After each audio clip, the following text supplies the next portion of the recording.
The events begin in a room filled with manga. Since childhood, the young protagonists have loved and read manhwa.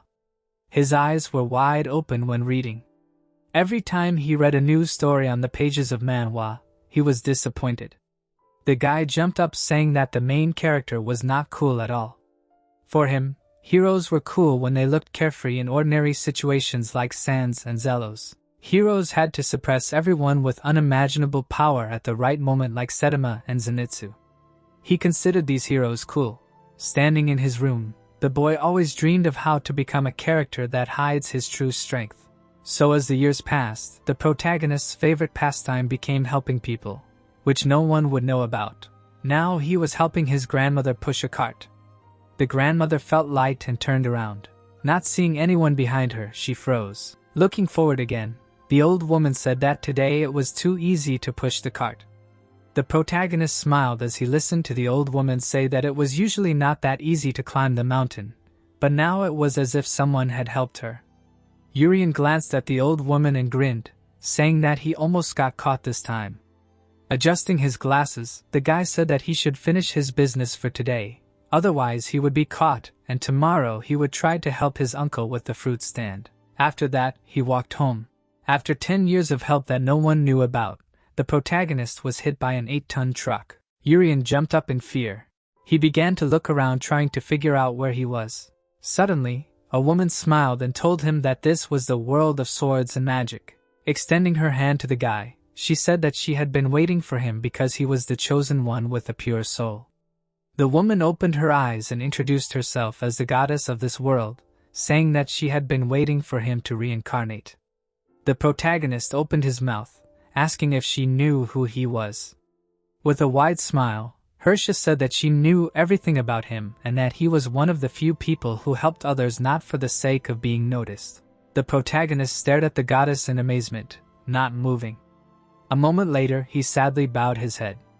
Looking at the ground, he sadly said that he tried so hard so that no one would find out, but he still could not deceive the gods. Hersha froze upon hearing his words. The protagonist raised his head when the goddess laughed, calling him an interesting person. Clasping her hands, Hersha told the boy that she wanted to bestow a blessing on him so he could become anyone in this world, even a hero, a demon king, or even a dragon.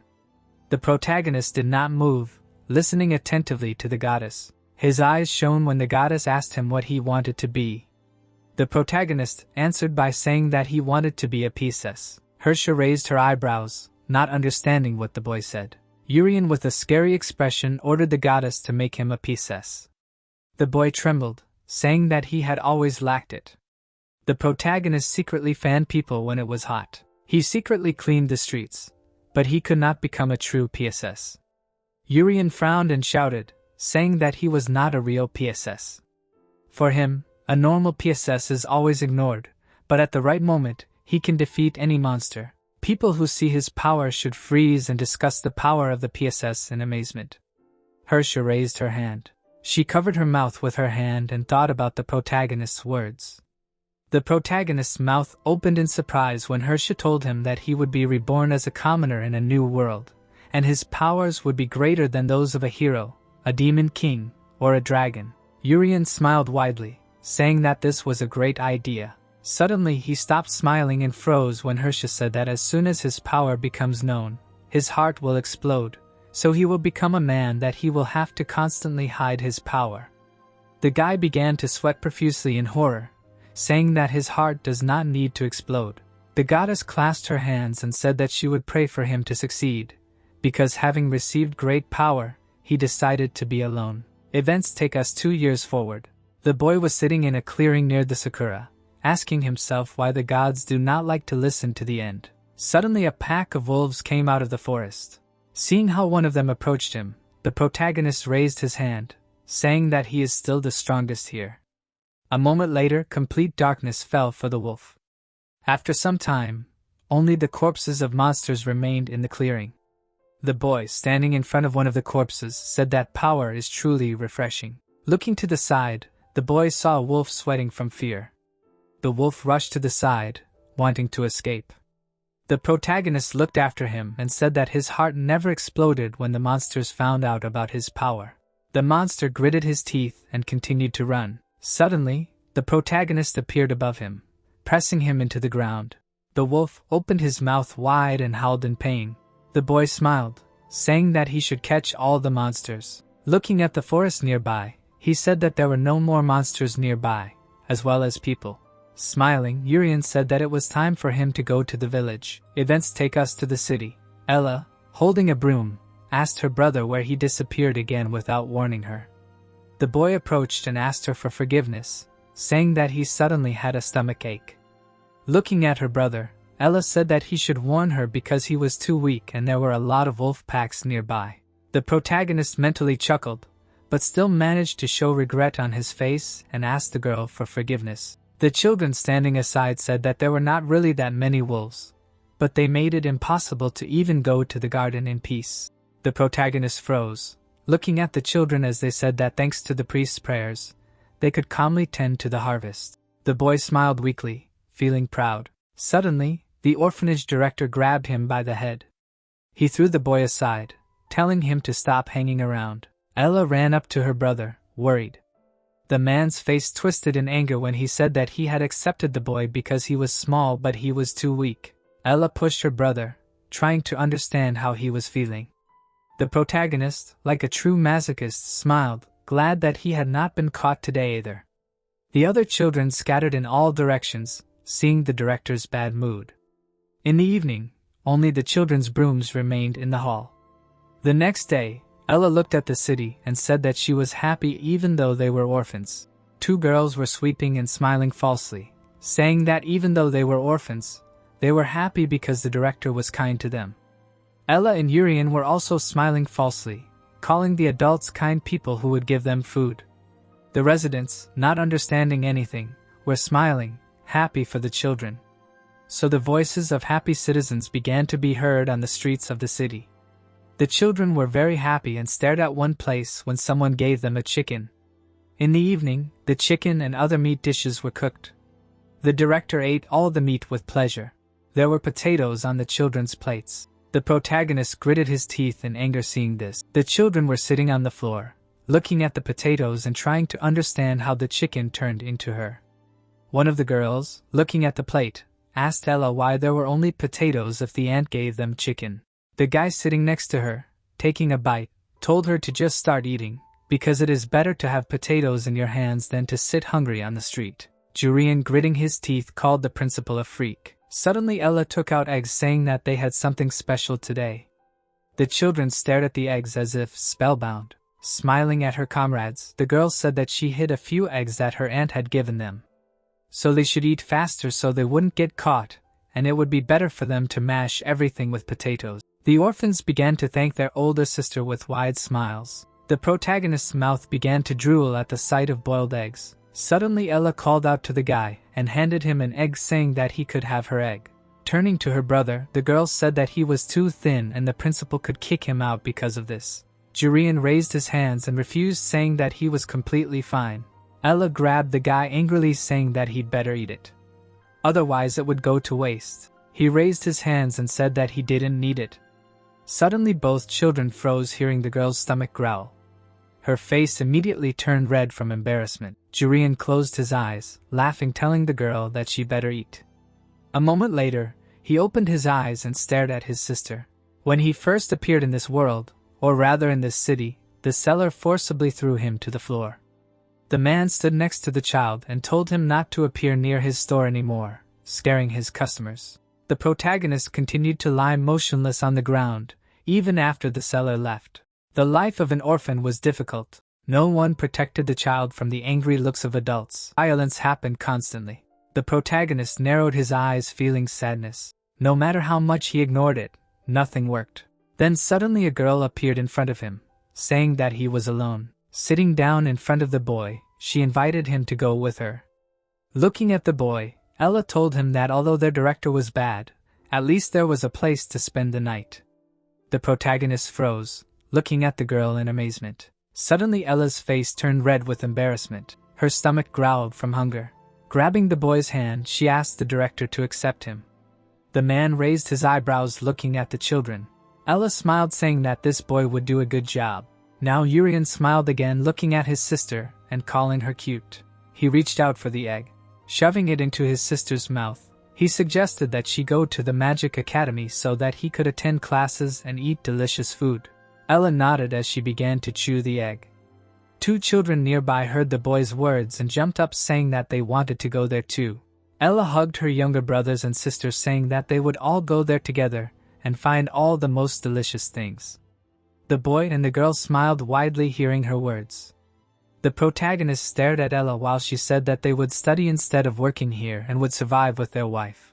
After that, she involuntarily glanced at the potato. The events take us to the next day at the orphanage. The director, rubbing his hands, said that Ella was being adopted today so they could congratulate her. The protagonist froze in shock after hearing this. Ella, saddened, bowed her head and began to apologize to the children for not being able to stay with them. Another girl, raising her hands, said that she was happy for her and envious of her. Suddenly the man, spreading his arms, turned to Urian. Putting his hand on his shoulder, the man said that he would become a sacrifice to the wolf god. Ella, putting her hand to her chest, screamed, telling the director that they had agreed on something else, that he had to take care of him if she was adopted.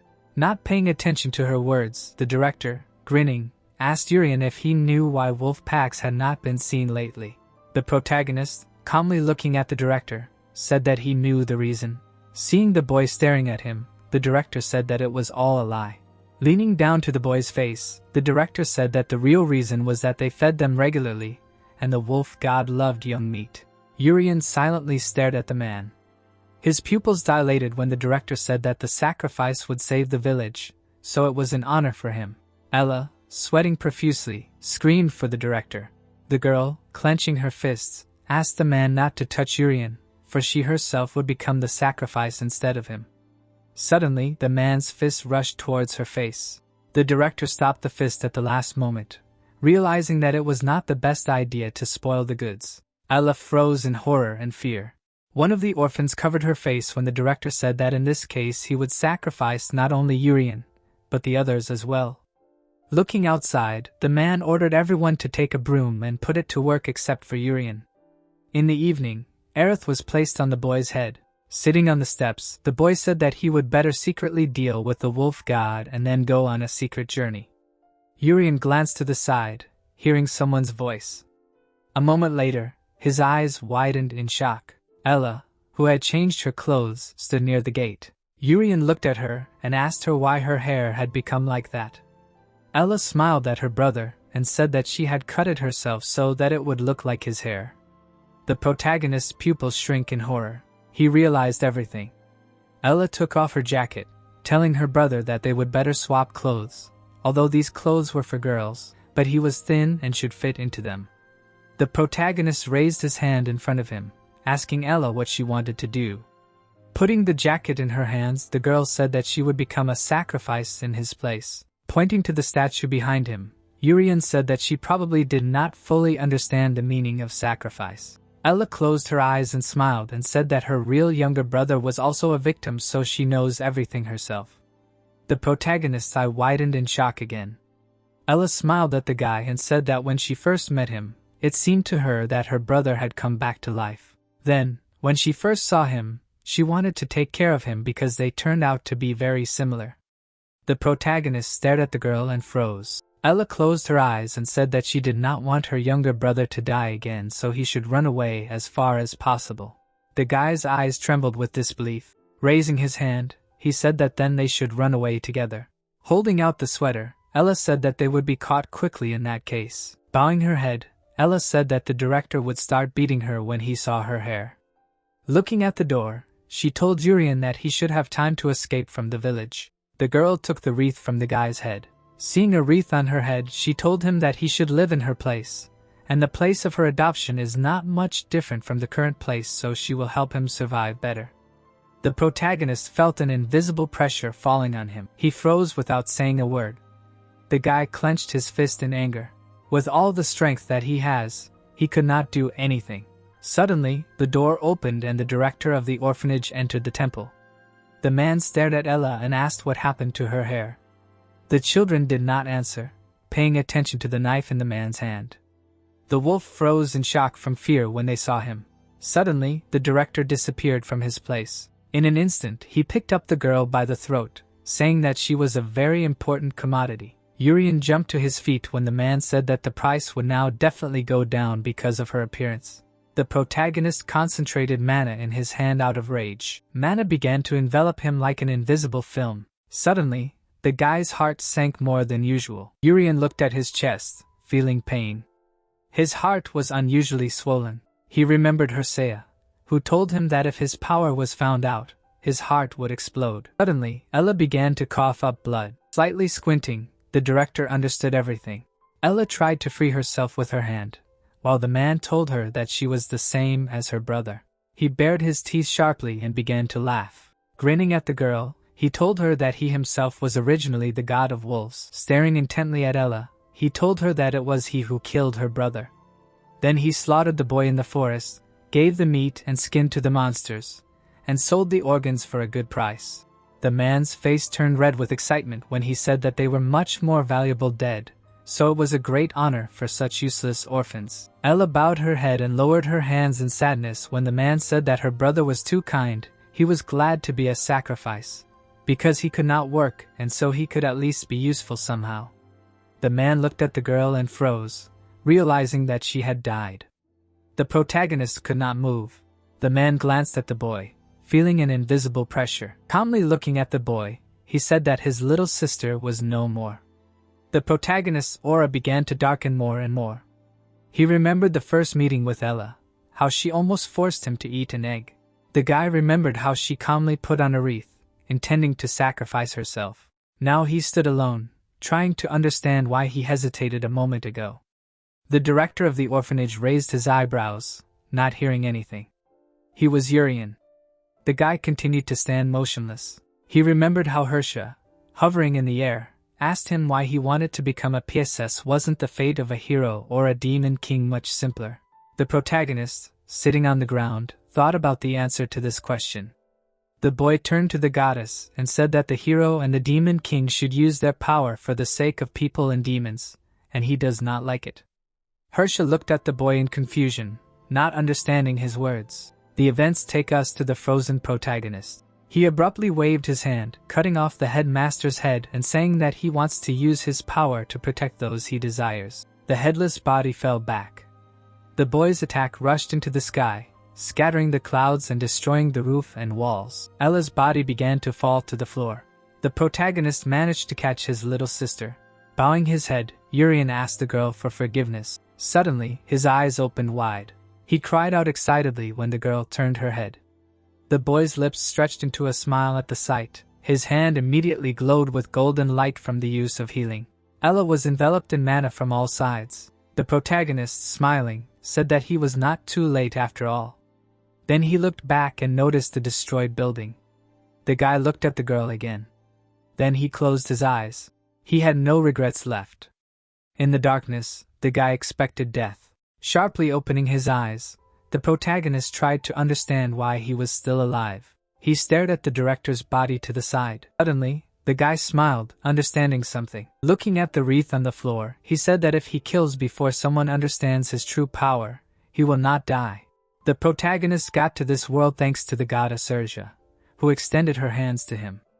In this world, he was able to save Ella, killing the director with his powerful attack. The events take us to the forest, to the monster standing in front of the protagonist. The guy raised his head studying the monster. The monster's eyes sparkled with anticipation. The protagonist shuddered and suddenly screamed, saying that it turns out he forgot to drink milk this morning.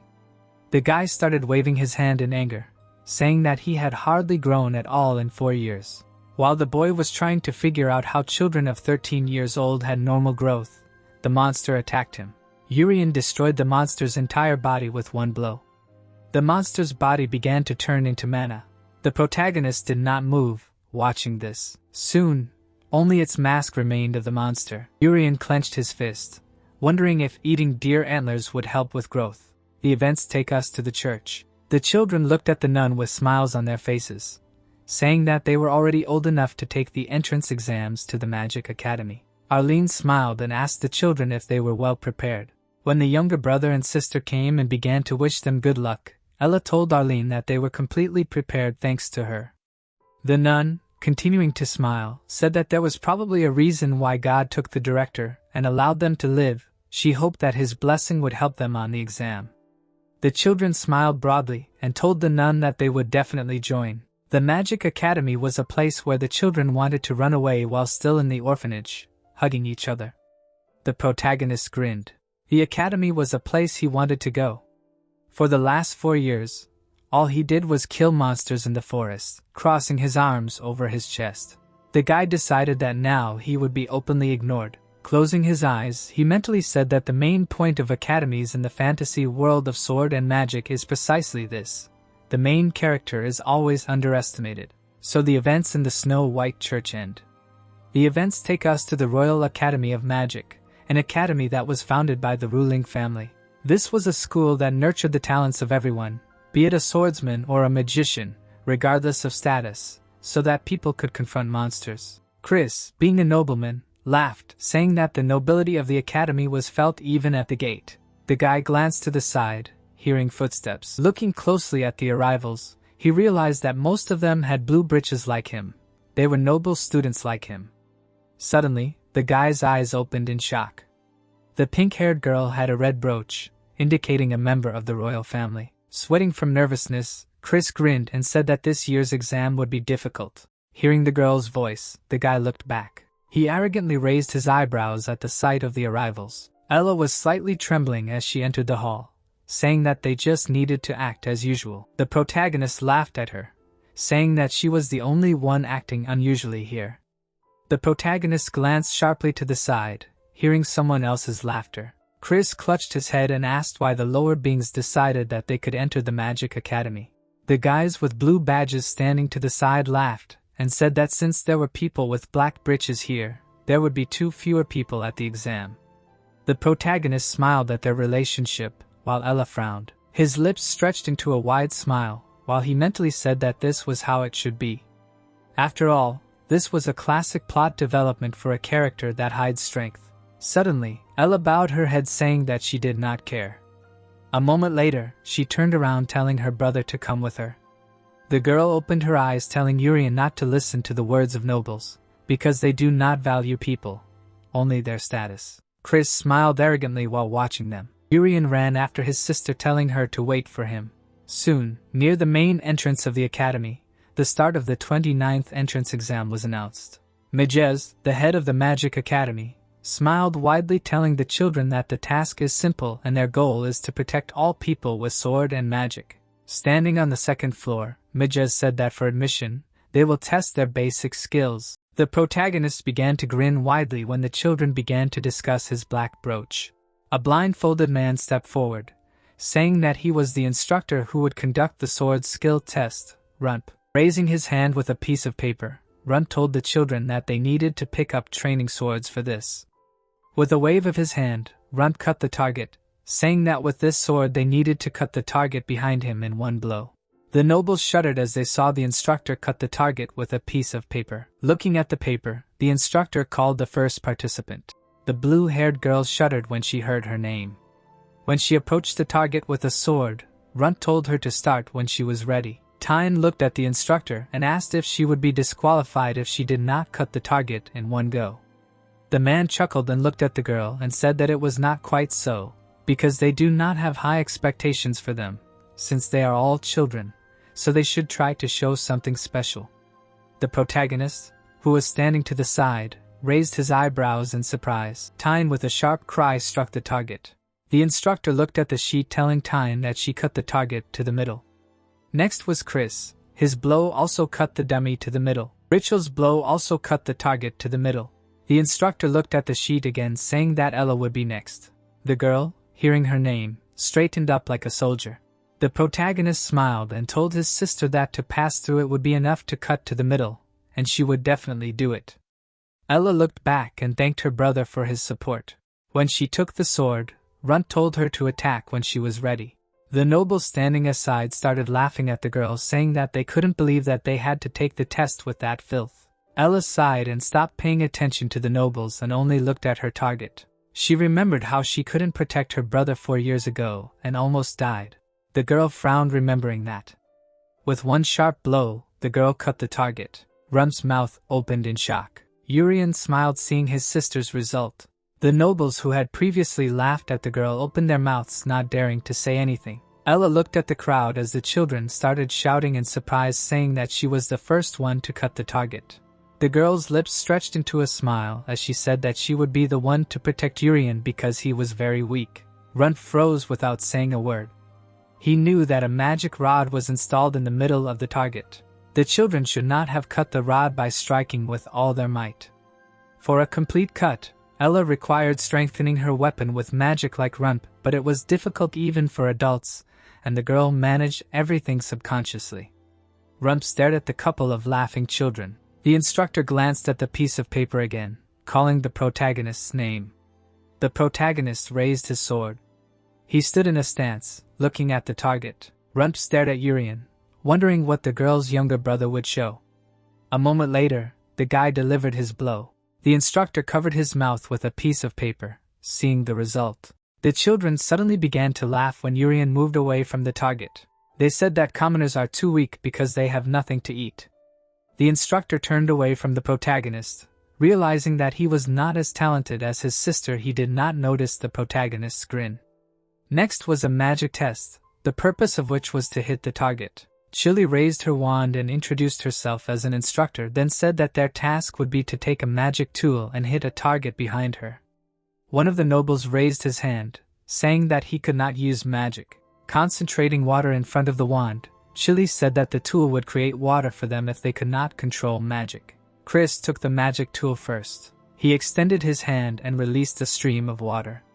The stream of water hit the target. Chris smugly raised his shoulders, trying to seem taller. Chili looked at the guy and told him to return to his place. Ella clenched her fists, encouraging her brother when he was called. When Chris held out the magic tool, Chili told the guy to take the wand and come forward. Suddenly, the wand fell out of Chris's hand. It fell right on the ground in front of the guy. Grinning, Chris told the protagonist not to even think about getting something from a nobleman because he is a dirty commoner. Urian froze, not knowing what to do. While Ella was worriedly calling her brother, Chili pressed the paper to her chest and told the boys not to even think about arguing during the exam. The protagonist calmly extended his hand to the wand, telling his sister that everything was fine. Taking the wand in his hand, the protagonist smiled mentally, saying that thanks to Chris, everyone was now looking at him. Many nobles including Chris smiled arrogantly looking at the guy. He extended his hand along with the wand. He sent mana into the wand, intending to become an ideal character that hides power. The wand vibrated from the guy's mana. Suddenly, with the appearance of a huge amount of water, the wand exploded. Urian's eyes and mouth widened in shock at the sight of this. Even Chili and Ella froze in shock at the sight of this. The nobles who had laughed at the guy a moment ago opened their mouths in surprise and screamed. The guy himself smiled nervously at the result. Looking at the destroyed wand, he realized that he was in huge trouble. Tyne stepped forward, surprised by the result. Ella, standing near Chili, called out to her brother. The noble standing to the side stepped back in horror and tried to understand what just happened. Urian started sweating profusely when someone said that his mana was too strong since the tool exploded. Urian looked at Chris when he started shouting, saying that the problem was in the tool. Chris pointed at the guy and said that this commoner could not destroy a working tool. The noble smiled again, agreeing with Chris. The protagonist covered his mouth, mentally thanking Chris. Then he looked at the broken tool, trying to understand why it was so weak and broke from a small amount of his power. Looking at the target, the guy mentally said that he can't get caught right away after becoming a character with hidden power. Mages came out onto the balcony again, saying that now they will conduct the last test. The task will be to split into teams of 3 people and enter the forest to kill a magical bear. The nobles used his evidence. Putting his hands behind his back, Mages said that it didn't matter how good their skills were if they couldn't help defeat the monsters. Ella leaned over and called her brother. Smiling, she told Urian that they had little time left to fulfill their dreams, so they should do everything possible to pass it. The protagonist glanced at his sister, saying that they would definitely try. Suddenly Ella's brooch glowed brightly red when Mages said that they needed to gather together by the color of the glow. Ella covered the glow of the brooch with her hands, seeing the red color. Suddenly Ricky appeared next to her with the same red glow of the brooch. Bowing his head, the guy along with the princess told Ella to come to them. Chris indignantly shouted when he saw the girl begin to approach the princess's team. The protagonist smiled seeing that her sister was on a team with strong people. Ella looked back and wished her brother good luck. Urian waved his hand to her saying goodbye to his sister. A moment later, the guy froze nervously, not understanding why he had no glow. The guy squinted, trying to figure out if he had a team. Suddenly Rishal approached him with Tian. Their breeches also did not glow. Rishal smiled at the guy, saying that he had been watching him the whole time. The protagonist turned around and stared at Rishal. Tian, her cheeks red from embarrassment, introduced herself. Jurian smiled at the couple, saying that they would succeed.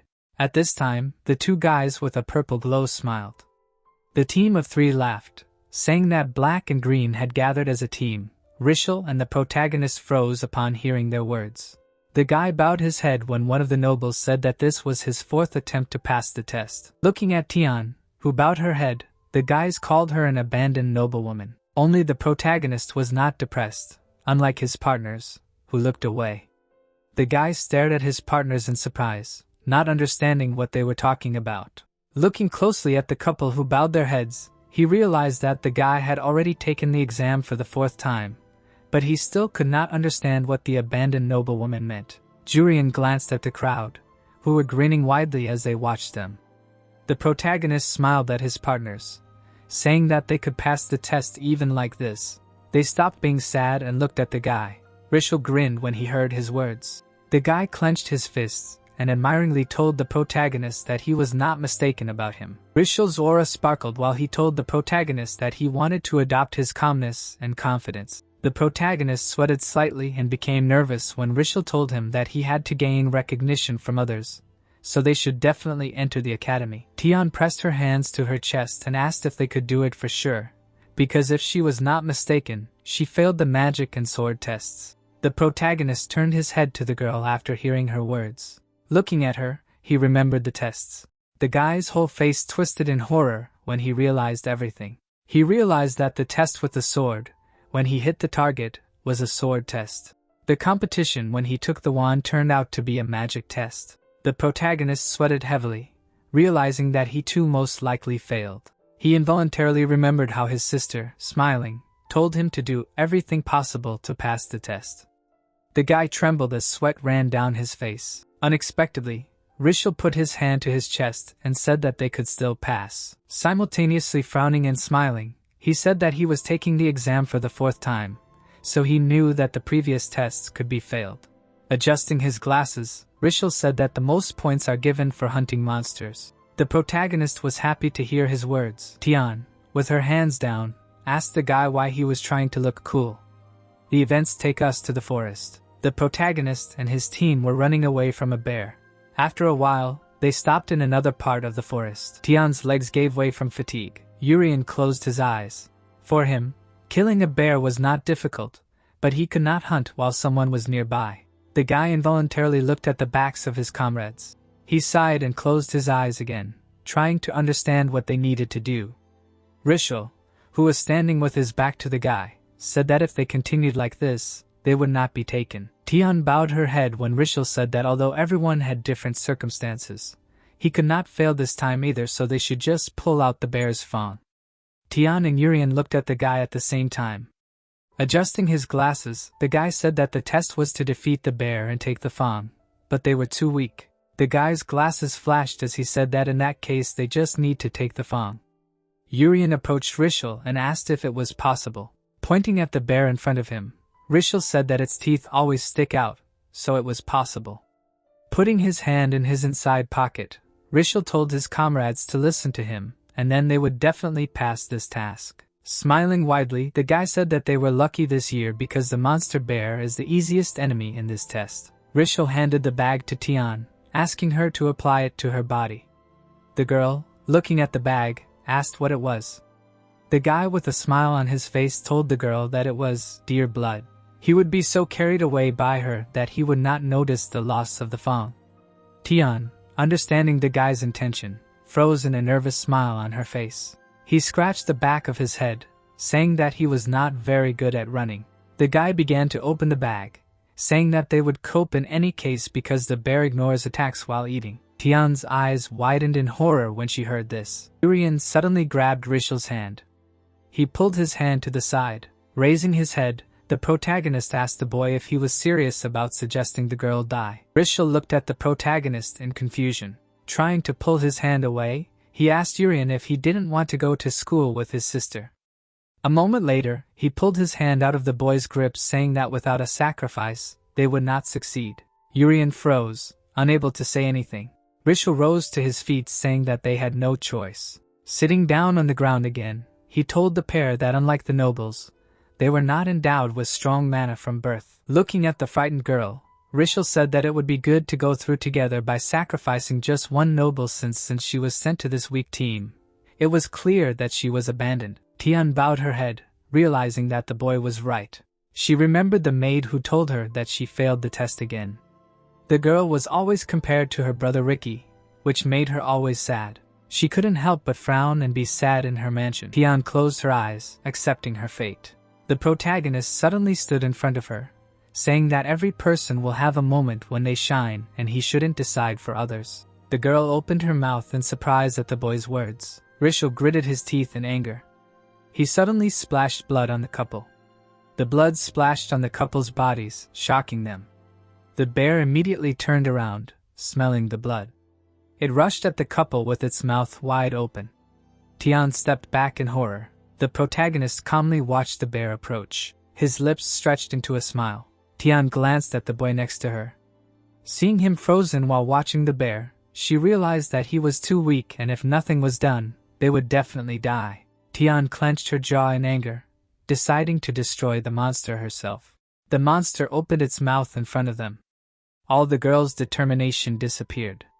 She involuntarily lowered her hands. Her entire surroundings seemed to be plunged into darkness. She remembered the maid who called her the shame of the family. Tian clenched her teeth again, feeling anger. Suddenly an air barrier appeared.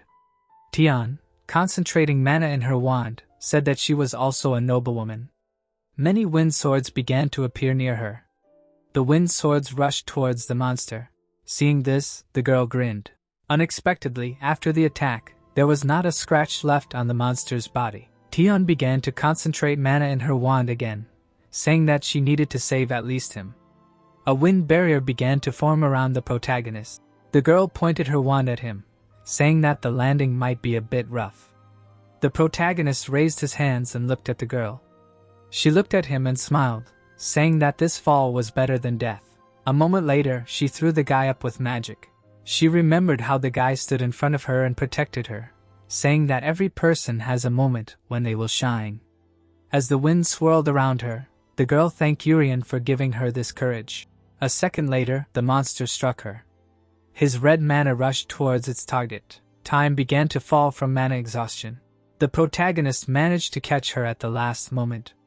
Holding the girl in his arms, the guy said that her moment to shine had come. While the bear was looking for them in front of him, the protagonist looked at the forest and said that the bespectacled man ran away because he was afraid of getting hit. The bear turned around, hearing the guy's voice. He growled and immediately attacked him. Urian destroyed the monster's body with one blow. The monster's blood spurted out from its wounds and mouth. The guy smiled widely and decided to play a little joke on Rishel when he returned. The events take us to Rishel. Someone looked at the couple in front of him and asked what they were doing here. A group of guys with black and green breeches stood tensely in front of Ricky. Ricky pointed his sword at them and said that the sword and sticks should only be drawn against monsters. Suddenly, one of the guys frowned and told Ella to come to them and then they will help her pass the exam. Ricky lowered his hand, asking the guy what he meant by that. The guy smiled nervously, saying that they will make all the nobles fail the test, thanks to which they themselves will pass. The commoners glared at Ricky, saying that they all want them to fail so they can't blame them. Rishel immediately raised the tip of his sword, saying that even if she went over to them, they would not be able to win. The commoner laughed nervously and looked at the boy and said that they would not be the ones to win. Grinning, he said that the monsters would do everything. Ricky, who was staring at the boy, understood everything. Rishal and the others trembled when the boy said that he noticed that there were more commoners this year than before. The princess stepped forward and said that people must know that bear monsters can be attracted by the smell of blood. Pressing her hand to her chest, the princess told Ricky that she wanted to express her regret about this, because the future defenders of humanity were using monsters for such a humiliating purpose. The commoners froze and stopped laughing when they heard her words. The princess turned to the group and ordered Ricky to capture them alive. Frowning, the princess said that they must find out who was using the last part of the exam for their own purposes. The boy rushed forward at great speed. He turned his sword over so as not to kill the guys with a swing of the sword. In an instant, he dealt a couple of blows to 3. Having received a blow from the sword, all 3 began to fall to the ground. Ricky calmly watched this with his own eyes. Rishal gritted his teeth in fear. He and his comrades began to scatter blood. The blood of animals rushed to Ricky. Suddenly, she was enveloped in mana and she stopped in front of the guy. Rishal saw this and screamed in horror. Even his pupil decreased. The blood enveloped and mana began to evaporate. The princess concentrated mana in her finger and told the guy that it would be better for them to surrender. Ella, who was holding the sword, involuntarily looked at the princess. The girl opened her mouth in surprise. Rishal was sweating, experiencing fear and anger at the same time. He straightened up abruptly and screamed, saying that this year was their last chance. The guys angrily looked at Rishal upon hearing his words. The guy himself suddenly wounded his hand, telling his teammates not to give up. The guys saw that he had wounded himself and clenched their fists in rage and determination. The princess calmly watched as the guys spilled their blood. Many bears were attracted by the smell of blood. Ella shuddered when she heard the roar and looked towards the forest. The girl's pupils trembled with fear at the sight of 4 monsters. One of the monsters opened its mouth wide. Ricky rushed forward using a wind spell.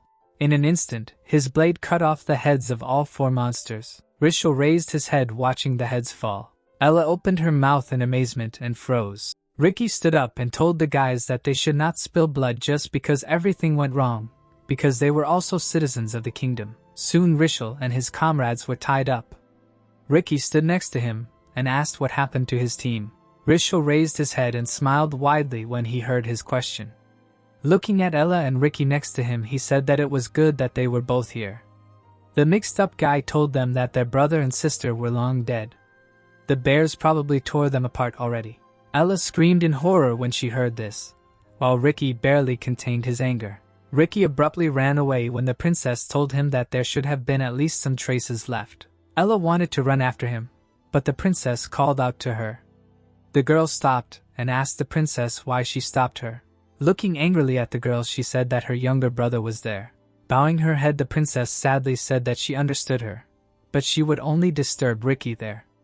Both girls froze in the clearing after these words were spoken. Looking at the tied-up Rishal, the princess said that if everything was as this guy said, then the place could be flooded with someone's blood and the monsters would sense it and start gathering. Ella froze, looking at the princess. She closed her eyes, saying that Ricky was skilled enough to deal with all the monsters, but at the same time it would be difficult even for him to protect her. Ella turned away and bowed her head, feeling anger for her weakness. She squeezed the handle of her blade. The events take us to another part of the forest. Ricky ran at full speed. Soon he saw Tyne lying on the ground. The guy's eye widened from what he saw. He braked sharply, starting to slide on the ground. Someone in a helmet turned around, saying that it was not the bespectacled man who came to him. Ricky stood up and said that it turned out that they did not catch everyone who had a black brooch. Then he looked at his lying sister in blood. The guy gritted his teeth and looked angrily at the guy in the helmet. He suddenly rushed forward, wanting to avenge his sister. In an instant, he was above the boy, striking with his sword. Their swords clashed with each other. Ricky, opening his eyes, was surprised and thought that he blocked his attack. The masked boy, parrying the attack, asked if it was too dangerous to attack so suddenly, to which Ricky thought that he had a quick reaction. He, opening his mouth, asked if the boy would leave unharmed after wounding his sister. They fought each other, and it was heard that the masked boy could strengthen the sword with magic, and he clarified about his sister. The boy, through the helmet, told him to calm down for a second and listen, that he understood that he could have misunderstood the whole situation. Ricky held the sword uncertainty, and it was heard that the guy did not want to harm her in any way, and he said the word, wind. A blue eye appeared through the helmet. A powerful attack occurred. The guy in the helmet, dodging, said that it was dangerous and his helmet was almost broken. Ricky crouched down next to Tyne and said the spell of the wind shield. He, looking at the light, said that there was a suspicious helmet. His sister was unconscious. The boy in the helmet stood and heard that he did not look like the attackers, to which he thanked him. Ricky, closing his eyes, said that he would introduce himself to acknowledge the boy's amazing movements, which allowed him to dodge 2 of his attacks. He, through a light haze, said his name Ricky and added that he served the spirit of the wind Vi, the eldest son of the Viscount. The guy in the helmet, throwing the sword behind his back, accepted his words with a grin and introduced himself as Urian.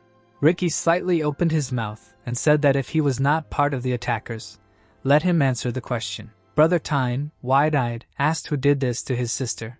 Urian, surprised by the wind, clarified whether it was his sister. It seemed that the protagonist was holding Tyne in his hands. The boy in the helmet looked straight ahead. Ricky, biting his lip, heard that he had to knock him out and without finishing, asked if they were listening to him. Brother, raising his sword, said that this time he would definitely break his ugly helmet. The protagonist, standing calmly, said that it seemed that the misunderstanding could not be resolved so easily. He, holding the sword in his hand, said that he still needed to find Fangs. The boy in the helmet, running away, shouted that he would talk another time. Ricky, looking at his tracks, thought that he was fast. He, opening his eyes, thought that these were the movements of a knight of average level or higher. Brother Tyne, defending himself, realized that he could anticipate them. He looked at his sword in surprise and thought that his sword was faster. Ricky struck straight at the neck. After the blow, he lowered his head and thought that he had cut it. The boy opened his eyes in bewilderment. Ricky, holding the sword in his hand, wondered where Urian had disappeared to.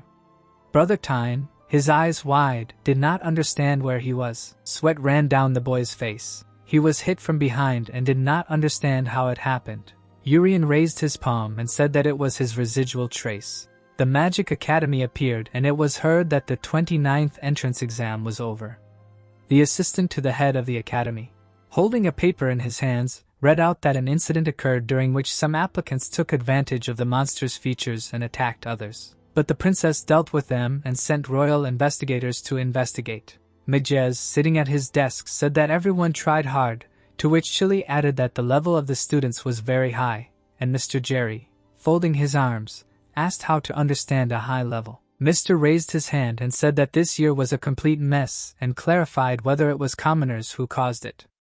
The girl angrily opened her mouth and, turning to Jerry, asked him to refrain from such words, adding that the academy does not look at status. The man smiled broadly and said that it was just for show at the Royal Academy of Magic, a place where nobles could do their duty, and clarified about the words of the sage. Chili frowned and shouted at him not to mention her father's words in the context of the school. A loud stop was heard. The head of the academy, smiling, asked to continue the report, to which the exhausted guy agreed. The assistant put one hand to his ear and said that 29 people had passed and began to talk about the top 10. The students looked at the list that appeared, where the top 10 were. The princess, closing her eyes, heard that she was first place. Ricky, putting his hand on his side, realized that he was second place and thought that Yuri was not here and he could not have failed. Swordsman Jade, throwing his hands back, was in third place and said that his mother would be happy. When Mu were in fourth and fifth place, and the younger one couldn't believe that the older one wasn't first, to which Mu replied that it was a test of individual abilities and together they would have taken first place. Ella, having found out that she took sixth place, opened her mouth wide and thought that her brother would be happy, but she didn't understand where he was. In seventh place was Chris, who bit his fingers, thinking that the commoner was cheating since she overtook him. In eighth place was Rizzo, who, with his hands in his pockets, thought why he had to take some kind of tests, and that he would definitely kill someone before returning home. Hina, holding her palms, took ninth place and thought that she could become friends with the princess. In 10th place was Goliath, and he, with his hands in his pockets, thought that the long-haired man had a nasty character, and it was better to avoid him.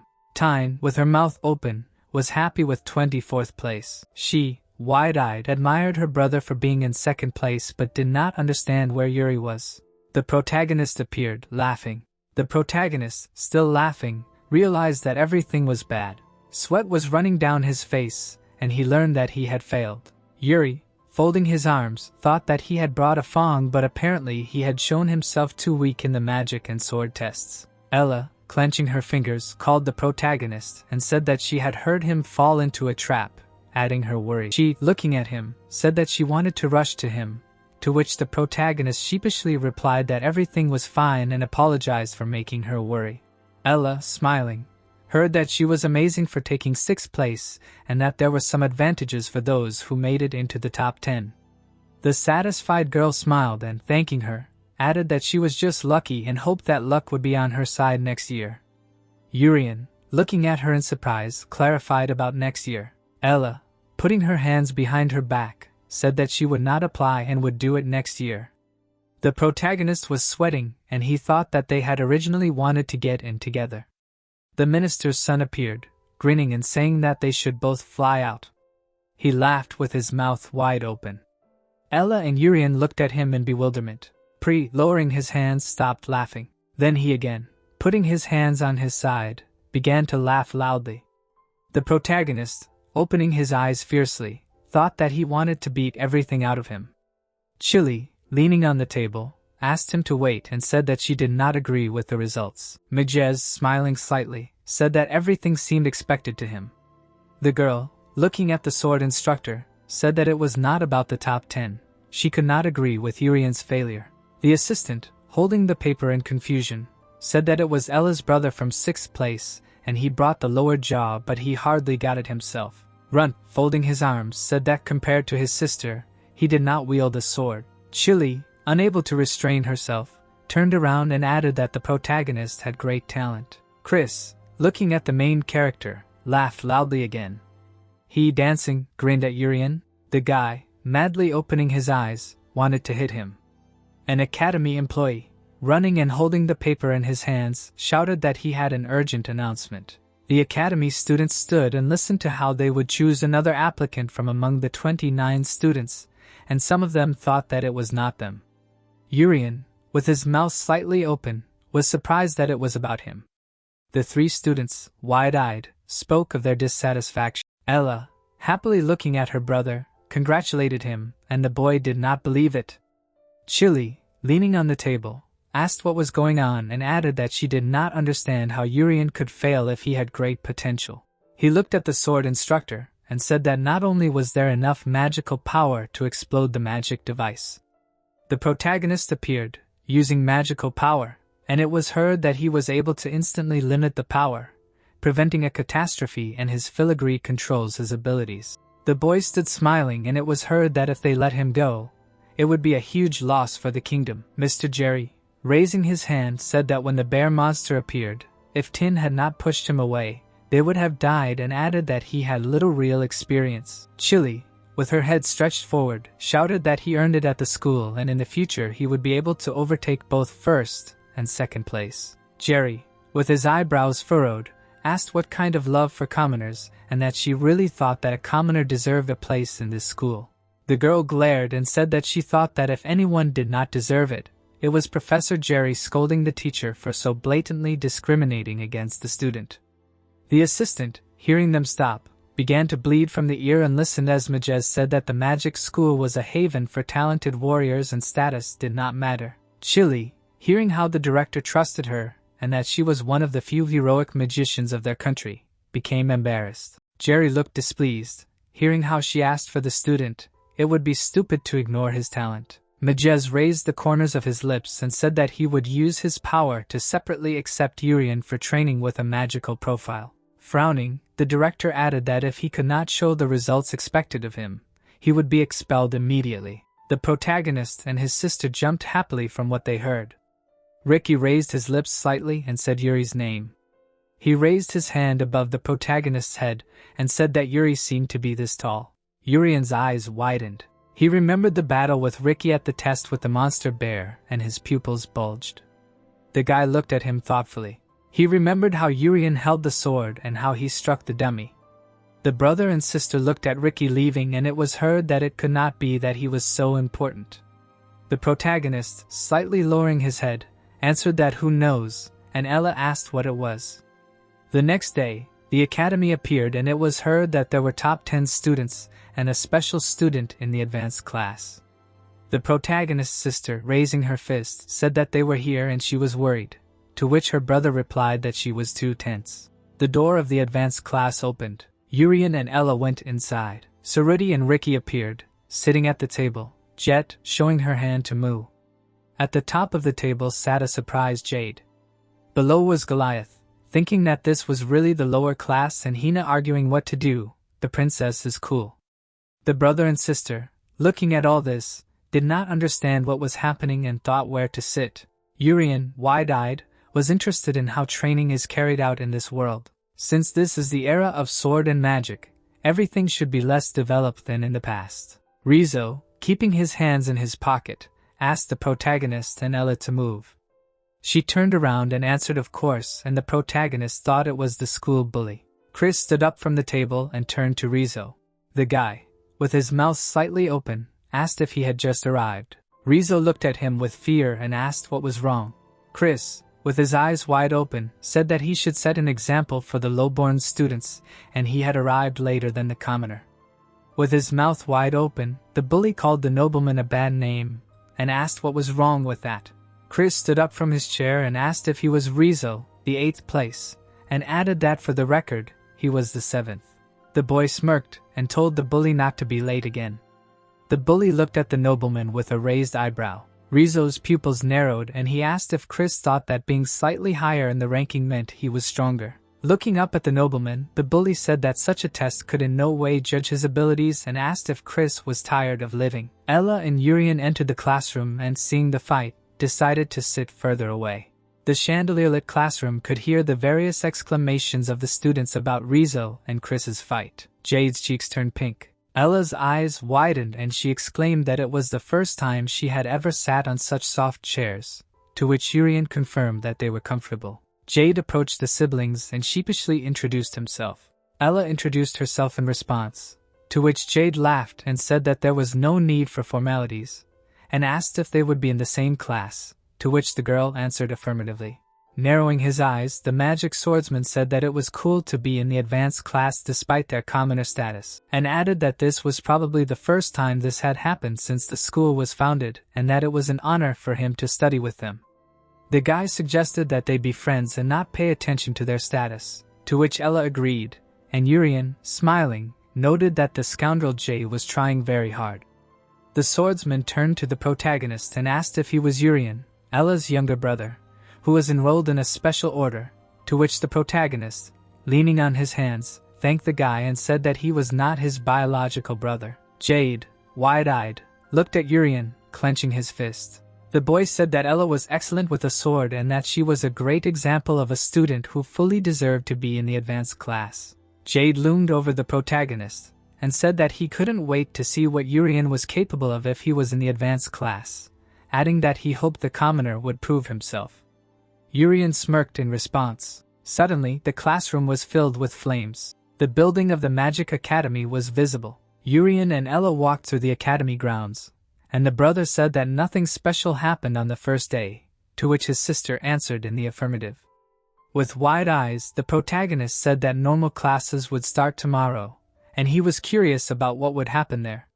Stopping, Ella called out to her brother and said that they were in a magic school.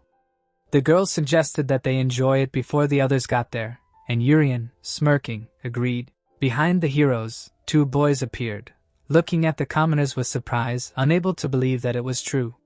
One of the boys, curious, asked if something had happened and if they really were studying here, and the other said that in his time such a thing was unthinkable, and added that this year the standards were greatly lowered if commoners were studying in the advanced class. Hearing one of the boys say that if he were a year younger, he would also be in the advanced class, Urian smiled and thought that this was the 2nd year and of course, they would not do without such scum.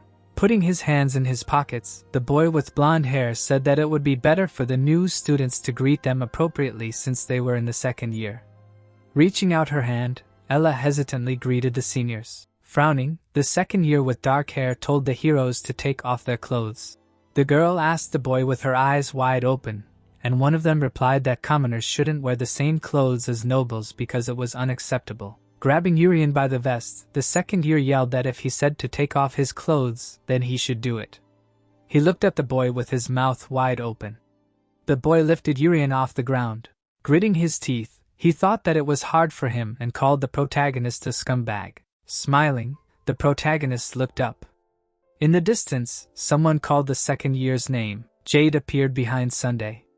The magic swordsman frowned and said that the school shouldn't discriminate against people based on their status, and the second year was surprised by his appearance. Ella stretched out her hand and called out to her brother, and Urian told her that it was funny. Jade clenched his fists and politely asked Sunday to let the protagonist go, adding that his actions were defaming the school. One of the second years opened his mouth wide and said, "How dare you!" Sunday's eyes turned red and he hit the girl on the head. The boy frowned and said, "You have to respect your elders." Urian's eyes widened in fear and he shouted his sister's name. Ella fell from the blow. The protagonist lowered the corners of his lips and looked up. The boy gritted his teeth in anger. It was heard that he asked the uncultured second year, "How dare you do this?" Sitting on the chair was Juan, the president of the hero class. The head of the academy thanked her for taking on the advanced class, to which she took a sip and replied that she only did it because she had nothing better to do. Ajez smirked and said that Juan was as straightforward as ever and told her to be more cheerful. As the girl raised her cup to her mouth, he continued that this year's class would be one of the most compelling reasons in the history of the school. Thinking about the leader's words, the girl looked away and asked if he was talking about her brother and sister. Ajez raised the corners of his lips and replied that despite the nobles' opposition, they had been admitted in a special order and had taken a place in the advanced class. Remembering how Ella had passed the test, one said that she understood why the girl had been accepted, even though she was a commoner, but she instinctively charged her sword with mana. Sitting at the table, the woman continued that if the student had been an aristocrat, her place would have been guaranteed, to which the man replied that Miss Ella was incredible. During her cup, one was indignant that the same could not be said for her brother. Majez recalled Professor Chili insisting on his feat that he had hidden talent, and continued that unlike his sister, he had failed to show his talent. Looking at the principal sitting at the table, one said that he had nevertheless accepted the boy in a special manner, and hinted that it had something to do with that very reason. Gritting his teeth, Majez turned to the teacher and asked if she really thought the school was as it should be. Recalling the students walking around the academy, the man said that this place was supposed to nurture talent regardless of status, but in reality, it was the cornerstone for the children of aristocrats to enter the world. If this continued, it would inevitably lead to the fall of the kingdom. Finishing her tea, one said that since childhood, she had only been taught to fight and, deciding to take the principal at his word, added that she relied on his judgment, to which he thanked her. The girl crossed her legs and reminded him that she also relied on the reason the leader had mentioned, to which he turned away in confusion. Seeing the students through the window, one said that they were being bullied right under the leader's windows, to which he decided that they needed to be stopped. Lowering her head, the girl stopped Majez and said that it was better to just watch for now. Looking up, Urian became curious to know what the reason was. Jade stood in front of the students and, calling out to Urian, told him to take Ella to the infirmary. Frowning, the magic swordsman shouted that he would take those bastards to the administration. The elders, putting out their hands, were surprised by the insults and said that they were 15. One of them, narrowing his pupils, did not understand what kind of nonsense this was and how the hero had escaped because he did not relax. Bowing his head over his beaten sister, Urian quietly called her. The protagonist remembered that the elder's fist was glowing when he hit his sister. The protagonist realized that when he hit, the elder filled his fist with mana. Urian gritted his teeth and thought that the boy was completely crazy to dare to stand in his way and added that he would give him a good thrashing but he cannot show his strength. Jade and Sunbi grabbed each other's hands. With a heavy sigh, the elder thought that the boy was much smaller than him. But looking at his furious face, he realized that he was very strong. Sunbi's teeth clenched and gritted. His eyes turned white and the elder loudly called out to Nigel, who can use magic. Frowning, his partner held the staff in fear and Sunbi shouted that the honor of the elders must be restored. Nigel knew that using magic on school grounds was forbidden, but Sunbi interrupted him. With his mouth wide open, Urian told Jade to move away. The swordsman asked why the protagonist hadn't gone to the infirmary yet and turned around to see that Urian had cast a healing spell. The protagonist told his friend that he had healed his sister and that he would handle the rest himself, and everyone nearby looked at him and were stunned. Ella came to him, sitting on the ground, called out to her brother, to which he asked if she was okay, adding that he had healed her but that she shouldn't overexert herself. Urian grinned and decided to show everyone the first method of how he had learned to hide his powers. The protagonist's eyes widened and he looked questioningly at the students. Seeing Nigel kneeling, the protagonist did not understand what was happening to their faces. Heaven closed her eyes and turned to the leader. The girl asked if he had received Urian in a special order, knowing this, to which he, lowering the corners of his lips, remained silent. The students did not understand what it was, and Ella, opening her mouth, quietly called her brother. Jade turned around and asked his friend what he was doing and how Ella had recovered. Gritting his teeth, Urian asked the swordsman again in bewilderment, and said that he had cured his sister, to which she again called her brother and reminded him of the healing. Urian appeared with a board on which common sense was written, and the boy said that they had not seen each other for a long time, and the girl added that in 2 years they would go to a magic school. A package with the inscription, "Healing," appeared and the children introduced themselves as a wizard and a wounded girl. The paper said that the wizard would use healing magic to heal the wounds, and the boy waved his wand and removed the wounds from the girl's arm. The magic bundle said that depending on one's abilities, the spell could take anywhere from 5 to 15 minutes. A message appeared that, in general, even a priest would need at least 5 minutes. The children waved their hands and turned to the students, asking them not to do something stupid like heal instantly, and said goodbye. A notification appeared that today's episode of Common Sense was over. Urian, with his mouth wide open, shouted that he didn't know that and asked how come they couldn't heal people instantly. One of the second years stared at the protagonist and said, "What kind of student is this?" Another shouted that the protagonist was a commoner, and Jade said that he never got to show his cool side to Ella. With her mouth slightly open, Haven began to speak. The wind blew the teacher's cape and she continued that fighting between students was strictly prohibited. Ella asked with wide eyes how she appeared here, and Urian replied that the teacher was watching them. Juan turned her head and looked at the students. She smirked and thought that there were many interesting students this year. Outside the academy, the teacher could be heard shooing them away and saying that in honor of the opening ceremony, she would pretend that she hadn't seen anything. The students apologized and thanked Juan, and Sambia gritted his teeth and decided to get revenge on the kids. Entering a room full of furniture, the heroes exclaimed that this must be their personal room and that there was a bed. Urian smiled widely and told his sister that this was a great dorm. Ella's call was heard through the protagonist's loud laughter. The girl lowered the corners of her lips and said that she had no idea that her brother was so talented, and continued that she had never heard of instantaneous healing. Urian's eyes sparkled and he said that he didn't even know that it was something incredible. Using her hands, the girl said that he would definitely be accepted into some cool place after graduation, and added that she thought that their paths would diverge. Raising his eyebrows, the protagonist addressed his sister affectionately.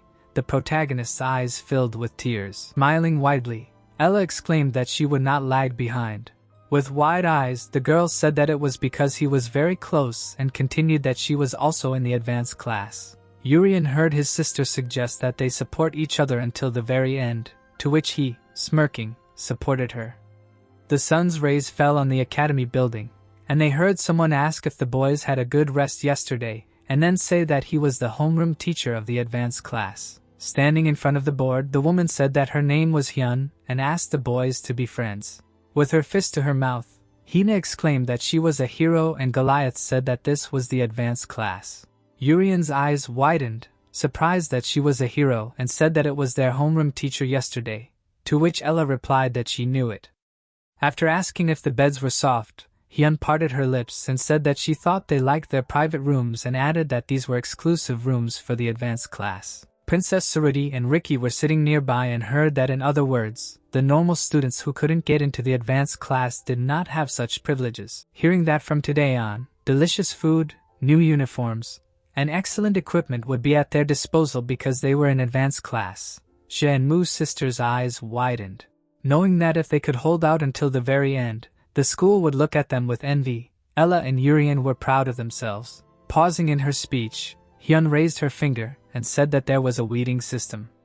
The teacher continued that they were admitted to the advanced class thanks to the entrance exam, but if their performance dropped, they would be transferred to a normal class, to which Jade pursed his lips. Hyun, looking at the anxious students, wondered how many of them would graduate from the advanced class. Urian smiled and exclaimed that he was looking forward to it. The teacher decided to begin the lesson. A flag symbolizing the advanced class was visible.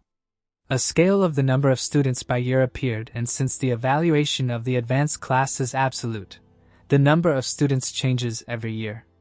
In the background of the subject, it was said that, unlike ordinary students, the advanced class receives enormous support. After graduating, a student in the advanced class, such as Jade, Ricky or Saruti, is guaranteed a successful career. It seemed like the item was breaking, which means that if they fail, they immediately transfer to the normal class and the pride they gain disappears. For reference, the number of students in the last year of the advanced class was 0. Looking at the enthusiastic Urian, one can wonder if our protagonist will be able to graduate from the advanced class. Drawing chalk on the board, Hyun said that this is the first lesson for students. Urian looked at the board with wide eyes. Chris's eyes narrowed, because he understood what it was. After Hyun wrote an example on the board, the whole class realized that it was mathematics. Raising his hand, the noble asked the teacher if he could ask a question, and she allowed him.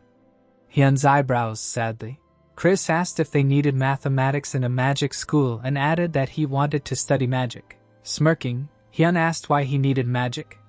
The son of the Minister of Internal Affairs muttered that he wanted to become a strong sorcerer like their teacher to help the kingdom.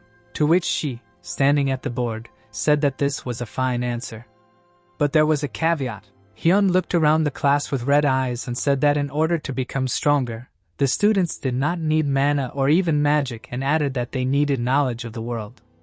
At their desks, the class listened to the teacher's speech about how if they had knowledge, they could easily surpass themselves, and Hina, with wide eyes, was surprised by this. A small flame formed on Hyun's finger. She asked the students what they should do to make the fire bigger. Smirking, Chris said that they should use more mana. Suddenly, the flame on the teacher's finger increased. The nobleman was right. Hyun continued to explain how to do it, and Rizzo, resting his head on his hand, looked at the confused Chris. Turning to the girl with the bun, the teacher asked what would happen if no more mana was added. Hina's eyes widened, and she became confused and thoughtful. The girl said that other sorcerers should use support spells, and she was wrong. Hyun, continuing to emit flames, told the students that this was one way, but there was a better way to increase the fire without mana. Green streams appeared on the teacher's palm. She stretched out her hands and began to increase the fire with the wind. A moment later, the students looked in horror at the huge flames in the middle of the classroom. Ella and Urian heard that the fire began to grow rapidly when it combined with the wind, and the protagonists realized that this was a combustion reaction. Surrounded by flames, Hyun said that this was knowledge and added that they should not focus only on increasing their mana reserves. The example on the board was illuminated by the rays of the sun. The teacher said that they needed to study and suggested starting with a simple test. The sun's rays were visible through the windows of the academy. The students were doing their work. Hyun stopped the class and suggested checking the answers. Hearing that 3 people got excellent results, Chris bit his finger and admitted that he had guessed 2 answers at random. The teacher said that Saruti had done the best, and Hina, with her hands over her mouth, said enthusiastically that it was not surprising for a princess. Rizzo, hearing that he was second, widened his eyes and asked if only 3 people had everything correct. The guy asked why beads of sweat appeared on Chris's face, and he did not believe that the bully had answered without mistakes. Rising above the confused nobleman, Rizzo said not to tell him that Chris had made mistakes. The bully mocked the son of the Minister of Internal Affairs, saying that he was a diligent bastard and an aristocrat with an advantage in admission, 7th on the list of the best, to which Chris sighed anxiously. Opening his mouth, Rizzo asked if the ranking changed once a month and added that he was not interested in places. The boy smirked and glanced at Chris, telling him to start working hard from tomorrow. The nobleman lowered his head under the table and sighed again. Looking at the confused student, Hyun decided to announce the last one who had done everything. Urian's eyes sparkled when he heard his name. The students turned to look at the commoner, surprised by the result. Ella's eyes widened and she called out to her brother. Urian was smiling. Folding his arms, the protagonist proudly thought that in his past life, he was a student at the Republic High School of the Republic of Korea suffering from a private education. Looking at the board, he believed that he could easily calculate such an example in his head because it was elementary. Closing his eyes, Urian decided that he would be the best here. Continuing to sit at his desk, the protagonist rejoiced out loud at the result. Gritting his teeth, Jade called out to Urian and said that he would not lose to him. Hyun said that the simple tests were over and raised her hand, adding that she wanted to give the students something. The teacher extended her hand with the gift forward. With the help of magic, the gifts scattered throughout the classroom. Hyun said that this was an advanced class badge and asked the students to attach them to their vests, to which Urian and Ella widened their eyes. The teacher, smiling, said that with the badges, the students have access to everything in the school, such as the best food exclusively prepared for the advanced class. A table appeared, filled with a large number of exclusive dishes. Urian and Ella's mouths were drooling at the sight of the meat. After biting into it, Ella, admiring the advanced class, shouted to her brother that the meat melts in her mouth and added that she wants to be here forever. Licking his fork, the protagonist answered his sister that she can do it, but she needs to try hard for it. Looking at the juicy meat, Ella suggested that her brother work hard to get good grades. Gathering the students in front of her, Hyun asked if the children liked the food and said that there would be a monster hunting lesson. There were trees behind the teacher, and Hyun said that unlike the test in the morning, this lesson would affect their grades, adding that in the worst case, they could be expelled, so they should work hard. Urian's eyes widened and he told his sister that this lesson would affect their grades, to which Ella clenched her fists and replied that she would definitely take first place. Hyun smirked and said that they were still beginners and that they were too young to hunt monsters on their own, saying that she had called the seniors for this lesson. Also known as the joint monster hunting class, two figures appeared in front of the students. The seniors heard Hyun tell the juniors to hunt monsters with them, smiling widely, and one of them added that he missed them very much. The protagonist laughed when he heard that teamwork would be taken into account when calculating the points, and it would be good to get along. The thought that he was finished came into his head. From between the tall trees, one of the seniors could be heard saying that it was nice to meet the arrogant younglings again, and reminding them that teamwork was important. Sticking out his tongue, the boy asked if it was true that their grades would go down if he told Hyun that they disobeyed. Looking at the upset students, the seniors told them not to be afraid, because they were not vindictive, and asked them to remember that they could be either good or bad depending on the actions of the class. With his mouth wide open, Jade turned to Ella and Urian, saying that he hoped that they would listen to the seniors. Frowning, the magic swordsman muttered that although it was very unfair, he had to remain in the advanced class at all costs. Jade clenched his hand into a fist. Raising her hand, Ella firmly supported the boy, and looking at the smirking elders, she wondered how much they would rate them even if they listened to them. Gritting his teeth, Urian muttered that he could not let the mocking elders ruin his grades. Suddenly, the protagonist's eyes widened. The protagonist politely addressed the elders, to which they asked in confusion whether this was good or bad. Frowning, Urian proposed a bet with them. Sweat appeared on the faces of the enraged elders, wondering how a commoner dared to ask them a bet, and what this newbie could do. Raising his hand, the protagonist, defending his friends, said that they would show them what they could do. The elder opened his mouth wide and shouted that everything would be as they wanted.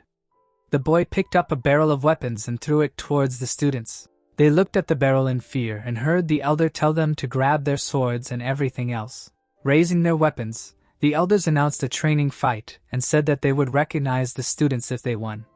One of them, licking the blade of the sword, said that it was real and they could get hurt by it. The students were surprised and wide-eyed when they heard that the teachers could not tell whether they were hit by a monster or a human. Urian raised his eyebrows and asked wordly if the elders wanted them to fight with real swords. The elder, hearing the protagonist ask if they would leave him alone if the students defeated them, told them not to be afraid because they were not that bad. A blush appeared on the hero's cheeks. They thanked the elders and Jade, closing her eyes, said that she would stay in the advanced class. The elders stood with their hands down and heard Ella ask which sword she should take, to which Urian replied that she could take any. And they laughed, bringing their heads closer to each other. One of them said that the other did not have to hold back. The branches of the leaning trees were visible. The blade of the sword cut through the air. With a scream, one of the elders attacked Ella. Gritting his teeth, the boy looked at her in surprise. Looking at the student, in whose hands the sword was glowing, the elder realized that the commoner had filled the sword with Mama. Ella's eyes widened in fear, and the boy decided to do the same. The elder struck the commoner on the head, and she realized that she had failed to protect herself because she could not remain calm. Ella looked up at the boy and told herself that she would not fail today. With his mouth wide open, the elder called Nigel and asked him to quickly cast the protective spell. Nigel waved his staff and formed a shield around his friend, casting the super armor spell. Looking away, Jade cast the speed spell. A black magic stream formed. Approaching the frightened Nigel, the student cast another spell, Strength. Magic appeared from Jade's hand, attacking Nigel, who was standing among the bamboo. The boy was able to break his staff. The elder looked at the broken staff, his mouth open in fear. Nigel looked excitedly at the student, who had a demonic sword in his hands. Jade smirked, put the sword away and said that the first thing to do was to deal with the sorcerer. One of the elders, frowning, sighed and could not believe that things had come to this. Holding the sword in front of him, the boy ran towards Urian and said that he would destroy their sorcerer too. Ella rushed towards them and shouted that she would not let this happen. Urian, holding the staff in his hand, heard loud screams. The protagonist's eyes were covered by hair. A smile appeared on the protagonist's face. The space between Urian and the elder was enveloped in magical tongues. The elder boy's pupils narrowed. He realized what was happening. Opening her mouth wide, Ella screamed that he needed to be careful. A monster rose up behind Urian. Putting out a paw, the monster was preparing to strike at the protagonist.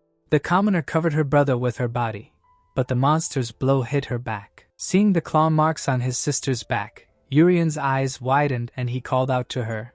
Frowning, Jade shouted the girl's name. Straightening his fingers, the boy summoned a demonic sword. Looping high above the ground, Jade used the sword's second form, a spiral.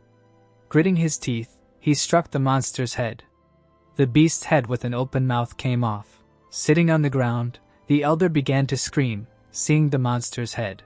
The boy's pupils narrowed and he asked in surprise if he really killed the monster with one blow. Urian sat down on the ground next to his wounded sister and asked if she was okay, to which she replied that everything was fine and the wound did not hurt at all.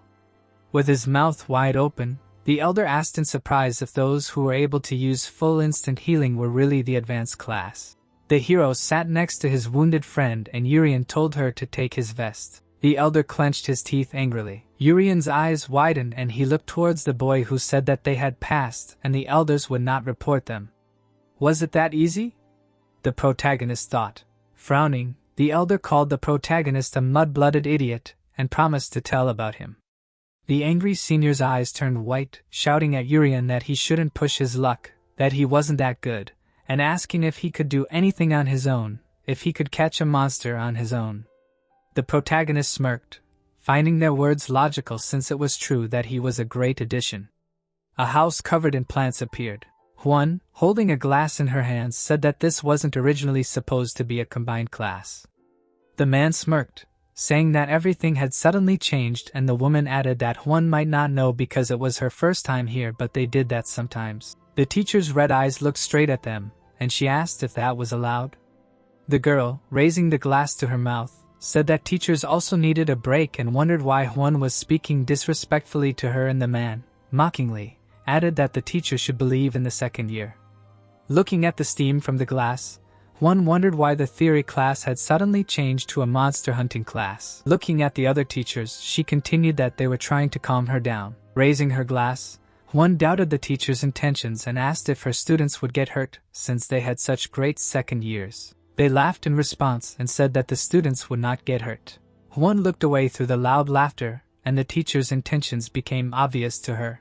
Clutching the glass in her hand, the teacher didn't know what to do with them and why they dared to pester her first-year students. Creating a sound static effect, Juan wondered whether to praise their courage. The teacher's eyes widened and looked at her in confusion. The teacher took a sip and decided to wait. After all, this was an advanced class. In the forest, the elders' thoughts about Jade and the family using the demonic sword could be heard. When asked if they had made sure there were no mudbloods, the senior opened his mouth and shouted affirmatively that they had only brought him. Jade frowned, wondering what was wrong if they had suddenly called him. Gritting his teeth, the boy opposite him said that the seniors had done their job perfectly and had brought the right student. In front of them, sitting on a stone, was Laryl, a second-year advanced student, who called out to Jade and asked to be allowed to give him advice. The building of the Magic Academy towered over them, and it was said that the second years were now called the Demon's Den because he was the first among them. On the day of the entrance ceremony of the senior year, Laryl, who had taken the entrance exam first, appeared and told everyone to listen to him. To which the other students, waving their hands, asked not to make them laugh because they were also aristocrats and would not listen to him just because he was the first. Last year, there were 10 people in the advanced class until Laryl beat everyone else half to death, piling their mangled bodies into a pile. With their bloody hands pressed together, the 3 who submitted remained in the advanced class while those who stood firm were sent to the hospital. Now, there are only 4 people in the advanced class, Laryl and 3 other crazy guys, and there is a strict hierarchy among them. Jade asked why the entire second year would be here, with the corners of his lips drooping, to which he heard his name. Laryl closed his eyes and said that before the magic swordsman came, he had heard something about his family. The second year continued that his family used a demonic sword and that Jade had a great responsibility in his hands, to which Jade looked at him through his hair in confusion. A tear ran down the swordsman's cheek as Laryl asked if it was true that Jade's family would be lost if he failed to graduate from the advanced class. The manor appeared and the sound of what kind of magic tool was heard. The boy, through the shadows, wondered why people who couldn't use the demon's sword used mana swords as if it was nothing. He, through the sweat on his face, turned to his father. The magic tools that were becoming popular in the kingdom were visible. It was a magic wand that created water and a sword that released fire. It was heard that they were the demon's sword family, which was in decline. The father, sitting at the bar table, called out his son's name. He extended his hand and addressed Jade. The father, taking hold of the boy, shouted that he must graduate from the advanced class no matter what it took, adding that they must prove that the demon's sword family was still alive and well. Continuing to shout at his son, he said that no matter what, if Jade could not graduate from the advanced class, then his mother, brother, sister, and he would die. Laryl appeared, sitting on a rock, saying that he would let him graduate from the advanced class. Jade, wide-eyed, asked again. The second year, looking at the boy, said that now this class was being watched by people of such heights that it was difficult for him to imagine their strength. Laryl, narrowing his eyes, said that they gave them a task and guaranteed that they would not be expelled if they helped them complete it. Jade listened with his mouth slightly open as the senior said that for people like them, graduating from the advanced class was a normal thing and asked if that was true. The second year looked at the boys and answered affirmatively that Jade should go to those commoners and do as he told him. Laryl narrowed his eyes and said that it was much easier than fighting for a place in the advanced class, and said that he was helping him because his family was going through a hard time. The boy, looking scared, heard that he now had the opportunity to become a worthy son. Urian and Ella, with their mouths slightly open, were worried about Jade. The sister, raising her hand, said that he had not returned for so long that they were starting to worry, and Julian asked where the seniors went. Jade was bleeding from his hand and he heard him not say that the seniors went to tell the teachers that they were not working well as a team. The boy opened his eyes. He began to strike with his sword and Ella did not see it and responded to her brother. An attack occurred. Urian pushed his sister back. Jade, slightly opening his mouth, asked if this was a bad joke. Did he not think so? The brother and sister were trapped and the swordsman told Urian to be careful. Swords appeared and it was heard that there was high voltage between them and if you touch them, then simple treatment will not help. The protagonist, standing in the cage, asked if Jade did it with the demonic sword and added that he is capable. The swordsman slightly opened his mouth and, apologizing, told the brother and sister to stay there. Looking at them with shame, said that the elders said that he can monopolize points. Urian and Ella, with wide eyes, heard that Jade should stay in the advanced class and for commoners it is normal to fly out.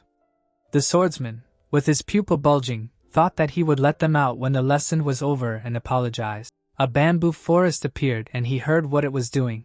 Leril, looking at his bloody fist, said that he thought he clearly asked to cut off their limbs. He, looking down, clarified that Jade was trying to disobey the people above.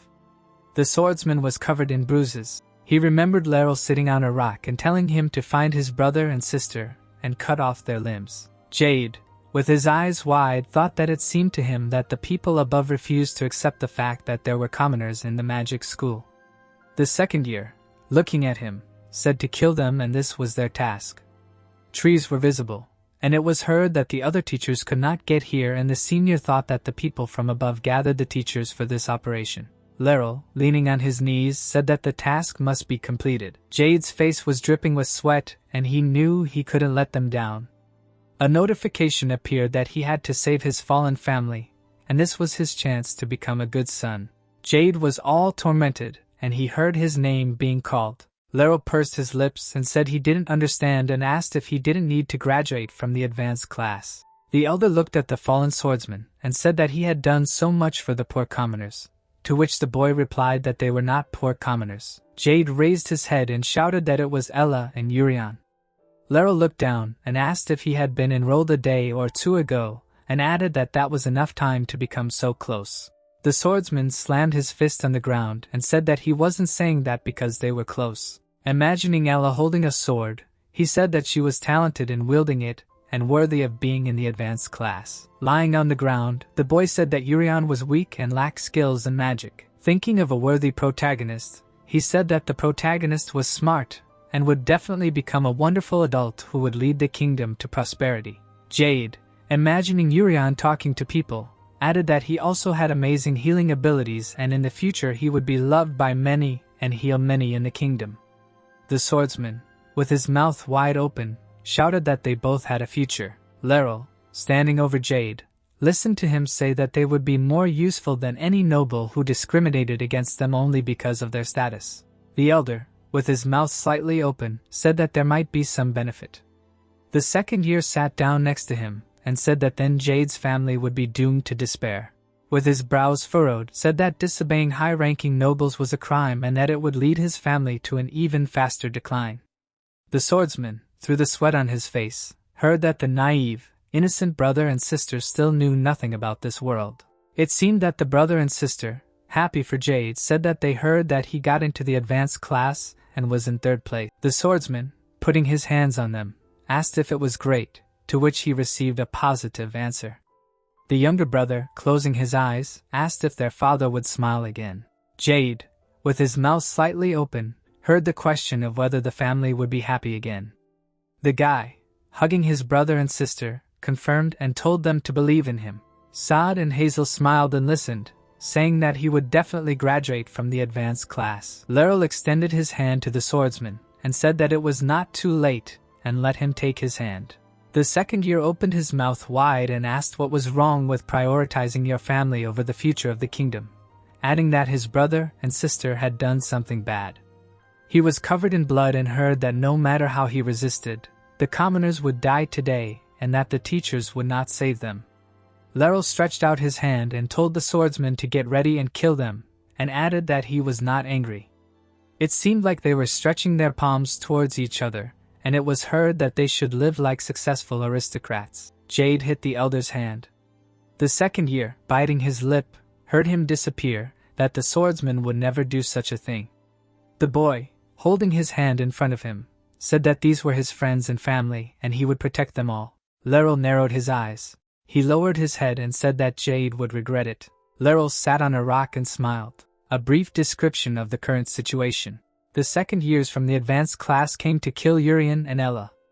Demonic energy began to be drawn out of the boy's hand. Jade fought the second years to protect them. The student began to slowly approach. The swordsman did not want to admit it. The blonde opened his eyes wide. He was strong. Jade looked at the enemy and said that he would fight because he could not allow them to do this. As the student's eyes widened, he understood that if he lost, Ella and Urian would be in trouble. The guy said 10 times. He raised his hand and said that he would hit him 10 times and kill the heroes. Jade looked at the enemy and asked if he was really using a short dagger. They ran at him. The guy shuddered and thought about his body in bewilderment. The blonde calmly stabbed the boy with a knife. Jade spat out blood. The villain said that he used to use long swords. He smiled and said that if you use a dagger, you can look at the victim up close. The student threw the swordsman to the ground and said that there were 9 hits left. The other student smiled embarrassedly and said that no matter how many times he saw the ability to restrict movement, he still felt creepy. The gray-haired man looked ahead solemnly and said that they also did not obey at first, but in the end they had no choice. He said that Lerol does not fight. The young man threw the dagger on his shoulder. His friend said that he was beating. The boy said that in 10 seconds he would strike again. Jade grabbed his wounded side. The opponent began to count, and the swordsman thought that at some point he could not move. He waved his hand, releasing the demonic sword under the count. The boy rushed to attack with a black whip. Lerol blocked the attack and said 1. He opened his eyes wide. The student froze. The enemy was behind him and struck with a dagger. Everything repeated again. Jade gritted his teeth. The dagger was pulled out of his back. The psycho smiled and said that he had a great expression on his face. The guy began to writhe on the ground, and the student said that he would count another 10 seconds and begin. He looked at the swordsman and counted to 2. Jade jumped up, using the third form of the spear. Black bayonets rushed towards the opponent. The brunette clapped his hands, noting how many spears the hero could create. He said that this year's advanced class is impressive. Jade looked forward in fear. His hand was pierced through by a blade. Lerol raised the dagger above his head. The hero screamed. The psycho looked down and started a new count. The forest. The guy turned to Urian. The brother and sister looked forward. They agreed that the words about the glasses were a lie. The girl clenched her fist and asked if Jade would be okay. She said that the elders were threatening him again. The white-haired one folded his hands together and said that if it were only those 2 idiots, he would be okay, but for some reason. He looked forward and said that he had a bad feeling. Jade fell to his knees. Sunbai straightened up at attention. He clenched his teeth and groaned. Lerol approached him and said that if they were going to continue to be cowards, then let them go. He said that they were here to kill. The big guy raised his shoulders and began to apologize. The swordsman was lying face down on the ground. They asked him if he was alive. The blonde walked up to him and said that he was going to kill his brother and sister now because in the end his attempts to stop him were futile. The psycho looked up and said that his actions were pointless, and he brought ruin to his family. He squatted down and asked if the student regretted it. He asked why he was in such a state. Jade stared into space. The psycho asked why his family was created to suffer and why he couldn't pull himself together. The boy didn't move. The villain mockingly said that he could still save them, but then suggested just killing those commoners. The guy looked at him and said that the duration of the restriction of movements was 5 seconds. Lerol looked down and said that the recharge lasts 10 seconds. He looked angrily and asked what he knew about this. Did he really think that this would change anything? The blonde raised his fist to punch and cursed. The swordsman screamed. Lerol knitted his eyebrows. He thrust the dagger into Jade's hand and asked what on earth Jade was thinking. Why didn't he obey him? The sky and the trees. The psycho asked, didn't he really need to graduate from the advanced class? He really let his family fall. The student began to rise. They asked him why he was doing so much for the commoners. The blue-eyed man smiled and repeated the blonde's question. Lerol looked closely at his victim. He repeated the question again. Jade trembled and said that the villain had no real friends. Lerol shuddered. The swordsman said that he could not express in words how pathetic it was. The psycho lowered his gaze. He raised his dagger to strike, frowned, and looked questioningly to the side. His dagger flew out of his hands. Jade knelt down and looked up in shock. He turned around. Urian asked, was Lerol really going to monopolize the points? The hero stood next to him and healed his friend. He asked him to never think about such a thing again. Jade looked at the hero in shock. The villain's assistants looked at the use of healing in surprise. The gray-haired one said that the rumors were true. The blonde frowned at the hero. Urian smiled menacingly and said that the older idiots would not get away with this, especially when it came to the psycho. The boy smiled and said to get ready. Lerol smiled madly. He squeezed the dagger in his hand. He swayed and thought that this idiot had crawled here himself. He ran at the hero and shouted that he would kill him now. Urian looked from under his brows and smiled. He put his hands in his pocket. Who would have thought that he would come here himself? Lero grimaced and shouted again that he would kill him. Urian looked at the enemy. The cast of the dark sphere began. Jade attacked with a spiral, but the enemy dodged. The psycho looked at him and noted that the swordsman had already restored energy. That's what full instant healing means. The young man looked at him angrily. When came up behind him, his friend asked him why he came here. The boy calmly looked ahead. The student shouted that it was dangerous here. Urian went up to his friend and said that he was seriously injured. Jade looked at him in shock. The hero said that he thought he had healed him, but did he really miss something? The blonde smiled. The friend said that he had excellent healing abilities. The boy said that his sister was also in danger. The princesses looked at him in confusion. The swordsman lowered his embarrassed gaze and said thank God. The veins on the villain's forehead bulged. He asked what they were whispering about. He was getting lonely. The student looked at him in fear and the hero left. Sweat was pouring down the boy's face. He could feel that the villain's aura was full of killing intent. He lowered his gaze and told the hero to prepare to run. Urian nervously looked ahead. His friend said that the enemy was more dangerous than he thought, to which the hero said that he had just arrived. Lero gritted his teeth and asked, who said he would let him go? Jade flinched. The psycho used the immobilizing ability again. He gritted his teeth, trying to figure out who it would be. Which of them would be completely immobilized? The blonde ran to attack. The student tried to figure out who would be attacked. The guy flinched. Noting that the enemy was very fast, he summoned a demonic sword and used the shield form. He put it in front of him and looked ahead. He realized that he was immobilized. Lero nervously flinched and cursed. Urian looked at the shield and asked, was it really a sword? Jade realized that he was immobilized so that the hero would be forced to protect him. The blonde looked at the guy and asked, did he really predict this? He created a shield to protect himself before he was immobilized. The psycho stabbed the swordsman in the stomach with a dagger and told him to watch him writhe. Urian looked ahead. Lero flinched at the way the hero called him. The boy with the terrifying aura looked at him and said that if he saw him again, he would kill him before he even noticed. The student's face was covered in sweat. He asked himself why he was so scared. Urian sat next to his friend and healed him. The swordsman asked, is it really true that the villain won't attack again? Jade looked ahead tensely. He had no idea what that psycho was planning, but this was their chance to finish him off. Lero opened his mouth. He called the guys. The blonde looked at them menacingly and said that they had 10 minutes to kill everyone. The henchmen smiled contentedly. They twisted their faces and said that they were waiting for this. Jade looked at them in fear. He forgot. The psycho's eyes bulged and looked ahead. The swordsman didn't know if he could escape from him alone. He looked at the 4 killers. In his mind he said that we weren't even talking about the entire second year of the advanced class. Jade gritted his teeth and began to sweat.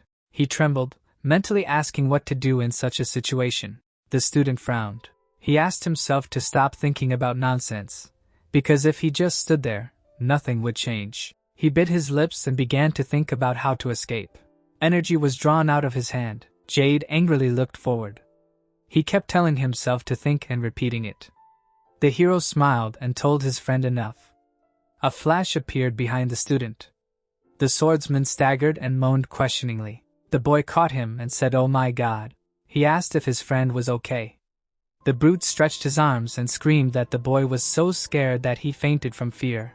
Blonde smiled and asked to leave the rest to him and sleep peacefully. The sword stuck in the ground. Ricky said that he was late. The guy stretched his neck and asked, didn't he want to take his teammate? The girls looked at him and said that it was strange. Ella looked ahead with concern and reminded that the hero promised to return soon. She thought that something had happened. Saradi looked down and said clearly, she suggested going to look for the boy. There were screams in the forest. The blonde screamed that they had immediately fled. Lero ran through the forest and said that they needed to find them and kill them. He screamed that they couldn't leave witnesses. The guy looked ahead absent-mindedly and said that scum like a hero. He said that he had run away with someone on his back. The villain frowned and said that they needed to find and kill. Suddenly a man in armor appeared nearby. The student asked who he was. The gray-haired man looked at him angrily and demanded that he get out of the way. He said that they had a task from the authorities. The knight looked at the guys and said wow, he hadn't exercised for a long time. The wind fluttered his cloak. Urian said that he would take the opportunity and warm up. He hoped that the children would not die too quickly. Lero gritted his teeth and repeated his question. Who is he? Urian looked at the guy and almost said his name. He said that he was a genius swordsman. The trio jumped on the hero to attack. The psycho ordered to kill the guy while he could not move. He said that to say such a thing, you need courage. The blonde looked forward with a grin. Zinkin began to fill his hand with energy. He was a true symbol of strength, capable of destroying stone with his bare hands. Isla smiled. He gave up first. He was a strange brat who liked to kill others. Kelly swung his fist. He was the weakest of the three, but he was a bloodhound who would carry out any task, no matter what it cost them. Laurel smiled madly and thought that they were all great guys who were suitable for him as henchmen. He noted that this strange idiot would slowly and painfully die when they would tear off his limbs one by one. His eyes widened. He asked, "Is the hero only capable of showing off?" Flashes were heard behind him. The student looked back questioningly. 3 of his friends' butts were sticking out of the tree bark. Laurel looked at them and thought about butts. The swordsman took hold of the hilt and said that his immobilization did not work on him. He said enough of these pathetic tricks. The psycho shuddered and asked again. He clenched his jaw and cursed. An ability flew at the hero. He asked the student to listen when someone was talking to him. Barian caught the guy's dagger with 2 fingers and said that he already told him that it would not work. The knight looked at the blade and asked, "Is this by any chance the only thing he can do?" The psycho broke out in a sweat and began a long series of attacks. He looked angrily at the hero and asked how he was going to defeat him without even swinging the blade. The hero easily repelled all the attacks and chuckled. He broke the blade with his fingers. Laurel looked at him in shock. He was asked if he was really the best among the second-year students. Urian looked at him and said that he was a little disappointed and that this could not even be called a warm-up. The blonde clenched his teeth. He smiled nervously. He took out his sword and said that it had been 4 years since he held a long sword in his hands. He ran to attack. The young man asked not to disappoint him again. Laurel smiled and used the ability. Urian looked at him and reminded him that it would not work. The psycho swung and said that the hero believes that this is the only skill he has. The guy ended up behind the knight. His blood spurted. This student was in first place among the second-year students. The hero looked at the inflicted wound. The villain smiled contentedly. Urian asked himself, "Is it all because he is so fast that he does not catch the eye?" A year ago, Laurel was beating up children. Then there was an incident of an attack by an advanced class. The reason why the magic school could not fully hold Laurel accountable for his crime. The verdict of the committee of the Royal Magic School, despite his character flaws, his abilities cannot be ignored because the magic school is always short of talent and the blonde had the skills needed by the kingdom. Laurel put his sword on his back and asked, "Did the hero really think that he could move with his speed?" He smiled and said that speed is equal to strength. Urian looked at him. The student noted that he really had tough skin because he planned to cut off his left arm. When he looked at the wound, the villain said that he was lucky that he got off with just a cut. The knight coldly looked at his hand and said that this was not his blood. Laurel looked ahead questioningly. There was a large cut on his body. The youth lowered his gaze. His pupils narrowed. He groaned. The student fell to his knees. The hero put his sword away and said that he would not get the warm-up he needed. Laurel grabbed his wound and shouted that he was a valuable asset to the kingdom. Urian looked at him. The boy said that attacking him was an act of aggression against the kingdom. The hero said that it was great, considering the plan to kill the student. The knight froze. He remembered the blonde cutting his friend. Every blow. He remembered the swordsman being beaten. The villain raised his head. The hero slowly approached him. Threatening him with an aura, he said that this would not end with his head stuck in a tree, at least not for him. Laurel broke out in a sweat and asked who the hero was. The knight grabbed his sword. He said that he would have to kill him if he said, "White hair, The girls and the boy looked around. Cersei asked if everyone felt that aura. Ricky looked away and said that it was Yuri. He was covered in mana. The girls said that it was the one the boy pointed out as the culprit of the incident at the entrance exam. Ricky used the wind and flew forward. Cersei urged her friend. The white-haired man quickly ran forward. He shuddered. Yuri stood in front of the body of the best second-year student. Urian looked at him silently. Ricky descended, addressing the hero. The knight looked at him and asked him to call him by his fictitious name. The boy came closer and asked, "Could it be that Laeral, the best among the second-year students, could not compare to him?" Ricky looked down and said that the boy had such great strength and still planned to kill students. Urian said that he did not kill anyone. The students squeezed the hilt. He summed up that the hero refused to answer and not that it mattered. The wind rose around the boy. He said that he would have to speak soon. The wind hit the hero. He asked, "Was he really stronger than Laeral?" The white-haired man raised his sword and said that if the knight thought he could defeat him again, he should think again. He pointed the sword at him and said that he was using the power of V, the spirit of the wind. The hero looked at him questioningly and asked again. It was not like he was thinking about it. Hersey appeared in his head. She said a warrior, a demon, a dragon, or even a king. She said that the hero can become whatever he wants. Urian looked at the student, noting that there were other species besides humans. Ricky got into a fighting stance, addressing the spirit. The space around the boy began to glow. He asked to grant him power. The knight adjusted his cloak and said that it was impressive. He said that he would even have to get one of the buffs. The boy's eyes flashed. He created ice shards using the X-1000 wind sword. Ricky swung. Ice shards rushed at the hero. Urian looked up.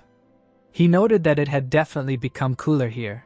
An explosion was heard. Urian gripped the hilt of the sword, and with one swing, he scattered everything to the sides. The knight spun the sword and said that the student would have to come up with something better. Ricky's sword began to glow. A wall of cold and wind appeared around him. He noted that the hero had let down his guard and now was his chance. He stared ahead, intending to finish the hero off with one blow. A pillar of light struck near the student. Urian said that this is exactly what he was talking about. The warrior looked at the opponent and said riddle surprise. He said that it seemed like he was here, but it was better to watch the back, so where is he? A beam struck from the sky. The opponent looked forward. Urian hit him with the edge of his palm from behind and said that the answer was this. He said that there was an afterimage in front all this time. Ricky's eyes rolled back. He said that this was a cheap move. The hero raised his hand and said that the white-haired one was better than Laeral. Palace, the joint predator hunting lesson for first-year advanced students, was cancelled. Urian stood. It was because Urian was the main suspect in the entrance exam incident. The one who used the beast to attack the nobles appeared and attacked the students again. The man walked up the stairs. One opened the doors. The principal looked at her and smiled. The president looked at him darkly. She hoped that the man was informed. Majes smiled and said that he heard that this incident happened when she was called by the other instructors. Devshika walked further.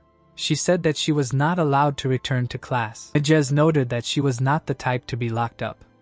One looked forward tiredly and said that she did not resist. She just did not expect her students to get hurt. The president walked to the principal's desk. She suspected that this incident was staged. She said that someone of high rank had a direct influence on the teachers. The principal smiled and said that this was exactly his thoughts. He also believed that the true mastermind was a high-ranking noble. One looked at him silently. The office was covered in a bunch of flashes. The director looked grimly at his office collapsing. The president said that she would pray. The girl looked at the director and added that he was not involved in this incident. Majes looked up and called her by name. He looked askance and said that she was not the only one who felt insulted because of this. One did not move. The man said that he was also very upset by the fact that the students were seriously injured. The director looked up and swore that he was not involved in anything, but he suspected that the teachers who kept her locked up were like that, so she was currently undergoing a thorough interrogation. One lowered her gaze. Majes said that he would reveal the truth about this incident as soon as possible. The girl asked to look into the second-year advanced class as well. She said that her children were attacked. The hospital said that they were currently under observation due to the injuries sustained by Yuri. She said that she would begin her investigation once they were stabilized. The president looked away and asked if the hero could be an imperial spy.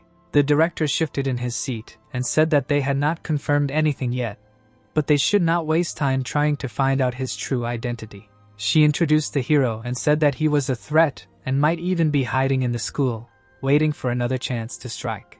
Yuri engorged himself on meat. His sister was sitting next to him and eating as well. The girl was giving him suggestions. The blonde boy licked his lips. He thought that now they wouldn't have to worry about being demoted anytime soon. He doubted that they would teach them another dangerous lesson after how many of them had suffered. Rizzo was eating carefully and criticizing the way the poor people ate. Rizzo said that Chris was talking with food in his mouth. The red-haired boy glared at the bully and told him to leave. The long-haired boy flinched in fear and said of course. He said that he had made an appointment for the boy to go to the hospital. He advised him to just go and get checked out. Hina looked ahead and said that she heard that they had been attacked as well, but that they looked fine. The guy next to him said that they had fully recovered. The twins were sitting next to each other. Mu looked away and said that she wanted that. Her eyes widened. Jill looked at her sister questioningly. Jade smiled, greeting his friends. The boy passed by the table. He was glad that the heroes were okay. The boy asked if he was feeling better. The swordsman smiled and said that he had fainted, but his body was fine. Ella said that the swordsman must be getting old. The hero's sister came up to him. She heard that the student sacrificed himself to protect them. The girl looked at the senior student anxiously and asked him not to go anywhere alone from now on. She suggested that they always stick together. The boy's cheeks turned red. He was only happy. Jade clenched his fists and agreed to stick together. You are classified as what Ella valued. It was him, the lunch menu, and Jade. The swordsman smiled. The hero said that he was just letting him know. The students are in the cafeteria, and the joint lesson on hunting animals has come to an end and all the first years of the advanced class. The hero laughed, because even including him, everyone managed to take their seats. Several months have passed. The principal looked at the hero and turned to him. He said that if he failed this exam, he would be expelled. Durian smiled sheepishly. He was under threat of expulsion. The students looked at the man. He said that the hero was originally accepted as an honorary student of the magic department on the condition that low grades would lead to expulsion. The hero smiled. Majez was completely confident that he would easily pass this exam. The principal coughed. He asked to let him explain. Everyone frowned at him. He said that it was time for midterm exams. He said the exam would be on hunting for advanced class beasts. The Forest of Endurance. Each of the students would enter it, and if they scored 20 points, they would pass the exam. Riza looked at the man in shock and asked again.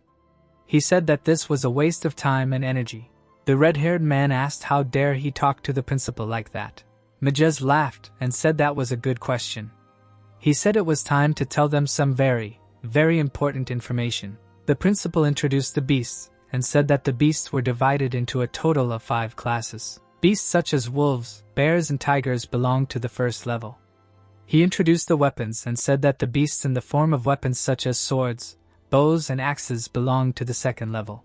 Rain and thunderstorms. The man said that the beasts in the form of natural disasters such as typhoons, earthquakes and torrential rains belonged to the third level.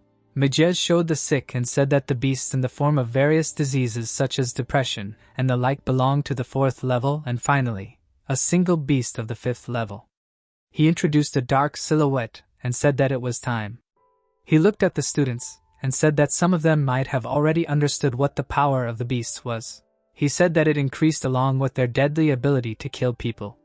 Urian looked at him in surprise. He said that although the connection with humans itself remains unclear, one thing is certain, these beasts are the enemies of humanity. The bully looked angrily at the principal and asked what these 20 points were. The red-haired man again asked him to stop talking to the principal like that.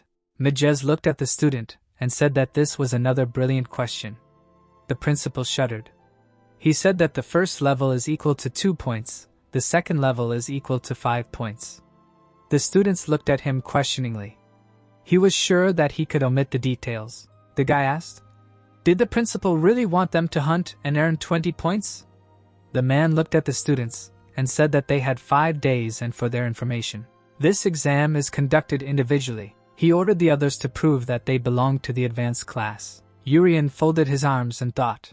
He mentally asked himself how he was supposed to kill the beasts without revealing his abilities, since the second-level beasts were worth 5 points, and if he could just secretly track down 4 of them. The principal was asked. The twins looked at the principal and asked what about the 3rd level. Majez looked at them with satisfaction and said that among the first-year students who asked him this question, she was the 3rd. He said that the 3rd-level beasts were worth 20 points. He looked closely at the girl and said that if they encountered a 3rd-level beast, they should run away immediately. The instructor looked at the students and said that a 3rd-level beast cannot be defeated alone. Rump and Chili looked at the children. The boy said that in this exam they will not be working with 3rd-level beasts. The president frowned at the students and said that this time no one can interfere, not even any beasts, not even Yuri, because she will be personally supervising the exam. She smiled. Urian looked at them with confusion. The president told the kids to concentrate on the exam. The boy said that he was getting better and better. The midterm exam was under close attention. Will the hero be able to pass the exam without his true strength being revealed? The blonde smiled nervously. The midterm exam at the Royal Magic School. The director looked at the students from the balcony. He said how many points killing beasts brings, but told them to earn 20 points and then the students will pass the exam. Urian pursed his lips. He knew that the exam would be easy. He imagined the observers who would be watching him. The hero anxiously introduced one. The nobleman approached the hero and greeted him. He asked if he knew that this was an individual exam. The boy smiled mockingly and said that in the end all he had was the ability to heal. He asked if the hero could earn 20 points on his own. Ella put her hand on her chest and asked her brother not to worry. She said she would help her brother somehow. Urian smiled and said that all this could work out for the best. The instructor walked down the hallway. Rump looked ahead and said that he had sent all the students to their assigned places. The director looked away and said that this was excellent work. Chili waved her hand over the magic ball. A student was reflected in it. The woman looked at the man and said that all the magic tools were connected to each other. Majez said that this was good work. He took the ball in his hand. He was curious who would pass the exam first. The boy looked at him and guessed that it would be Her Highness. He said that she had talent beyond her years. Rump looked at the ball and said, "Ricky, this boy also seems exceptional." The instructor looked at him and said that all the first years this year were excellent. Sormani asked, "What about their honor students?" The professor glanced at him and asked, "Does the coach mean a commoner?" He said that there was no way the hero would be able to take first place. He doubted that the hero would even pass the exam on his own. Chili looked at him worriedly. The man said that the hero would soon realize that he was expelled. The woman said that the boy should stay in their school. Human looked into the orb. Jerry said that he hadn't even seen his instant full healing in action. The president said that they just needed to keep watching to see if he would pass the exam or not. Urian stood in the reflection of the orb. The hero smiled lossily. He asked to stop watching him. He looked at the eye hanging in the air in front of him. The boy smiled and said that he would be expelled if he couldn't get 20 points. How could he pass the exam without revealing his true abilities? Urian looked up and asked thoughtfully, "What is the standard of their durability?" The youth released Mata from his hand, asking, "Is an instant full healing an incredible skill in this world?" He put his hand to his mouth. He asked himself, "Does the standard of strength only apply to combat?" At that moment, a huge rat appeared behind the boy. Urian looked up and said that it was very disgusting. The beast opened its mouth and screamed. The blonde looked away boredly. The eye watched him. The boy took out a stick and shot water out of it. Chili jumped up happily. She said that it was his magnificent water attack. Very frowned at the ball. The instructor said that she had never seen a student use the one she made so gracefully. The professor said that it was not bad. Rum stood to the side. He noted that the hero had impressive mana. However, in front of the hero stood a large wet rat. The guy said that it was not enough. Urian laughed. He said, "Look how wet you are, as expected." He looked down, thinking that so much power did not bother his heart at all. He remembered how mana poured out of his hand when he was a child, At first, any manifestation of power caused a sharp pain in his heart. The hero looked away. He thought that it was because he tried to exert much more power than he had just now. In other words, the impact of a certain amount of power would not be fatal for him. Two monsters peeked out from behind the trees. They surrounded the child. But he smiled. For him the question was, what exactly is this limit? A bone creature appeared behind the beasts. The boy's eyes widened. The sword beast was looking at him. Its body parts were glowing red. It attacked, accidentally killing one of the rats with the attack. Red slashes flew at the hero. There was an explosion. The observers began to stare at the balls.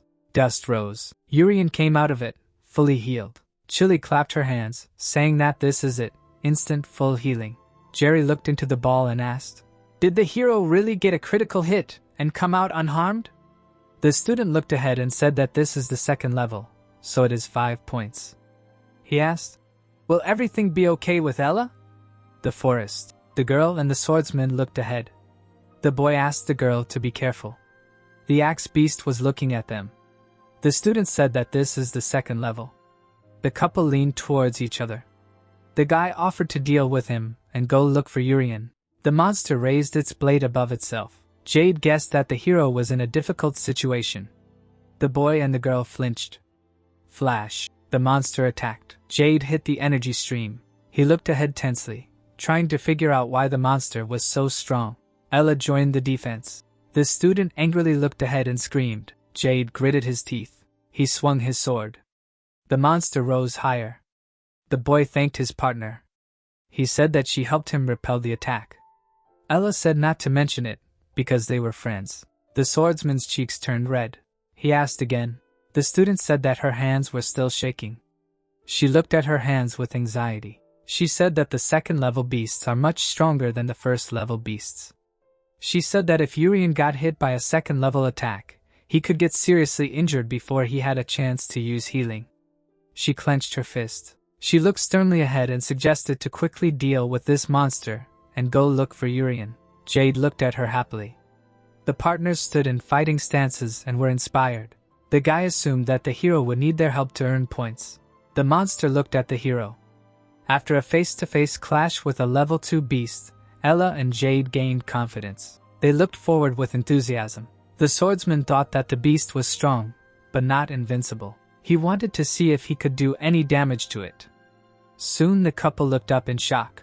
The two fell into despair. The elemental monster stood right in front of them with the axe monster. A level 3 hurricane beast appeared. Thanks for watching. Don't forget to subscribe and hit the like button for more epic manhwa recaps. Observers, Urien was reflected in the ball.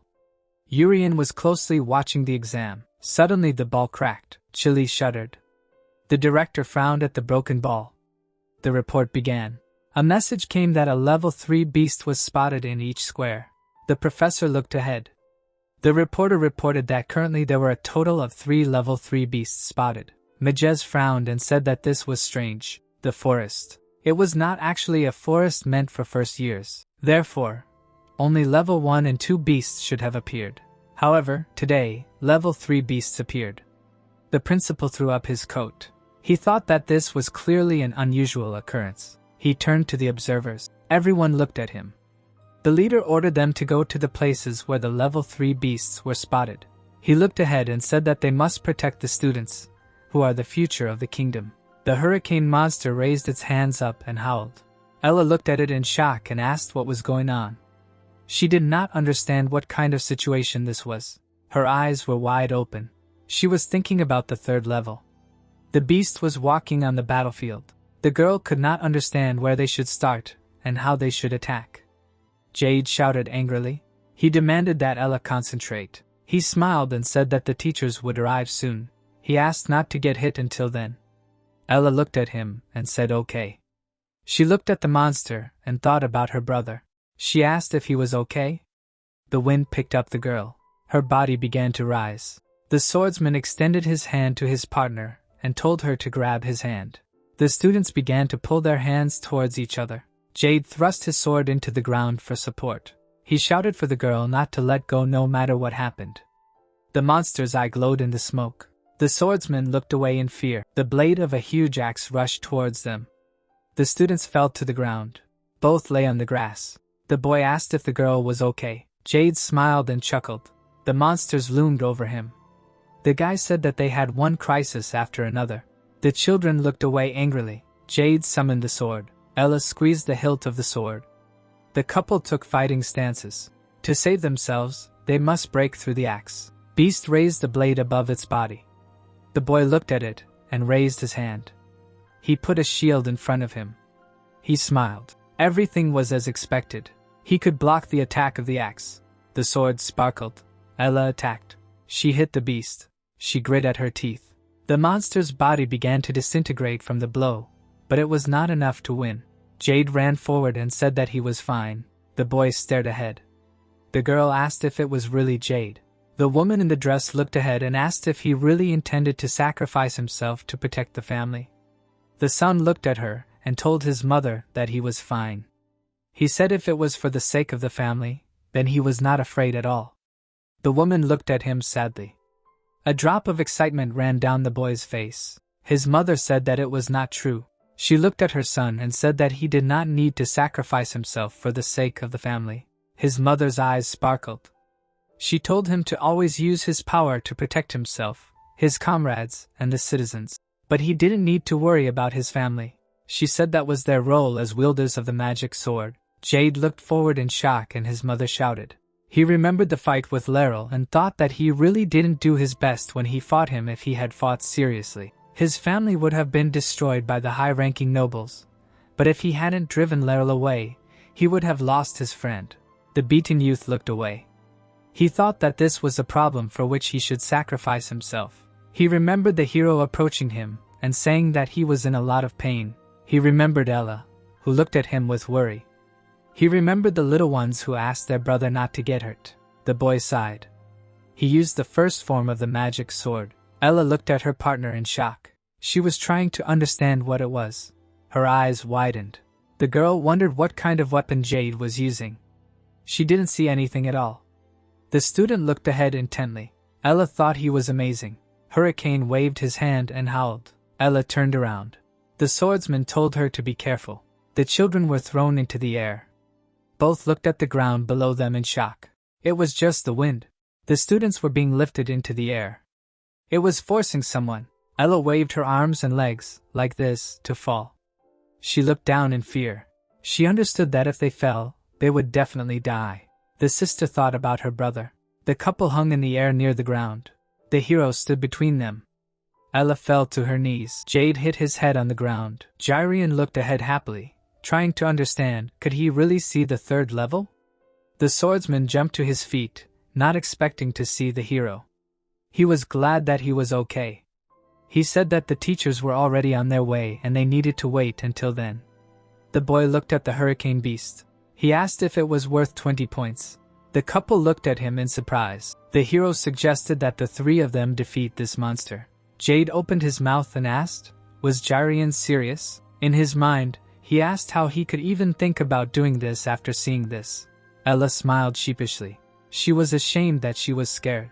She noted that her brother was a much braver person than her. Gyrian smiled in anticipation, thinking about 20 points. The beast surrounded the hero.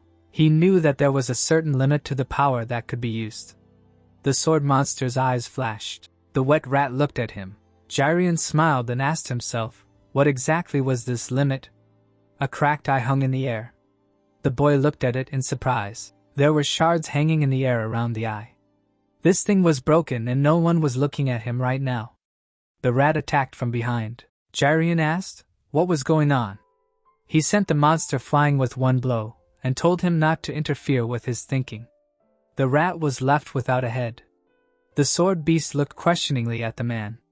He asked, is there really no pain and no one is watching?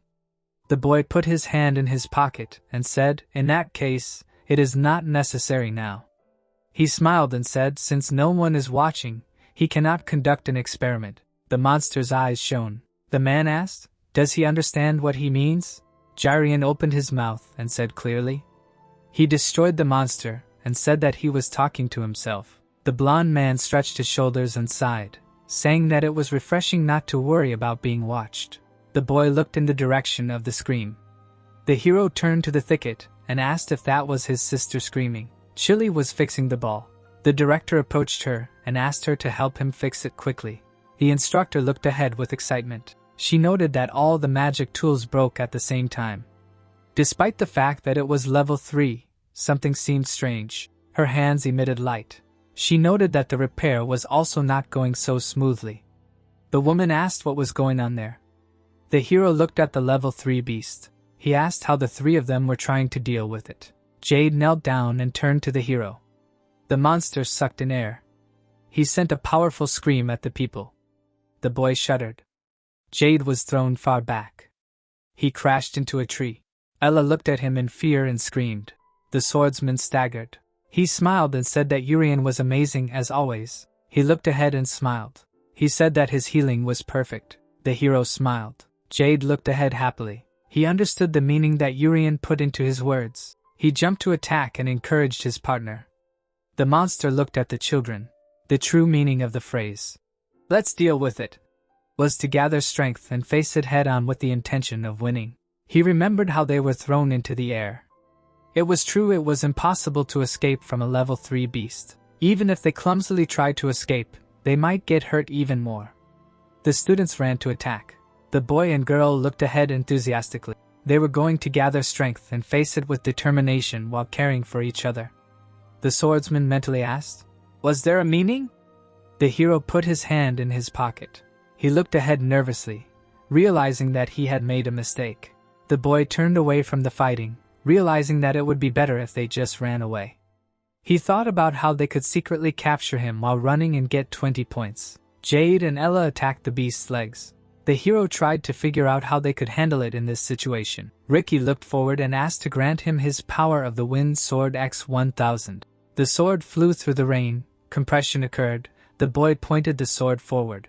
He looked to the side and said, "Shoot!" It pierced the hurricane beast. The sword flew in an arc, leaving a hole in the monster's body. Ella and Jade looked up in shock. The boy asked them, "Did they really face a level 3 beast and did not run away?" Ricky intercepted the sword and said that this was an admirable knightly spirit. Ella looked at the white-haired man happily and asked, "Did he really defeat a level 3 beast?" Jade looked at his classmate with displeasure. He asked who the guy thought he was, stealing their victory.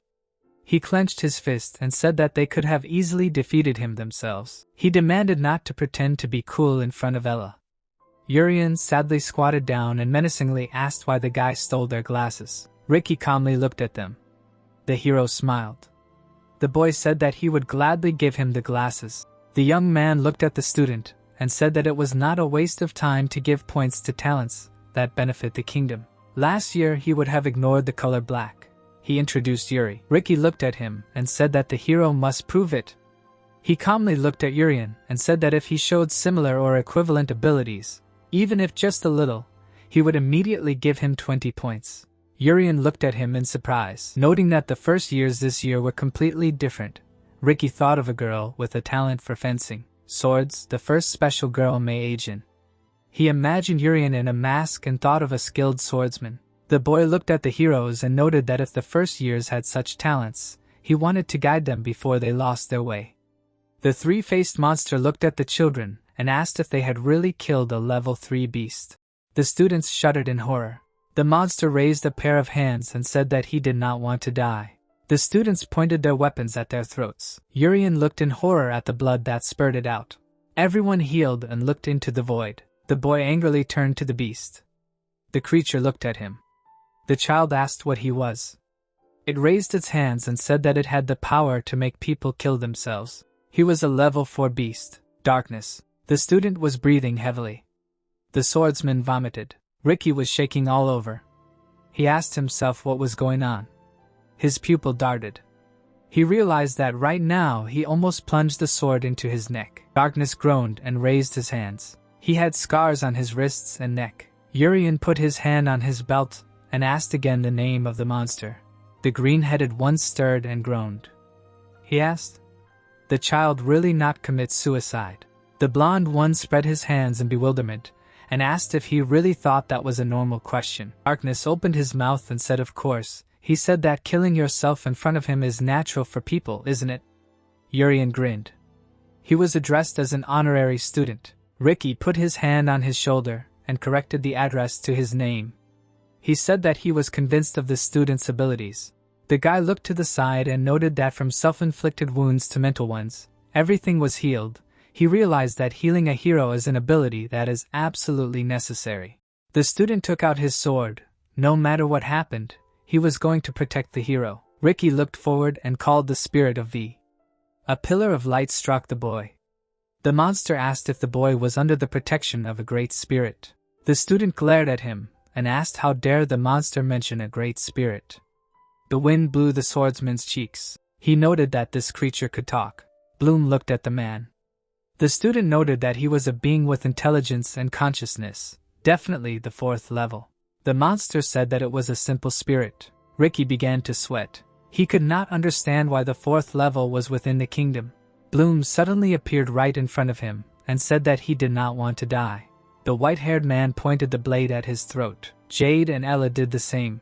Blood splashed onto the beast. Urian glared at him menacingly and told him to stop. The monster looked at him in confusion. He turned to the light of healing and said that they were not dead yet and this was not a coincidence or a miracle. Urian hugged his sister. Imrak said that another target appeared. The beast loomed over the hero. He said that he would definitely kill him because he was interfering with their plans. The white-haired man squeezed the hilt and said no. He glared at the enemy and said that he would send him back no matter what.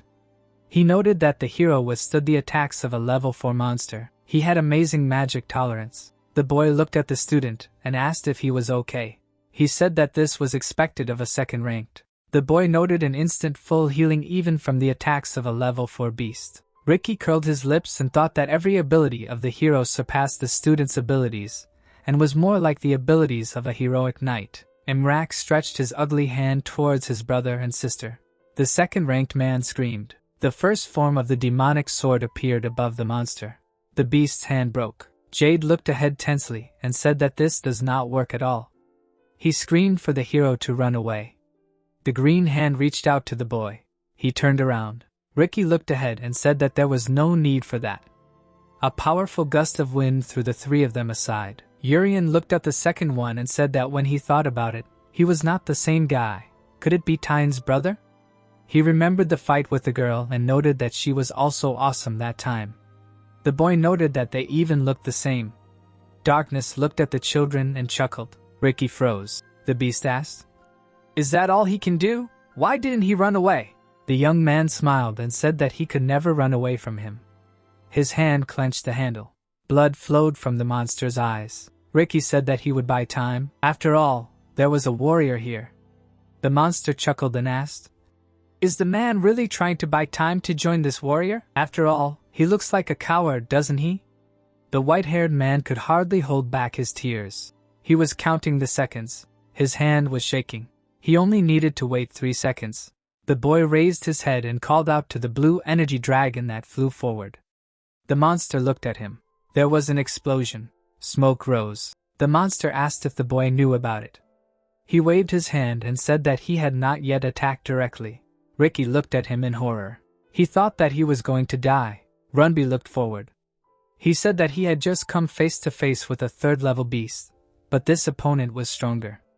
The instructor picked up the boy and asked, "Is it really darkness in front of him?" The beast turned to him and said that there was no point in answering. The boy looked forward and said to the wind, "Super speed." Jade and Ella were lying on the ground. Urian hung in the air, gloomily. He looked menacingly at the battlefield. Butterfly wings emerged from the instructor's back. Light illuminated the clearing. Ricky covered his ears with his hands. He asked himself, "Could such a sound come from the wind?" Gloom grabbed his collar. First, Majez looked away. He squinted and turned to Runby. He was called. He looked into the ball. Julie said that something was wrong. She looked into the ball with alarm and said that no matter how many 3rd-level beasts there were, it was impossible for the magic tools to be destroyed all at once, and even beyond repair. The woman turned around and said that there was interference in the communication and a stronger enemy had appeared. The director shuddered. He created a magic circle and turned to heaven, and began to check the connection. The man's eyes lit up. He thought about the unexpected appearance of a third-level beast. He looked at the broken magic balls that broke at the same time. The headmaster decided that all this could not be a coincidence. Majez looked forward and said that the beast with such a level of intelligence is the 4th level. His body was covered in lightning. He asked himself, why all this during the exams of the first year? Is the target the princess? He decided that whatever it was, the director looked menacingly forward and said not to underestimate him. Chili looked at him with fear. The headmaster said that until the night of the kingdom arrives, he will go to the scene to protect the students. Majez looked sternly forward.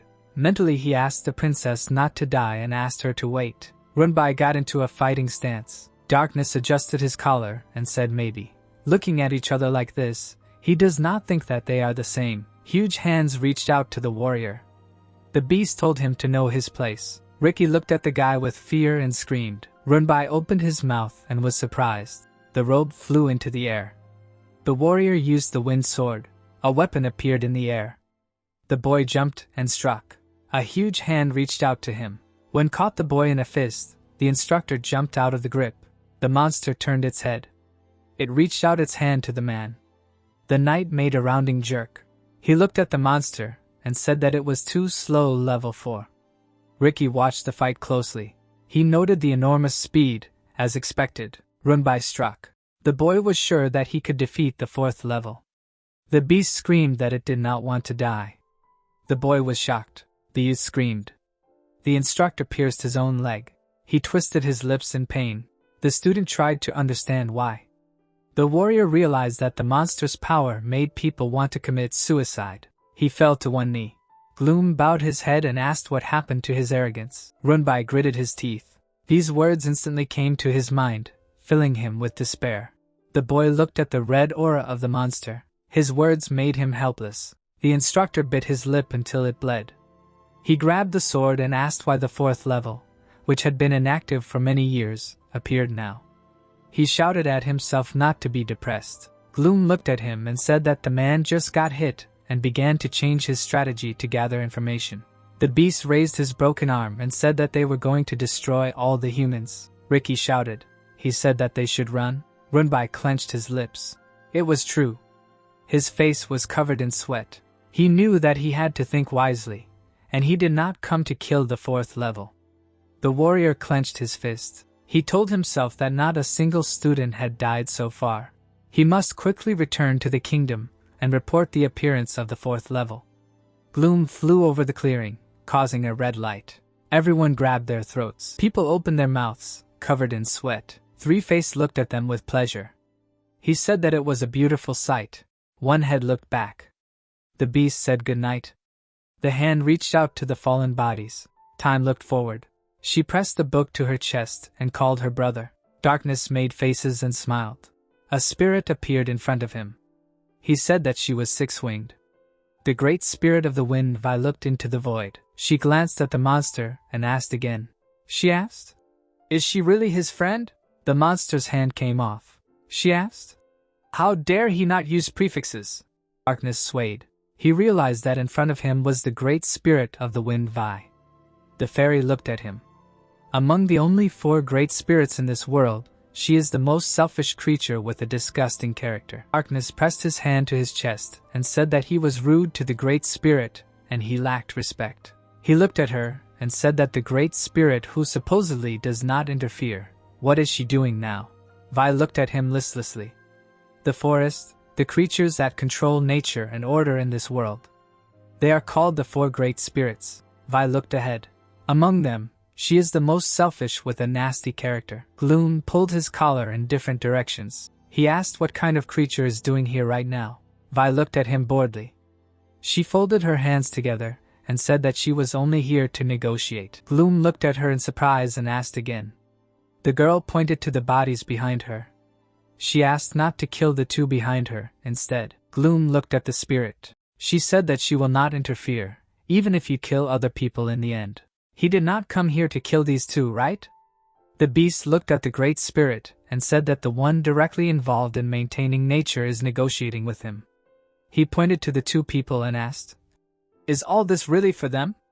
Vi smiled sheepishly and said that they looked good, and she liked beautiful things. The monster looked at her in confusion. She said that it meant that she didn't like him.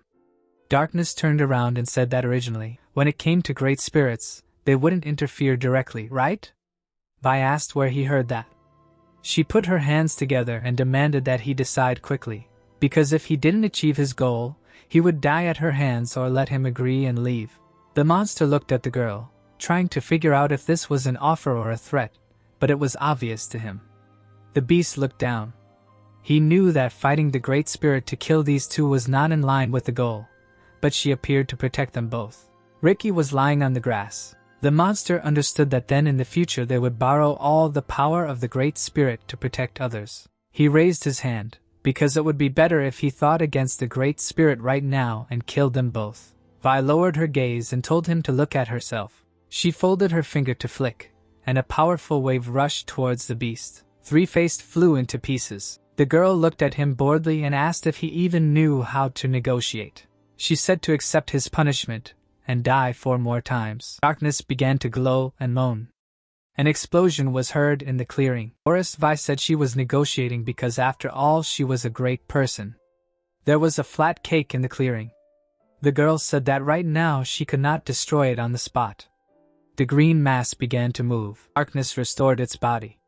The monster looked at the spirit and agreed to negotiate because its purpose here must be achieved. Vi looked at it. The beast said to just know that he was making concessions for the sake of his goal. The spirit ordered the monster to quickly disappear. Darkness disappeared instantly. Vi looked ahead and asked, "Is it really time for the monsters to start moving?" She looked down. She became small and hugged Ricky's face. She began to happily say that they hadn't seen each other for a long time. She began to hit him on the ear and tell him to wake up. She wanted to hear his voice. The fairy looked at the boy with care. She said that she was glad that he was safe. Vi looked to the side and said in. Ryan Bai was lying with his back up. He did not move. The fairy said that he still did not use his power. The trees. The forest was filled with an ominous aura. Darkness looked around, trying to understand what kind of humiliation this was. The monster clenched his fists, releasing lightning. Vi said that they could not waste any more time. They were going to fulfill the purpose of their stay here, and then they would trample the growing saplings. Jade and Ella were lying on the ground. Darkness said that until this unpleasant feeling becomes refreshing. His face was covered in lightning. He said that no one would get out of here alive. A leaf fell on the grass. A powerful green beam hit the ground nearby. The beast looked in that direction questioningly. He opened his mouth, trying to understand what was happening. Jurian looked at him grimly. He opened his mouth and said that he hesitated again, and even when his sister was injured he could not find a way to solve this without revealing his abilities. The beast appeared in front of the boy and said that he did not run away. He looked at him and told him not to worry. Even if he ran away, everyone would die anyway. Three-Face raised his hands to the sky and told the hero to disappear. He said that all hope here today will turn into despair and fear. Green hands grabbed the boy by the throat. He asked if he knew what. Bloom lifted him up and said the hands of someone who tries to commit suicide are more desperate than anyone else, right? Jurian opened his mouth, his veins bulging. Suddenly he grabbed the monster's hand. He tore it off and said that the beast always tries to act like it makes others commit suicide. He asked him to stop talking nonsense. Jurian looked at the monster darkly. His eyes glowed green. He said the beast can't kill anyone because it is nothing. Bloom suddenly began to cry blood. He released a bunch of huge hands. The hero remembered his sister, who was killing herself. When the hands began to clasp the boy, he correctly assessed his strength, and from now on he will not hesitate. Jurian's hand was covered in green energy. The blow created a long and deep crater. Level 4 gloom was destroyed. With the appearance of LV4 who had been hiding for the past few years, the kingdom called an emergency meeting. The kingdom of Rent, the royal capital. King Brahiden sat on the throne. It was reported that there had been no level 4 movements for several years. But then he appeared at the exam grounds of the magic school, threatening the students and teachers. Uncle Majez frowned and said that at that time, the teacher and student Ricky who were at the scene protected the students from level 4. He stood in the throne room and said that after that, they lost consciousness but were unharmed, it seemed like the Great Spirit V protected them. Viscount Drade looked ahead and said that V probably got into a fierce battle with level 4. The man tensed up when he asked everyone who saw the incident, right? Viscount Reese said that he couldn't even imagine what kind of struggle could have caused the landscape to become like this. He frowned and asked if level 4 had become stronger than before. The past few years its power had been growing in order to destroy humanity. The man raised his eyebrows and said that if a single level 4 could fight a great spirit with such ferocity, humanity had no hope. Sadie frowned and told everyone to calm down. He turned around and said that they were standing before His Majesty. The long-haired man opened his mouth and said that although level 4 had become stronger, they had become much stronger.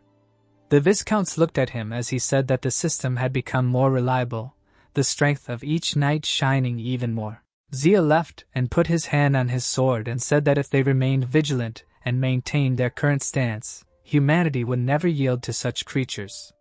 Brehiden looked forward and said that it was true, the strength of humans' lives and their ability to prepare for and deal with crises. Majez bowed when the king told him to find the infiltration route of level 4 and take action. He agreed. The commander bowed when Brehiden said that everyone should be thoroughly prepared to protect the citizens at all times, he confirmed. The man bowed and said that he had another matter he wanted to discuss. The director raised his head and said that every year they hold a friendly competition with the Empire, but he wanted to postpone it this year. The king raised an eyebrow and said that it was an annual event where students compete against Empire students based on skill. The gray-haired man said that this year, due to the alarming movement of monsters, it seemed like they should postpone the competition. Reyes took a step forward and said that this was nonsense. He raised an eyebrow and asked how they could postpone the competition. Did they forget the Empire's recent statement? The statement said that the Empire highly appreciated the kingdom's quick response to protect its citizens from level 4. Monsters were completely incapable of threatening humanity, and humans were overwhelmingly stronger than monsters, so the Empire hoped that the annual friendly competition would proceed as usual. The boy frowned and said that while the Empire, their rival kingdom, was showing such confidence, how could their kingdom show such cowardice? The noble smiled and said that from the Empire's perspective, they had suffered a series of defeats in a row over the past 3 years. They definitely wanted to win the competition this year. The director frowned and said that level 4 monsters were highly intelligent. They would never appear without a reason. Others interrupted him and shouted how other countries, including the Empire, would treat the kingdom and the future they might lose their dominance in the war against monsters. The king looked at them. Majez replied that they couldn't put the students in danger. The man yelled what exactly was so dangerous about the competition when the kingdom and Empire deployed their forces. Zadis thought about it and said that indeed, if the monsters suddenly attacked, they wouldn't be able to rush in recklessly if the knights were deployed. Majez looked ahead and said that because they were overconfident, they were in danger. There was no certainty that only one level 4 beast would appear in the competition. The Viscount raised his eyebrows and asked if that meant that if the monsters appeared they would lose. Brehiden looked at them and told them to stop. Both sides had valid opinions. He raised his eyebrows and said that without confirming the monster's purpose, holding the event might not be a good idea. The man looked at him as he said that if they refused the competition, the Empire would use their refusal as an excuse to engage in political maneuvers with other nations. The king looked ahead and said that in other words, the kingdom is in a dilemma. In that case, it is better to ask the students directly. The subjects looked at him. The principal raised his head and asked, "Is it the students?" He raised his hand and said that those who fought bravely against the level 4, the teacher Garanbai and the student Ricky should be brought to him. He looked down and said that in addition, the special student of magic Urian should be brought. After a while, the boy looked up. He bowed and thought about what happened while the principal was saying that he brought the teacher and the students. Brehiden looked ahead and asked everyone to raise their heads during this recent crisis with the appearance of level 4. Their calmness and reaction deserve praise. Thanks to their courage, the peace and stability of the kingdom was preserved. The heroes smiled and thought, "Is this really the king?"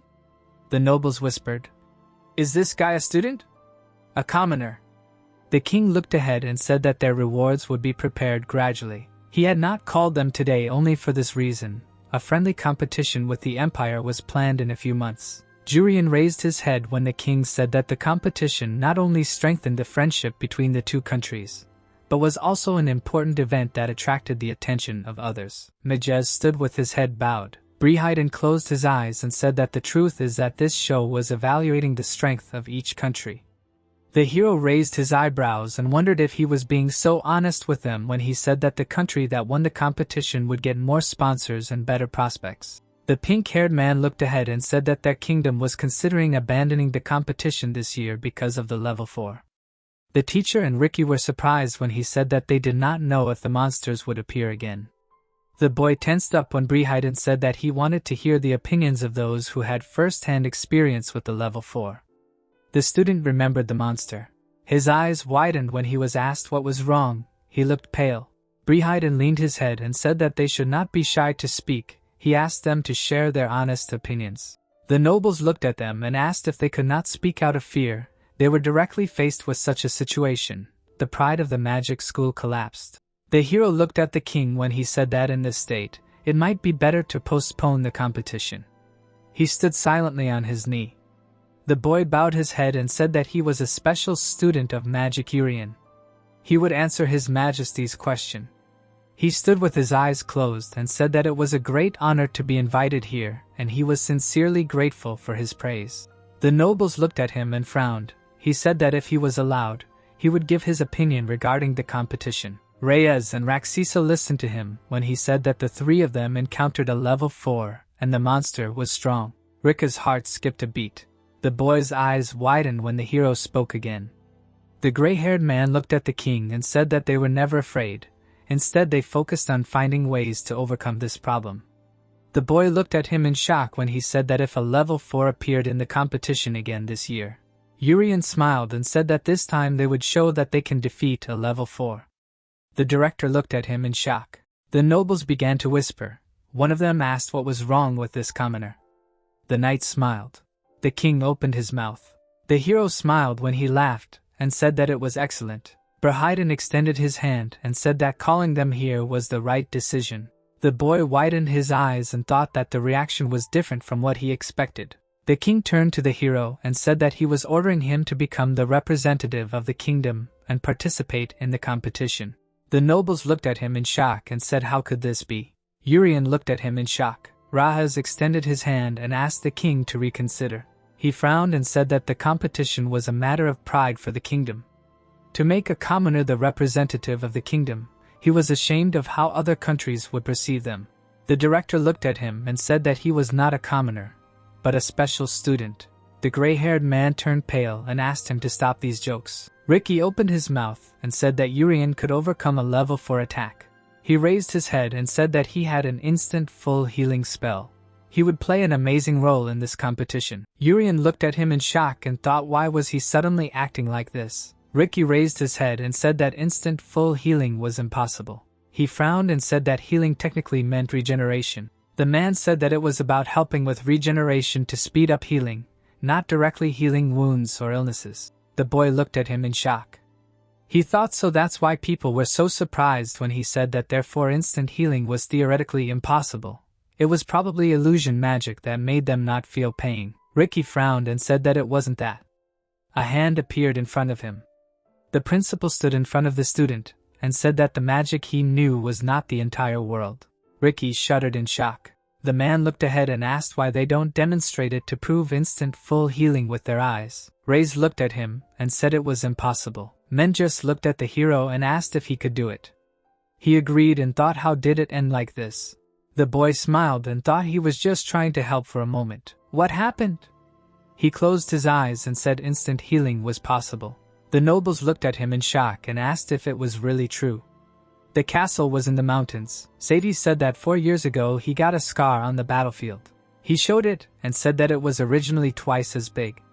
He looked at Urian and said that he had been receiving treatment for the past few years. But the scar never completely healed. If his full healing was real, it should completely heal right. The director looked ahead and said to wait a minute. He held out his hand and said that Urian's healing was the ability to heal wounds, not scars. He lifted his teeth and asked if he was suggesting they hurt anyone here. Rick Wasiso looked ahead and said that a scar was also a wound. If it was really instant full healing, it would heal. The director looked at him and asked how dare he. Urian asked them to let him try. He smiled and wondered if he could heal the scar too. He was curious. Menjes looked at him and called out his name. The boy extended his hand and offered to begin. A green glow poured out of his hands. Zadie looked at his hand in shock. His face twisted and he screamed. The man opened his mouth and said that it was like the skin of a 3-year-old child. The nobles looked at him in shock. The king smiled. The brunette looked at his hands in shock. They asked him if the scar really disappeared. How could a commoner do such magic? He grabbed his throat and thought that it was not only the scar, even the sore throat that was like a cold was gone. He said that it was not an illusion. The man frowned and said that instant full healing was definitely real. Zia left and looked ahead and said that this was not just a surprise, but a revolution. He frowned and said that if it was used on the battlefield or in everyday life, it would have remarkable effects. Moreover, if they could commercialize healing. Berheiden frowned when the knight said that it would greatly advance medical technology. The hero raised his eyebrows happily and thought that it worked on scars too. Raised his eyebrows and asked how many times he could use it a day. Jurian turned around and said about 3 times. The man raised his eyebrows in shock. He raised his eyebrows and asked if it could also heal the scars on his skin. The nobles frowned and shouted that he had been too rough lately. This magic wasn't just for his skin. Ricky smiled and said that was to be expected from Jurian. The king looked ahead and told everyone to calm down. He said that thus the students' magical abilities had been proven. He frowned and said that he was qualified to represent their kingdom, and he was still young. The headmaster bowed when he told him that before his abilities could be displayed in the kingdom, he would at least have to graduate from the magic school, and until then the headmaster would support him. The hero bowed when he was addressed. Berheiden frowned and said to represent the kingdom in the upcoming competition and contribute to the kingdom's development. The boy smiled and said that he accepted His Majesty's order. He thought that somehow the situation had become a bit tense. His eyes widened. The king looked at him and asked him to be friends with his daughter. The boy smiled and agreed. The next day, Chris raised his eyebrows and said that it was unbelievable. He was appointed as a representative member of the first year due to his ability. Vurian smiled and said that he didn't even know what happened. The girl said that she was proud of him. His friend said that his healing deserved recognition. The nobleman gritted his teeth. He walked up to the hero and said that he couldn't put his pride on the line and agreed to this. He had to defeat him first. Jade frowned and said that His Majesty had acknowledged him. Vurian smiled and agreed. His friends looked at him in shock. Chris looked ahead and said that he couldn't acknowledge him. They had to duel. Their classmates were watching them as the red-haired boy said that if he lost to him, he would have to step down as a representative. The boy smiled and said that it was a sudden fight. His friends cheered for the hero. Hina looked ahead worriedly and wondered if it was okay that they weren't stopping them. She was beaming with happiness inside that the princess was next to her. She looked ahead and asked if everything was okay since the teacher was here too. The woman smiled and told them to get ready. Vurian looked at her. He thought, "Is it okay for the teacher to do this?" Saradi raised her eyebrows and thought, "Did he get her father's approval? She would keep an eye on him." The boy smiled. Magic school. The brunette raised her finger and said that the fight would be conducted according to the rules of the magic school. It would be conducted within the framework of not hurting each other. "Is this okay with both of them?" Chris raised his eyebrows and said that it seemed so. He smiled and that if it weren't for the magic school, he could have been seriously hurt. Vurian raised his eyebrows and said that he was really persistent. One moved her hand away and said that the concept of the fight was like this. She took the coin and said that they would need to move the coins. The hero looked ahead and asked what that meant. The teacher said that the winning condition in moving the coin is to move the coin to the opponent's side and hold it there for 5 seconds to win. In the infographic, the person moved the coin. He exclaimed that he won. His opponent said that if it stopped for 5 seconds the game was over, and if the coin ended up on his side, it's a loss. The hero held the coin with magic and said that if the coin moves only with. He said that if the coin goes out of the ring it's a loss. The guy raised his eyebrows and said that it seems easier than expected. His friend replied that it may seem easy at first glance. The girl smiled and said that basically they need stronger magic than his opponent to move the coin. Recklessly releasing excessive amounts of energy and failing to control it will result in immediate disqualification. Jade looked up and said that the opponent can intentionally reduce their power halfway through to achieve an out-of-bounds situation. The princess looked ahead and said that from strength to control it all depends on strategy. It's simple, but there are many things to consider in this match. The redhead raised her eyebrows. Chris licked his lips and said that he had long wanted to crush him. Nobleman smiled and told him to try if he could. He pulled out his wand and said that thanks to this he could experiment during the midterms. The redhead smiled and thought that there was no need to rush. He looked ahead and thought that making quick decisions was the wrong strategy. There was an aura around the coin. The nobleman thought that right after the match started, he would cover the coin with his magic so that it could not be touched. He imagined Urian getting nervous. Chris began to accumulate energy. He imagined how he would fix the position of the coin with strong magic on this guy's side and then enjoy his puzzled expression. The boy imagined how his opponent would cry. The redhead looked ahead and thought that he was about to experience the worst 5 seconds. The boys smiled when the teacher told them to get ready. The nobleman smiled when the teacher told him to start. He said to know your place as a hero. The boys looked ahead in shock and asked if he was really pressing with force. Anyone would do the same against a commoner. The brunette widened his eyes and said that relatively a commoner should have weaker magic. Chris gritted his teeth. He spread his hands and asked why the coin was on his side. Urian smiled.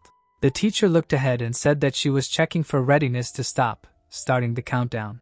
The girl smiled and said that he was fast and accurate. Her sister raised an eyebrow and said that he was not as good as her but quite impressive. The princess looked ahead in shock. Chris gritted his teeth and thought that the coin was heavy as a mountain, an extraordinary amount of magic. He remembered the entrance exam and thought that he felt the same now as then. The boy frowned and said that in relation to this commoner, he could not lose. The coin moved. The girl widened her eyes and said that the coin was moving. The hero's friend was worried, but the boy calmed her down. Ricky laughed and asked if Urian was moving the coin. The redhead frowned and asked what he was doing. He looked ahead in confusion. The boy opened his mouth and asked what kind of message was this. Urian covered his mouth and said that it did not matter. Chris gritted his teeth when the teacher said she was starting the countdown. He cringed and screamed. His teeth were grinding. The boy looked ahead and said he was an idiot. A powerful beam of energy hit the floor. The boy's eyes rolled back. The girls looked ahead in shock and one of them said, "Is this really a magical rampage?" The boy blocked the girl with his body and told her to hold on to him. The teacher looked at him in shock.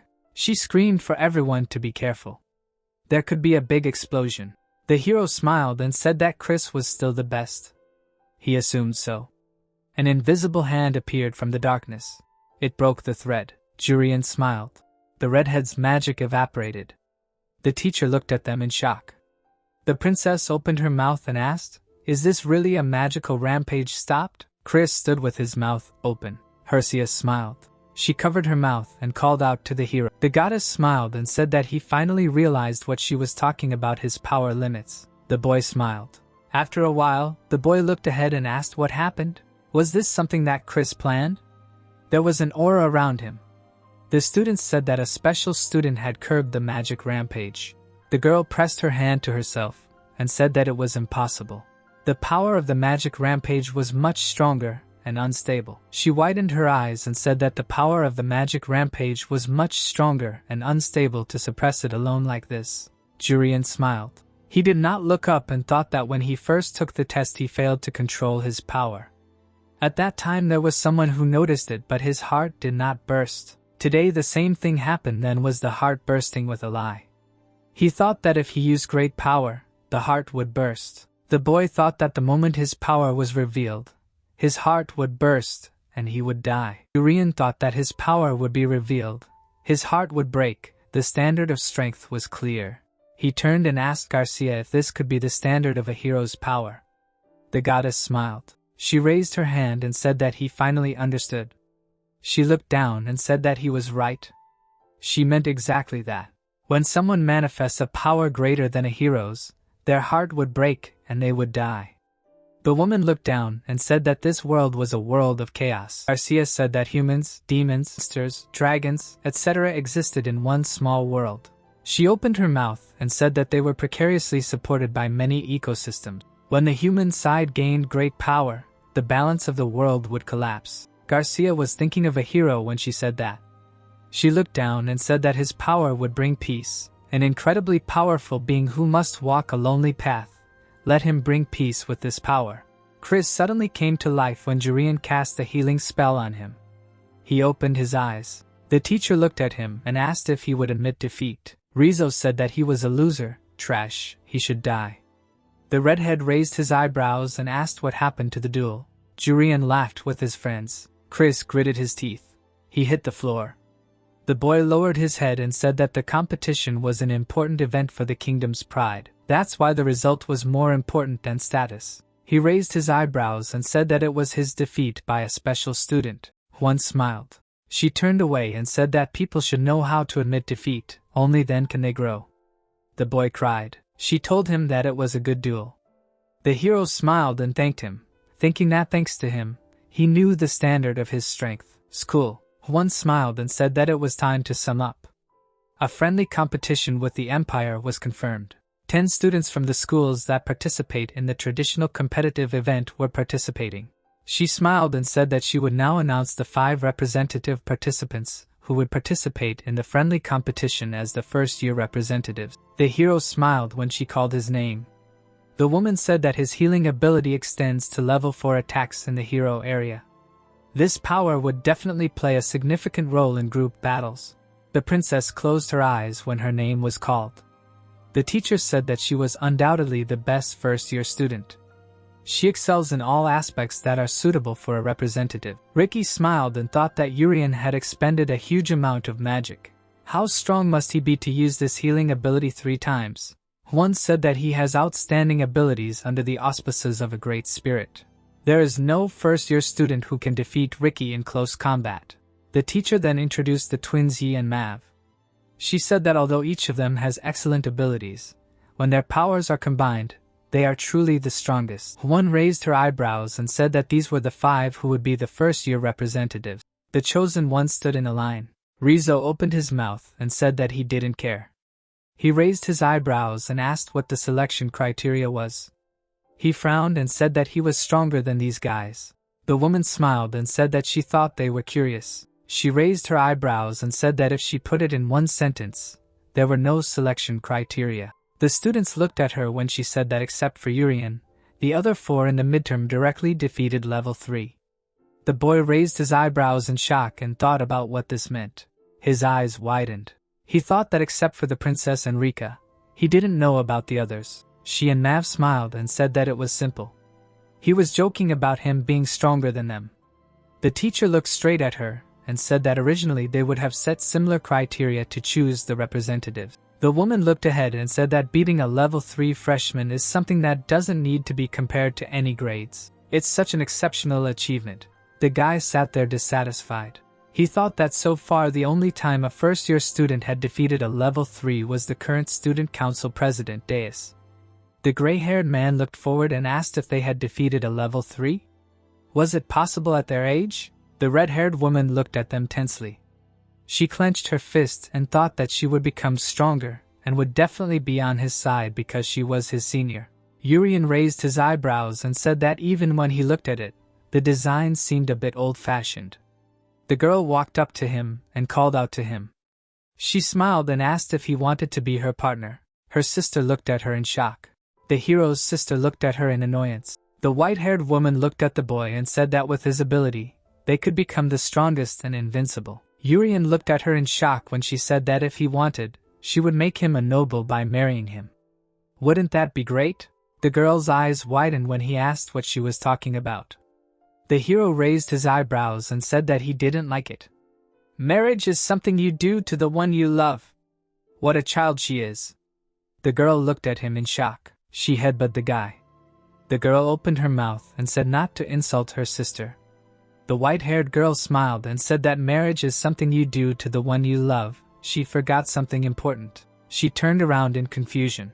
The teacher had already changed and said that the explanation was over, so they needed to pack their things. They were leaving right now. The girl raised her eyebrows and asked where they were going. The brunette smiled and said that they were going to the Empire. They were originally supposed to leave this morning, but they got delayed a bit watching an interesting match. Urian smiled and asked if that was true. Wasn't things moving too fast? After a while, the girl smiled and said wow, they arrived at the Empire. Ella smiled and said that she smelled something delicious. Jade blushed and thought that he had such an opportunity. Hughan looked ahead and said that the representatives had something to do first, so they should follow her. The rest of the children, they should go to the Empire first, and from there Jai will guide them. Jade smiled and thought that he was going on a date with Ella in the Empire without Urian. He was so glad that he was not chosen as a representative. This was a chance to get closer. He walked up to the girl and asked if she had ever tried grilled clams. The boy raised his eyebrows and said that the Empire is famous for seafood. Did she know? It was incredibly delicious. Before they unite, they should go quickly to try something. The girl's mouth started to water. She asked if this was okay. He smiled and said that it wouldn't take long. He wanted to treat her. Chris came up behind them and said that clams are good. But this body wants shrimp. They should try grilled shrimp instead. The red-haired girl leaned over and asked again. He asked what kind of reaction was that. Had he never tried them? Jade hid his anger and thought that now that Urian was gone, this strange guy had intervened. The boy interrupted and said that he knew where they cooked grilled king crab, which was tastier than shrimp. The girl smiled.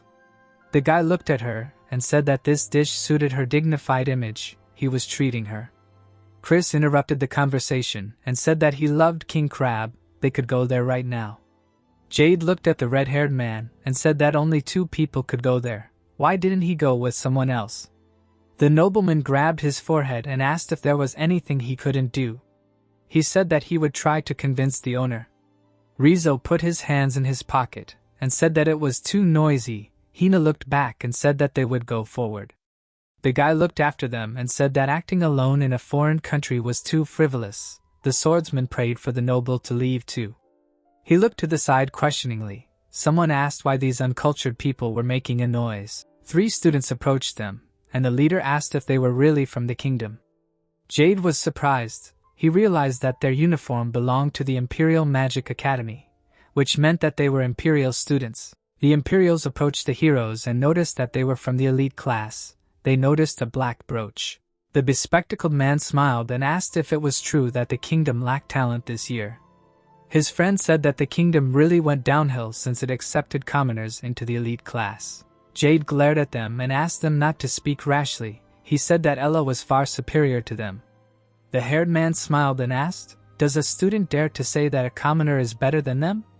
He said that they are an elite class of the Imperial Magic Academy first-year students. Erdal, Jeddik and Baru stood in ostentatious poses, introduced themselves and named their places. The heroes looked at them embarrassingly. Baru smiled contentedly. The swordsman noted that he took 3rd place. Could he really be one of the representatives in a friendly competition? Chris looked ahead and told a lie. He winked and said that a moron like him could not possibly be part of the outstanding Imperial elite. Then Jade began to laugh. The Imperials looked at the red-haired man indignantly and asked him to repeat what he said. The 3rd place said that it is expected. The inhabitants of an uncivilized kingdom do not have penetrating eyes. Erdal and Jeddik ran to attack on the order of the 3rd. The boys jumped and swung their fists. They shouted, "Feel the power of the Empire!" Ella leaned forward seriously and said that she could handle it alone. The red had folded his arms. He didn't want to admit it, but was it because of the fight with that guy this morning? He said that they looked too frivolous. The girl dealt 1 blow to the mockers. The 4-eyed boy began to fall back. He said that it was too fast. Ella smiled and said that Jeddik was too slow and weak. Was he really from the elite class? Baru gritted his teeth and cursed. He said that this was a disgrace to the Empire. He summoned 2 swords and said that he would show them everything properly. But the first form of the demonic sword appeared above his head. The student looked up in shock. The swordsman said that if this was a duel, then they would accept it. Jade looked menacingly at the Imperials. He said that if they crossed the line, then they should be prepared. Baru trembled with fear. He did not understand what kind of magic it was. He looked at the young man and asked why he was not with the representative participants. The boy and the girl looked at each other questioningly. Ella was covered in fire with anger. The student said that they have many outstanding friends. The girl said that they will not lose. The Imperial looked at the heroes in amazement. Mentally he asked who said that the kingdom lacks talent. He told himself that this is an absolute lie. The boy shuddered with fear. A female voice asked what she just saw. The student looked at Baru. She asked if he was really scared. Ruzai, the first place of the course, looked at him with hostility. She said that the students of the great empire are scared of the kingdom. The three friends shuddered. They said that it was not about that, and they were not scared. The girl clenched her fist, filling with energy. She said that demonstrating the shame of the empire, they will pay for it. A powerful red beam shot at the students. The boys screamed in fear. Jade used his shield and blocked the attack. Baru opened his eyes. The swordsman stood in front of him. The Imperial asked why he was here. The boy angrily looked forward and said that it was too much. He said that if he had not blocked this attack, it would not have ended with only injuries. The stones on the girl's bandage flashed. She asked what the boy was talking about. She asked if he seriously deluded himself that he blocked her attack. She said that it was just a warm-up. Ruzai began to store up energy, and said that the real attack would come now. Jade covered himself from the bright light. He said that everything was getting out of control. Ruzai crouched down to prepare for the attack and then shouted that it was a real attack. Jade covered his face with his hand, saying that the power was getting out of control. However, the boy created a purple shield in front of him. A powerful red aura was emanating from Ruzai's hand. Chris fixed his hair and closed one eye, saying that he couldn't completely block an attack of this level. Chris's yellow aura appeared around Jade's shield. Ruzai's eyes widened in surprise and she herself asked if Jade was saying that she could somehow stop an attack of this level. A bright red flash appeared as Ruzai struck with magic power. Jade's eyes widened in fear. However, the red ball passed him by.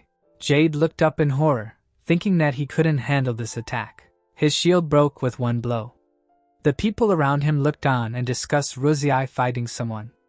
Ruzai stood in a fighting stance, gathering energy, and Jade sat on the ground in front of her. She looked at him madly and said that those who brought shame to the empire would only face despair. Jade raised his eyebrows in fear because that projectile was very close. In an instant, the aura around Ruzai's hand almost disappeared. The girl opened her eyes in surprise and wondered if her magic power had disappeared. Ricky appeared and, with his mouth slightly open, said the word, wind. Ricky stood on the hilt of a sword stuck in the ground and Ruzai missed and hit the sword with a blow. Ricky lowered his head and told her to step back. A hurricane appeared and Ruzai was forced to jump back. She slid back some distance, but she was only interested in who it was. She raised her head and asked in surprise about what had just made her magic power disappear. Ricky looked at her calmly and said that it was him. However, she raised her eyebrows in surprise and told him not to joke like that. It couldn't be someone like him. In front of Ruzai's face, small green aura particles were flying in the air and Ruzai said that it was a more powerful and massive magic power. In the distance, Urien was standing. He was looking at the girl and he was surrounded by a green aura. Ruzai opened her mouth wide because she was shocked and screamed that it was Urien. Ruzai again assumed a fighting stance and began to scream for Urien to not stand still and come out to fight. But Urien was already standing behind her. Ruzai began to sweat heavily because Urien said that she also liked watching fights. Urien placed her hand on the girl's head and said that the real showdown would be in a friendly competition, and as a teacher, she couldn't pretend not to see the current argument between the participants. While Urien still had her hand on Ruzai's head, the other one was shocked and wondered when the teacher had managed to sneak up from behind. Then, she and Ruzai ran away. The girl turned around and said that they would see each other in a friendly competition, and there would be no mercy then. Urien helped Jade up by giving him his hand and Ricky calmly watched the opponents. Jade smiled, holding Urien's hand. He remembered how the magic power around Ruzai's fist disappeared in an instant. Chris's yellow aura was also suppressed. When the youth stood on the battlefield, the aura around him weakened greatly in an instant. Jade widened his eyes in surprise and wondered if Urien had eliminated the explosion of magic power. Urien looked down at Jade with a smile. Meanwhile, Ricky's sword was damaged. Ricky raised his eyebrows in surprise when he saw his sword. He remembered the moment when Ruzai struck the sword. Standing in front of the sword, Ricky thought that it was probably a normal strike without magic power, and it destroyed his sword. Ricky turned around a little to address Urian, who was standing behind him, and then said that they cannot let their guard down in this competition. The action moves to the luxurious exchange hall. There are 5 representatives of the first years of the Royal School of Magic. Also there is Baru, who is looking at the first years out of the corner of his eye and wondering if they are stronger than that guy with the magic sword. Urian smiled and drooled because he saw delicious food. A brunette named Deis approached Princess Seret and said that he was glad to see her after a long time. Princess Seret happily raised her head and asked him not to be shy and to talk casually because she was not a princess now, but a student. Deis smiled and laughed, saying that she had grown up. Meanwhile, Mu and Urian stood aside and the girls said that Deis took first place in the Royal Magic School overall and he was also the only outstanding student of the 3 years, and Urian at that moment only laughed at Deis' hairstyle, which, according to him, looked like a 3-pointed spear. One came up and asked with a smile if everyone was here. There was only one Deis in the 3rd year. The 4 students who looked very excited were from the 2nd year.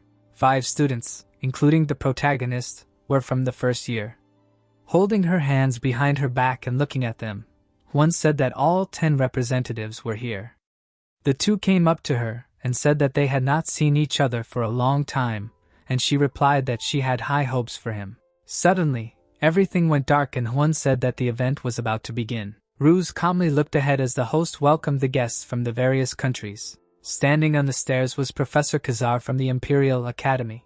He opened his eyes and frowned as he said that for the past 7 years, the Empire and Kingdom had held a friendly competition every year, which not only strengthened the friendship between the 2 countries, but also served as an important event for the students from each country to learn from each other and grow.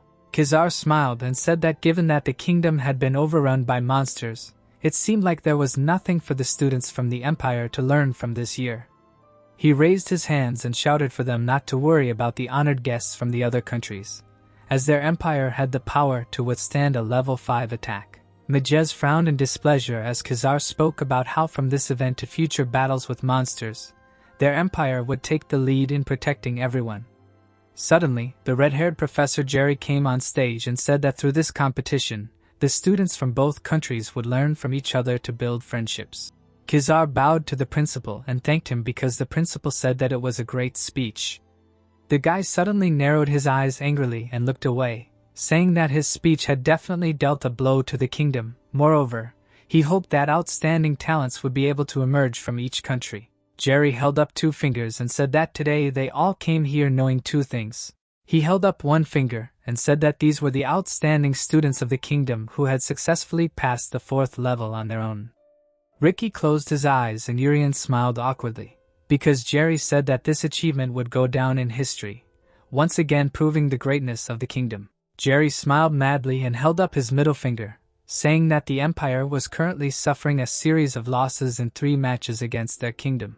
Jerry looked away, narrowing his eyes, and said that if the Empire could learn even a little bit about the magic of their great kingdom through this friendly competition, the Empire would definitely have a great magic academy. Majez started clapping, and Chili smiled and said that Jerry still had a bad temper, since the professor had wished for this friendly match to be a realization that in order to protect others, they must first become strong. The chandeliers lit up again, and Jerry said that this was the end of the kingdom's speech and the competition itself would be in 2 days. Heaven raised his hand and ran forward, shouting about what food he would eat, since Heaven had said that since the boring speeches were over, it was time to eat. One student with a bandage on his forehead looked down in disappointment, lowering his head. He opened his mouth, and with great excitement and sweat, he told Professor Heaven that he was worried. The woman turned around and listened as the boy said that the elite 2nd-year class was currently in the hospital after being attacked by the villain Urisu, and that they had become representatives because of that.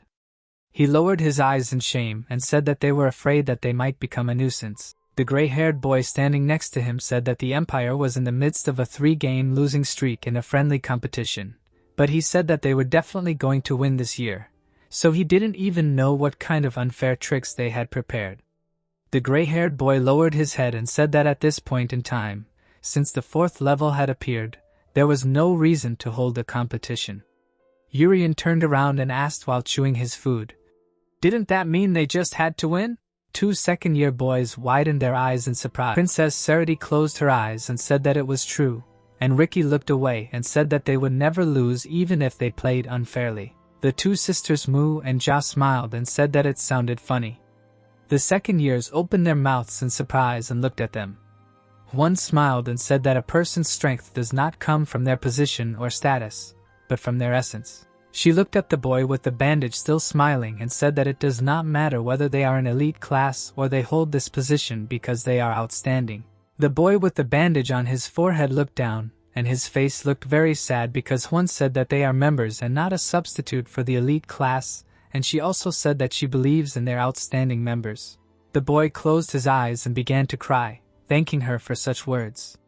The sunlight shone on the arena where the 8th friendly magic competition was about to begin. Juan and Deo stood next to each other as the announcer shouted the start of the 8th magic competition. Nuzek frowned and said Deo's name.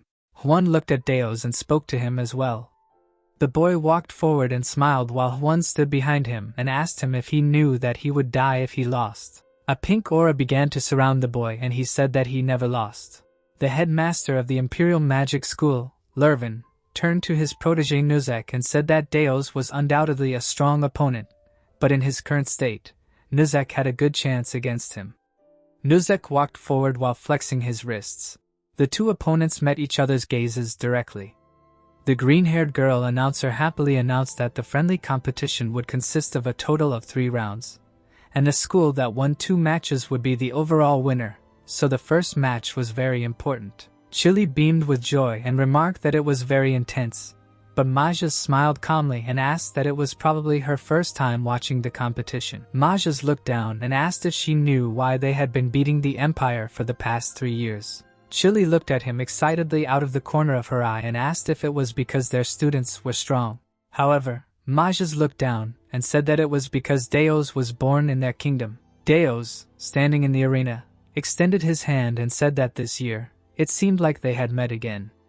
Nuzek clenched his fists and replied that he had become even stronger since last year. Nuzek held his hand out in front of him and it started to sparkle with different colors, and the guy said that after today, Deos would not forget his name.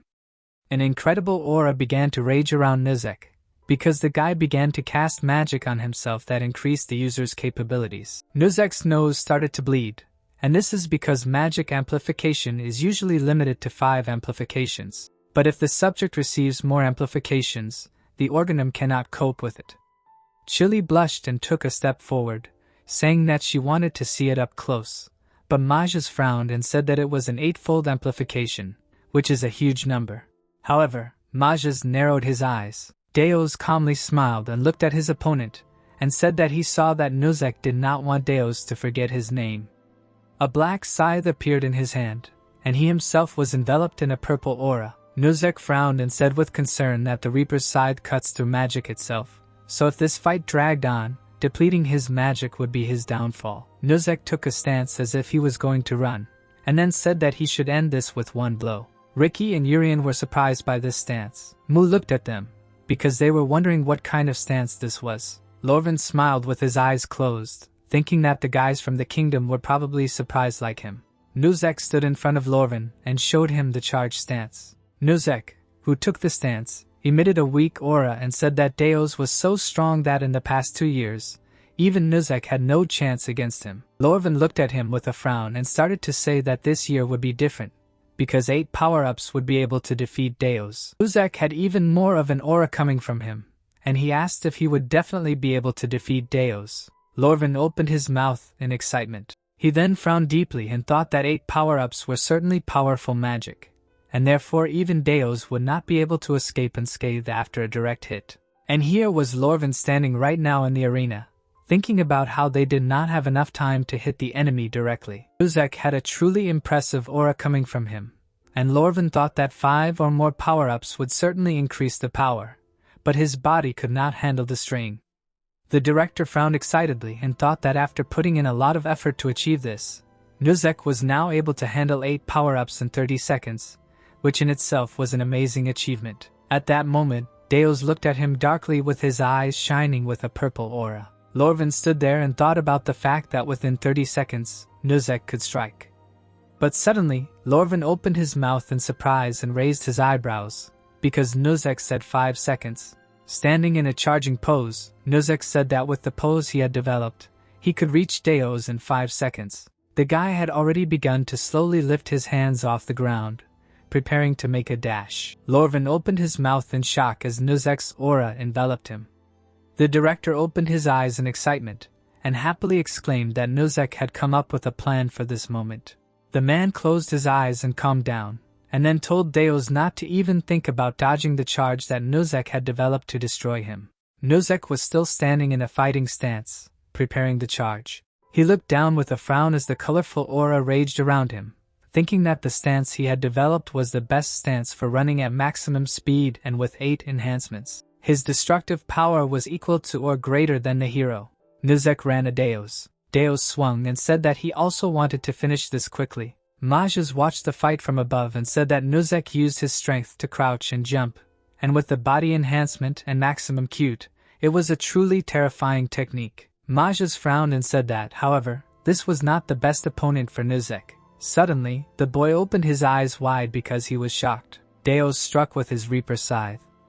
Nuzek was cut in half. Lorvin's eyes widened in horror, and he began to scream. However, Deos, holding the scythe behind him, asked the director not to worry. Nuzek was kneeling unconscious and Deos told Lorvin not to worry because he only cut magic.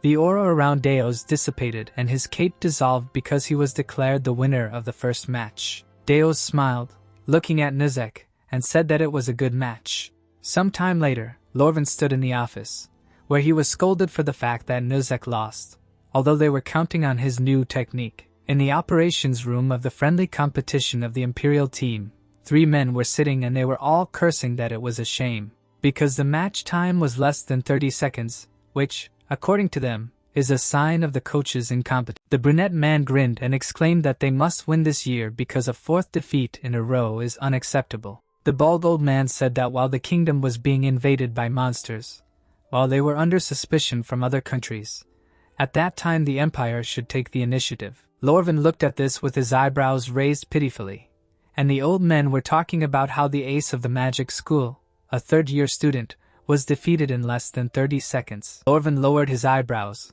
but he was sweating, tense, and thinking about how Deus really was a being that could not be reached no matter how hard he tried. Lorvin opened his mouth and hesitantly said that they, the Empire, would win the remaining matches of the 1st and 2nd years. He frowned angrily and said that the real competition was starting. The bald old man spoke about how if they lost this friendly competition, the blame would not only fall on Lorvin. One was holding a paper in her hand and was saying that there were 1st and 2nd year matches left, so they just needed to win one of them.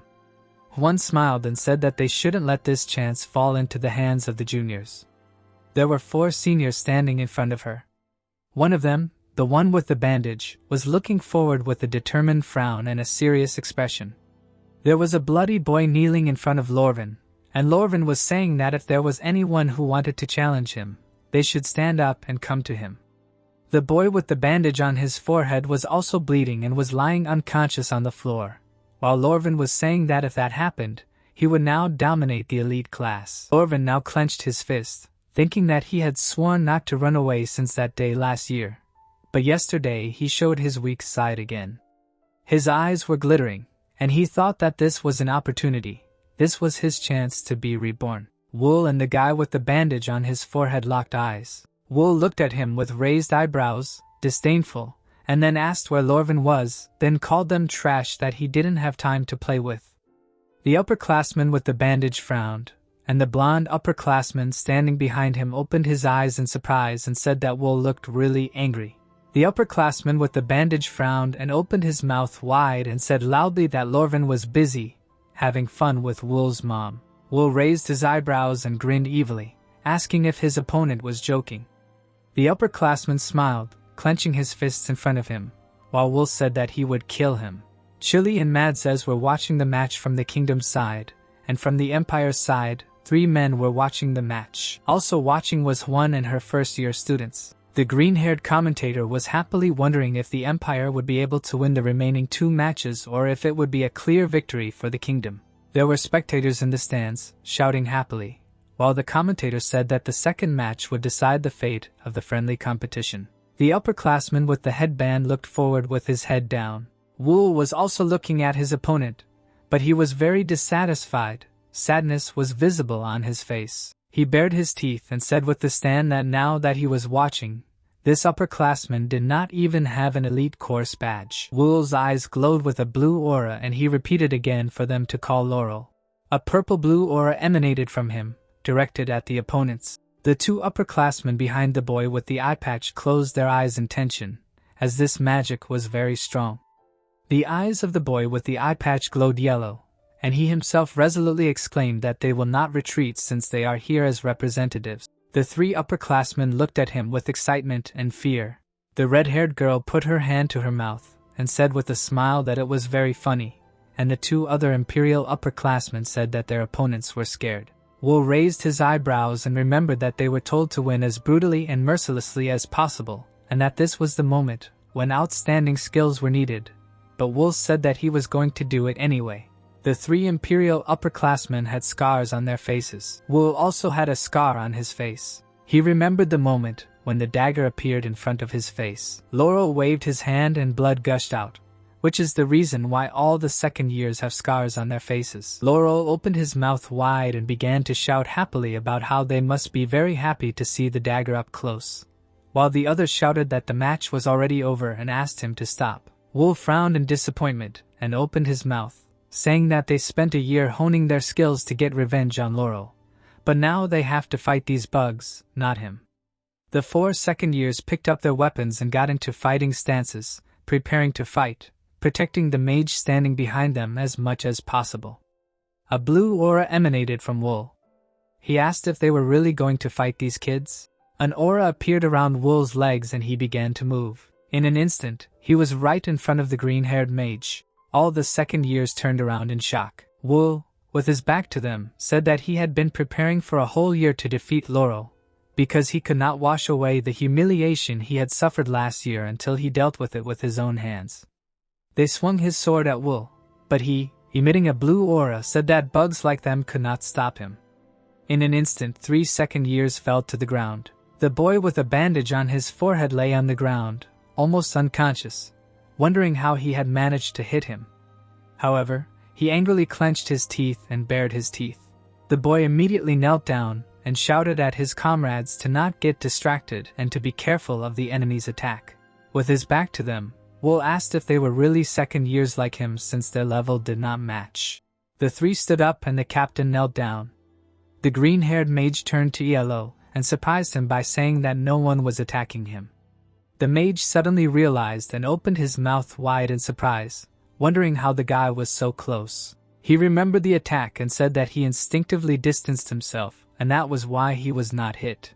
Yellow opened his mouth wide in surprise, realizing that Wool had a skill that allowed him to attack people who were close. The 3 Imperial second years were talking about how they wanted to fight, but they were not allowed to because it was the order of the principal. Wool looked forward as they talked about how he, as the leader of the team, would defeat the kingdom alone. Elo's eyes glowed yellow. He said that this match would end in their victory while kneeling with his sword in his hands. The 2 second years opened their mouths in surprise. Yellow took a step back, thinking that he didn't know why, but this guy was fighting alone, which could be their chance to win. Yellow bared his teeth and shouted that there was only one opponent and that he had a specialty of attacking at close range. The 3 second years smiled happily, because Yellow ordered them to prepare formation number 3 and also said that the enemy's weakness was long-range attacks. Wool turned around and asked if they really thought he was weak against long-range attacks. Wool pointed his thumb at himself and said that he would not counterattack for 30 seconds, so they should try to defeat him in that time. Yellow and his classmate bared their teeth and tensed up, wondering if this was a trap. However, the mage immediately began casting a spell and shouted for them to quickly attack Wool. The 3 of them rushed at him with their swords and the mage stood behind him and attacked from afar, but Wool still stood still even when they were very close. He stood still, and the moment the three heroes were in the air, he said that time was up. That magic immediately appeared around his hand. With it, he defeated the three of them at once. The green-haired mage began to shout excitedly.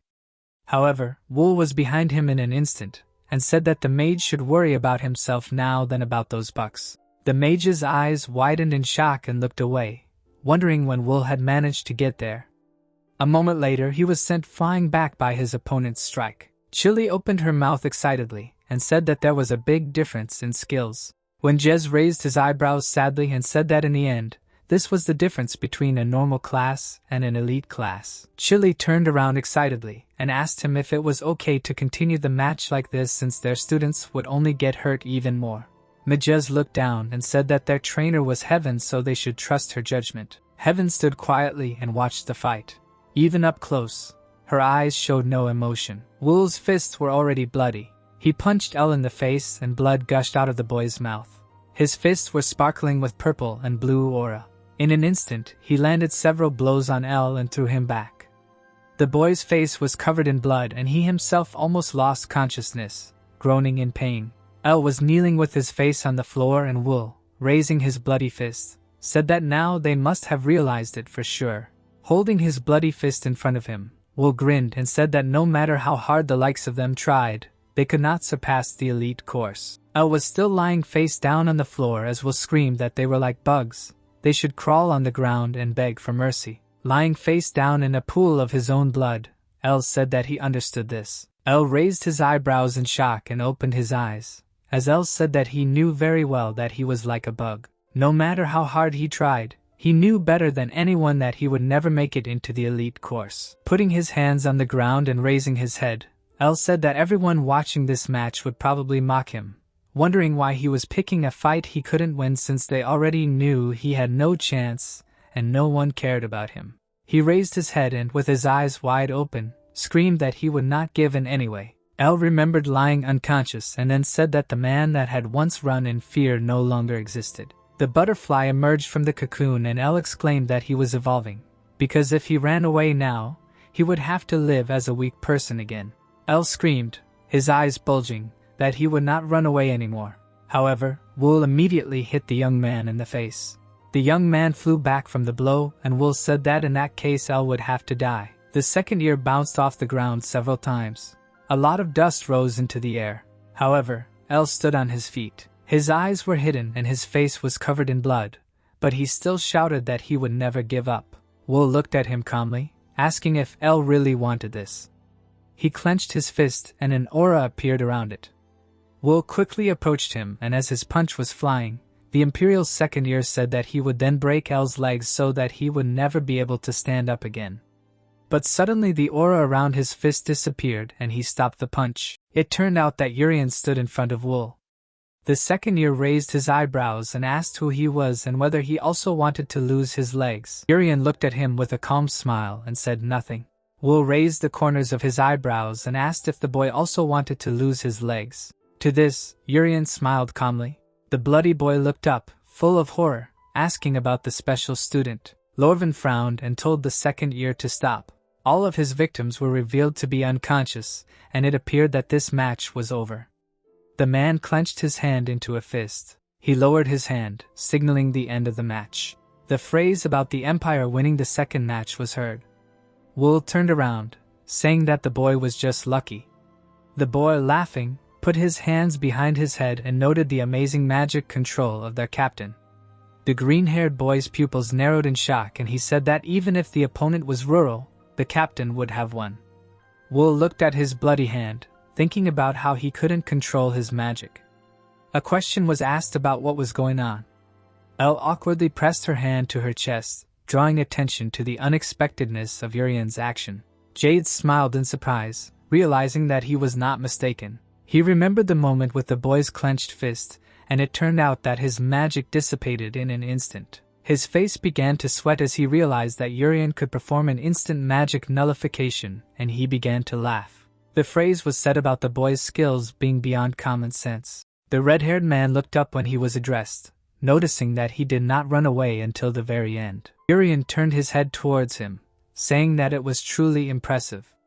The boy's mouth just fell open in surprise. He was kneeling in the middle of the field, remembering that he had not done anything. Suddenly, tears welled up in his eyes as he realized that for the first time in his life he had not run away. At that, his head fell forward. The next moment, he fainted. Urian looked around in surprise as the people around him wondered how the guys from the Empire could allow students to fight like that.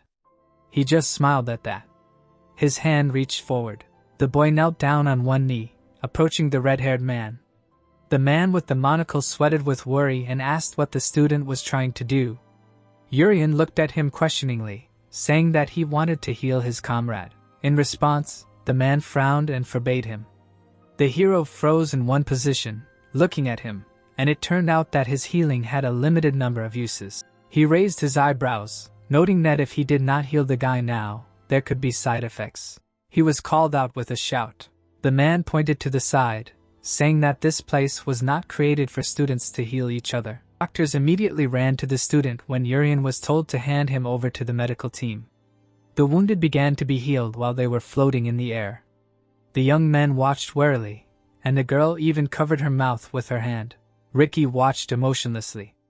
The twins calmly looked away. Sariti only confidently looked forward. One, in turn, crossed her arms over her chest. Her eyes glowed red.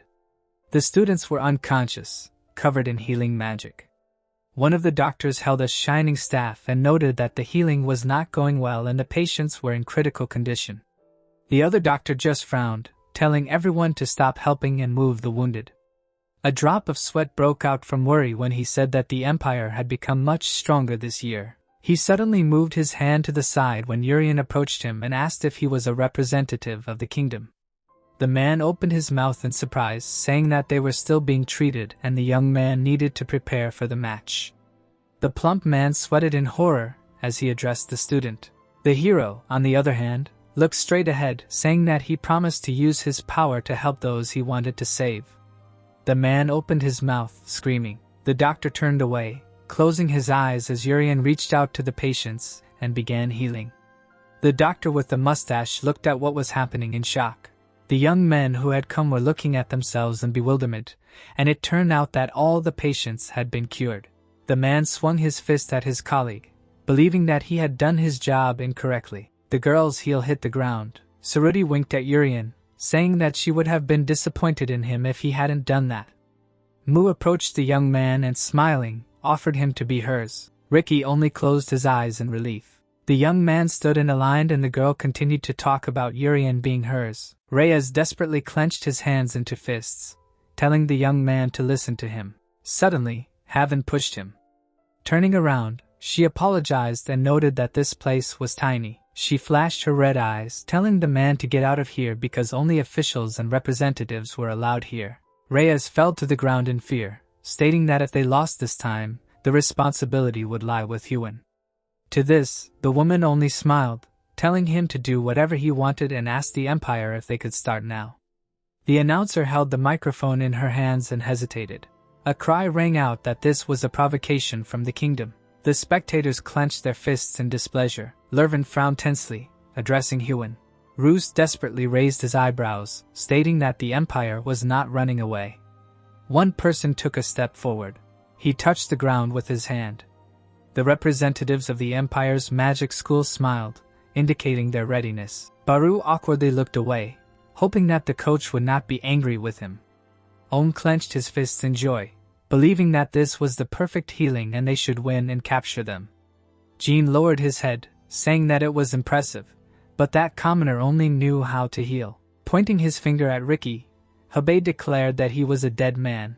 Roos raised his eyebrows with a piercing gaze, saying that if they could not prove the Empire's bravery, everyone would die by his hands. The phrase was heard that the Empire responded to the kingdom's provocation. People sat in the stands watching, and the question arose as to whether the next match would start so soon. The doctor placed his hand on the red-haired man's shoulder, intending to lead him away from here. The boy, on the other hand, looked down sadly. His mouth dropped open in surprise when his teammates asked him to leave the rest to them. A smile blossomed on his face. His cloak fluttered in the wind as he told them to fight. The blonde smiled widely, nothing to Huan that the third round would begin now. The dark-skinned man looked ahead, realizing that this match would decide who would win. The girl raised the corners of her eyebrows tensely, saying that there was no doubt about their victory if they looked at it from the standpoint of strength alone. But she was worried about the Empire's intentions. The man thought about it, agreeing with her. A phrase was said about their worries being unnecessary. Hyun put her hand on her waist, saying that the Empire was currently going through 3 years of losing to them, so they insisted on a friendly match to wash away this humiliation. It turned out that they would try to win this match by any means necessary. Urian smiled determinedly while the others stood behind him, and the woman told them to just win like usual. The talk turned to the 8th friendly match. The boys' eyes confidently sparkled green, and the start of the final round was announced. The announcer, holding the microphone in her hands, said that they had reached the final match, and the school that won this round would be the winner of the 8th friendly match. The team from the kingdom appeared. Opposite them stood the Empire team, and it was heard that the fight between the two rivals would end today. Fans were visible, and the commentator was saying that the 8th friendly competition of the first year 5-on-5 would begin now. Rusi, with her mouth slightly open, confirmed that he would not be able to escape this time. The protagonist, putting his finger to his mouth, asked if it was him. Ailes choked and held his chin. The commentator, looking at the Secretary General in surprise, listened as he introduced himself and greeted the esteemed VIP guests. Ailes, holding the microphone to his mouth, said that the competition this year was as fierce as last year, and all this was thanks to the excellent participants from each school. Heat, raising his hand high, said that therefore, for the players who compete in such fierce and exciting games, their secretary will add a special rule to the final match. Chili's eyes widened as she asked what the special rule was and what they meant by suddenly changing the rules of the game at the last minute. Jez narrowed his eyes and asked if they had come up with this because they were losing and added about the Empire. One stood there quietly, thinking that the first year 5-on-5 match was nothing more than a continuation of the second year 3-on-3, and that there was no fun in watching it. The protagonist appeared, looking at a tall tower. It fell on the structure, and the announcer's words could be heard that the goal of their newly prepared 5-on-5 match was to draw a sword at the top of the tower. Ailes, holding his hand behind his back, explained that the tower was divided into a total of 5 rooms, and each room would house 1 player from the Empire and 1 from the Kingdom. Group A, namely 1 student from the Empire and 1 from the Kingdom, introduced themselves. The winner would go up. Ailes, with his mouth slightly open, said that to sum it up, the student who wins on the lower floor can go upstairs, and the more teammates go upstairs, the more advantages they will have in trying to seize the sword. Coach Sormany, raising his hands, objected and added that this was a rule that was not announced in advance. He, with his mouth wide open, said that the group from the Kingdom was made up of participants who specialized in team competitions, but due to the suddenly added rule, it turned into an individual match, and this match was unfair. Lervin, with his eyes closed, said that their participants were chosen in a similar way, but the Empire will follow the instructions of the Secretariat, who prepared something interesting. The green-haired boy, looking at Coach Sormany and Huan, said that he will not accept any objections. This is the decision of the Secretariat. The teacher of the royal school, slightly opening her mouth, called the participants of the Empire and asked if they planned and prepared the competition. The girl, holding her hand on her hip, said that they would start the game because her little ones would not run away. The spectators were delighted with her. The stand shouted, and the voice of the commentator was heard, that then the 8th friendly competition would begin right now. The guy in the blue jacket, slightly opening his mouth, said that let the game begin, and let the players enter the tower. Jean and Roos looked straight ahead. Serity and Urian directed their gaze at the opponents. The participants entered the tower. The situation room for the Empire competition appeared, and a call to the director was heard that the players of the Empire and the Kingdom entered the tower. The mustachioed man gritted his teeth and said that it was good, unless their victory was half achieved, adding that these guys from the Kingdom formed a team strictly focused on team competition. Urian, who can only use healing, and the sisters, who only become stronger when they join forces, showed up. The coach of the Great Empire, raising his hands, shouted that compared to them, the Great Empire team was beautiful, and only consisted of players with good individual compatibility. It was heard that let the Kingdom participants fight hard in the individual competition arena. The corridor of the tower was visible.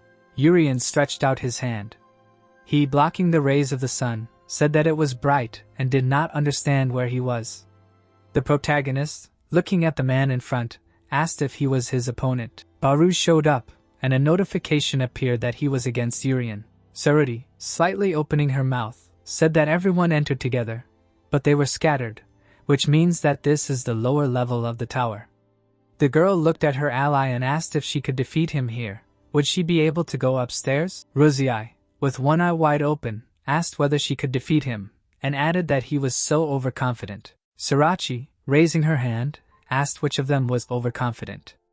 A notification appeared for Ruziai versus Sirachi. Juk, closing her eyes, laughed and said that she was sad being away from her sister. Ham, smiling, chuckled and said that his toy had arrived. Heat, holding out his index finger, said that he was going to pull out all her hair and she would be like him. She stood calmly and said that her sister should wait a little. First she would scold this pathetic person, and then she would come right away. The younger sister was against Ham. Jean, bending down, said that, as he had calculated, his opponent was Mu and that the probability of his twin brother losing to his twin was 0. A notification appeared for Jean versus Mu. The elder sister yawned and chuckled, asking why the group competition had suddenly turned into an individual competition, and added that it didn't really matter. There was a large chandelier hanging inside the tower, and it was heard that it was more spacious than he thought. Ricky, standing still, asked if there was a new space connected to the tower. Hebi, sticking out his tongue, called the swordsman names and shouted for him to die. Brother Tai looked at the opponent with shame. He looked to the side and said they said that they would win if they pulled out the sword, but he didn't understand where the door leading up was. Hebi, squinting his eyebrows menacingly, asked why he was ignored. He held his sides and said that it was true, simply because Ricky had received the protection of a great spirit, and clarified that he thought he owned the world. The swordsman picked up the sword. He slashed at Hebi. Ricky's hair flew up and he said that it had become noisy here and his opponent was unworthy. The red-haired guy stretched his hand up. He stuck out his tongue and started laughing. Ricky's eyes widened and he was confused. He looked at his sword and didn't understand why it had melted. Hebi, blazing in the fire, started grinning and said that he was not the only one who had received the protection of the Great Spirit. He winked and added that his body had received the protection of Al, the Great Spirit of Fire, and suggested that they have some fun. A notification appeared. Hebi was against Ricky. The swordsman calmly looked at his opponent and said that he was a loser. The trainer of the Great Empire, gritting his teeth, choked. He opened his mouth wide and said that they would start with 3 claps, to which the assistants complied and added that they should look at those panicked people from the kingdom. One of the assistants listened while clapping his hands that there was nothing they could do to prevent the first-year team competition from turning into an individual match, to which he replied that it was as expected, wondering how many times he would brag about the same thing. The coach, blushing slightly, said that now if the students of the Empire were to rise to the top, the kingdom would be very humiliated and grinned as he worried about them. Words came out that the Empire's only strategy was to win the first-year match. The principal of the Imperial School bit his lips, thinking that this year's friendly competition would definitely be decided in the first-year match, and as expected, his analysis was correct.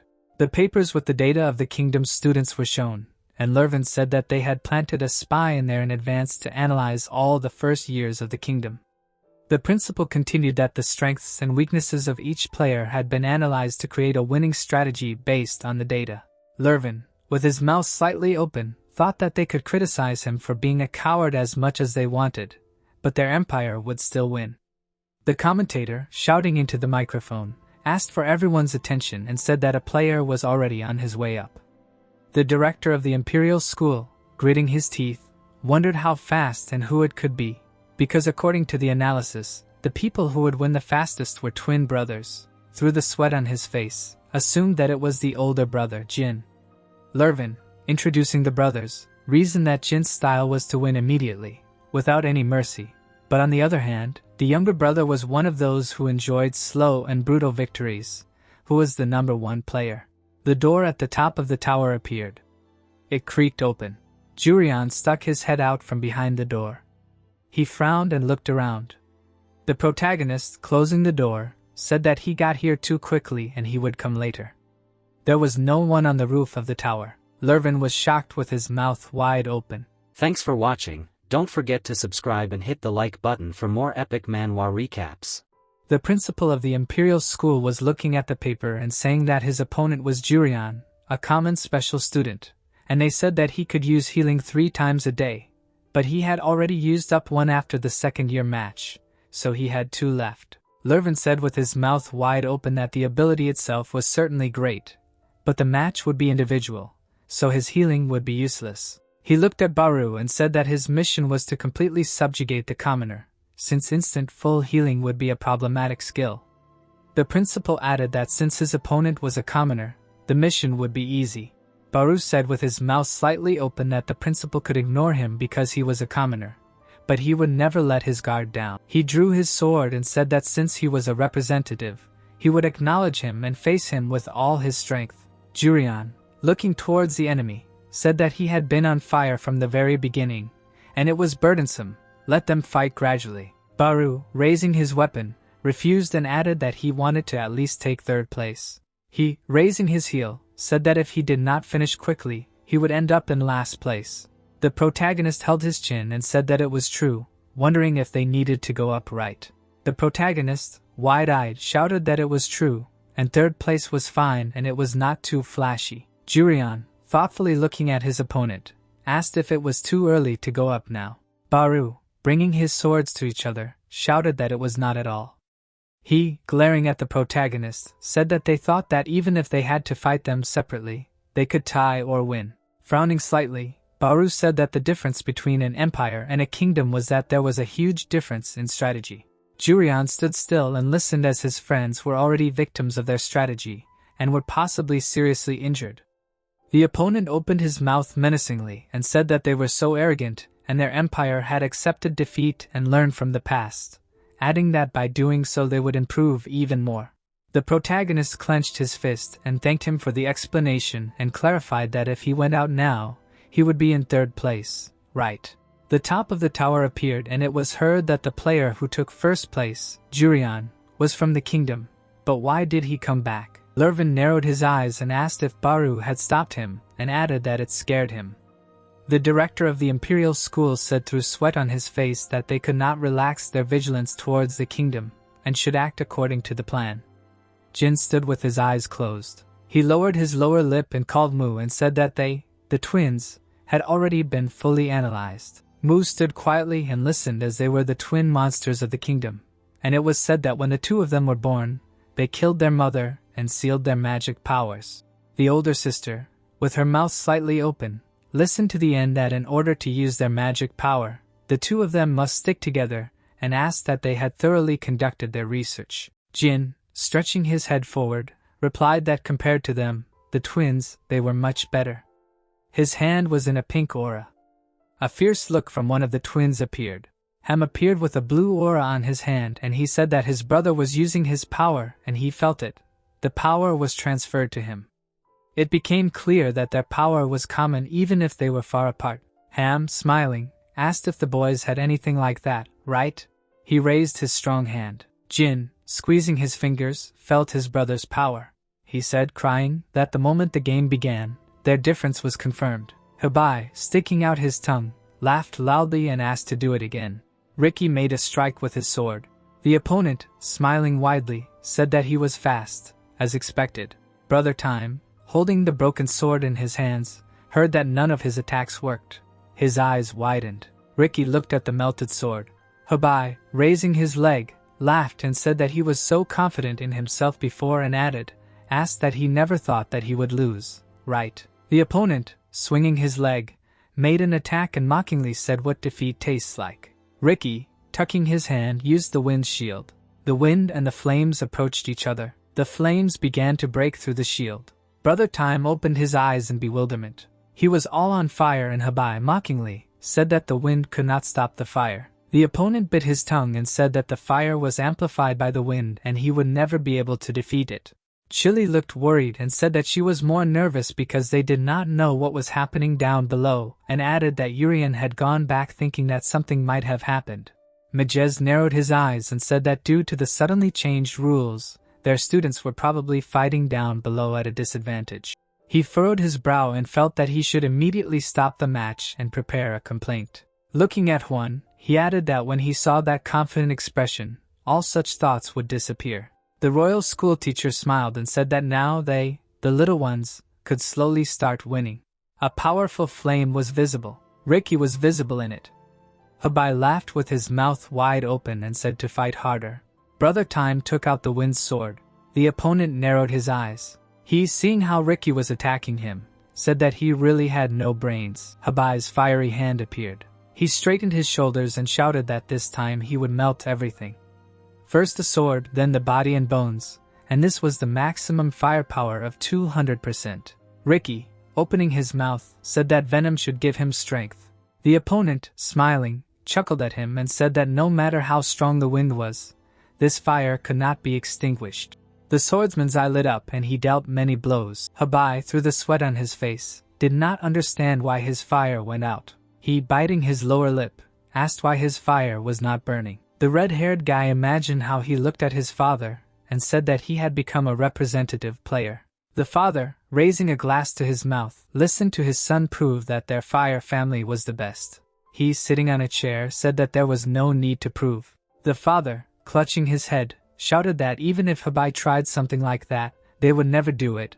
They would never be able to defeat the wind. He, still clutching his hair, said that among the four great spirits, those who give people strength are fire and wind. His eyes widened. The father shouted that the greatest of them was wind and that the great spirit of fire did not like them. Habai looked at him sadly and listened to how he had failed, that their blood was not loved. The boy, with his mouth slightly open, thought that his father had always served the great spirit of fire and honed his strength. Then, 3 years ago, he experienced despair and began to drink every day. Habai, opening his jaw, realized that this was despair. Ricky, holding his sword over his opponent's head, asked what he was doing. The swordsman, narrowing his eyes, said that he would melt his bones. Let him try. Jin's flying fist appeared. Mu jumped back from the blow. He, looking forward, said to herself that she dodged. There was strong magic in the tower hall. The elder sister slid across the floor. He, smirking, said that it was a useful striking force. Jin, biting his lower lip, clarified whether it was useful and added that he thought that she had not yet fully understood the situation. He, lowering his fist, said that she could not even use her power and added that he wondered how long she could be so carefree. The opponent, narrowing his eyes, said that she would not last long and that everything was going according to plan. Mu, raising her palm to her mouth, asked that he was the type to always act according to plan, adding that he was boring and apparently not popular. The girl, widening her eyes, thought that the individual match was becoming a little annoying and she should do this. Jean, walking towards Mu, asked if she thought that she was popular. The older sister, looking at him, replied that it was not only his hair but he also did not have eyes to see. The door to them began to open. Urian, looking at them, was surprised and said that he was lost. The protagonist, holding the door, asked if anyone knew where his room was. Mu's cheeks turned red and she was shocked by the protagonist. Jean clenched his hand into a fist. Magic formed around his hand. The guy became curious, walking towards the enemy. He asked if she was acting so carefree, then what kind of expression would the girl have when she cried and begged him for mercy? To which Mu, wide-eyed, saw the magical power in both of the guy's hands and thought that this was a rather useful ability. Light appeared from the open door. The protagonist appeared behind the student's battle and said that he was lost. With her mouth wide open, Mu shouted the protagonist's name and Jean was confused. Using his eyebrows, the guy from the Empire thought it was that guy, the social student, and called out loudly for Baru. Jean wondered how Baru could lose to a guy who only uses healing. To which Urian, with his mouth slightly open, asked if anyone knew where his room was. Frowning, the protagonist wondered if it was against the rules that he came here because he was lost. Putting her hand to her mouth, the girl called out to Urian in confusion. Mu's cheeks turned pink. The girl remembered her sister asking her if she knew about the prince on a white horse. Mu asked her sister if he was from the Empire, to which, staring at the book, answered in the negative and added that he was a person who appears and helps you when you are in trouble. Mu turned her head and asked if he was strong. Sitting on the chair, Jean said that instead of being strong, he recklessly does everything he can to protect the person he loves. Raising an eyebrow, the older sister thought that he meant a stupid person and that it was difficult to understand. The younger sister, with her mouth slightly open, said that it was brave to try to protect the one he loved. The white-haired prince pointed his finger at the girl and suggested that since this was the case, they could go out together, adding that she would go ahead. Gritting his teeth, Jean said that it was an insignificant variable and continued that everything would go according to plan in the end. Lowering his hands with magic, the boy said that he just needed to beat them up. Ham smiled thoughtfully and called out to his brother. Sitting on his defeated opponent, the boy said that he understood that his brother wanted to end it quickly. Frowning angrily, Ham said that he wanted to play for a while, adding that he thought his brother wanted to end it quickly. His face was covered in bruises. A boy surrounded by blue magic appeared, and then another one with pink magic around him. Ham narrowed his eyes. Jean frowned. The skin on the brothers' heads tightened. It became clear that they had one heart and one body. Taking his hand, Jean took over his brother's power and exclaimed that the time he could maintain this state was 2 minutes and 22 seconds. Opening his eyes, the boy said that as planned, he would finish them both off. A notification appears stating that they would maintain unity for 2 minutes and 22 seconds, during which time the twins would become invincible. Raising his hand, Jurian said in surprise that this meant he could join this battle, adding that he had been told that it was not against the rules. Clenching his hand into a fist, Jurian began releasing green magical streams. Jean stood in the middle of the room. The boy looked at the protagonist with his mouth slightly open. His eyes closed again, and Jean sighed, saying that his magical power. White hair appeared. Rosie, her eyes wide, said that it sounded like everyone was fighting fiercely and suggested getting down to business. Sareti lowered her eyelids and replied that she was thinking the same thing. Opening her eyes, the princess thought that Rosie from the Empire was evaluating her as such. Looking at the girl near the door, she continued that it was a talent that appeared once in 100 years. When her opponent clenched her hand into a fist, Sareti wondered what her ability was. Interrupting her opponent, Rosie said that it was a greeting and struck the princess with her hand. Boring the corners of her lips, Sareti realized that this was Rosie's special ability, and that she was attacking with an explosion of Jiguri's magical power. A bright explosion occurred in the room. A blurry silhouette appeared. The princess raised her magic finger. Pointing her finger at her opponent, the girl decided that magic could be easily blocked. Rosie put her hand forward and asked Sareti what she was going to do after graduation. The princess's finger was pink, and she asked her interlocutor again. Rosie opened her mouth wide and told her that she was a member of the royal family, and asked again what kind of life she was going to live after graduating. When Suresh heard her say that she was going to spend her days tending to the flowers in the castle, she pressed her lips together and remained silent. Clenching her hand into a fist, Rosie said that the princess didn't even need to graduate with honors and added that since she was a member of the royal family, her life would definitely be easy. Suresh widened her eyes and replied that her rival was right and added that she wasn't the eldest daughter and had a younger brother who would inherit the throne. The girl pointed a magical finger at Rosie and said that she wouldn't need her to graduate with honors if she was still her past self who looked like a houseplant. The princess said that she also welcomed her opponent, to which Rosie's mouth opened in surprise. A large stream of magic from the princess threw her opponent into the wall. A moment later, Rosie was sitting in a hole in the wall. Opening her mouth, the girl said what it was. There was magic on Suresh's finger. A moment later, the magic disappeared. Frowning, the princess said that she would use this power to save the world. Rosie jumped off the wall. Raising her fist, the girl asked whether to save the world. Rosie prepared to strike and said that Suresh should try to survive for this. And she added, opening her mouth wide, that she survived this attack. A magical explosion occurred. The princess pointed her magic finger in front of her. The tower shook from the explosion. Alesh, gritting his teeth, choked. Grinning, he thought about Rosie being gentler, and added that the tower was supported by his magic. Sweat appeared on the secretary's face, and he exclaimed that if the girl had attacked with all her power, the tower would have already collapsed. Alesh thought that at this rate he would fall before the tower did. Jin frowned and muttered that everything was going according to plan. Mu lifted the boy off the ground while he quietly said that it was a very insignificant variable and asked where Urian went, to which he replied that they should go up and asked the girl to stop hitting Jin and follow the protagonist. Leaving their opponent, the heroes headed for the exit. Mu asked if Urian knew how to go up, to which he hesitantly replied that if they kept walking, they would be able to find the way. A message appeared that after this, Urian and Mu got lost together. Clenching his hand into a fist, Lurvin shouted that the heroes were cheating and added that it was impossible for the kingdom's students to get out first. The director was heard complaining that this was definitely some kind of unfair play, and that this match should be declared invalid. The second and third place winners, Ricky and Juck, came out of the tower.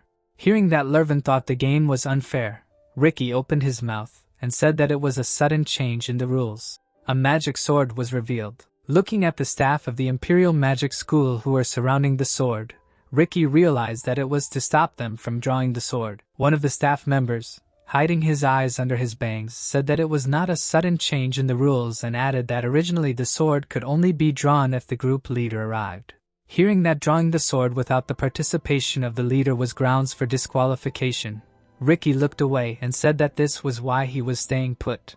The Imperial staff member stood with his hands behind his back and heard Ricky say that he didn't think he could listen to this nonsense anymore. With her head down, Juck thought that her sister had not yet gotten up, and she said to herself that she wanted to see her soon and wondered if it was true that her sister had also won by using this. With the corners of his lips down, Ricky wondered if Urian had come and continued that it would not take long for the protagonist to defeat the opponent. With his eyes closed, he wondered, more importantly, how long he would have to play along with the Empire in their games. Opening his eyes, Ricky noticed that teacher Hyun was starting to get angry. The teacher spread her arms out to the sides, hearing the shouts that the kingdom had won and that the Empire was being called dirty. Hyun opened her mouth in alarm. Raising his eyebrows, Ricky called out to the teacher. The boy turned his gaze to the sky. The student looked at the sky full of clouds and wondered what Hyun had seen and what had caused her to make such an expression. Hyun's eyes widened as she said that this was the 4th level. The door to the room opened slightly. Urian and Mu found themselves in the room where Jean was lying. The protagonist asked how they could return to where they started, to which the girl put her hand to her head and sighed. A notification appeared that the two were lost. Mu's pupils dilated as she asked how long they had been walking, adding that her legs were starting to hurt. Hearing the girl's question about whether the way up was really that difficult, Urian smiled and said that they would find a way up this time. Mu rested her head on the protagonist's shoulder and said that she didn't mind if they stayed together and asked if it was true that their friends would be at a disadvantage up there. Urian's lips turned down as he answered in the affirmative, adding that they were probably the only ones left down there. Running away from her ally, Mu said that if more players from the Empire went up, it would be hard for her little sister, and exclaimed that her little sister had definitely gone up. Smiling, the girl suggested that they split up here and asked if it was true that at least one of them would definitely go up. A bright star appeared. Ruziai thrust her fist forward. The girl opened her mouth in surprise and told the princess that she was good at running away. Smiling, Saruti replied that her opponent was too obvious in her attacks. The princess lowered the corners of her lips, thinking that such power without the use of any equipment would be impossible to block without a barrier. Raising her hand, Ruziai asked why the princess didn't stop dodging and start fighting, and added that she wanted to end it quickly since she felt like they were the only ones left down there. Lowering her hands, Saruti asked if it was really quiet here. Raising her magic finger, the girl shouted that she agreed to end this quickly. Opening her mouth wide, Ruziai exclaimed that the princess was going to quit again. Pounding, the princess said that it was not a throw and added that it was telekinesis. Ruziai's body was engulfed in magical chains, to which she exclaimed that her body. Touching her palms, the princess shouted that she would now crush her opponent. The chains twisted Ruziai's arms and sheet, realizing what it was, asked if this was a divine blessing. Ruziai, pulling her leg back, prepared to attack. The girl broke the magical chains with a magical attack. Saruti's eyes widened as she thought about how her opponent did it not with a fist but with a foot from such a position. Raising her eyebrows, the girl realized that there was no time to dodge. Raising her hand to her neck, Ruziai thoughtfully said that she could now move. Pink magical streams enveloped the room. Putting her hand to her cheek, Ruziai began to speak in surprise. The girl asked how the princess was able to stop her attack, seeing a magical sphere forming around Saruti. Ruziai opened her eyes wide and said that with that level of barrier, the princess wouldn't be able to block her attack, and asked if it was because of the blessing. Cavemen appeared, and it was said that in the past, humans were very weak. Magical monsters appeared in the cave, and it was explained that although civilization had developed thanks to unique abilities, humans were still too weak compared to other races. A hand with magic was seen, and it was said that back then, God, who loved humans, bestowed power on one person, filling his fingers with power. A notice was shown that this power was considered a blessing from God and was passed down from generation to this day. The princess held up her middle finger, and it was said that it took terrible luck to receive God's middle finger. A light appeared near Ruziai's feet, and she said that her legs suddenly buckled, adding that it was indeed that power. The girl said that then, before the princess used this blessing, she would strike and jump over Sorcerer. The princess widened her eyes and thought that it was very fast, and decided that it was time to use it. Sorcerer's thumb was filled with magic. Using the divine blessing of control, the princess shouted that her opponent was caught. Ruziai looked at her in confusion. Sorcerer dodged her opponent's strike. Gritting her teeth, the princess said that it was so close and inconvenient. Sorcerer used the divine blessing of telekinesis, and Ruziai, who was floating in the air, looked down questioningly. The magic dissipated, the girl began to fall. The princess lowered her head down. Sorcerer remembered her brother, who was against the school of magic, and said that she was a princess, and there was no need for this. Frowning, the princess said that she uses this power to save people. Ruziai, lying on the shards, said that the princess received this power and got out of the greenhouse. The girl appeared in the hole in the wall again and said that she did too. Ruling her hand to her mouth, Ruziai said that it was because she had this power, and added that she was thrown from a warm world into a cold one. Kneeling, the girl continued that this is why she curses this power. A red aura formed around Ruziai's hand, and she told the other girl that she wished she was as weak as she was. Raising her hand, Sorcerer said that she would not fall for such a cheap provocation. The princess's little finger was filled with magic, and she offered her rival to see it. Ruziai pressed her lips together, looking forward. Light was visible from the open doors. As the bodies of sunlight fell on the floor, Ruziai turned her head and said that it looked like some idiot had gotten lost, and added who it could be. The girl opened her mouth. Princess Sorcerer's eyes widened. A monster with a hole in its head appeared in the room. The 4th level monster said that it would kill them as soon as they made a sound or moved. A moment ago, Teacher Hyun was looking up with her mouth wide open. She noticed the 4th level before everyone else, but she couldn't move. Ricky, with his mouth slightly open, managed to call out to the teacher, and soon after, the sky above the student darkened from an unknown magical power. Confused, Ricky lowered his eyes and heard that the magical power was somewhat unpleasant and prevented everyone from thinking normally. The tower was enveloped in an unpleasant magical power, and it was said that at this time, the stadium was the quietest in history. Finally, 3 level 4 monsters appeared in the place where the magic was most concentrated. Traces of purple magic appeared. The monsters stood in a circle of hands. The thought was voiced that 3 level 4 monsters had appeared in the sky during the competition. The young people opened their mouths in shock. The girl and Alesh raised their eyebrows in surprise. The spectators sweated in horror. It turned out that even when the monsters were quite far away, people instinctively became nervous.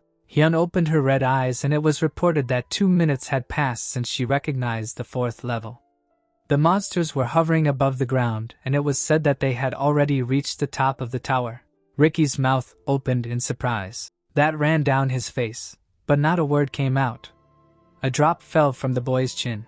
One of the monsters was standing behind him, and it turned out that the first to move was the 4th level disease. She looked at them with her eyes wide open in shock.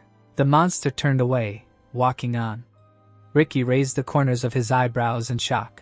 The disease entered through the open door. After that, the gate closed. The young man looked after the monster in fear, noticing that it had entered.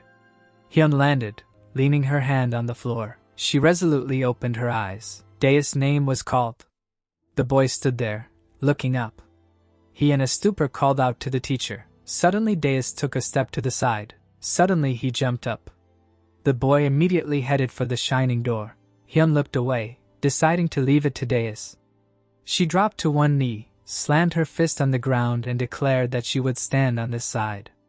A smiling girl with a staff appeared next to her. The woman raised her eyebrows in surprise. She looked at the guest, who turned out to be Nellie from the heroes group. The green-eyed woman smiled widely, unable to believe that she was seeing Hyun like this again, and asked if the lady remembered her. Hyun raised her eyebrows in shock, saying that she could not forget her. Nellie sat on her knees, closing her eyes, and asked why the woman killed them. Hyun's eyes widened in horror as she was asked why she abandoned them. The girl's face began to melt, and it turned out that she was the only one in their group that she trusted. Her skin began to blur more and more. Nellie turned into a monster, asking why she had to be like this. Hyun looked at her with raised eyebrows and was told that it was her fault and that she had ruined their entire group. She looked down while they wished her death. Without looking up, the woman said that depression was still playing its disgusting games. The surrounding area was filled with cracks. A monster emerged from the debris. Its foot left the ground. Clutching her jacket, Depression noticed that Hyun was able to withstand mental attacks well. She tilted her head, saying that her arms and leg had been cut off, and guessed that the woman was not happy to meet her former comrade. Hyun opened her mouth but said nothing. Suddenly her eyes glowed. The monster began to laugh, suggesting that they leave things as they were since they did not come to fight. Depression raised her hands, telling everyone not to make any movements for 5 minutes. A ring of hands formed behind Plague when the conversation turned to what would happen if they disobeyed. One hand began to detach. She let go of the one in front. Suddenly the fingers pinched the skin of the hand next to it. A small virus appeared. With its hands raised, the monster declared that they would kill everyone. The hand flew near the Plague, holding the virus. Hyun's eyes glowed red and differently, thinking that they were trying to restrict her movements by holding those around her hostage, and noticed that the monster's movements were quite planned. Ricky sweated in fear, talking about the 4th level. Suddenly he clenched his teeth. Looking ahead, he asked Vi for help. A blue-haired girl appeared. She, resting her chin on her hand, said that she made a deal last time. Vi closed her eyes, saying that she could not interfere. Here, the disease, smiling, asked which of the young people was the princess. They opened their eyes in shock when it turned out that the enemy did not see the difference between them. Ruziai, sweating all over with fear, declared that she was the princess. The disease turned its head in her direction after asking what would happen if she said that. Smiling widely, the monster noticed that the pests were lying like breathing. The lady pursed her lips when she heard the phrase about the disease, never knowing if it was a lie. Cersei frowned, thinking it was the 4th level after noticing the instinctive feeling of fear. She walked away, realizing that the monster was here because of the princess. Her face darkened when she thought that if he didn't need them alive, he would have killed them first, so he needed the princess alive. Ruziai smiled slyly, suggesting that the monster go find out who the princess was and then come back. She frowned, saying that they would wait very quietly. The disease stared into space with its black eyes. It tilted its head, saying that it was a good idea. The monster clenched its fingers, deciding to cut both young men in half and take half of each with it. The boy's eyes widened in shock. Cersei turned to question Ruziai when she was called. She stood in front of her, saying that she would give her a choice. Without turning around, the lady suggested the first option, that is, to join forces, throw back the monster, and run away. Cersei looked away when she was offered to use her rival as bait and run away, which had a higher chance of success. Suddenly, the third option was voiced. The girl calmly raised her eyebrows, deciding to reveal her identity and let Ruziai run away alone. The lady lowered her head and said that it was not an option. To this, Cersei smiled resolutely, stating that there was no other way out for her. Ruziai raised her eyebrows, summing up. The two young people stood in front of the monster, and a temporary truce was declared. The young man reached for the door handle.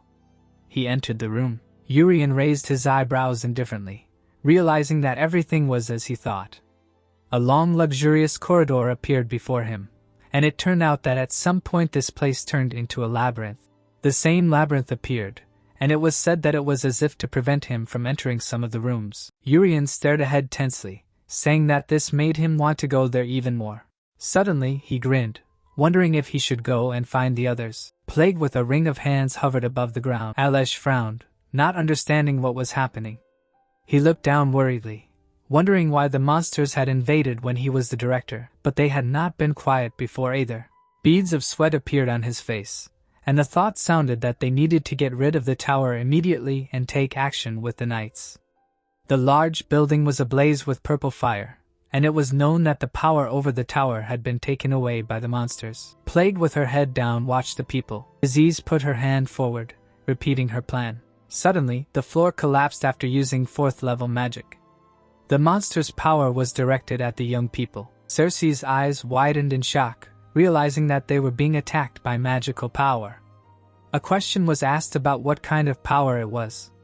A couple of explosions occurred. Rousey's legs glowed red as she pushed off the ground. She immediately picked the girl up in her arms. Frowning decisively, the lady asked her to begin.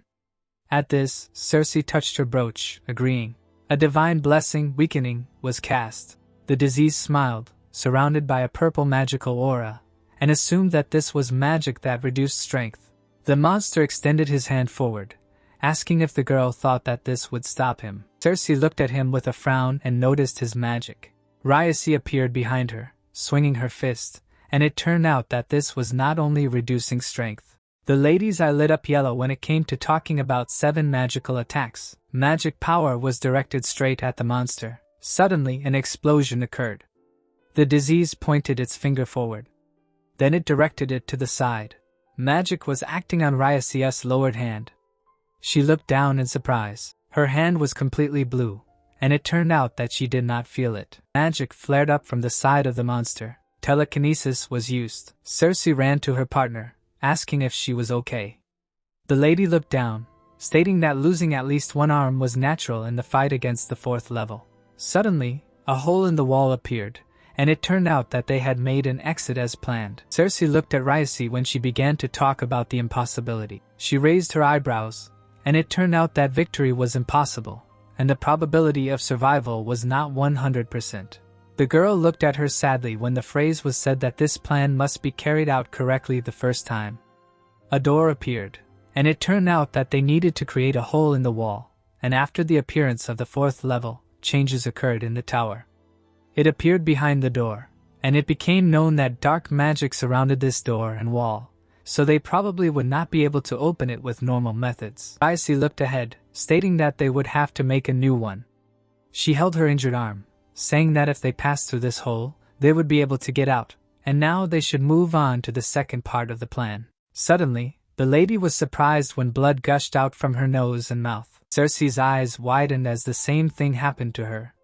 The monster raised a finger. It came up behind them.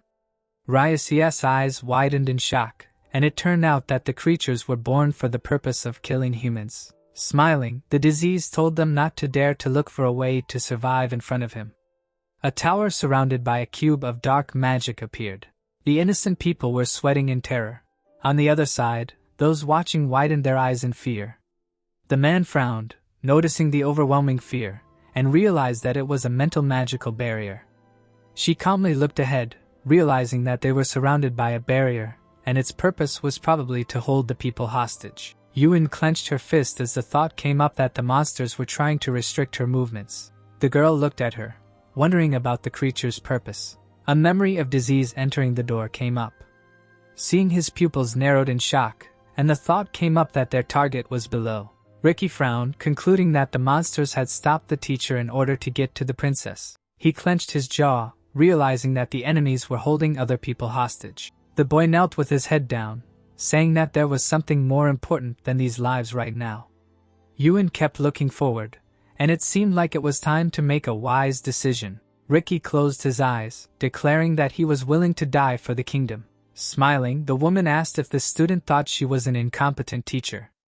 The boy's eyes widened in surprise. He looked at Yuan as she waved her hand. Oppression stood with her hands up, declaring that the woman was one of those who had abandoned her comrades before. The phrase was heard that her selfish actions would cost the lives of the people around her. Menacingly flashing red eyes, Yuan ordered her to stop because she was already evil enough. After that, the monster silently looked ahead. Suddenly its head was cut off, part of the body fell to the ground, and the woman called out for the next victim. Plague was flying in the air, watching. It did not move, being unperturbed. Depression took its head, noticing the amount of energy Yuan had used and that she was a pest who was once called a hero. The monster put the head back, declaring that the woman had become very weak. Its mouth was open intimidatingly, and it began to talk about the other people here. The hovering hand held the virus, and it turned out that everyone would face death. The thought of the 4th level, plague, was heard. Suddenly the virus began to emit energy. It was about a creature that only wanted the end of humanity. The monster looked ahead calmly.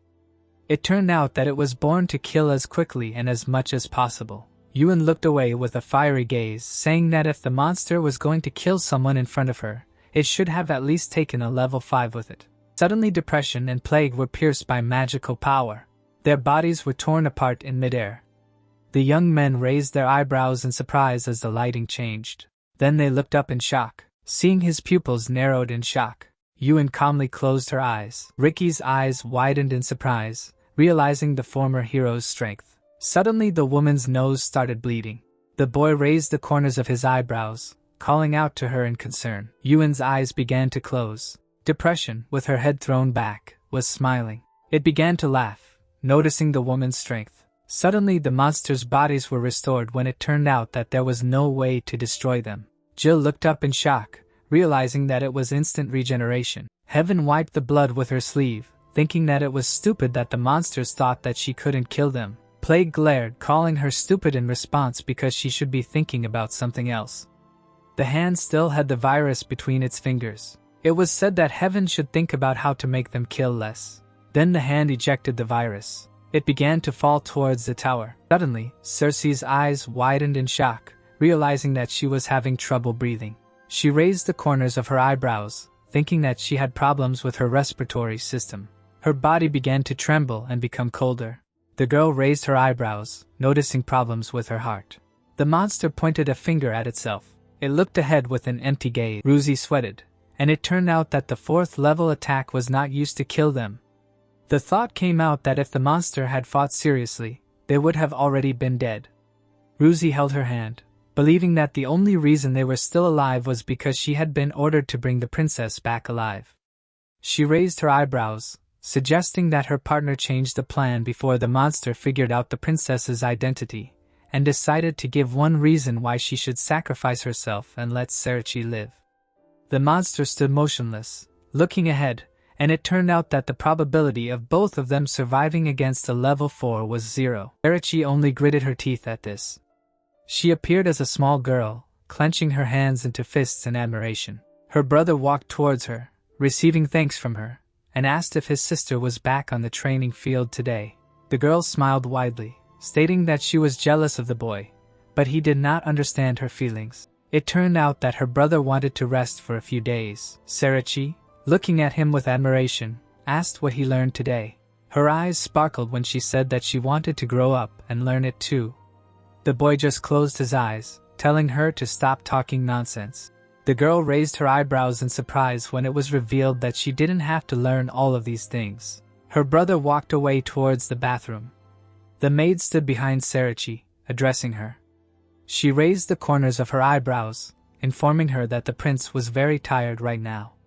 The girl, without turning her head, asked if everyone would treat her differently if she got good grades at the Magic Academy. Cerci lowered her head, crying, and stated that she didn't like being kept in the castle forever. Tears streamed down her face when it turned out that she didn't want to be called a flower in a greenhouse. Melissa also began to cry. She walked up to the princess, confident that she could live the way she wanted.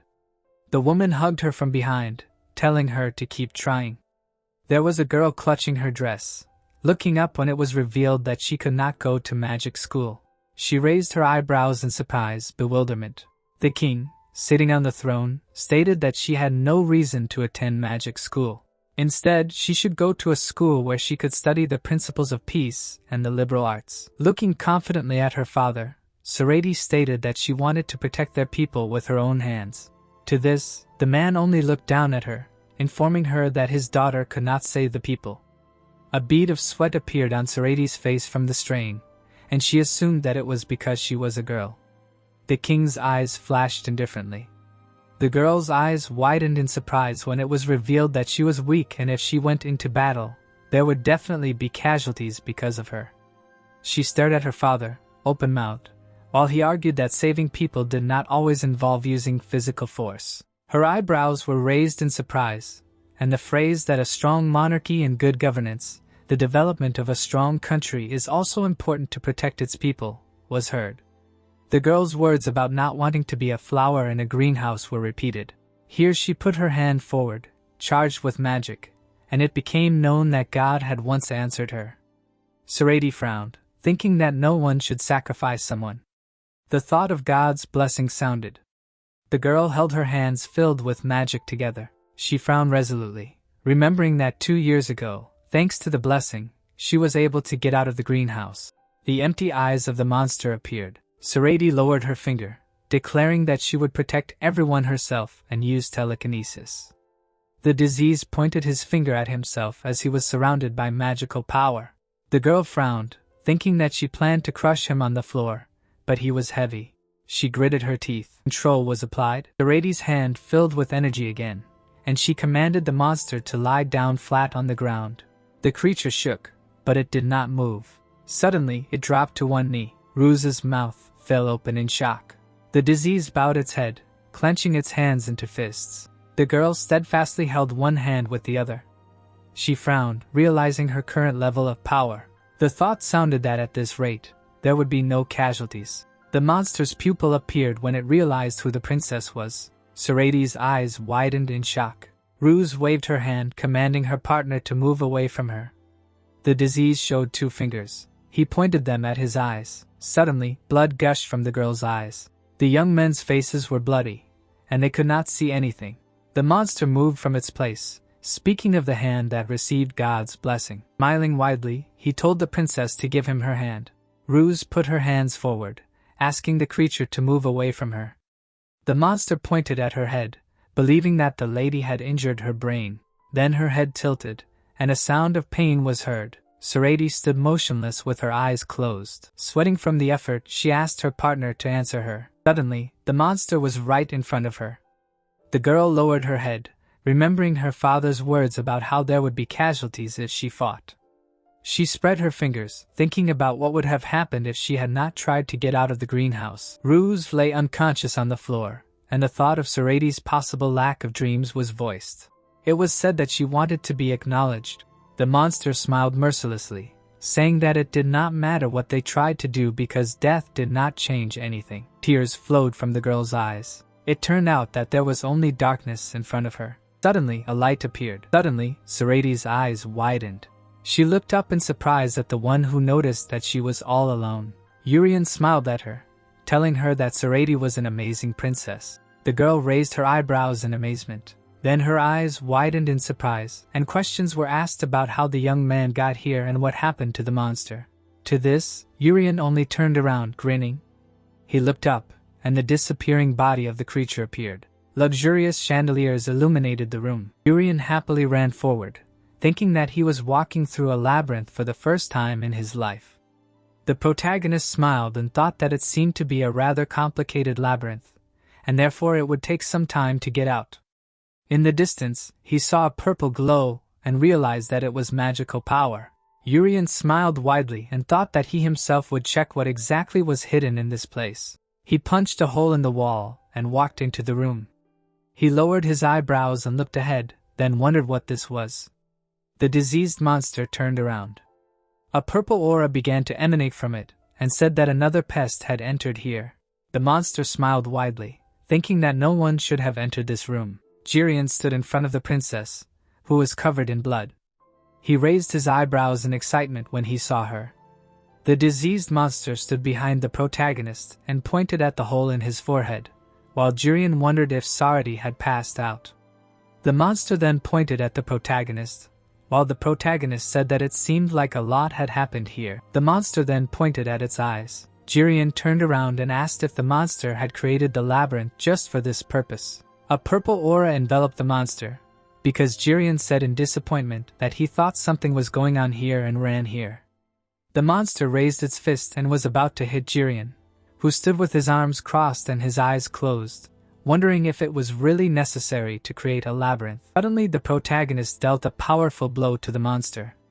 A green aura filled the room. Jirian looked ahead and wondered where this guy came from. The protagonist looked at the remains of the monster, namely the legs, and said that all level 4 monsters are very ugly. He then looked at Sarati as well as Rusi, who was lying behind him. Sarati opened her eyes and was surrounded by a green aura, because the protagonist healed her. She opened her mouth wide and surprised and began to ask the protagonist about how he got here and what happened to that monster. Rusi squatted and examined herself with her eyes wide open. The girl smiled and said that all the wounds inflicted by level 4 were healed in an instant, which was amazing. Rusi held her hand out in front of her and said that she knew he was the strongest, but Jirian smiled awkwardly and said that he was just a commoner. Sarati looked at herself in surprise as this was her first time experiencing Jirian's healing, while Rusi shouted that the protagonist would not deceive her. The princess was still looking at her hand and thought that she had seen it several times, but she did not imagine that it felt like this.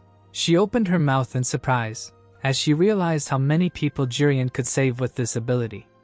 She remembered Emperor Brahiden saying that it was not necessary to use physical force to save people. The girl lowered her head and thought that Jirian had truly earned her father's approval. Suddenly, Jirian turned around and spoke to her.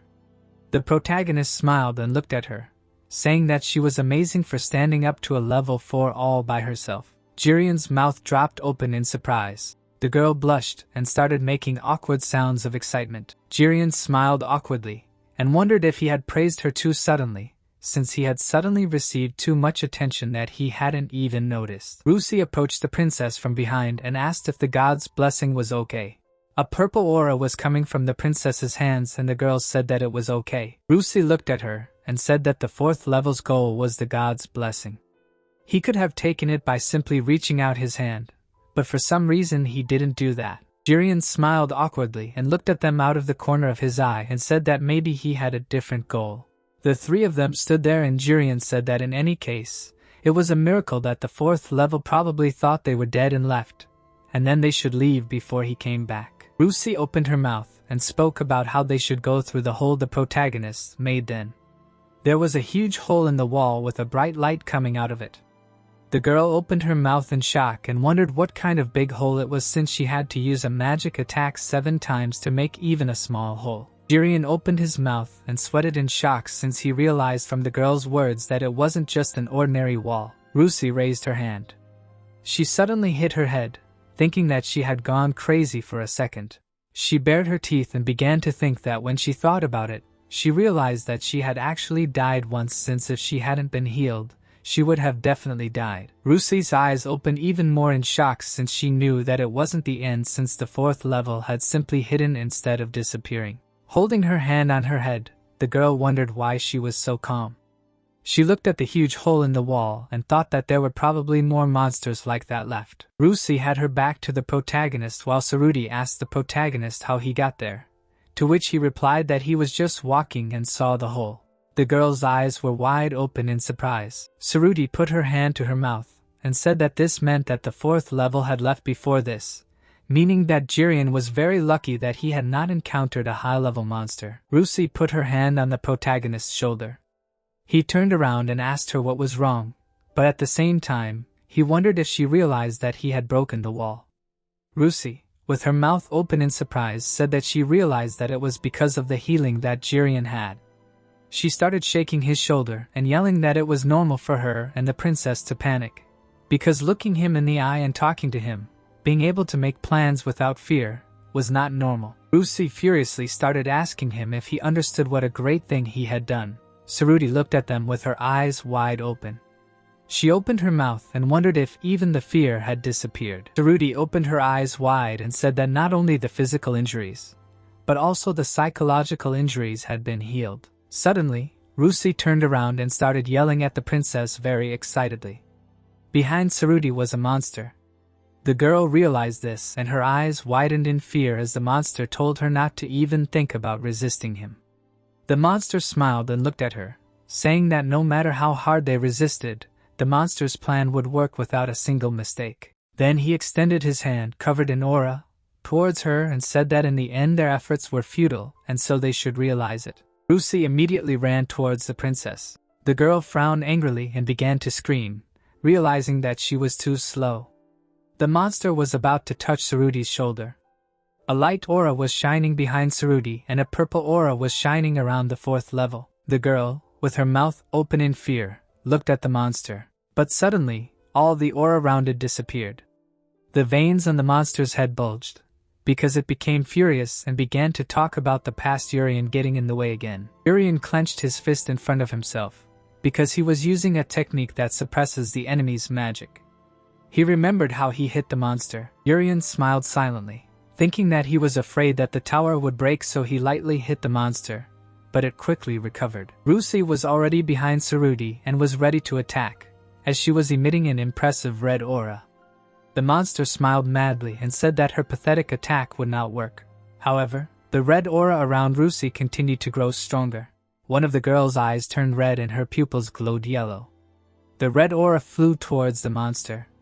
A sphere of red aura appeared. The girls jumped back and Sarudi said that it was an impressive attack. Rusi closed one eye and said that it really was. However, the monster stood there as if nothing had happened. Both girls smiled, and Rusi said that she was ashamed, as she had just used all her power, but she was unable to harm him, much less scratch him. But the princess replied that she did not need to be ashamed, as the girls were about equal in strength. Sarudi frowned, but at the same time smiled and said that she meant that even though they were both trying their best, there was no way to defeat a level 4. Rusi lowered her head and said that this monster was on another level, even if they rushed at it with the determination to die. They would not even be able to touch the collar of its clothes, so in order to survive, they needed something that matched its power. The princess turned around and narrowed her eyes and then said that, for example, a healing that would make a level 4 attack look like it never happened. Rusi also narrowed her eyes and said that they could also use a neutralizer that would completely remove its power. The corners of Urian's lips lifted up, because he was suddenly told that it was his turn to act. Once the monster made this gesture by extending its finger, the victim's body would be destroyed. The monster stood still after such an attack, and so the girls were surprised that nothing happened to it after Rusi's attack. In the darkness, a green light was shining faintly. The protagonist thought about how people who are cornered find hope even in despair. And then again, the monster stands in front of the princess with his hand outstretched. Sarudi was enveloped in a green aura and healed by Urian's ability. Rusi closed one eye and said that the protagonist deprived the 4th level monster of magic power, and even healed the girl's wounds, and therefore his power is their only hope right now. Sarudi smiled and looked forward, thinking that the monster's strength is determined by its ability to kill people. But on the other hand, Urian has the ability to heal people, and then this is a chance. Rusi raised her hand and shouted for the special student to prepare an attack spell, but the protagonist asked her again and said that he does not have anything like that. The princess took out her magic wand and said that she would lend it to him, and also said that the wand could withstand Urian's magic power. A purple aura began to appear, and the monster asked the protagonist in an offended and angry tone about how he dared to interfere again. The monster was smiling, but the veins on his head were bulging from the tension. Rusi got into a fighting stance and began to gather energy into a fist, telling the protagonist to just gather his magic power and attack. A pink aura appeared around Sarudi's hand, and the girl said that it was understandable that Urian did not want to do this, considering that this was his first time, but she stated that she believed in the protagonist since he was talented. The monster stood in the distance, and the protagonist stood behind the girls, who had taken fighting stances. Urian closed his eyes and frowned, wondering why he was suddenly attracting so much attention since he was just a lost student. Suddenly, he opened his eyes and thought decisively that there was nothing he could do, so he would have to do it. He began to gather energy in his magic wand and it glowed green. Rusi smiled and turned around, saying that they would succeed. Princess Sarudi was also smiling. The monster pointed at them and told them not to be so arrogant. He frowned and exclaimed that no matter how hard they tried, the situation would not change. Everything around him darkened. Sarudi pointed her finger down and lowered her hand, shouting at the monster to lower his hand. The chains created by the princess's ability bound the monster's hand. The monster, surrounded by darkness, smiled and said that they were only delaying the inevitable. The monster slowly began to raise his hand, saying that he would take away all the power she had wasted. The princess smiled as she asked the monster if he was afraid of God's wrath, dreaming of the power given to humans by God. The monster raised his hand to his neck and said that for humans they may be gods, but for monsters they are simply the root of all evil. The girl frowned as she saw that the monster could already move its arms, and she could no longer stop it with her ability. Rusi, who was standing to the side, told the princess that it was enough, but Sarudi jokingly replied that she could hold out for 3 more days. Rusi's eyes lit up yellow, and she exclaimed that the princess could leave it to her and Urian. She swung her red fist and said that it was time. The protagonist stood behind her. He controlled the magic with a magic wand that emitted a green aura.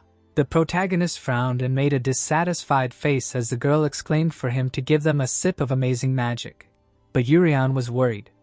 Urian was smiling, but inside he was completely different. His goal in life after reincarnation was to live a full life, but now there was no other choice but to use offensive magic.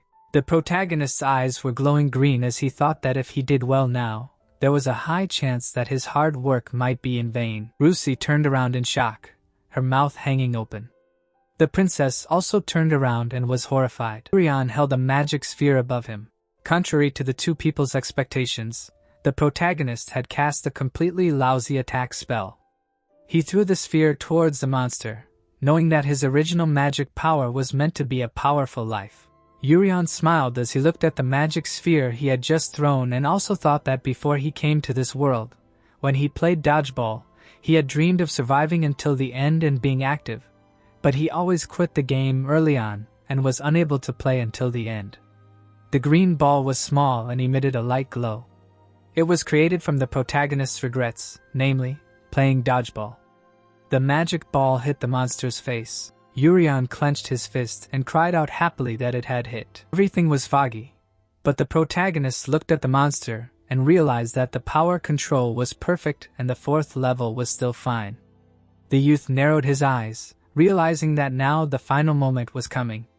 He suddenly grabbed his head and, opening his eyes wide, began to shout that this was all that happened, but it was so bad that he did not even know what to say. Holding his head, he smiled slyly and raised his eyebrows, realizing that thanks to this, his life was safe. He looked at the 2 girls standing in front of him and thought that if he was disappointed in anything, it was that the 2 people who thought well of him were disappointed. But it could not be helped if Urian wanted to live. Suddenly, Cersei opened her eyes wide from the realization that it was a sphere. She remembered what this sphere looked like and realized that this was the appearance of a perfect sphere. The girl imagined a wheel, an apple, and a crystal ball, thinking that even the best craftsman in the kingdom had not yet created a perfect sphere. She closed her mouth and began to sweat from excitement, thinking that humanity's technical capabilities did not yet allow for the creation of a perfect sphere.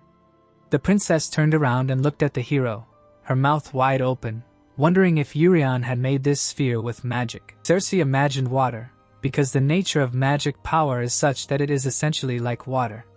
It always flows without stopping. It exists constantly in a constantly free and non-standard state.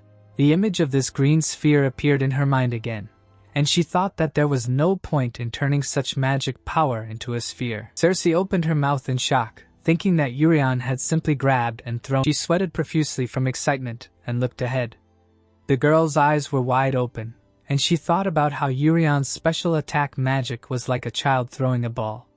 The sphere was on the monster's face. It was just motionless right in front of his face. However, it suddenly blew off his head. The sphere bounced off and fell to the ground. Rusi smiled, thinking about how the protagonist blew off the head of a level 4 monster, and she thought that he could only cast healing spells. Urian handed over the magic wand and said that he was returning it to the princess while, contrary to expectations, the 2 girls thought more highly of Urian. The young man looked to the side at Rusi and told the girl to take the princess and run away immediately. The monster grabbed the protagonist's head. He slammed him incredibly hard against the wall. There was a huge explosion and a lot of dust rose up. Rusi opened her eyes wide in shock. The princess was also terrified. A huge hole was created in the wall from the blow. The monster looked at its hand while its head was being regenerated, and the protagonist thought that, as expected, one attack was not enough to defeat the 4th level. Saradi opened her mouth and worried for Urian. The boy was lying in the rubble and did not move. The girl's eyes widened in fear. But suddenly, Ruzi picked up the princess in her arms and began to run with her. One of the girl's eyes was burning, and she ran forward, thinking that she should take the princess and run. The monster turned around and told them not to get their hopes up just because of some tricks. He raised his finger. The girl ran towards the hole in the wall, holding the princess in her arms. The monster turned to them and said that he had a motto that said, "Never give up." Ruzi was still running excitedly, and the monster was talking about how his motto also said that they should find a way to live longer, using the people around them to survive. Urion's leg began to move, and the monster was talking about how a dead pest is a good pest and also how they should use people, throw them away and repeat. A green light was visible in the darkness. The monster was talking about living, desperately and diligently searching for hope until the very end. His hand began to emit a glow, and he said that they should beg him for death because it was their only salvation. The monster narrowed his eyes because Urion spoke, saying that the dodgeball game was just a joke.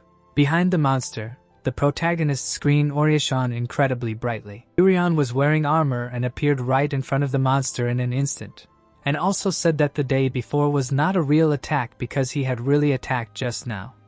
Lowering his head, the protagonist told the monster to try to survive this. Green lines were glowing on the monster's body. It shattered into many small pieces. The room also suffered from the protagonist's blow. A green aura burst out of the temple. A moment later, it struck somewhere in the distance as a powerful pillar. The hero turned around and wondered if that was a little rough. Only the feet remained from the 4th level, so there would be no recovery this time. The action is transferred, the plague monster stands, and a purple aura rages around him. Blood flowed from the monster's mouth. The depression monster raised his hands and was surprised, because Plague said that disease was dead, because he seemed to have fallen into the zone of the explosion that had just occurred.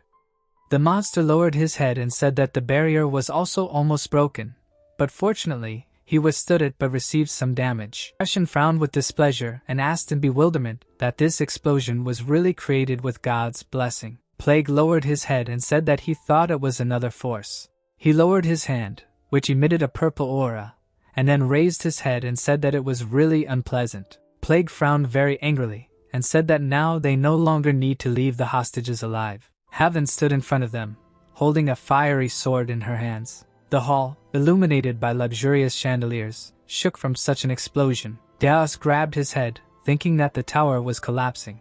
He held his hands above his head and looked around, but nothing happened. The guy removed his hands from his head and wondered if this was the work of the 4th level, because the lower floor turned into a complex labyrinth. He raised one eyebrow and looked to the side, thinking that due to the explosion that happened earlier, he can guess the approximate location. In the distance, he felt and saw a green glow. Das began to run towards this glow. An aura and a cape appeared around him. He began to cut through the walls with his death scythe to reach the target as quickly as possible. The boy ran forward, holding the scythe in his hands and thought that nothing could stop him. But suddenly he opened his mouth in horror. The boy raised his head. He felt great fear. The figure of Urian in armor hung over him and frightened him, and he could not understand what kind of huge all-consuming magical power it was. Daz opened his mouth wide and began to sweat heavily, because he could not breathe normally since the magical power of the protagonist fettered the air. Urian looked at him and asked why the third-year student was below. Daz immediately attacked him with a scythe.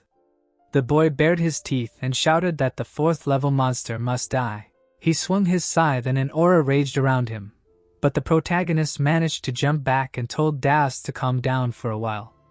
The 3rd year was enveloped in an aura.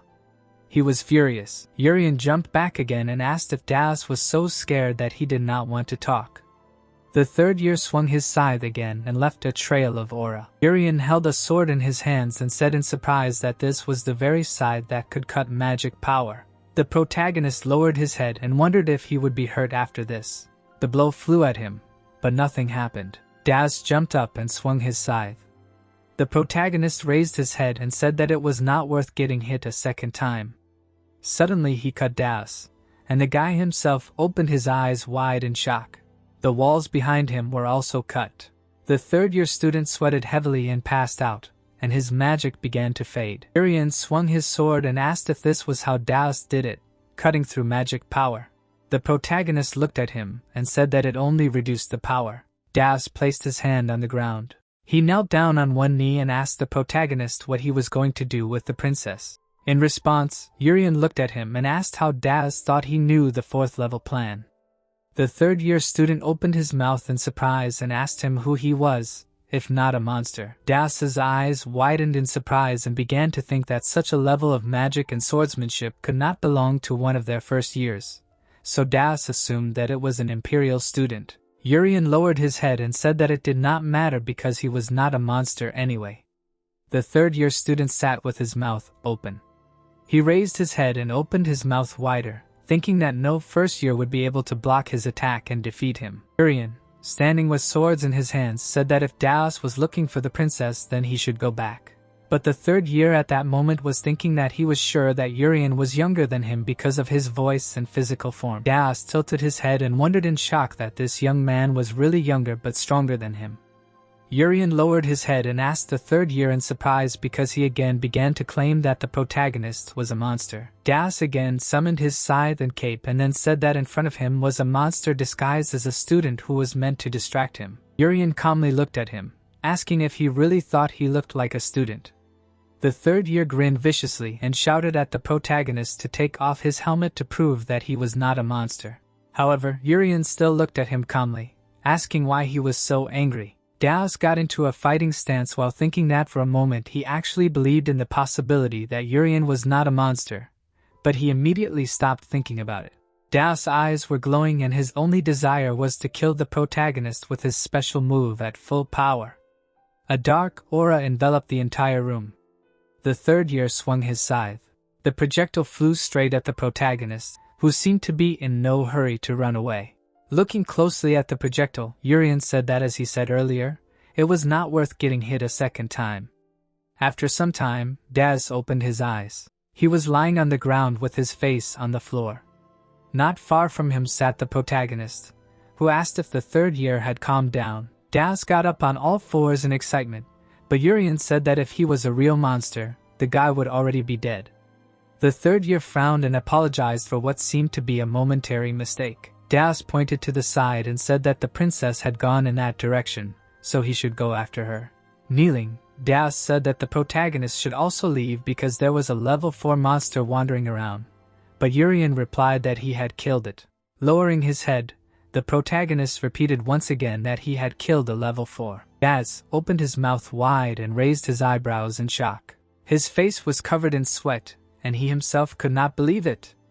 His eyes widened in surprise as he thought about how no matter how strong the protagonist was, level 4 was, so to speak, the maximum strength of monsters. Das clenched his fist and asked if the protagonist had a sword-shaped crest on his hands or any other part of his body. Urian sat on the floor and calmly replied that he had nothing like that.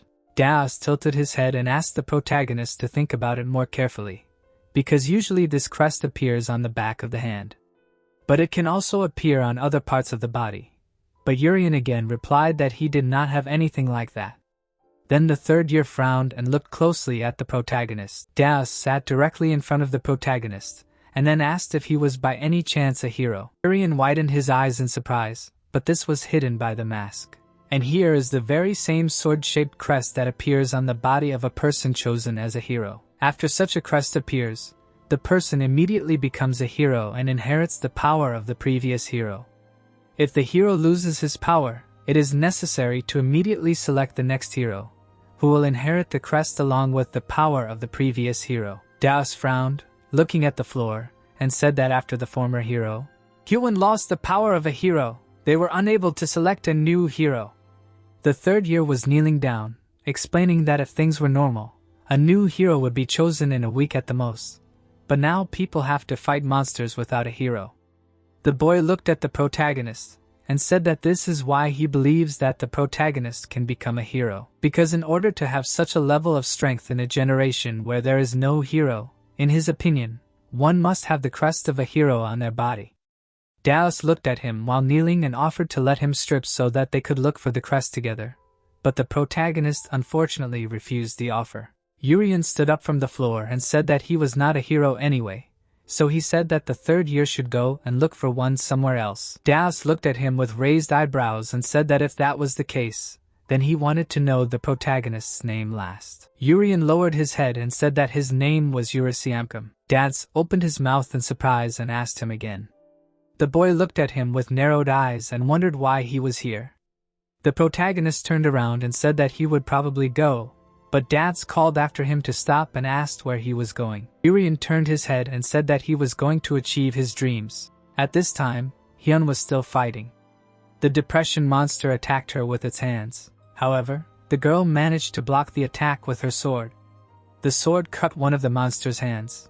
The fourth level frowned. Then, he immediately removed his hands from Hyun. A red glow emanated from the girl's eyes. She asked if the monster didn't say that this was a full-scale battle. Calmly standing up and looking at the monster, who was some distance in front of her, she asked if a full-scale battle meant running away from them. The dark-haired girl looked at Hyun and thought that she was really strong, even in front of a fourth-level opponent. The girl's eyes widened in surprise and she thought that she would also like to fight alongside Hyun, but she knew that she would only get in her way. The depressed monster looked at her and told her not to be so confident, because they were not finished yet. Everything around her suddenly changed color, and the monster was shocked. Hyun quickly approached and attacked the monster. Depression was cut in half. The girl looked at him while he thought that there was no point in keeping his distance from her. The monster imagined Hyun against the backdrop of the universe and thought that among all the heroes, she had the best ability to interfere with space and time. An apple was lying on the ground. The apple rolled down. After falling in front of a tree, it rolled for about 10 seconds and then was stopped by a rock. Usually, the apple we see stops after rolling down a bit. However, in Hyun's glowing eyes, the apple can interfere with space and time. It probably looks like one long apple. Hyun was standing in front of a tree, holding a sword in her hands. She was still standing in front of the tree and a cut had appeared on the apple, meaning that if she slashed the tree with the sword, it would be like hitting an apple. The monster was making horrible faces as it was thought that no one had fully understood this until today because she was the only one who had encountered the level 5 call time, so she was definitely a threat to the monsters. Nellie stood in front of Hyun and said that she didn't want to die, but at that moment, the monster decided that it had to kill her no matter what. Hyun's eyes widened. The monster frowned and used the rupture skill. A purple aura enveloped the surrounding area. Suddenly, two people appeared in front of the monster, and he said that he wanted to ask the girl something. Hyun turned around in horror because the monster said that if she did something reckless, they would both die, so she just had to answer his question. The monster held the two people by the shoulders and said that in front of him stood one young and one old man. Turning his attention to the young guy, Depression said that this man killed a person when he was young, but after paying for his sins, he lives hard for his family. Depression then turned his attention to the old man and said that this man dedicated his entire life to the country and saved countless people, but his time is running out. Hyun's eyes widened madly in shock because the monster said that she could only save one, so he asked her who she would choose, the young criminal or the old hero. The girl's eyes looked crazy. The monster opened his mouth and said that she knew something very well. He killed them by squeezing their heads and said that she could not save anyone. Hyun stood calmly holding her sword while Depression said that in this place, everyone would die just like her former comrades. The girl turned away and the monster looked at her and thought that she would suffer and regret. Two headless bodies fell to the ground and the monster thought that she would destroy herself by blaming. Blood came out of the monster's eyes and he thought that in the end, she would be the one to kill her. Blood came out of the mouth of one of the people. The others looked at him in horror, and he put his hand to his mouth. Suddenly, the others also began to bleed from their mouths. They began to fall to the ground and cough up a lot of blood. Jia and Ricky opened their mouths in surprise. Ricky looked ahead and raised his eyebrows in surprise, wondering what was happening. Jia also looked around and was shocked because one by one, everyone was dying. A monster appeared, wearing a mask. Plague was enveloped in a purple aura. Hyun silently looked at the floor. She stood there holding a sword in her hands and Plague began to talk about how she, a former hero, was always proud of being strong. The monster Depression made a dissatisfied face and said that for him, it was almost impossible to kill her, but he could easily kill everyone else. The people were lying on the ground in pools of their own blood. Depression raised his hands and shouted that it was also impossible for him to kill them, since now that she had lost all of her hero power, she could not kill them. Jia and Ricky looked forward in shock, their mouths open, because the monster said that Hyun was unable to save these people without killing the 4th level monsters. Hyun seemed to glow and raised one hand, saying that he would give her one chance. Hyun's eyes widened in shock as the monster told her to cut off her right arm with a sword, and if she did that, they would leave this place immediately and also let the rest of the people live. He looked at her carefully, narrowing his eyes, and told her that she was Hyun's former hero, who had always been proud of herself. The girl looked down and the monster said that this was the last chance he was giving her out of respect. Hyun gripped the hilt of the sword and Depression continued to talk about how they still hated her but they respected her abilities and efforts. Hyun stood with her head down, and the monster told her not to reject his words and to look him in the eye because she could neither kill the monsters nor save the people. There was a barrier around the building, so according to the monster, no hero could break through the barrier and get here, and so the only way Hyun could save these people was if she made a deal with the monster. The girl still stood with her head down, and the monster said that she could save them all by sacrificing only one of her arms, and he believed that the former hero would never abandon the people he could save. Hyun then raised his hands and looked at her with his mouth open. Ricky raised his eyebrows in worry, sweat coming out on his face, because he was worried about the teacher. Hyun stood with her back to him, a red aura starting to emanate from her. Her hair started to become electrified and she herself said that it irritated her, that even knowing that it would be dangerous, they were having a friendly confrontation because of a policy plan by adults who could do nothing in an emergency. The monster looked at her with his mouth open, thinking that she was just going crazy while Hyun continued to say that she hated those who used people as hostages and threatened others. She gripped the hilt of her sword tightly. A crazy aura was emanating from her. Hyun began to scream that she was also annoyed by herself, who could not even display her abilities due to this threat. Everything around the monster changed color, and it began to scream that this was pointless. Immediately, a long-range sword attack from Hyun flew at it. The monster looked at this bright energy and thought that it had barely managed to distance itself from it, but it was still a very powerful ability. Hyun stood in a fighting stance, holding a sword in her hands from which a yellow glow emanated. The monster fell to the ground, thinking that her attack was holding back her emotions. Depression fell to the ground and called out to Plague, saying that Hyun was now in her weakest state. The monster raised its head and began to scream that it was time to eliminate all humans, creating a nightmare for the former hero who rejected their last mercy. Suddenly, something fell to the ground behind the Depression monster. It suddenly calmed down and opened its eyes wide. Plague's severed head was lying on the floor. Depression and Plague were lying next to each other, bleeding. Urian landed on one leg, standing on one leg and throwing his sword over his shoulder. He sighed in relief. The protagonist raised his head and, looking at Hyun, asked if he had arrived on time. The girl opened her eyes wide in surprise and looked at him without looking away. Depression, whose eyes were bleeding, said that she respected her opponent and considered her the most dangerous person even without the power of a hero. But what makes her human will break her one day. Plague rose into the air above the tower. A purple haze hovered around him. The monster said that today people will be able to see one of the most terrible incidents in history. The protagonist appeared behind him and noticed that there was a very beautiful landscape from here. The monster turned around, not understanding how it managed to appear behind him. Urian raised his hand, asking him to wait a little and said that he had seen him somewhere before. The plague doctor turned to him and confirmed this, calling himself a living despair. The boy raised his index finger and asked if this was the mosquito monster in front of him. Plague's eyes flashed, and he said that of the two of them, only the enemy looked like a mosquito. The boy grabbed his mask and remembered that this was the mosquito's weakness. The nose of the doctor's mask bent. The student laughed. The blazing plague said that people always put on courage before parting with their lives. The monster was indignant that the enemy continued to irritate him for no reason.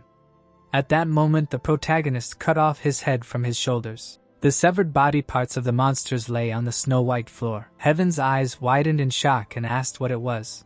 Urian landed on the tower and asked if he made it in time. Ricky's mouth opened in shock. She was surprised that this man had just defeated a level 4 monster. The girl frowned and realized that this was the same Yuri. Deus landed behind her. The boy looked up and said that he had dealt with the situation below and that the 4th level disease was dead. Urian put his sword on his shoulder and decided that he had arrived just in time. People were bleeding from the mouth. The plague-infected boys fell to the ground. The academy students raised a barrier in front of them to protect themselves from the dark magic. The boy's green eyes flashed. Looking ahead, the boy realized that there were many more victims than expected and asked what the former hero thought about it. The woman stared at him in horror. An upperclassman approached her and tried to convince her. The teacher looked down and said that the man was right. Deus frowned piteously. The student, whose cloak fluttered in the wind, said that they could talk about it later and explained that the boy needed to do something right now. When I lit up under his helmet, the protagonist asked him to go to the place where the spectators were and cut the magical power of the people who were coughing. The upperclassman frowned and asked if he really needed to harm the audience. Urian looked at him and explained that it was an attack that caused problems in the respiratory system, meaning it was a broad-spectrum magic spell that caused infection, so they had to quarantine people with symptoms and focus on treatment. Hyun's mouth dropped open in fear when she heard that this had become impossible due to the previous magic attacks, so they would have to remove the infected people's magic power because that was the best option available at the moment. The girl, covered in cold sweat, asked the hero to stop and asked how he knew all these details. Her pupils narrowed. She noticed that the stranger knew everything, from the cause of the disease to its treatment, as well as all the attacks of the 4th level disease. The boy lowered the sword and barely audibly said that he had experienced this before.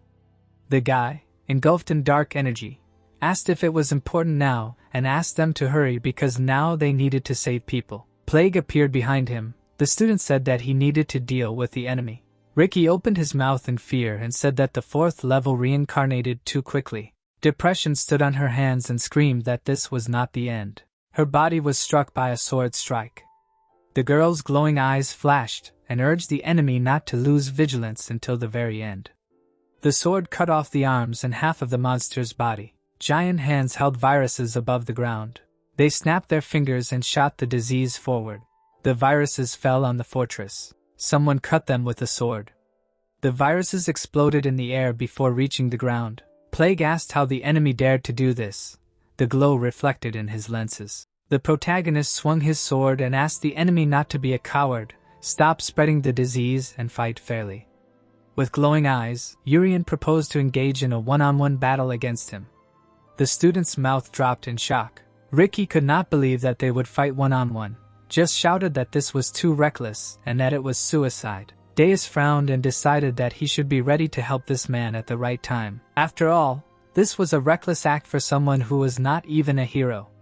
The young man closed his eyes and thought that he wanted to confirm his real abilities since he managed to kill a level 4 monster. The woman looked away. Plague looked forward and was indignant that the enemy made him feel extremely awkward, even though he did not understand the language they were speaking. An explosion of purple energy appeared around him.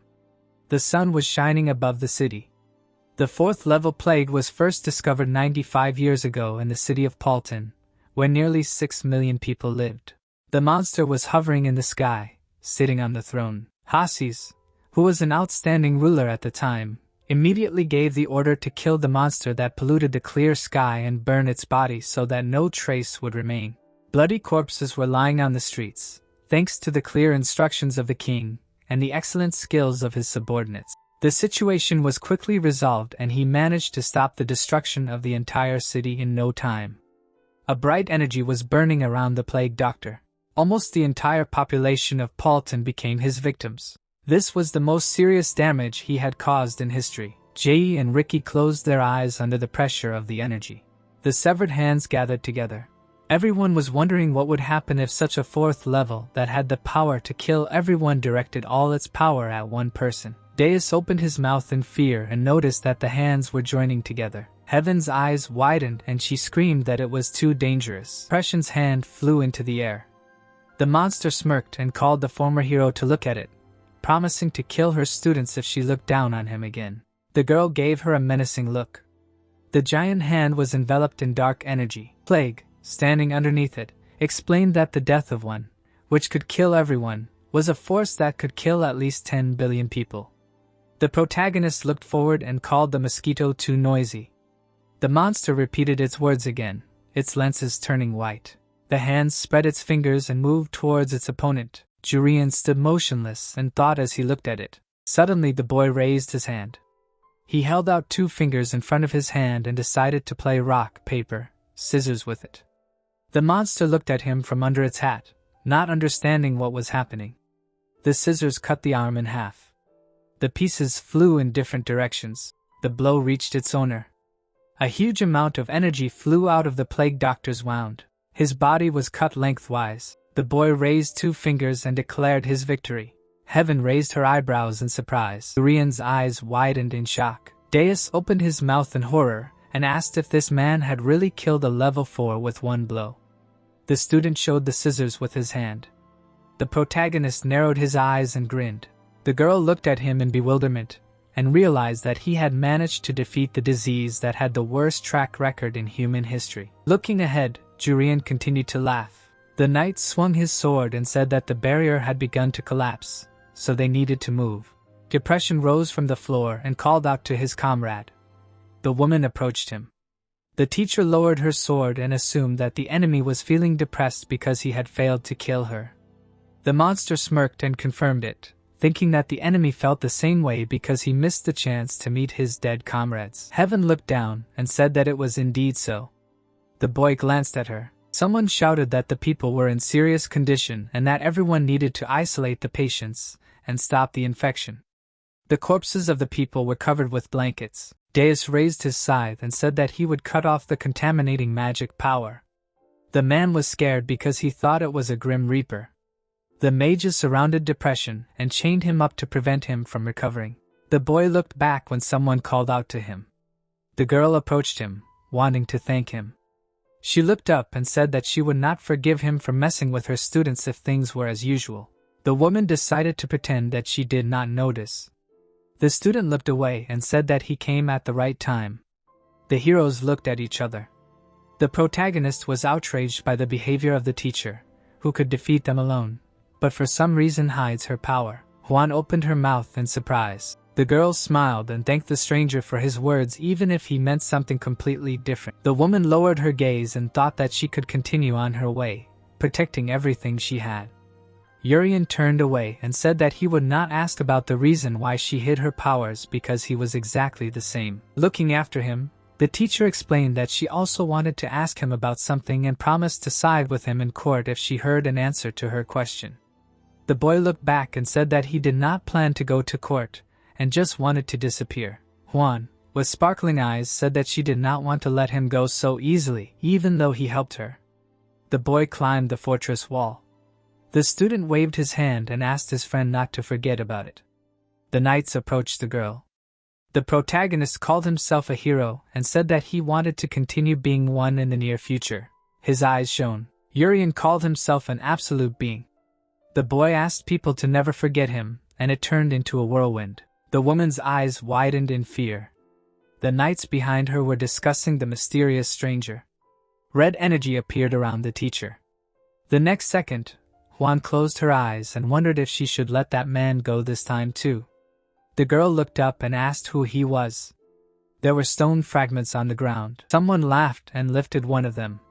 The boy raised the stone above his head and was glad that everything went according to plan. He smiled widely and thought that thanks to this, his life as a person who hides his strength is simply perfect. In the past, the student raised the sphere, being the weakest student, for whom even an attack spell did not work. The masked protagonist raised 2 fingers, being the hero who saved everyone from a dangerous situation. Imagining himself next to his other personality, Urian thought that even though others looked down on him, it was much better for him to act from the shadows. The boy threw a rock into the air and decided to camouflage himself and wait for someone to come and save him. A piece of debris pinned him to the ground. His leg was sticking out from under the rock. The boy raised his other leg and hoped that they were visible. 2 weeks later, clouds were floating in the sky. The monster invasion incident was over. The tower was almost destroyed, the friendly competition was cancelled, and many casualties were discovered during the match. However, Even after all that had happened, the citizens of the empire were happy. Someone raised a glass of beer and praised His Majesty in the state that remains the hope of humanity. The locals drank and had fun because the unexpected incident that could have led to the destruction of the empire was successfully resolved. Habai opened his mouth to eat a piece of meat. Sitting at the table, the young man said that it felt like a celebration even after so many people were injured. Baru looked up and explained that they had never encountered a level 4 before, so they had no idea how serious the situation actually was. The first year rolled his eyes and agreed that it was similar to before. Roos and Ricky were sitting at an empty table. The people who had encountered danger gave off a completely different atmosphere. Habai stuck out his tongue and asked why the people from the kingdom were still in the empire. His comrade explained that they still had something to do. The young man narrowed his eyes in displeasure and asked if his classmate hadn't encountered a level 4. The protagonist happily stuffed his cheeks with meat. Ella pushed a plate of ribs towards him and offered him to eat that too. Smiling, the girl said that she heard that his brother was crushed by a rock due to a level 4 and was glad that he was okay.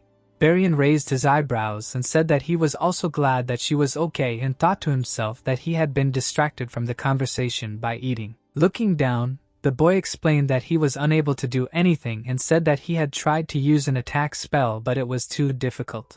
Picking up their forks, the girl said that everything was fine and asked her friend not to blame himself for this and to continue to gain energy. The boys happily ate their lunch since it was free food and the boy thought that he had managed to create an image of himself as the weakest student. Habai narrowed his eyes angrily and said that they were so simple because they were commoners. The boy raised his eyebrows and envied his friend who was fighting a commoner. Baru flinched in fear when the first year asked if it was easy for him to win. The boy smiled nervously and answered yes but thought to himself that he had lost completely and didn't even remember losing. The boy thought that it would be a shame if anyone knew about his defeat, and Rusi approached him. The girl's eyes widened and she told him that she was worried that her classmate might have been seriously injured since the first one to reach the top was a special student. Habai's mouth dropped open in shock and he asked if his classmate had really lost to a commoner. Baru broke out in a cold sweat and tried to deny it. The girl gave him a disbelieving look and asked what she was talking about and explained that the kingdom's greatest power was actually the special student. The boy's eyes widened in horror when she told him how the protagonist had taken off a level 4's head with his magic power, and her friend had been perfectly fine after fighting such a person. The boy confirmed this with a stern frown and stated that his comrade had no idea how strong this special student was. The boy placed his hand on the table and asked if this person was really considered the greatest power in the kingdom.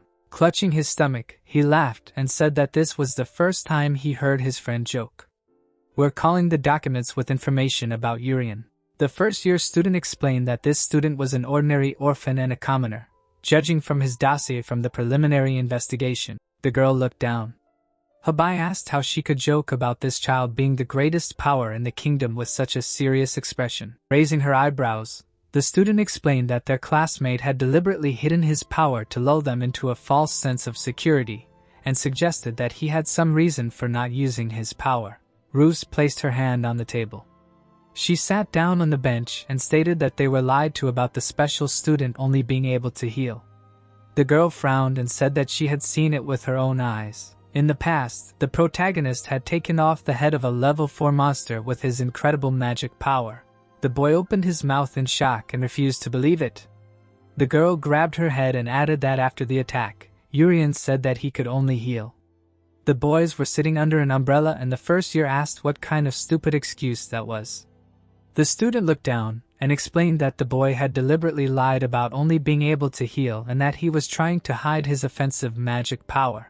Baru put his hand to his chin and suggested that this was the secret magic power that the kingdom was researching in order to use its destructive level in wars. Turning to him, Roos said that she had been worried about him precisely because of this, and was glad that he was okay even though his opponent was a special student. The boy opened his mouth in surprise when his friend said that she was very proud of him. The boy frowned and explained that he had fought with all his might and that his opponent had also been momentarily confused, and he thought to himself that it was a lie since he didn't even remember fainting.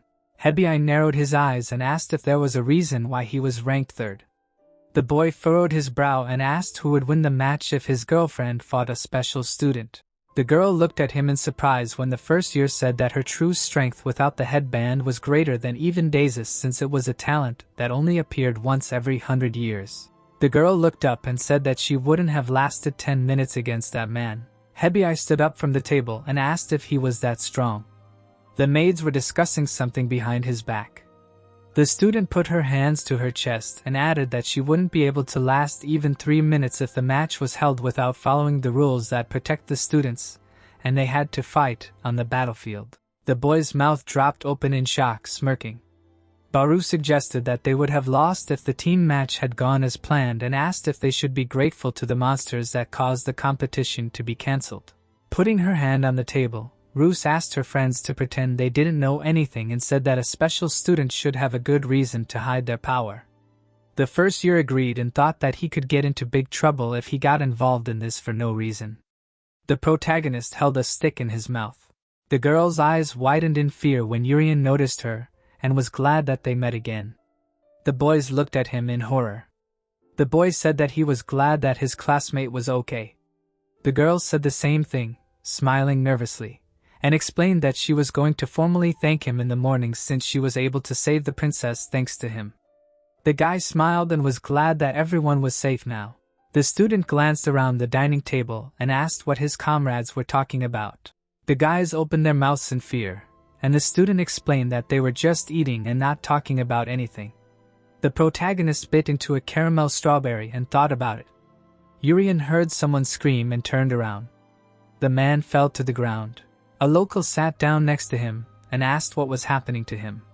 The passerby's eyes widened and asked why his friend drank so much if he had seizures after drinking alcohol. The stranger helped his comrade to get up and asked the people to call a doctor. The man was spitting blood. He needed urgent first aid.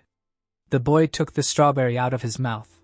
The passerby tried to drive him away, but the boy sat down on the ground and used healing magic. Green particles shimmered around the passerby. He opened his eyes and stopped coughing up blood. The stranger smiled happily and asked to bring him more drinks because the great kingdom had won. The guys widened their eyes in horror. Baru noticed that the dying man came to his senses in an instant. Hebai assumed that it was high-level healing magic. Rosie opened her mouth in shock when the student was glad that he could at least use healing. The passers-by began to fight. The protagonist said that he would not have been assigned to the elite class if he could not heal others. Looking at his hand, Urian said that a mage should at least be able to use attack magic, and called himself pathetic. The girl sweated and decided that her classmate was testing her. The boy smiled happily when Ella said that he definitely had talent, and that he would succeed. He thought that everything was going as well as possible. The joyful citizens were walking through the square of the Bayam kingdom.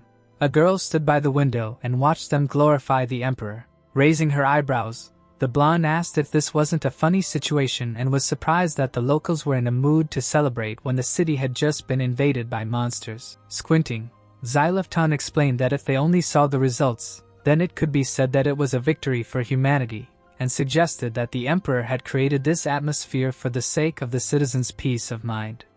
The woman smiled and found it funny. Looking down, she called the emperor quite stupid and stated that there would have been no casualties if she had been used instead of the imperial army. The man crossed his arms as the girl explained that if that were the case, they wouldn't have to deceive people and protect them from something like this. The title of immortal was only given to 4 people in the kingdom. Spring Secret smiled and asked why she wasn't said to fight a mere level 4 monster. The knight looked up and guessed that they thought the imperial army would be able to stop it, and that they couldn't predict that 3 monsters would appear at once. The blonde looked away and thought that Hyun couldn't do anything at such a crucial moment.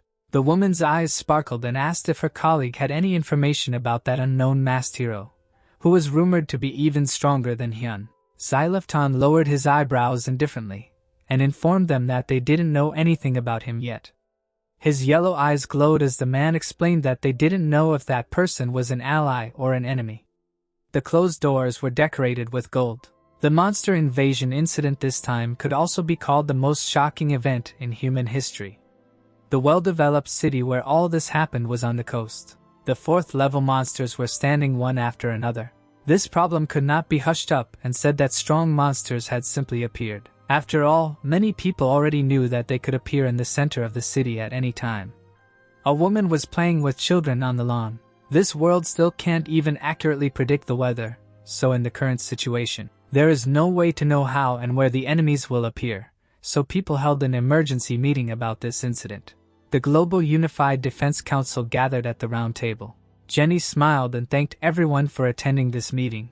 Berheiden frowned and explained that humanity was currently in a crisis, so they must work together to overcome it. Armin raised his eyebrows and suggested praying before discussing this situation. Mouth wide open, Munich stated that this was an emergency situation, as there had been many civilian casualties, and hoped that the host emperor would ensure that the meeting was a success.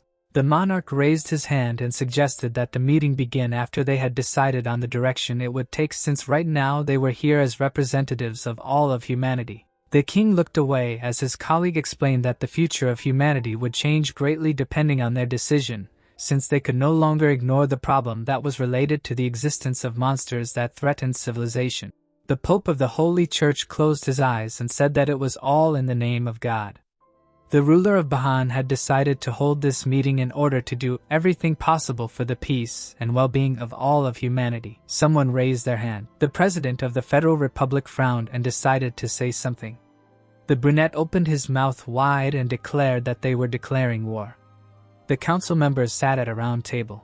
The man explained that the empire and the kingdom were two great powers. He raised his eyebrows and said that humanity can no longer prevent the invasion of monsters. Jenny smirked when his colleagues said that they were wondering about the reasons for taking over the 4th level when the monsters could invade in the near future. Munich looked forward sternly and stated that this was why their free country was declaring war. His blue eyes lit up. The president suggested focusing on attacks to prevent the monsters from attacking civilians. The king frowned and asked if he thought the best defense was a good offense. Armin smiled, raising his eyebrows. The emperor agreed with these words and said that if they could protect the citizens in this way, then other countries including the empire would support them with their troops. Sitting at the table, the blonde man said that they currently did not have a hero. Munich sat across from him. The man explained that attacking monsters without a hero was meaningless because talented soldiers would die in vain to protect the people, and then they really would not be able to stop the invasion of monsters. Sitting in a chair, Berheiden explained that a few years ago, a man who was called the greatest warrior of all time failed to kill a level 5 monster. A chandelier hung above the table. The king doubted how much ordinary soldiers could do. The Holy Father clapped his hands. He smiled and said that in times like these, they needed to pray. The brunette closed his eyes and explained that the only way to protect humanity from monsters was to simply wait for divine mercy. Imagining primitive humans in a cave, Armin invited his colleagues to think about their long history and stated that humans have always been weak and have always lived in conditions where they were threatened by other races. A bright energy enveloped his hands every time something bad happened.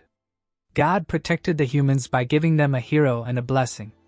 The Holy Father smiled widely and concluded that they had no choice but to spend the day praying to God to regain the strength of a hero. Munich frowned and asked if the reason why the hero hadn't shown up yet was because they hadn't prayed enough. The president widened his eyes and wondered if God would be upset and take his power back if they hadn't prayed enough. The priest opened his mouth wide and asked what he meant. Jenny slammed the table. The emperor looked up and hoped that they would both put aside their personal feelings for the sake of humanity, at least because this meeting should be a smooth one. Armin gritted his teeth in displeasure. The man apologized for his blasphemy. Munich looked ahead. The Free Federal Republic was a country that had abolished the class system and was based mainly on science. The king narrowed his eyes and thought that this was too tiring because his colleagues weren't on the best terms with each other. Raising his eyebrows, the blonde man decided to tell the real reason why they were gathered here today and said that humanity had fallen into a huge trap.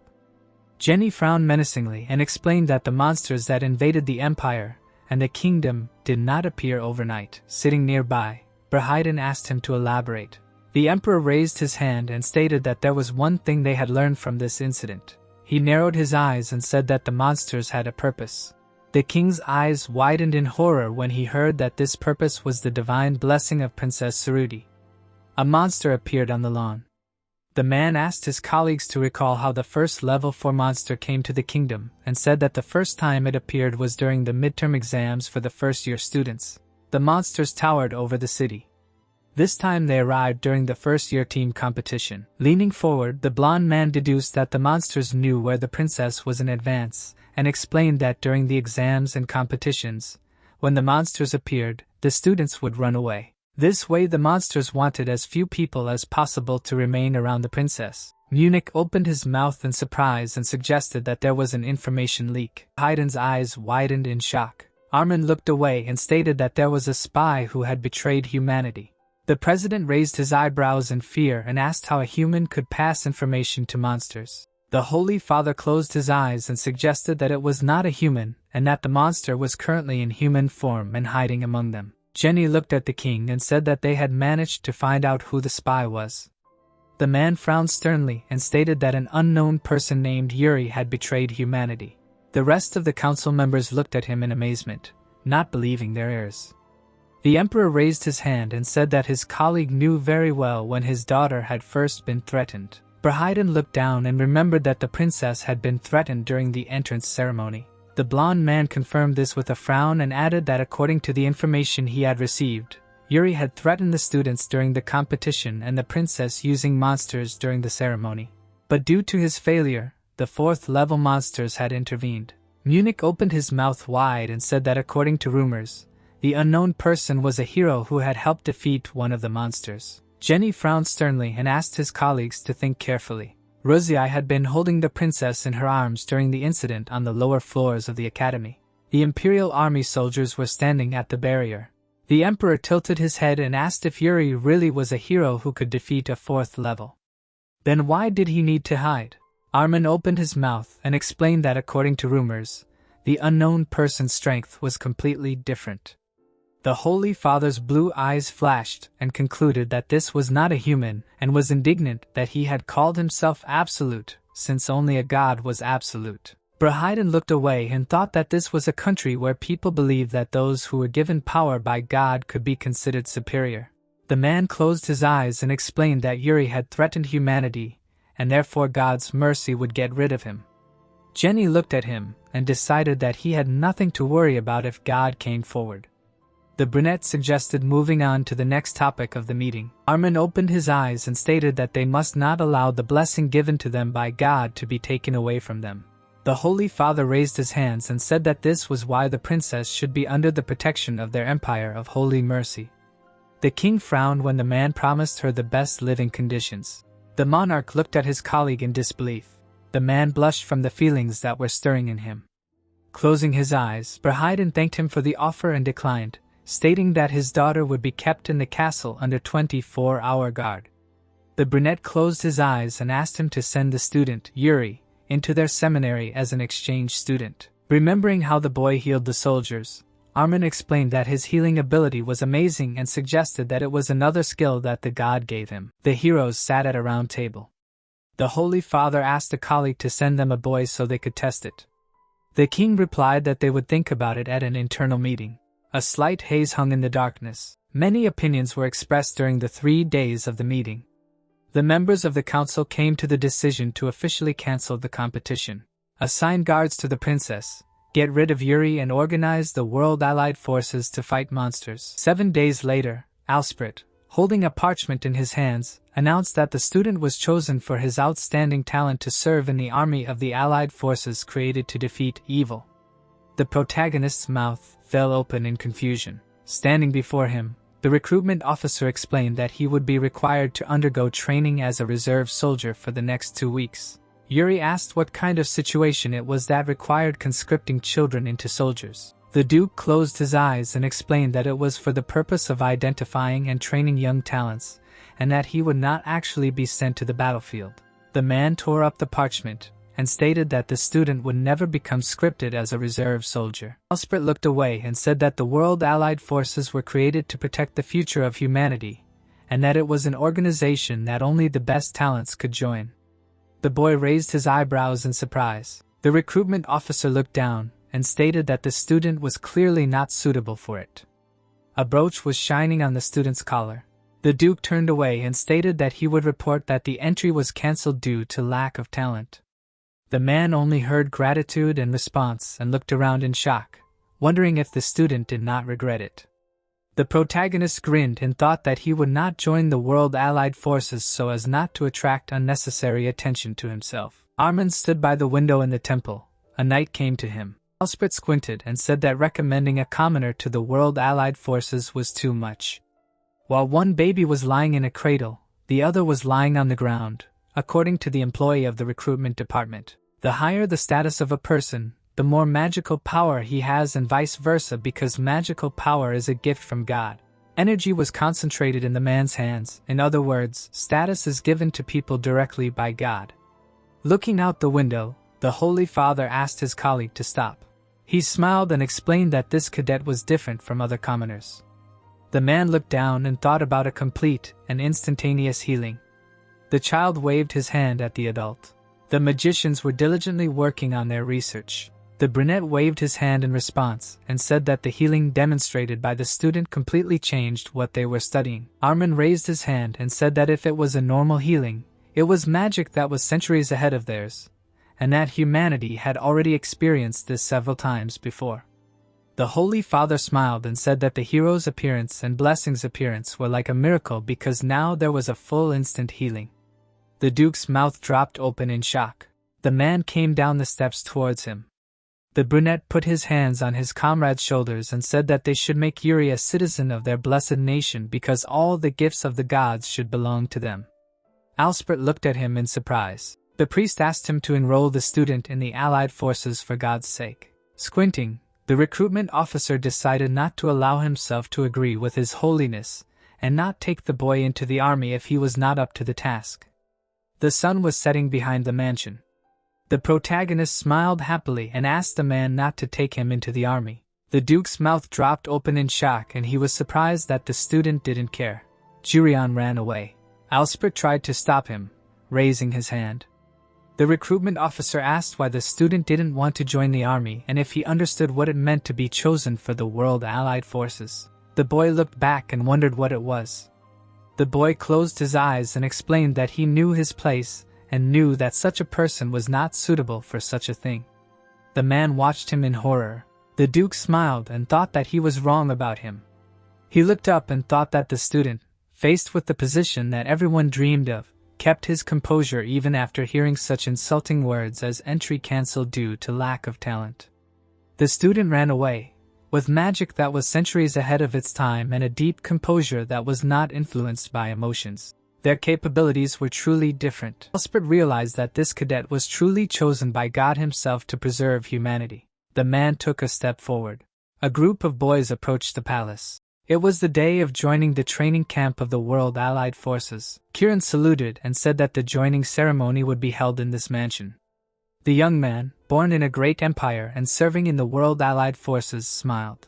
The instructor crossed his arms and smirked. His role was to nurture talents that would lead humanity. Secrets watched the recruits from the window. Spring Secrets smiled. She was Kieran's boss. The girl raised her eyebrows and wondered what it was like to be chosen for the World Allied Forces and how one could look at it with such disdain. The protagonist gritted his teeth in displeasure. Urian narrowed his eyes and wondered what brought him here in the first place. The gate opened in front of him.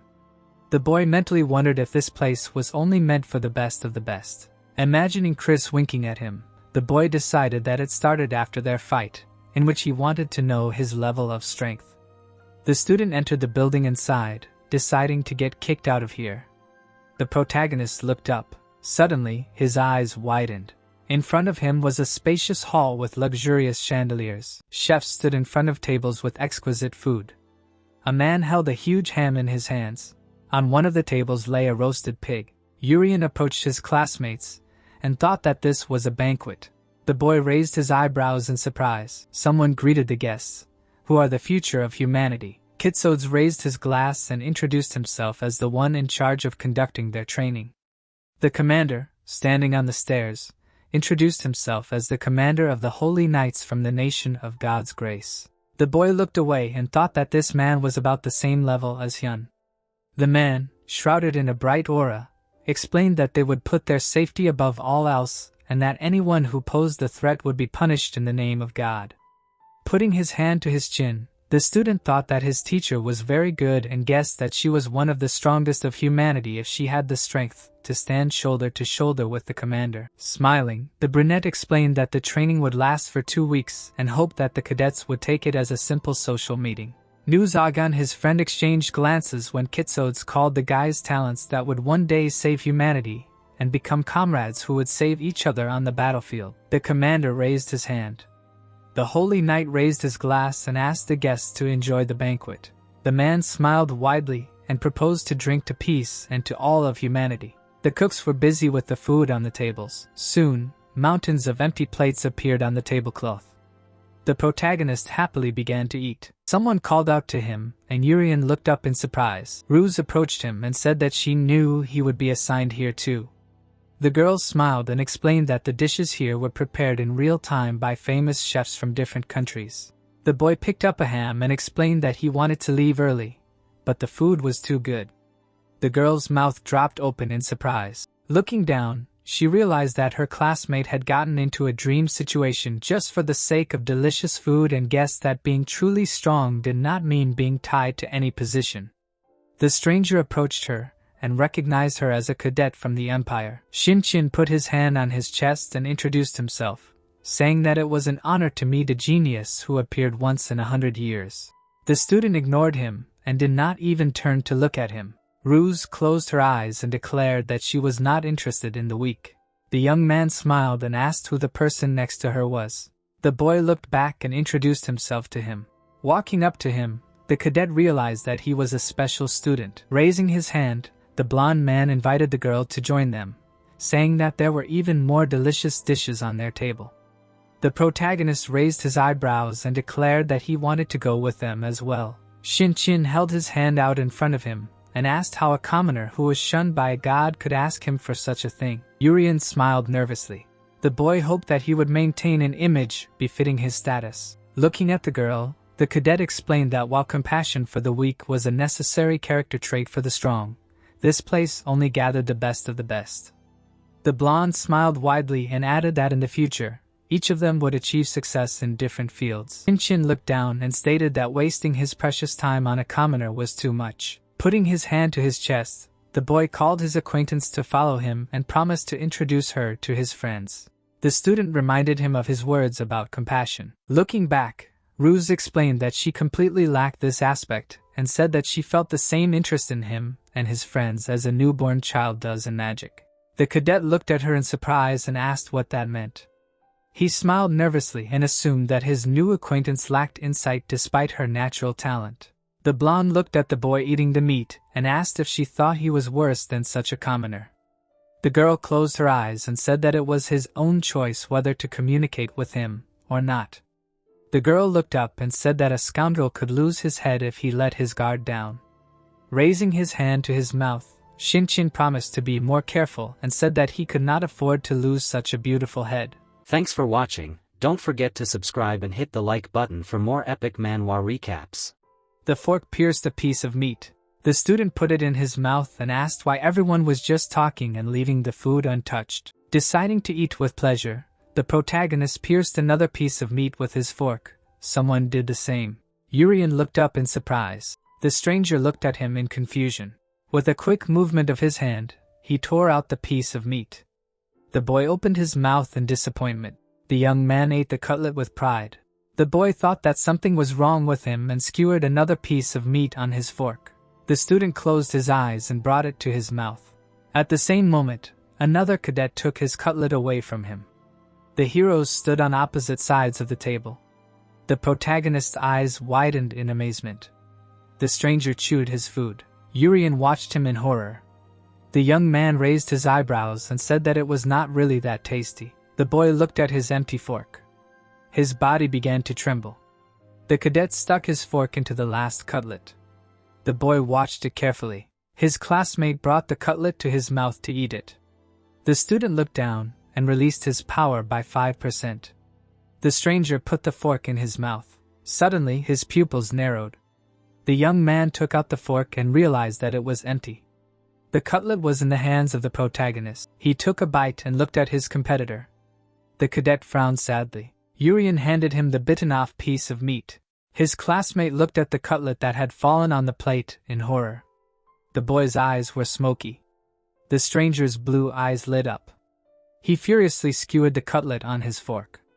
The young man quickly sent it to his mouth. And at the same second, the fork was in his mouth. The guy smiled and said that he should eat more vegetables. The cadet's tongue turned out to be green onions. The student happily closed his eyes and declared that the meat here was actually very tasty. His classmate held the greens on his tongue, not wanting to swallow them. Suddenly, his hairpin began to glow. A blue aura appeared around his body. The protagonist licked his lips. Someone raised their hand. The stranger hit his comrade on the back of the head and asked if he was really that stupid. When the child scratched his head, the cadet shouted that his skill was not perfect yet and could destroy a building, so it should only be used when he really needed the power. Johnny bowed his head and explained that he needed the power to eat meat. Irini closed his eyes and said that there was a lot of meat on the other tables as well.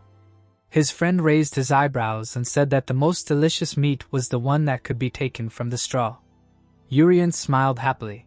Watching from the side, the blond man noticed that when insignificant people raised their voices, it spoiled the atmosphere of the party.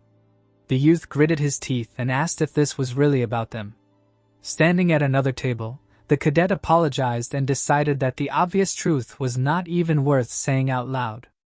The boys stared at him when they were called low-born commoners. Chin closed his eyes and expressed his dismay at the fact that a commoner ascended to the throne and destroyed the divine order. Lightning flashed around the child. Johnny, surrounded by a dark aura, said that their president was a more outstanding person than anyone else and asked his classmate not to say such words just because he had a mouth. Putting his hand in front of him, Urian expressed his concern that the people of the nation of God's grace would never make progress and would quickly fall if they sat idly by waiting for their master. Grinning, the youth apologized and explained that he was simply worried about those people who could do nothing but pray to God. The blonde opened his mouth in shock and was outraged by his disrespectful behavior. The boys bumped their foreheads and began to curse. Secret smiled. Spring Secret pointed at the students and asked to assign them to the first squad. Ruziai looked forward in surprise. Chin raised his eyebrows in confusion. Irini frowned suspiciously. Johnny narrowed his eyes indifferently. The protagonist opened his mouth in amazement. The child looked down and realized that the person in front of him was an immortal hero. Urian asked what it meant. His classmate frowned tensely and explained that it was a title created by the emperor and that a hero's duty was to work for the benefit of all mankind regardless of their country. The youth lowered his eyelids and added that from a diplomatic point of view, a country that has a hero has an advantage. The previous hero was hewn of the kingdom. Jenny smiled and explained that the 4 immortal heroes were stronger than normal. In order to avoid diplomatic inconvenience, the Empire created an immortal who was equal to a hero. The servant approached the captain and said that it was not yet time for initiation. Kitsoti smiled and asked what his comrade was going to do with these young soldiers. The girl smirked and said that these 5 would be assigned to the first squad. Standing on the balcony, the woman said that she would train them personally. The students were excited by this statement. The commander closed his eyes and decided that no one could object to her decision. The man asked his colleague to be gentle. The woman raised her eyebrows and said that it would depend on how the young soldiers showed themselves. There was a tree growing in the meadow. The first squad gathered in front of their trainer. Sekra announced that she would be training them for the next 2 weeks and suggested getting straight to the point. Spring Secret smiled broadly and decided to choose the squad leader. Urini raised his eyebrows in surprise. His friend asked if this meant that they would choose the strongest of them. The girl smirked and explained that for the next 2 weeks, the first squad needed to remember that the strong become winners and the weak become losers. She cast a stern look at the boys and said that there was no place for losers here. The protagonist's eyes widened in surprise. The woman explained that their goal was to gather geniuses from different countries and develop teamwork, so the intensity of the training would be moderate, and they did not plan to expel anyone. Winking, the coach decided that it would be too boring and promised to make sure that the extra ones were weeded out. Sekra narrowed her eyes slyly and announced that the test to select the squad leader would begin right now. Urian smiled nervously and hoped that it would not be a mortal duel. Shin grinned slyly and laughed. The young man looked at Roost and declared that the leader would be chosen from the aristocrats. Raising his fist, he added that the leader would be the strongest of them and said that his strength exceeded her skills. The cadet closed his eyes and explained that he wanted to avoid unnecessary quarrels and asked if his ally agreed. The girl turned to her classmate and asked if he wanted to become a commander. The boy raised his eyebrows and called himself too weak for that. The girl smiled and doubted it. Urian closed his eyes and said that if it was a question of the strongest, then none of them could become a commander. The soldier looked away and said that his friend was the strongest of them. Sekra smiled broadly and called the boys funny. She raised her eyebrows and explained that they would not have to fight each other. Spring Secret narrowed her eyes and added that she would choose the commander herself because dividing people by nation and status was forbidden since they would become comrades in the future. Members of the first squad stood in a row. The girl raised her baton and suggested that they simply spar to choose a commander. Urini raised his eyebrows and asked what that meant. The woman smiled and explained that she didn't know who they were or what their strengths were, but she would figure it out when they crossed swords. The trainer held out a staff and said that they would choose a squad leader after the sparring match. Shinchin's eyes widened in shock when he realized that they would have to fight an immortal hero. Someone stepped forward. Johnny adjusted his gloves and said that he would go first. Sekra put her hand on her belt and asked him not to be afraid, because this was just a simple test. The boy took out a device and said that he was not afraid at all. The boy spun the weapon in his hand. It straightened out and turned into a blade. At the end of it was a chainsaw. The cadet raised the weapon in front of him. Spring Secret put her staff on her shoulder and realized that the student had a portable sword. She extended her hand forward and suggested that they begin the first stage. The girl kicked off the ground with her foot. The child was able to block her first attack. Their weapons clashed in battle. The woman smiled broadly. Johnny looked at her indifferently. The heroes held their weapons in front of them, not allowing the enemy to even move. The chainsaw cut through the flower petals. The trainer's mouth dropped open in surprise. She had to jump back. The immortal hero leaned forward and guessed that if they continued, she would have been cut in half. She was amazed by the strength of the blade, which did not look very sharp. The boy raised his eyebrows and explained that sharpness was not the only thing that mattered. She narrowed her eyes slyly and asked if this was what the Federal Republic called science. Arini smirked. The young man looked up and declared that the transition from magic to knowledge would soon become the standard of strength. Spring Secret rushed forward and decided to begin the second stage. The boy frowned and thought that she had become even faster. Her eyes lit up. The girl appeared behind her opponent. At that moment, the cadet turned around and blocked her attack. He thought that it was not only the speed but also the strength. The woman was behind him again. The powerful blow generated a wave of red energy. The student gritted his teeth and managed to stay on his feet. The trainer's body exuded incredible energy. A drop of sweat rolled down Johnny's cheek. A leaf fell from the tree. The immortal hero hit the boy on the head with her staff and invited the next candidate. The boy, opening his mouth in surprise, asked her to stop and said that he had not yet shown half of his true skills. Secrets closed her eyes and reminded her that this was just a simple test, so the student should save his true skills for next time. Arini smirked. The young man narrowed his eyes slyly and declared that he would show his abilities, despite the fact that they were weaker than his comrades. The cadet raised his sword in front of him. The first stage began. During the next stage, he gritted his teeth in displeasure. At the third stage, the soldier opened his mouth in rage and screamed. Already at the fourth stage, Spring Secret touched his head with her staff. The student lowered the corners of his lips in disappointment, and thought that starting from the third stage, it was impossible to follow her movements. As Johnny frowned in disappointment, his comrade wondered how he managed to get to the fifth stage. Shinchin covered his mouth with his hand and laughed, calling their fight cute. The guy summoned fire in his hand and called his classmates to look closely at the power of magic that the god had granted. Already at the fourth stage, the girl touched him with her staff and asked him to return to his place. Standing with his back to him, Arini said that he saw his true level.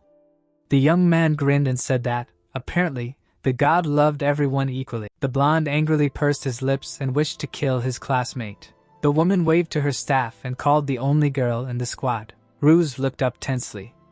The trainer placed her hand on the ground and asked her to get ready.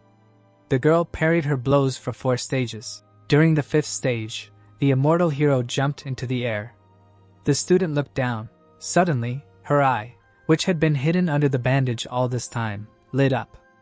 A powerful explosion was heard. The guys from the Federal Republic opened their mouths in shock. Secret smiled widely and asked if her eye was cursed. The cadet was clutching a clot of energy in her hand. A strong red aura hovered around her. Spring Secret raised her eyebrows in fear and asked what it was.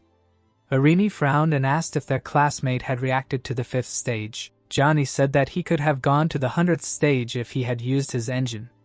The woman raised a burning staff and said that the 6th stage is where the abilities of a high-ranking knight begin. A bright flame flared up around her. Ruse's eyes lit up. The protagonist smiled widely and thought that it looked quite interesting. The rivals, engulfed in energy, prepared for battle. The guys from the Federal Republic opened their mouths, discussing their fight. Shinchin raised his eyebrows and asked if this was the highest record so far. The coach spread her arms and announced the beginning of the 6th stage. A clot of red energy was burning in the girl's hand. Suddenly, a flower rod appeared right in front of her face. At the same time, the girl jumped back, but the opponent was behind her.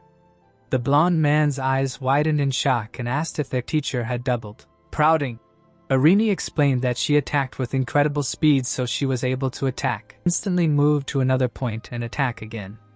The immortal hero rushed towards the stunned opponent. Her elbow caught fire. The student was able to block the blow with her hand.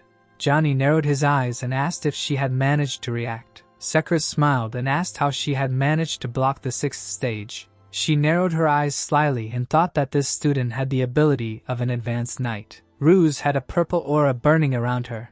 The Spring Secret was looking forward to the moment when she grew up.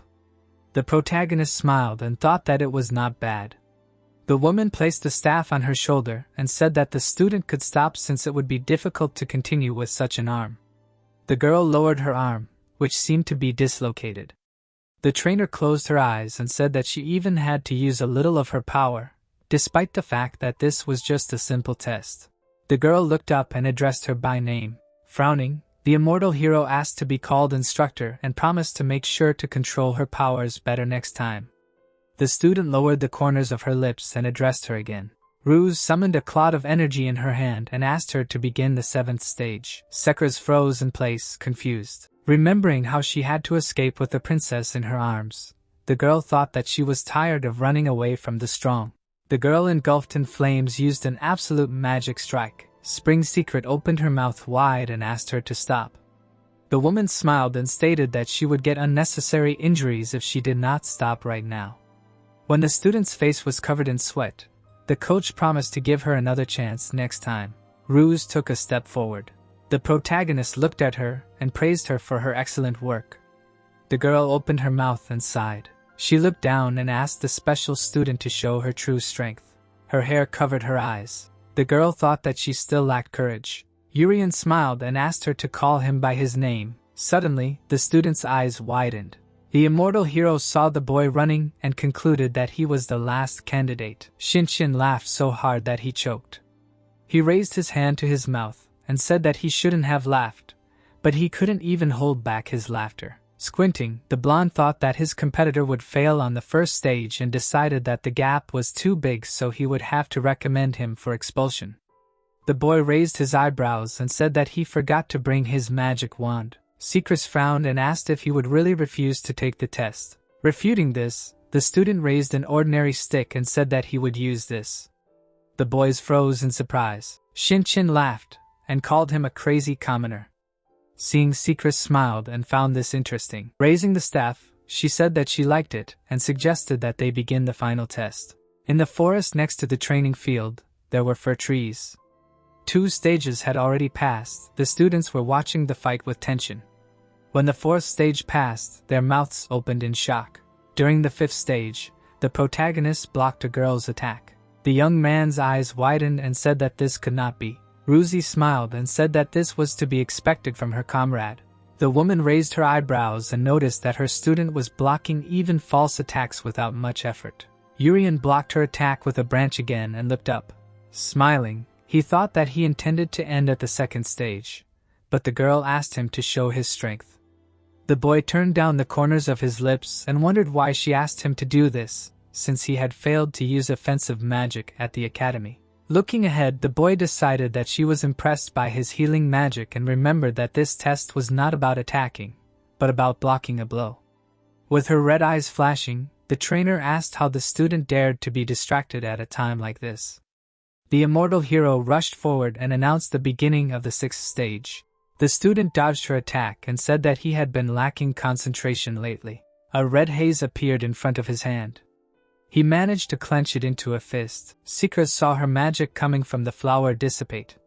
The girl's eyes widened in shock and asked what happened. Shinchin opened his mouth in fear and asked what it meant. Ruzi smiled and explained that the instantaneous magic nullification had destroyed the 4th level magic power. The boys raised their eyebrows in surprise. Arini asked if the teacher's magic power had simply disappeared. Johnny said that it was more like it had been erased. The boy, covered in cold sweat, shouted that it was simply impossible. His pupils narrowed. The soldier explained that energy could be absorbed or reduced to zero, but not erased, because it was against the laws of nature. The cadet wondered if his classmates were so stupid that this did not shock them. The blonde bit his thumb. The child raised his eyebrows and decided that their country needed a person who had a unique skill that was impossible in theory. The coach turned around and was surprised that someone could go to the 7th stage. The protagonist smiled and asked if this was really so surprising. The heroes stood in a clearing surrounded by columns. The 7th stage began. Clouds of dust appeared around the opponents. A circle of green energy appeared on the battlefield. At the same time, a powerful explosion was heard. A strong gust of wind from the shockwave fell on the boys. Urian was able to block the blow of the 7th stage. Arini frowned and noticed that his weapon was broken. The boy was holding a broken branch in his hands. Sekra smirked. She put her hand on her belt and declared that the test was over. Spring's Secret confidently looked forward and decided to announce the squad leader. Upon hearing the result, the child frowned and explained that he was careless, so he did not go beyond the 5th stage. Arini looked away and said that he could have shown a better result, but he thought that among such monsters this was normal. Shinchin frowned in disappointment, and said that only God knew his true strength. Rose closed her eyes and thought that she hadn't even made it to the 7th stage and decided that she needed to get stronger. The boy's mouth dropped open in surprise and asked if there was anything special about him making it to the 7th stage, since it was probably quite common. The woman smiled widely and said that she appreciated the efforts of everyone who had participated in this surprise test. The boys folded their hands behind their backs as she prepared to announce the results. The boy from the Federal Republic dropped his mouth open in surprise when he heard his name. The boy frowned angrily and complained that the selection criteria were too strange since he was only a 4th stage. Shinchin put his hand to his chest and recommended that they appoint a girl who had reached the 6th stage as commander. Johnny raised his eyebrows and reminded them that they had someone who had reached the 7th stage. The coach lowered the corners of her lips and explained that the commander must be someone who can lead and take responsibility without putting the squad in danger. The immortal hero lowered her gaze and added that a strong but stupid leader will simply lead the team to destruction. Zekras put her hand on her belt and said that when they crossed swords, Arini seemed the most suitable candidate for the role of commander. The sun illuminated the spruce forest. Spring's Secret announced that training was over for today and asked the students to go rest. The protagonist looked after her and was glad that he was not chosen as the commander. Ruse smiled and thanked her friend. Urian replied that he was just lucky, approaching him. The young man called this sight amazing and said that he was proud to be on the same team with such a person. His friend narrowed his eyes indifferently and declared that his strength was stronger than his allies. After pushing him aside, the commander asked his comrade to ignore him and explained that he had an excessive tendency to be competitive, and the guys said goodbye. The boy smiled widely and thought that their company was rather noisy. Shinchin angrily clenched his teeth. The young man looked at his teammate and declared that he would recognize him since they would be undergoing the same training together. The guy frowned in confusion and explained that it was just luck. The blonde turned away and said that it was impossible to pass this test by relying only on luck. The student silently watched him go. The protagonist opened his mouth in shock and thought that everything had not gone according to plan. Clouds gathered over the city. Urian sat on the edge of the bed. The boy put his hand on the bedspread, and was glad that this bed was so soft and that he could be alone. The guy lay on his back and thought that the food here was very tasty. Closing his eyes, he realized that even his sister was getting bad grades and decided that he would have to continue training. The student raised his eyebrows and wanted to spend some time with his sister when he returned, but he had no time to rest. There was a fire burning near the weapon racks. Someone ran forward. The first squad ran across the training field. The protagonist shouted that they had time to relax. Secrets put her hand to her mouth and asked for their last lap. Shinchin was so tired that his eyes turned white. He felt like his heart was about to explode. There were outposts near the fortress wall. Standing on a dais, Spring Secret allowed the students to stop and announced that the morning endurance training was over. Smiling, the girl praised everyone for their work and asked the commander to take care of the rest since she had to go to a meeting. The young man wiped his sweat with his hand and asked why mages needed to do endurance training. Looking down at him, Arini called him weak and asked if he didn't know where his magic power came from. The boy narrowed his eyes and replied that magic power came from the blood, so its quantity and quality depended on basic stamina and nutrition. The blonde pursed his lips in displeasure. Johnny raised his eyebrows and asked if this wasn't a great exercise. Looking at the group of people in the distance, the boy asked if they were the only ones doing this. The guys from the other squad were drinking wine. Ruse realized that only their squad was training. The protagonist frowned in annoyance, and reminded that even Kitsodi said that they should think of this as a social event.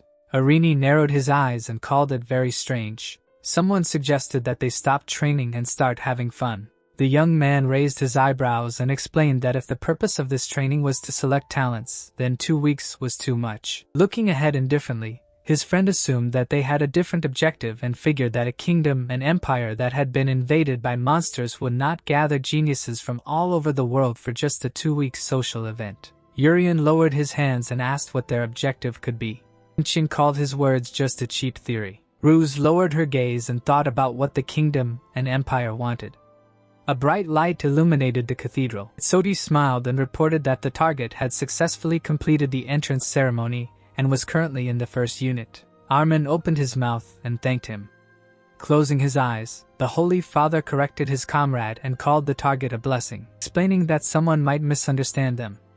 The commander bowed and asked for forgiveness. As the man descended the steps, he explained that they needed to take full control of this training, stating that they had lost more than they wanted and needed to bring a blessing to their country. The Holy Knight bowed before him and agreed with him. He looked down. Suddenly, the warrior looked forward. The brunette bit his lower lip tensely. Armin opened his mouth wide and asked how his colleague was going to present this since the original plan was to place the target in the third squad. Kitsodi gritted his teeth in fear as the Holy Father stated that their plan was falling apart. Frowning furiously, the man said that his comrade had no idea what to do when he had a blessing from God in front of him, and asked if he was a child of Satan who thought they didn't need it. Guiltily lowering his head, the commander promised to fix this and stated that they absolutely needed a blessing. The brunette looked at him in surprise when the Holy Knight explained that it was not such a big deal that Spruce was in the first squad since she was also assigned to the first squad. Armin put his hand to his chin and wondered who he was talking about. The Holy Father understood and smiled widely. His blue eyes lit up as he realized that he was talking about the youngest member of the Holy Sword Corps. Arini raised his eyebrows in surprise and asked if she was in their squad too. The stranger smiled and explained that she was unable to attend the induction ceremony due to circumstances. Mabel looked up and introduced herself. Her red eyes were smoky. People in white robes appeared. They were representatives of a secret special organization. Armin looked down and thought that humans were not perfect, and that they were not enough to follow God's dreams of utopia. The Holy Father looked at his hand and decided that they could not find happiness without getting their hands dirty. A blue aura appeared around the robed man, a secret organization hiding from God and dirtying their hands in the name of humanity. The youngest agent smiled widely and introduced herself to her new comrades. Arini looked at her and concluded that she was now with us. Johnny frowned and said that it bothered him. The protagonist opened his mouth wide and offered to make her run in circles since she came straight from endurance training. Shinchin put his hand on his belt and said that he had never heard the newcomer's name. The girl folded her hand in front of her and identified herself as a commoner, and explained that she attended a normal school that specializes in theory. The girl closed her eyes and said that it was a great honor for her to be on the same team as them. The young man held his hand out in front of him and shouted that commoners who were rejected by God were sent to such schools. Naba's eyes widened in surprise and asked what he was talking about. The blonde frowned and said that there were only 2 nobles in the first squad and that they could not accept another commoner. He turned around and asked the commander to send her away. Arini narrowed his eyes and asked if he had such authority. Johnny, covered in a blue aura, said that a newcomer must pass an entrance test to join the first squad. The boy approached her and said that he would help her with this as the strongest. The boy tilted his head and noticed that she was giving off a threatening aura. Smiling, the girl decided to show herself and asked her comrade to take care of her during the test. Urian picked up the popcorn and thought that this would be a fun fight to watch. The young man placed his hand on his comrade's shoulder. Scratching the back of his head, the commander said that he could not ignore the opinions of the squad members and asked Rusi to conduct this test. The cadet's eyes widened in surprise and said that he wanted to do it personally. The student threw it over his shoulder and said that his friend did not want to conduct a test but simply wanted to fight. Arini smiled and explained that the point of the test was to determine the opponent's level so their friend would handle it properly. The girl clenched a flash into her fist and suggested starting with a greeting. Maba's eyes widened in fear. Johnny looked around and asked if this was not an ordinary fight. The people at the banquet table asked what the noise was and the boy, eating popcorn, called it an impressive sight. A cloud of smoke appeared on the battlefield. The girl raised her index finger and said that it was close. Smiling, the agent said that she was able to repel the attack and asked if she managed to pass the test. The student clenched her fist and replied that it was not bad. A flash appeared in her hand. Rusi reminded that it was not an attack but just a greeting. The commander frowned and realized that the situation was getting out of control. Johnny was indignant that he was not allowed to conduct this test. Mabas looked away and thought that her target was already close. The protagonist stuffed his cheeks with popcorn and asked if the fight was already over. The girl pursed her lips and wondered if this was a new divine blessing. Suddenly, a flash flashed in front of her face. Shin Chin clenched his fist and declared that it was a perfect hit. Urian raised his eyebrows and thought that his friend had definitely become stronger. The girl lowered her hand and said that it was an attack. Suddenly, her eyes became round. Reflecting the blow with her elbow, the agent said that her opponent attacked too suddenly and asked again if she managed to pass the test. The guys were delighted. Arini narrowed his eyes and thought that for a moment it seemed to him that the newcomer missed the attack. At that moment, a flame flashed in front of her face. Mabas didn't lose her composure and deflected it with her hand. Raising his eyebrows, the young man decided that her body had reacted on its own and said that the test was over. The commander lowered his hands and apologized for this cruel joke, because they had no right to test her at all. The girl closed her eyes and replied that everything was fine. She smiled widely and asked if her ally could attack me in earnest. The student was standing on the training field. The agent recognized her by the eye patch.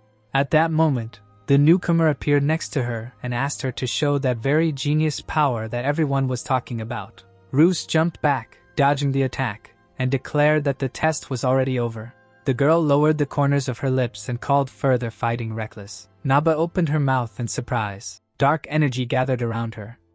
The student's pupils narrowed in horror. Johnny raised his eyebrows in shock. Arini opened his mouth in fear. Vincent's face broke out in cold sweat.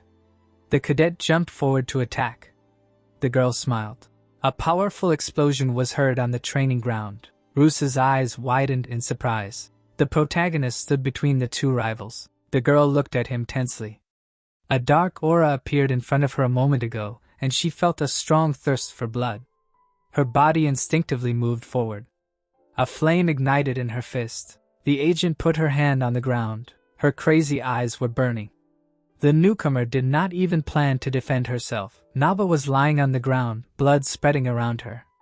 The student's mouth opened in fear. She flinched when Urian said that watching the battle was fun and reminded them that if someone got hurt, they would be in trouble. The boy's mouth opened. Turning to the new recruit, he called her a joker. The girl closed her eyes and explained that she thought they liked this kind of joke too and asked if it was too much. The agent smirked, thinking that all her bones had been broken a second ago, and thought that it was an instant healing.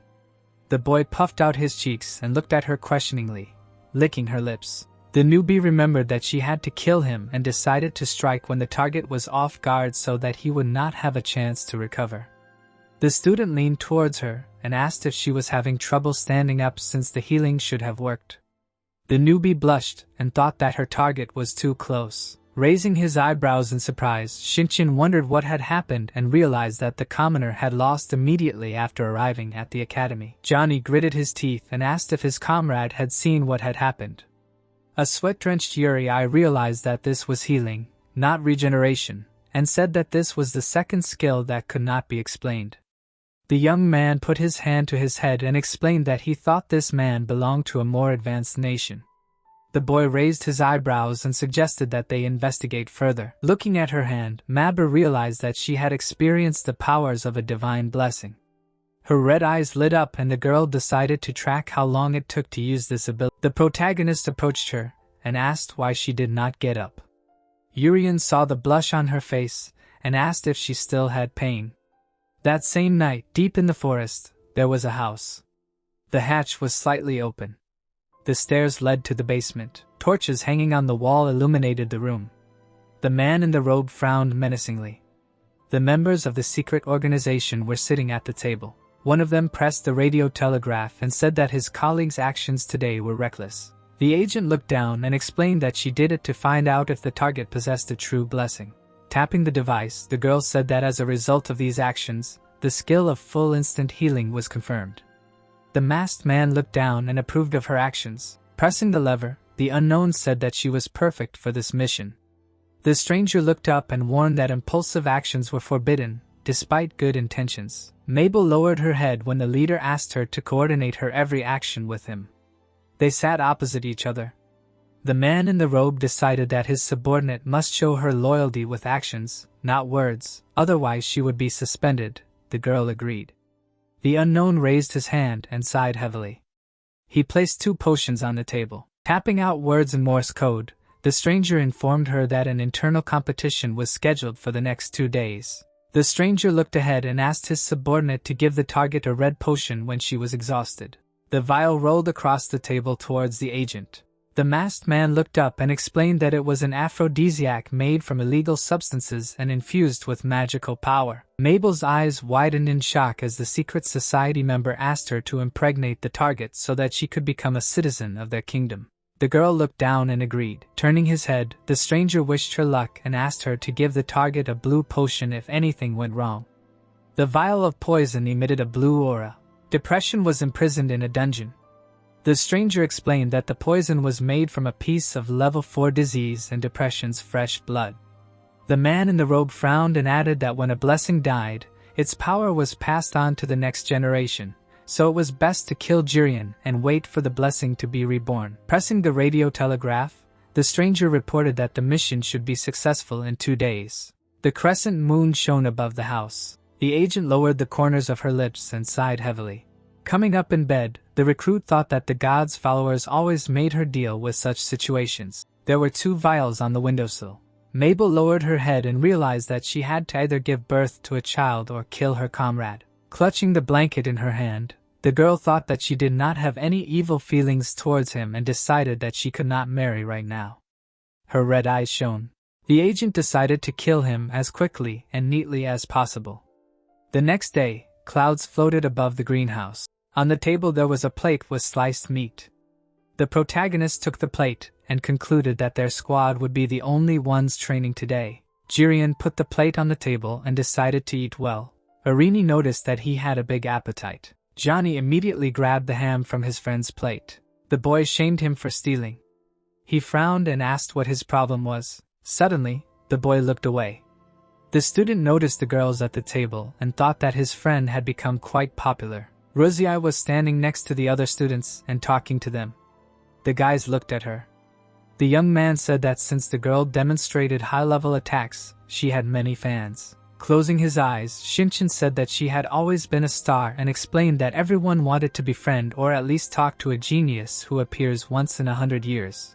The protagonist opened his mouth in surprise and asked if the newcomer had not demonstrated a high level of strength. The young man smiled and assumed it was a joke and asked who would want to be friends with a commoner in a place full of geniuses who would become influential figures. Jirian sat at the table next to the new recruit and said that eating together was much more enjoyable. The boy's eyes widened in shock and he asked how it was that his meat had disappeared so quickly. Johnny thanked him for the treat. Sitting alone, Maba asked her teammate not to look at her with pity because such kindness made her feel uneasy. The girl raised an eyebrow and explained that she was used to being alone and did not want to tie herself to unnecessary ties. The boy looked at her in amazement. The agent reminded him that they would have nothing to do with each other once the training was over. Secrets opened the door and called for the first squad to gather because it was time for magic training. Jirian's mouth opened wide and asked his friends to gather. His comrade was indignant that he was not allowed to eat properly. The blonde smiled and said that he shouldn't do that. The student frowned in displeasure and said that he hadn't even had time to touch his food. The sun was shining on the green furs. The protagonist gritted his teeth and said that he would eat a triple portion for dinner. Johnny offered to have a snack and come back. The commander asked him not to joke. Spring Secret put her hand on her belt and noticed the addition to the team. Closing her eyes, Meba apologized for being late and said that it was a great honor for her to train with such a person. Grinning, the woman said that Katsotis used his captain's authority to send her to this squad and said that she had not managed to find out much information about the newcomer. The girl smiled widely and explained that there was no information about such a pathetic person like her. The coach closed her eyes and hoped that the recruit would not hold up the squad. Looking at the fighters, the immortal hero announced that it was time for magic training and asked if all of them wanted to train. The boys widened their eyes in surprise when Secret said that she had deliberately taken them away in the middle of their meal. Spring Secret clapped her hands and asked her colleague to show them something. Urian's mouth dropped open in shock. The cook brought out a huge piece of meat onto the lawn. The woman smiled and explained that this was not ordinary meat, but premium meat that was only available to the very rich people in the empire. The chef who prepared it smiled widely. Ramobi frowned and expressed indignation at being sent to a training camp with food that only high-ranking officials ate. Raising her eyebrows, the trainer explained that the students needed an incentive to continue training, which could be too tiring due to its intensity, so the reward for completing the training would be this incredible meat. The boy's eyes widened and he asked if only the richest people could eat this amazing meat. The immortal hero raised her finger and said that the students would have to open a chest inside the room to win. The chest was bound with magical chains and to open it, they had to unlock its complex mechanism. With her eyes sparkling, Secret said that the method of opening it was up to the students, and that they could do whatever they wanted with it. The boys looked forward with interest. Johnny decided to give it his all. Shinchin suggested that his mana would help him cope. The protagonist, with lightning running through his body, thought that only the richest people in the empire could try this meat. Urian, covered in a green aura, realized that it was time to show himself and release 50% of his power. Spring Secret lowered her hands and asked the students to open the chest in 3 minutes using any of the available methods. The reward for completing the task was a huge piece of roasted meat lying on the table. The boy grabbed his friends by the shoulders and asked them to step aside. The starving boy stepped forward and wanted to go first. The woman closed her eyes and asked the squad leader to go first. Urini furrowed his brows and agreed. His friend asked if they should wait somewhere else. The student gritted his teeth in displeasure and said that he wanted to go first. Rosei calmed him down, saying that his turn would soon come. Cairn looked back when the boss asked him if everything was ready. The heroes approached a wooden house next to which the instructor was standing. The young man narrowed his eyes and assumed that they were in a hurry to build this house for training. The trainer took hold of the door handle and invited the student inside. The commander entered the house. He opened his mouth in surprise. In front of him on the table lay a chest. Irini raised his hand and thought that it looked like an ordinary chest. A blue aura swirled around the box. The boy reached out his hand to it.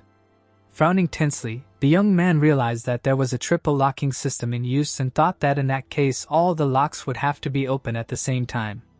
Watching him from around the corner, The immortal hero reported that a minute had already passed. The chest, for some unknown reason, began to shake. Sekiro smiled and said that 2 minutes had passed.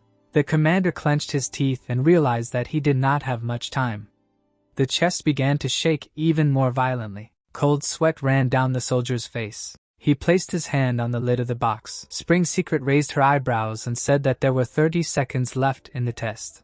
Yurini tore off the lid of the chest. The boy looked at her and realized that he had broken the box. The woman bowed her head and praised him for opening the chest. The boy asked if he would receive a reward for this, and at that moment a plate of meat appeared in front of him.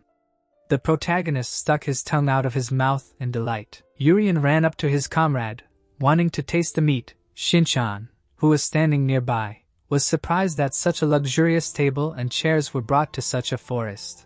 The commander, covered in sweat, thought that he felt hungry just from the smell of this meat. As the dish sparkled on the plate, the cadet thought that all his body organs wanted this meat. He picked up a fork and knife. Yurini pierced a piece of meat with a fork. The boy brought it to his open mouth. Suddenly his cheeks turned red. The boy said that he had never tasted anything so delicious. The boy opened his mouth wide and screamed in indignation. Hearing the student's excited cry, Ramobi smiled and said that behind the imperial palace there was a meadow that ordinary people did not have access to. Cows and pigs ran around the pen since the emperor greatly valued cooking. The cooks treated the ingredients with love and devotion, which were considered the best in the whole world. Raising her eyebrows, Roos asked if this was one of the dishes that His Majesty ate, and was surprised that the trainer brought such unusual ingredients to the training ground. The young man lowered his head and sighed heavily.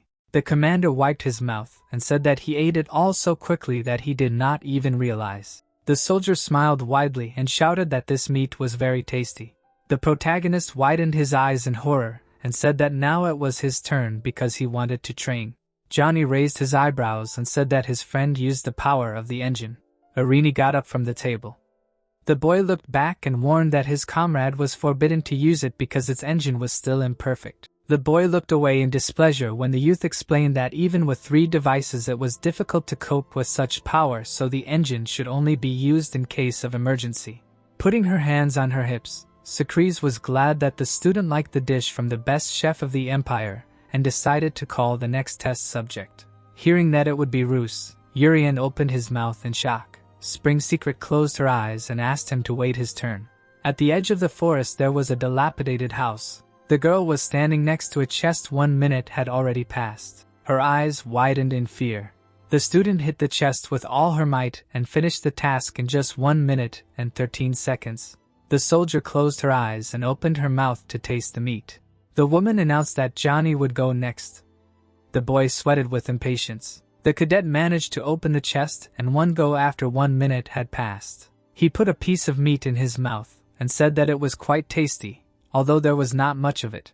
Shinchan was supposed to go next. The guy clenched his teeth in irritation and decided that the coach was doing it on purpose. The surprised blonde was able to open the glowing chest in 2 minutes and 24 seconds. The young man picked up a fork and knife and said that one must eat with elegance. Tears welled up in the student's eyes when Mabel was invited next. The girl put her hand to the chest and decided to use her skill. A click was heard between the lid and the chest itself. The girl's eyes widened and noticed that there was actually a 4-fold security system used here. Standing next to the table, the agent thought that all this looked quite complicated. But in truth, the chest could be opened very easily. 1 minute had passed. The brunette waved her finger, and the chest opened. She managed to complete the task in 2 minutes. There was steak and vegetables on the plate. Niba blushed with admiration. The boys gathered at the table. Irini asked her teammate to eat while the meat was still hot. The girl closed her eyes and asked if she could wrap it up to go, explaining that she couldn't eat outside. The immortal hero gave her permission. Shinchin looked away and said that it wasn't worth it. Secret smiled and said that they had one last student left. The protagonist frowned in displeasure when Spring Secret called him to follow her. The heroes approached a wooden house. The woman said that the chest was inside. Looking after the student, the coach called out to her comrade. The immortal hero gave him a crazy look and asked him not to tell anything about what would happen next, to smile, watch the situation and run if danger appeared. Karen put his fist to his chest and said that he understood everything. Urian entered the house. Secret asked if he was ready and reminded him that he needed to open the chest to get the delicious meat. The boy looked back and asked if this was the same chest. Spring Secret closed her eyes and confirmed it, and warned him that he only had 3 minutes to open it. The boy looked down. The girl's eyes lit up. The dilapidated house was deep in the forest. In the past, the student had fought with his teacher. On the very first day, his abilities did not match the level of a cadet. The woman smirked and thought that there were many suspicious points in his biography from his origin to his incredible skills. The chest emitted a bright glow. The trainer thought that this test would reveal all the secrets of the student. The protagonist's mouth fell open in surprise. At this time, Karen was waiting outside. The immortal hero stood behind her student and watched him.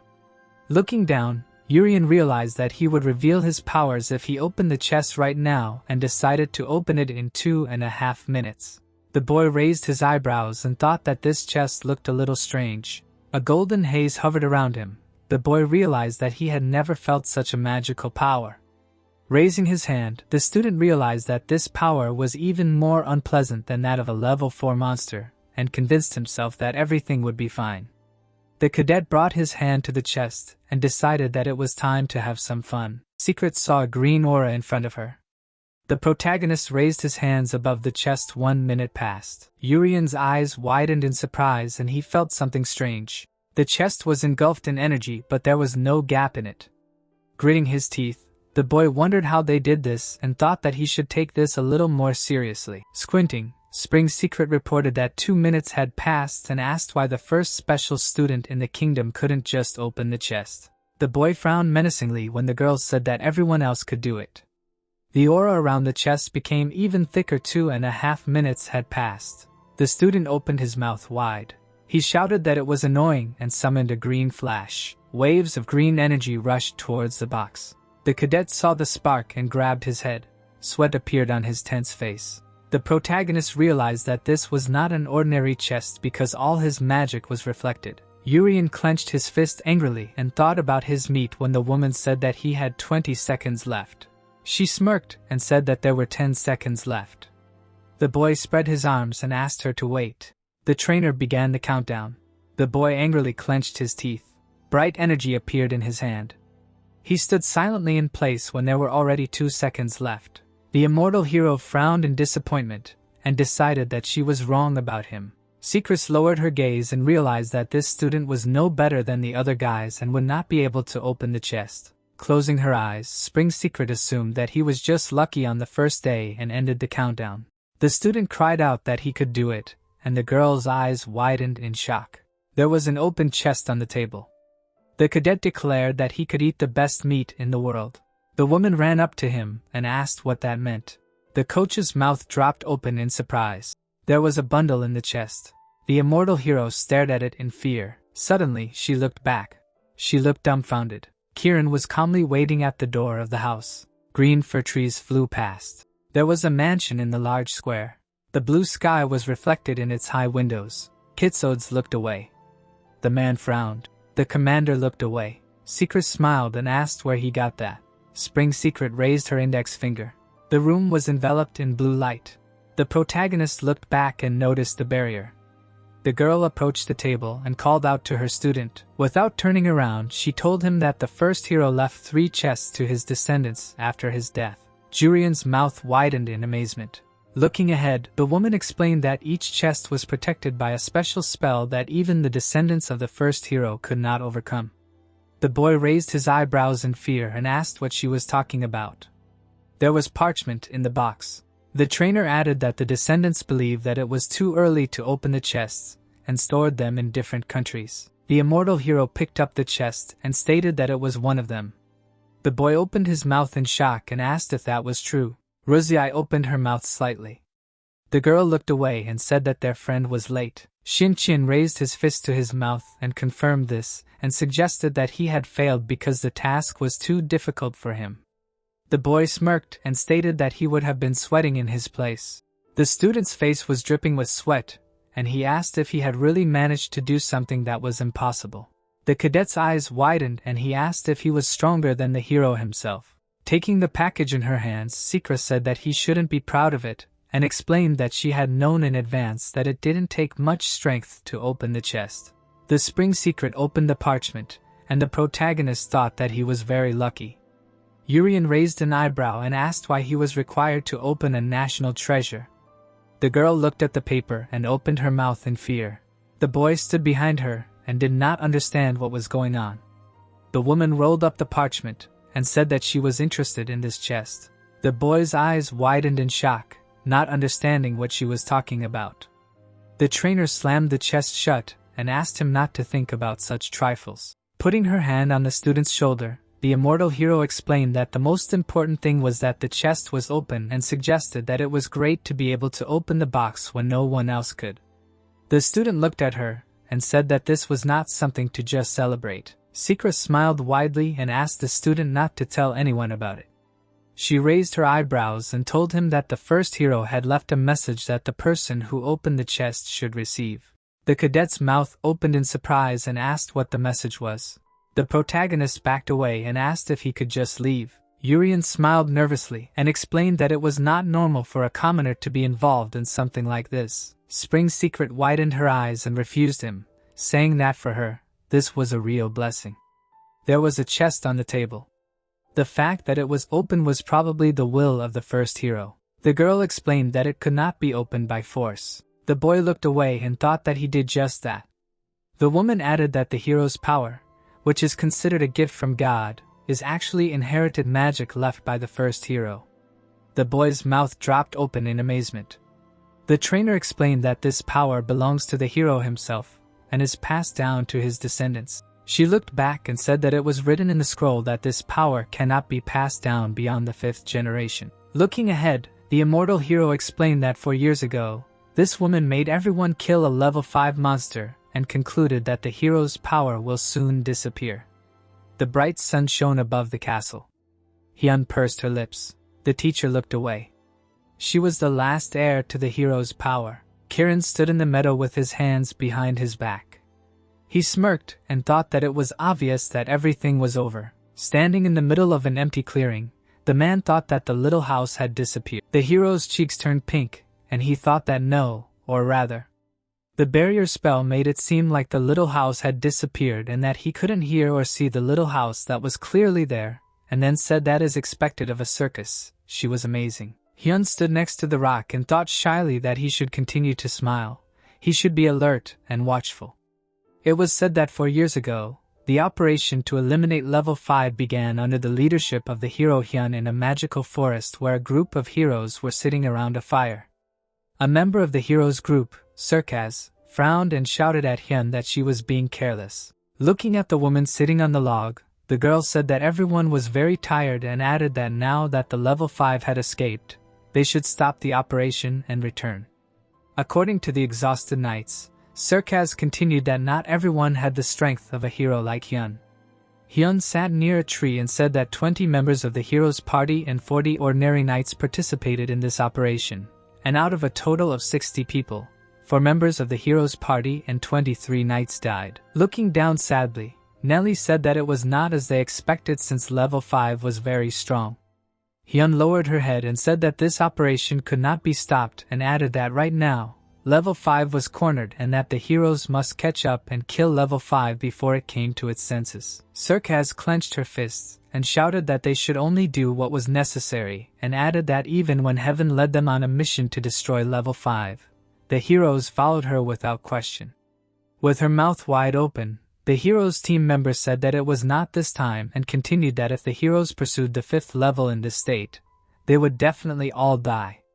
The 2 tired knights continued to sit on the ground. With her hair covering her eyes, Heaven said that if they did not kill the 5th level now, it would become a problem for humanity in the future. Sitting on a log, the woman continued to say that if the heroes did so now, the sacrifices of their friends and knights would be in vain and their precious families would suffer even more damage. Frowning, Sarkaz asked why she was in such a hurry and added that they still had plenty of time and Heaven already knew the rest. Raising her hand to the box, Sarkaz said that the hero's power would soon disappear. Hearing the girl's words about the hero's power, Urian widened his eyes and asked if she knew Heaven's teacher. Wrapping her arm around the protagonist, Servaz asked him not to tell anyone, to which the protagonist responded approvingly, and thought that he really did not want to get involved. After that, Urian sat at the table and enjoyed the highest quality meat. With her hand on the box, Servaz asked the protagonist if it was true that Heaven was his teacher. With a grin, the girl continued that she could say that they were former comrades. While hugging Urian, Servaz said that in any case, what happened today should remain between them, and added that she still does not know what to do with this reality. Enthusiastic sighs were heard near the building. With his hands on the table, Urian said that it was so delicious. Smiling, Irini turned to Ginny and said that today's training brought him great satisfaction, and added that yesterday he felt it was a little unfair that only they trained. Urian sighed, smiling, and said that if he could only eat that meat again, he would die happy right now, to which Ruse asked what they would do for tomorrow's training. The boy said tomorrow, opening his mouth wide. Leaning on a chair, he asked the protagonist if they should fight the second squad. Urian's eyes widened, and he exclaimed loudly, and realized who was in front of him. Placing his hand on the table, the boy with bangs told the protagonist that they hadn't seen each other for a long time and asked if it was true that this was the first time they had spoken like this. Raising a finger, the protagonist anxiously replied that it was true. The interlocutor sighed and, raising his eyebrows, asked if Urian still knew his name.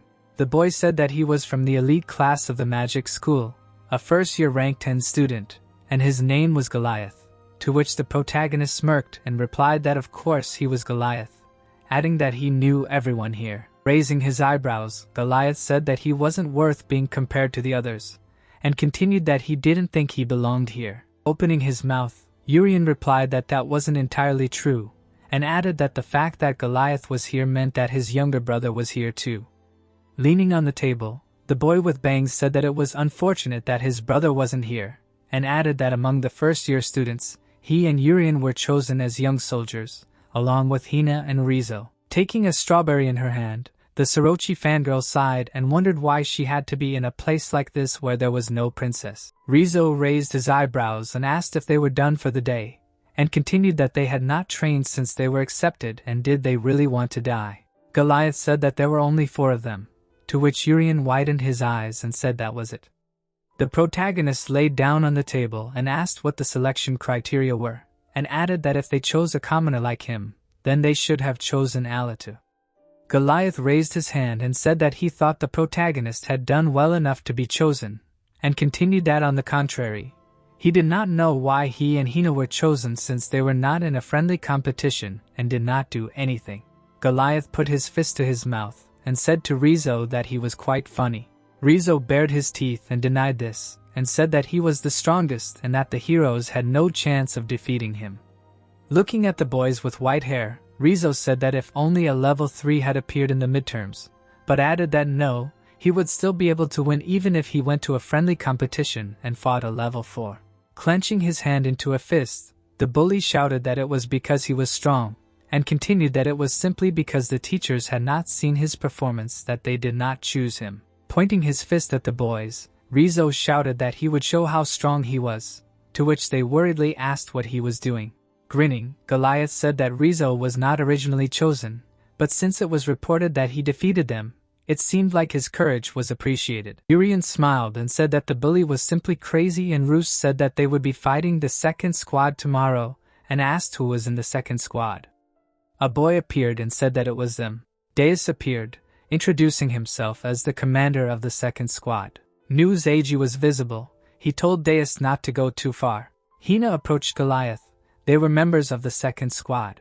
The member of the second squad, Rizzo, lowered the corners of his lips, said that he had no plans, so he would return to the room, and added that if they bothered him, he would kill them. A friend appeared, saying that this was true.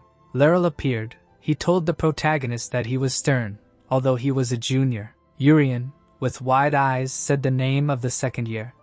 Gritting his teeth, the senior exclaimed in surprise and asked the protagonist if he looked like his friend. The guy's eyes noticeably shrank. Calling out to Laurel, Deus lowered the corners of his lips and told him not to dare raise his voice anymore. Beads of sweat appeared on Laurel's face. Johnny turned around and looked at the guys with an exclamation. Laurel clenched his fist and responded approvingly. The boy stood up next to the table and apologized. Urian gaped, surprised that Laryl apologized. Deis walked up to the table and said that Laryl almost beat up Urian in the past, causing Roos to think indignantly about the older boy's words. The third-year boy lowered his eyebrows and said that he still couldn't forgive that incident, adding that it seemed like Laryl was hypnotized at the time. The protagonist widened his eyes and asked the older boy again. Recalling Laryl lying on the ground, Deis said that he attacked Urian and was then hospitalized. Thinking about the second-year boy lying in front of the doctor, Deis continued that during his treatment, Laryl realized that his memory at that time had become inaccurate, adding that after further examination, they found out that he was under the influence of hallucinations. Raising his eyebrows, Laryl said that it was an unpleasant feeling and that killing just one person wouldn't be enough, adding that all he could think about that day was that he had to kill everyone. Closing his eyes, Deis said that the class that day was originally about theory, but it suddenly turned into a monster hunting class. The hairpins on Johnny's hair began to glow. A stream of blue magic flew past Deis. Johnny, surrounded by his magic, told Deis to stop telling boring stories. Putting a weapon on his hand, the boy offered the third year to fight if he wanted to stay alive. Deis' hair grew a ponytail and he asked if this was a new weapon from the Free Republic, adding that it was funny. Johnny smiled widely, hearing that he was offered to try this weapon. With her mouth wide open, Roos asked if Laryl wanted to beat up Urian. Walking up to him, the girl asked again if this was a weak rat. Closing his eyes, Laryl said that he did not argue, adding that he decided to live a righteous life. The boy took a knife in his hand and, calling the girl names, shouted at her to listen to him. Suddenly, a fight began. Johnny pointed the weapon at Deis. Clenching her hands into fists, Roos stood in front of Laryl. Raising an eyebrow, Nuzek yelled at Deis not to do that and added that the match was tomorrow. Deis smirked and apologized and said that he was not the type to back down from a fight. Irene, with his mouth wide open, asked Johnny what he was doing and told him to put his gun away and turn off the engine. Putting his hand on his gun, Johnny told him not to worry and added that it wouldn't take long. Frowning, Irene exclaimed loudly and said that his partner still hadn't gotten over his habit of picking fights with someone strong. Roos, raising an eyebrow, called out to Laryl and said that she heard that he single-handedly defeated all of their students in the competition last year. The boy, raising an eyebrow, yelled at the girl that he was Mr. Laryl to her and asked her to show some respect. Goliath smiled and said that it looked like the two were going to fight, to which Hina said that they were so pathetic and that she missed the princess. Irene widened his eyes and wondered why they were already fighting if the match was tomorrow and continued that he hoped that he wouldn't get into trouble for this either. Johnny stood with his weapon in his hands and it became clear that the hair clip increased mana and the device compressed mana and released it. Putting his hand to his chin, Deis asked if the opponent was using technology to compensate for the lack of mana, then added that it was impressive. Johnny pointed the charged weapon at his opponent. The boy fired a shot. Looking at the projectile flying, Deis said that it was science. Holding his hand to his mouth, he said that he now understood why the teacher emphasized the importance of knowledge. However, the purple magic of the death scythe appeared behind Johnny. Deis held the death scythe in his hands and said that no amount of technology could defeat raw talent. Looking at his opponent from under his forehead, Laryl said that he didn't know much about her either.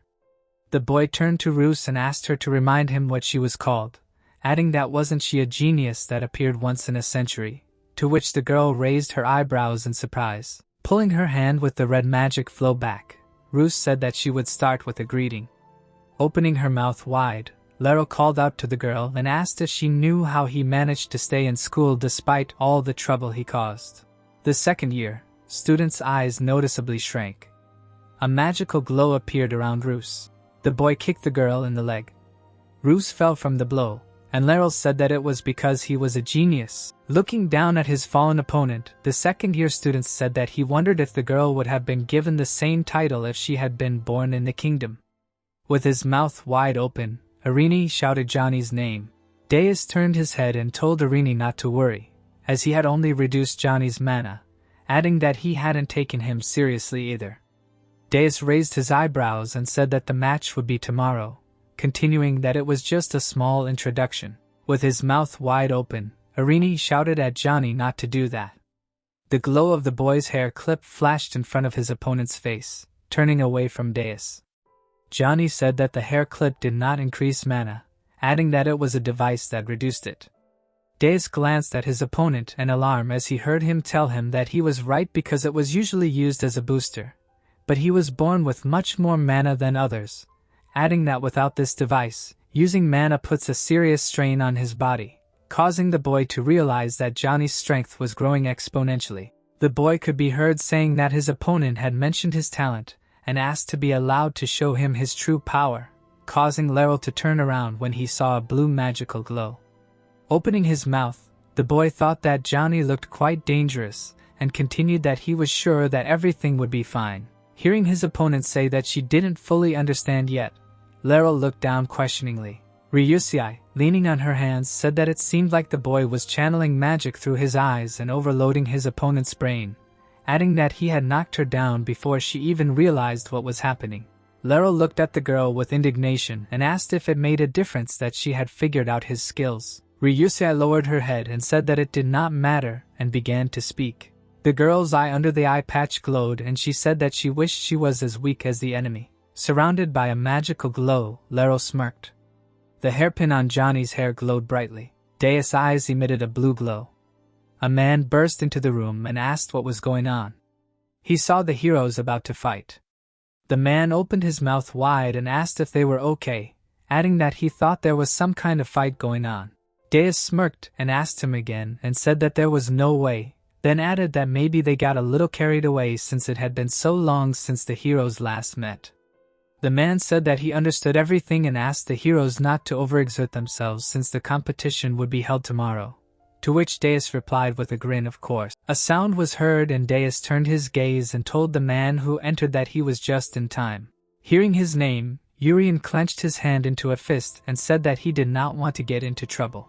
Ryusei called out to Urien and Laryl looked at his hands and asked what just happened to his mama. Yuzag opened his mouth wide and said that that was what the infamous mana reset was, and Goliath added that it would be quite difficult to resist. Looking at Johnny, Deus said that it was a shame since things were just starting to get interesting and continued that unfortunately, they would have to put off the rest until tomorrow. Frowning, Johnny told his opponent that he was lucky that it was over and added that no one would stop him tomorrow, so Deus needed to be prepared. Deus smiled as he looked at his opponent. The members of the second squad were about to leave and Deus said that he was looking forward to it. Jurion looked at them and watching the second squad appear, start a fight and then leave made him think. Raising his eyebrows, the protagonist thought that this is what happens when kids get power. They start fighting without thinking, and a message appears saying that Jurion has matured a little. Clenching his hand into a fist, Jurion yelled at Johnny and said that he should stop causing trouble because if it weren't for Jurion, everything could have turned into trouble. Johnny, putting his hand to his face, told the other person that he had been feeling this for a while, and continued that Jurion was much stronger than they imagined. With wide eyes, the protagonist looked ahead and heard a member of the second squad say that he didn't think they needed to worry about the competition, and that Jurion was the strongest ally, and Urini yelled at Johnny not to change the subject. Maba appeared, thinking about how they were all only children, and continued that she supposed it was to be expected. Maba recalled how the Holy Sword ordered her to make the target drink a red potion after the competition. Raising her eyebrows, she thought about how she would eliminate the target once the competition was over and how she refused to conceive a child with an aphrodisiac. Looking at Urien, who had flowers near him, Maba heard him ask what she was thinking about. Smiling, the protagonist asked if she was nervous about tomorrow, to which she said that he didn't have to worry since their party had become stronger.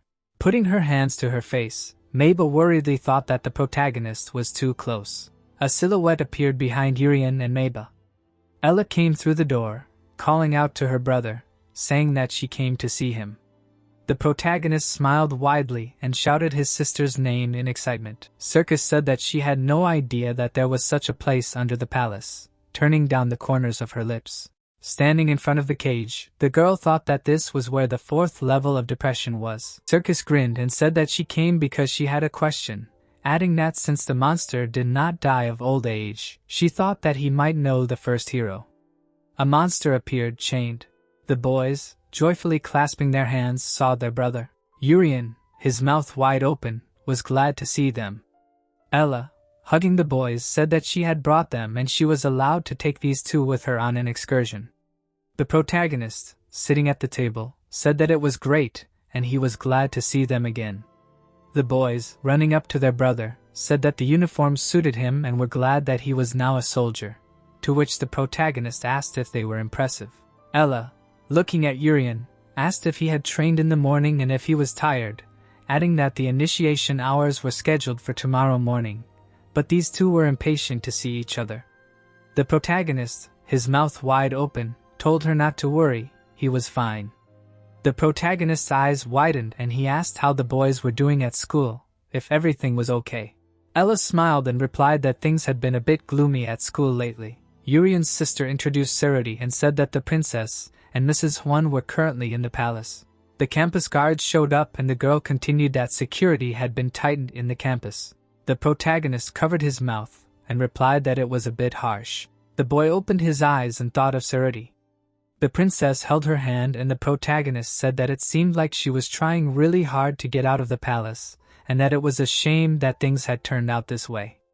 Ella happily looked at her brother and said that it was a shame, she also wanted to train with him. Urian turned his head and told her not to worry, it would only last for 2 weeks, and added that they could train together as soon as he was free.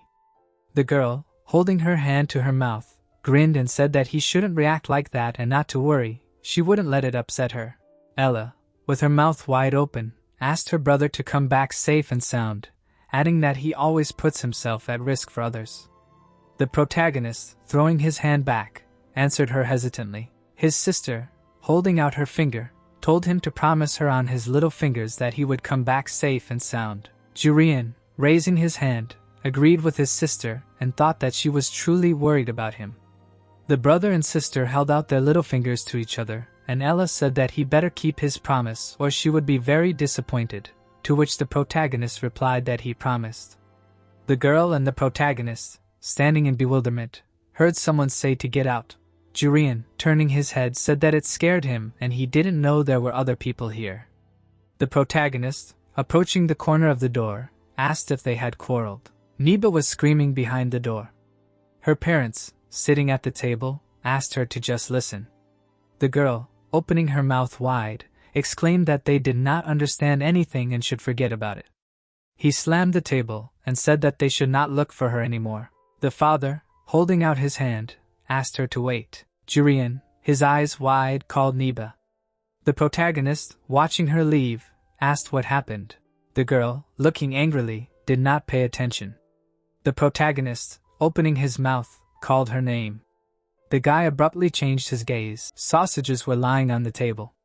The next day, the dining room appeared. Jurian, holding a plate in his hands, was surprised. He looked at the empty hall and said that there was no one here and realized that it was visiting hours. The protagonist put the plate on the table and said that he thought this meant the whole hall was at their disposal. Niba, looking at him, asked why he sat there since there were many empty seats. Jurian, eating meat, answered because food tastes better when there is someone in company. The protagonist, holding a piece of meat, asked what happened and added that it seemed like her family wanted to talk to her more. Niba, closing her eyes, answered that she was already annoyed that they called her, but they continued to chat about meaningless things, so she left. Jurian, looking at the piece of meat, thought.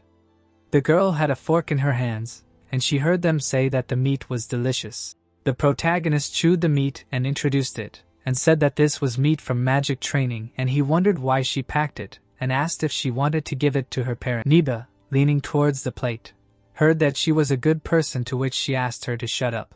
Jurian looked at her sweetly. The girl opened her mouth and realized something. She, resting her head on her hand, said that it seemed like he had a good time and asked who came to see him. The protagonist, finishing a piece of meat, said that they were his only family. Niba, sitting opposite him, asked about his only family, and Jurian answered that he grew up in an orphanage, so they were the closest thing he had, something like a family. The girl, widening her eyes, repeated the word family. She opened her mouth slightly. The protagonist, fiercely gnawing on the meat, asked her. He, looking at her, asked if she had eaten yet, to which she said his name. Niba, smiling, said that they would see each other later.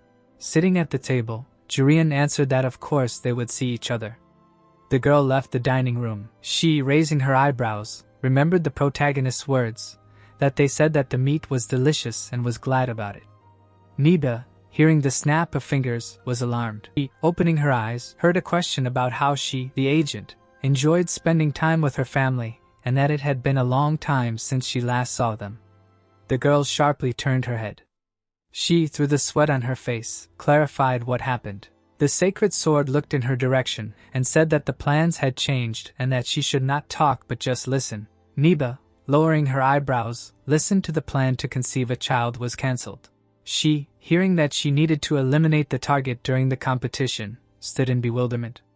The bound sword, looking at the girl, told her to immediately get rid of the red potion and let her use another one to eliminate him. He, moving his fingers, added that the target can only use his healing ability 3 times a day, and she must come up with a plan. Niba, looking at the water, heard that she needed to kill Jurian during the competition. She opened her mouth and said that it was perfect, she was going to kill him anyway. Niba narrowed her eyes. The protagonist lowered the corners of his lips. He said that it was lovely while eating the meat, that the weirdo wouldn't try to steal his food anymore, and a notification appeared that the two were in completely different states of mind. Later, Kitsotis opened his mouth wide and shouted, "Attention first squad! Second squad! They are starting the team competition!" Second squad leader Deos, smiling slightly, said that they would see what happens. Second squad leader Arini, lowering his eyebrows, said that he already had a feeling that this would be a complete mess. Second squad member Nuzak, looking ahead, thought that it didn't look like there was anyone in the first squad who could withstand his 8-fold boost. Second squad member Ruziai showed up. Second squad member Rizzo grabbed first squad member Johnny and yelled at him to repeat himself, to which he replied that he wasn't interested in him and that he looked weak. Second squad member Laryl asked him with his mouth slightly open why he was picking a fight. He was a terrible person and Goliath thought that he wasn't one to talk to either. Second squad member Hina said under a tree that she didn't want to do this, but wanted to see the princess. First squad member Mavis' eyes widened. First squad member Urian flexed his arms and asked if this was a competition between the squads. The assassination target smiled and thought that this was a great opportunity to show how weak he was. Kitsotis said with his hands behind his back that it looked like everyone was here and that they were starting the team competition. Reyes asked if this would be a fun, boring guy, smiling, to which the boy replied that he was News EC. Urian opened his mouth and asked where Miss Secrez was and received a reply from Ruziai that he was probably following his whims as usual. Shinchin raised his upper lip and asked if Mr. Kitsotis himself would be watching them, adding that this was his chance to prove himself. Mr. Kitsotis looked at the participants and said that the rules of the competition were simple. A map of the task was shown, and it was said that each player would start from a certain point and must make their way to the center of the forest. Little Urian and Ruziai stretched out their arms and their tops, and it was said that the squad that first destroyed the stone pillars located in the center would win. Kitsotis opened his mouth wide and said that the pillars were specially reinforced, and it would take at least 3 people to destroy them.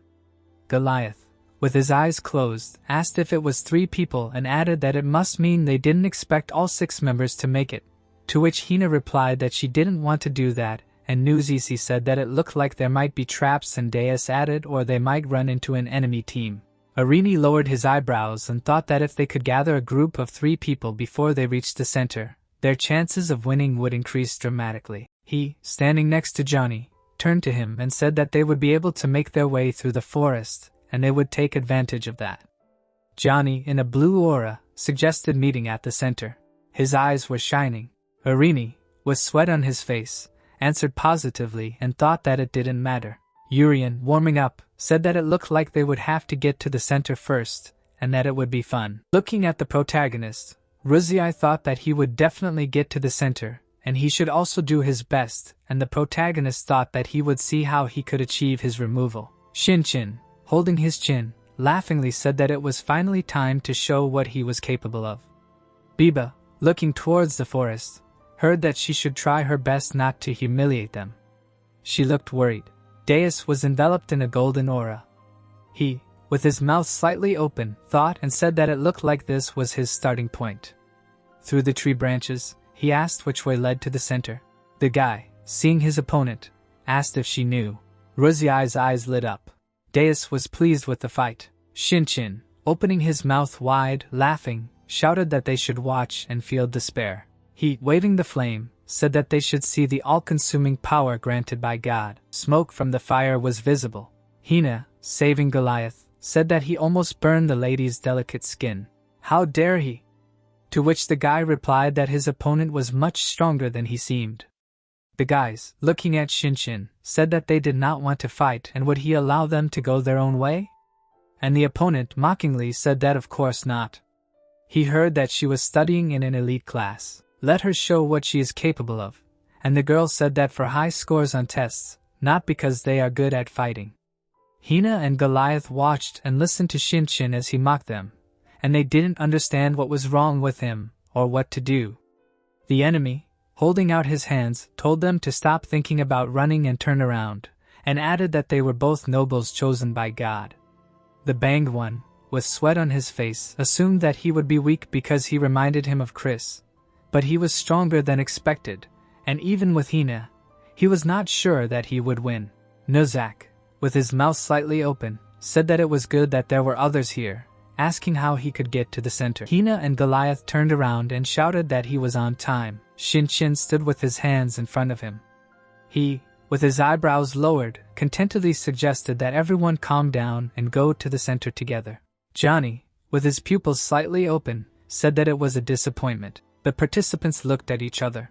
Laryl and Rizzo stood together, and it was clear that these guys were weak. Johnny widened his eyes and said that he would rather face Urian instead, to which Irini replied that the protagonist was in their party. Sweat was running down his cheek, and he thought that it was bad, and it was good that he found Johnny. Looking at the opponents who were surrounded by an aura, Irini added that these guys were strong. A flash appeared behind his head, and he realized that he had two options: fight or run. The guy, lowering his eyebrows, began to make calculations. Raising his finger up, Irini shouted that the calculations were complete and let his ally choose. Looking at the thoughtful Johnny, he thought that if he decided to fight, they would win, and if he decided to run, they would cope. The opponents, looking at the guys leaving, shouted that they were not interested in weaklings, and Johnny decided that they should go to the center. Irini, raising the corners of his lips, realized that this was the second option. Lero ran up to the guys. Irini looked at him and wondered where he was going. Johnny widened his eyes. The second-year student, with his mouth slightly open, did not say that he could leave. Urian appeared with his pupils wide open. He, looking at the trees, asked if he was the only one here, adding, "What a pity!" The protagonist, putting his hand on his forehead, decided to see which way the center was. The protagonist turned around, hearing his name called. He, widening his eyes, was very surprised. Urian saw Meba. Her face was covered in blood. The protagonist ran up to her and asked what happened. The girl, sitting on the ground, said that a guy in a helmet attacked her. The protagonist, with his mouth wide open, was shocked. Meba, looking at him, asked him to heal her. Urian sat on one leg and used healing. The girl was covered in a green glow. Putting his hand on his knee, the protagonist said that it was good that she was not hurt too badly, to which Meba thanked him. The girl, trying to get up, heard a question about what attacked her and answered that it was a guy in a helmet. Urian, smiling, heard that she managed to escape and the instructors were now dealing with him and clarified whether it was true. Extending a finger, Meba said that he needed to get out of here. There was a shelter behind the house. Let him go there. The girl, running away, shouted that she would check if there was anyone else there. The protagonist, standing in place, was perplexed. He, looking at her, asked himself if the guy was in a helmet. Urian's eyes widened, not understanding what was happening. The man in the white suit struck the protagonist. His blade broke. The protagonist turned around. The man stretched his arm back, thinking that he had failed to sneak up on him unnoticed, and his blade shattered into pieces, wondering if he had used mana to protect his body. Urian turned to him, asking what she was doing. Hadn't she just left? Under the mask was Meba. Meba ducked and began to shout that she was Eurus on Khan. However, the protagonist smirked and asked her what she was talking about. Meba pulled out her blades, while the protagonist wondered out loud that she might look and sound different, but she was simply using camouflage magic. Urian's mouth dropped open in shock, because for the first time, he realized that camouflage magic existed. His eyes were wide open, wondering why he was wearing that costume and making his voice sound strange. Meba immediately approached him and struck him. She was trembling as she stood in front of him. Urian caught the blade and said that he realized that she wasn't bluffing the day they met, and he also said that he knew that it took strength to unleash such a strong bloodlust. Urian smiled and asked her to stop this prank. The girl's eyes widened in surprise. Meba then looked at him and asked if he thought she was playing with him. The protagonist tilted his head and asked if he wasn't. Meanwhile, Deus was standing in front of someone who had a red aura. Terran struck with his scythe. He smiled and said that she was very strong and no wonder she was called a genius. Ruse stood in front of him, holding her fist in front of her. The girl looked at the fist and said that she used to despise this power. Deus put the scythe behind his shoulder as Ruse spoke about how it drove a wedge between her and her mother, and the more she used the power, the more it seemed to be taking over her. Ruse's fist was glowing, and she was speaking about how all she could do was concentrate the power and throw it, but she decided that she would not run away anymore. Ruse looked at her fist and said that she was going to use the power. Deus' mouth fell open in surprise. He frowned and sighed heavily. Suddenly, a man in armor shouted at them to stop. He waved his hand and shouted for them to follow him immediately and evacuate, as the competition had been suspended. Deus looked at him and asked what was going on. The scene shifted to a hut, where 2 guards were standing. Shinmi, one of the knights, was looking ahead and speaking about how they were currently being attacked by Eurasian Kun. Johnny and Irini looked at the knight who announced that the competition was suspended and that they would be standing by. All 4 boys looked at him, wondering if Urasankan was here. Irini raised his head with a frown. He stood in front of Shinmi, thanking him for evacuating them so quickly. Irini narrowed his eyes and asked if Urasankan had been spotted at the edge of the forest. Shinmi frowned and replied that it was true. The boy then extended his hands forward and said that as the squad leader, he was worried about the safety of his other comrades. However, Shinmi began to say that there was no need to worry since the rest of the cadets were supposed to be evacuated by the other knights. Irini lowered his head and said that he was impressed by how quickly it was done. Suddenly, his eyes lit up and the boy said that it sounded very ineffective. He imagined a map of the area in his head and said that if Urasankan appeared at the edge of the forest, it would be more reasonable to gather everyone in the center and evacuate immediately. Irini extended his hand and asked if it would not be more reasonable to gather everyone in one place. Shinmi frowned in displeasure. He then looked at the youth and began to talk about how there was no guarantee that there was not another enemy hiding in the center of the forest, and it was also safer for each cadet to stay in the nearby guarded area until Urasankan was neutralized. Irini looked at him and said that he understood everything now. And so the 4 of them stood in silence, their heads down. The red-haired youth looked at Johnny and said that something didn't add up, since their top priority should be ensuring the safety of the cadets. Rizzo and Lero looked away while Irini said that it would have been wiser for the knights to ensure safe passage and gather all the cadets in one place, rather than leaving them at the edge of the forest where the attacker was spotted. Rizzo looked away and said that they had separated the cadets on purpose. Johnny calmly looked ahead, saying that it was probably related to the true purpose of this training camp. Rizzo crossed his arms and asked if Johnny was saying that this training camp was not set up to train the cadets. Irini put his hand to his chin and said that hypothetically, their goal could be to target one of the cadets in this competition. Lero looked at them and said that it would explain why the guards split the cadets up, since if one of the cadets went missing when they were all together, they would search for them. But since they didn't know who else was there, it was the perfect opportunity to finish someone off without being noticed. Shinmi suddenly yelled angrily at them to be quiet, since this was truly an emergency. Irini turned towards Shinmi, who was currently yelling that if they didn't keep quiet, there would be consequences for all of them. However, Lero smiled and said that it seemed like they had touched a nerve. The boy tilted his head slightly and said that reasoning wouldn't get them anywhere, so they needed to make a decision on whether or not to confirm their suspicions. The cadet looked up and said that he was against it, by the way, but thought it would be quite interesting if one of the cadets died. Rizzo smiled and said that disobeying the knightly order would guarantee expulsion. Irini looked away out of the corner of his eye while Rizzo said that it was a great shame, so he had to choose wisely. The boy narrowed his eyes. Suddenly, he remembered Secrez, who said that Irini had the makings of a leader, because the squad leader should be someone who can take responsibility until the very end. The boy lowered his head and said that he would not let down those who believed in him, but they did not have to go with him. Irini looked forward and said that he was going to protect his comrades. Instantly, all 3 cadets hit Shinmi. Irini opened his mouth, stunned. Ginny, looking forward, said that for him, revealing the truth was more important than pride. Irini opened his eyes and said that he came here after defeating the knight, and since he was bored, he would come with them. Laurel lowered his head and said that he was going to kill Urasiankyun this time.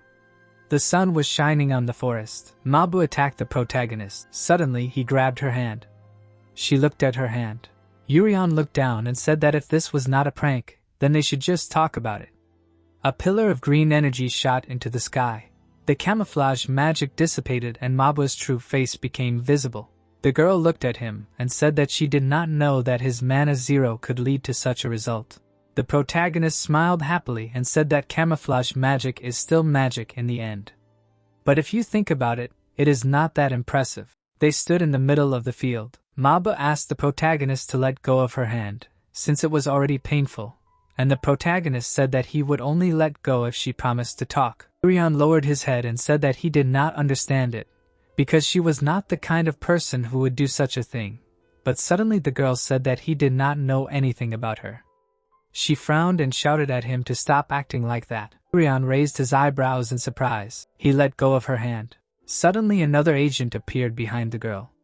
A man in a red suit stood behind a tree and told her that this was her chance to kill the protagonist. The day before, these 4 level 4 monsters that no one had seen for many years suddenly appeared, causing unrest among humanity. In the office, there was a round table and 4 people who had gathered to confront the monsters. However, contrary to the intended purpose, something questionable was happening in the training camp. Urian stood in front of Mabu. They both looked at each other and Urian said that they needed to talk, because she was not the kind of person who would do such a thing. The girl frowned. Then she closed her eyes. Pointing her hand downwards, she asked if he could come closer. Urian looked at her silently. He walked towards her. The protagonist lowered his head. Suddenly she stabbed him in the stomach with a spear. The guy looked at the wound in surprise. Blue poison had already begun to penetrate his body. The protagonist, surprisingly, was still looking at the wound, thinking that something was penetrating his body. Suddenly he began to cough up blood. Sweat appeared on his face because he realized that it was poison. Looking at him, Mabu said that he knew nothing about her because this is what she had been doing all her life. The guy immediately jumped back. He frowned, thinking that this poison was really very strong. The girl ran towards him. She began to attack him. Urian put his hand in front of him. He caught the girl's blow, which surprised her. Closing one eye, the protagonist said that she seemed not ready to talk yet. Mabu opened her eyes wide in surprise. A beam of green energy hit the sky. However, the girl managed to jump back. She looked ahead and said that Urian had used it. There was a small green aura around Urian, so the girl realized that he had just used instant full heal. The protagonist looked down and said that he would make her talk to him. However, the girl looked at him and thought that so far everything was going according to plan because first she had injured herself so that he would heal her. Then she used one of the 2 spears that she had coated with a potion to make the protagonist use healing. The girl looked at him, thinking that now he could only heal one more time. She took out the 2nd spear and said that she would not feel any remorse. Urian put his hands in front of him, preparing for battle. In the forest there was a lonely hut. Kitsode smiled and, turning to Armin, reported that the operation was going according to plan. The 4 men sat at the table and Kitsodes continued to talk about how the members of the 1st and 2nd squads were separated while Mabu and the other 2 agents were eliminating the target. Armin looked at him and said that he hoped that no one would interfere with them, and Kitsodes replied that the cadets and instructors from other countries were stationed further away. The man turned around and said that he was talking about Sikris. Kitsodes looked at him and said that Sikris was currently in the Empire so there would be no problem with her. And Armin smiled and said that this woman really does whatever she wants, and since they don't know when she will return, they should make sure that today's operation is a success. The captain of the Sacred Swords intervened and said that he was right. Armin narrowed his eyes and asked if they were sure that this operation would bring them a blessing. Old man Magnus replied that it was absolutely right. He narrowed his eyes and said that their god had spoken that if they killed the target today, this blessing would be given to their holy people. Armin smiled and said that everything was done in the name of God and for the people he loved. Kitsodes looked at him and said that he was worried about one thing, however. He then looked at the captain of the Holy Swords and said that he heard from the instructors that Agent Maba was getting quite close to the target, so he hoped that it would not cause any problems. The captain of the Holy Swords looked at him and said that it would not be a problem, because Agent Maba would not betray them. He lowered his head and said that she could not betray them. Armin laughed. He smiled slyly and said that she was a very good girl. And now Maba was still fighting against the protagonist. She was looking forward to it. She was the youngest of the Holy Swords born into an ordinary family. Her parents held her in their arms and rejoiced, saying that she was their greatest treasure. Maba grew up under the watchful eye of her loving parents. A ladybug was crawling on the floor. The girl's mother raised her hands and wondered where the bug had come from. Maba looked at it carefully. She reached out her hands to the bug. Maba picked it up. But her mother started screaming that she needed to get rid of it because it was dirty. The girl's mother gaped in surprise. Maba turned around and said that it was not dirty because it was another precious life given to them by their goth. Maba's mother raised her eyebrows as if she was worried. Then she immediately hugged her daughter and told her what a good girl she was. Her mother closed her eyes and said that she would do everything in her power to protect her kind heart. She had an image of Maba laughing in her head as she said that she prayed that the girl would always stay as good as she was. Maba opened her mouth and said that she couldn't hurt even an insect back then, but she had to get her hands dirty. She was strangling Urien. He was already unconscious. Someone had placed a hand on his chest. The red agent crouched down and said that the target's heart had stopped beating, meaning that she had strangled the protagonist before he could heal. The girls sat silently as the red agent said that they said that she couldn't hurt even an insect, but she had no problem taking someone's life.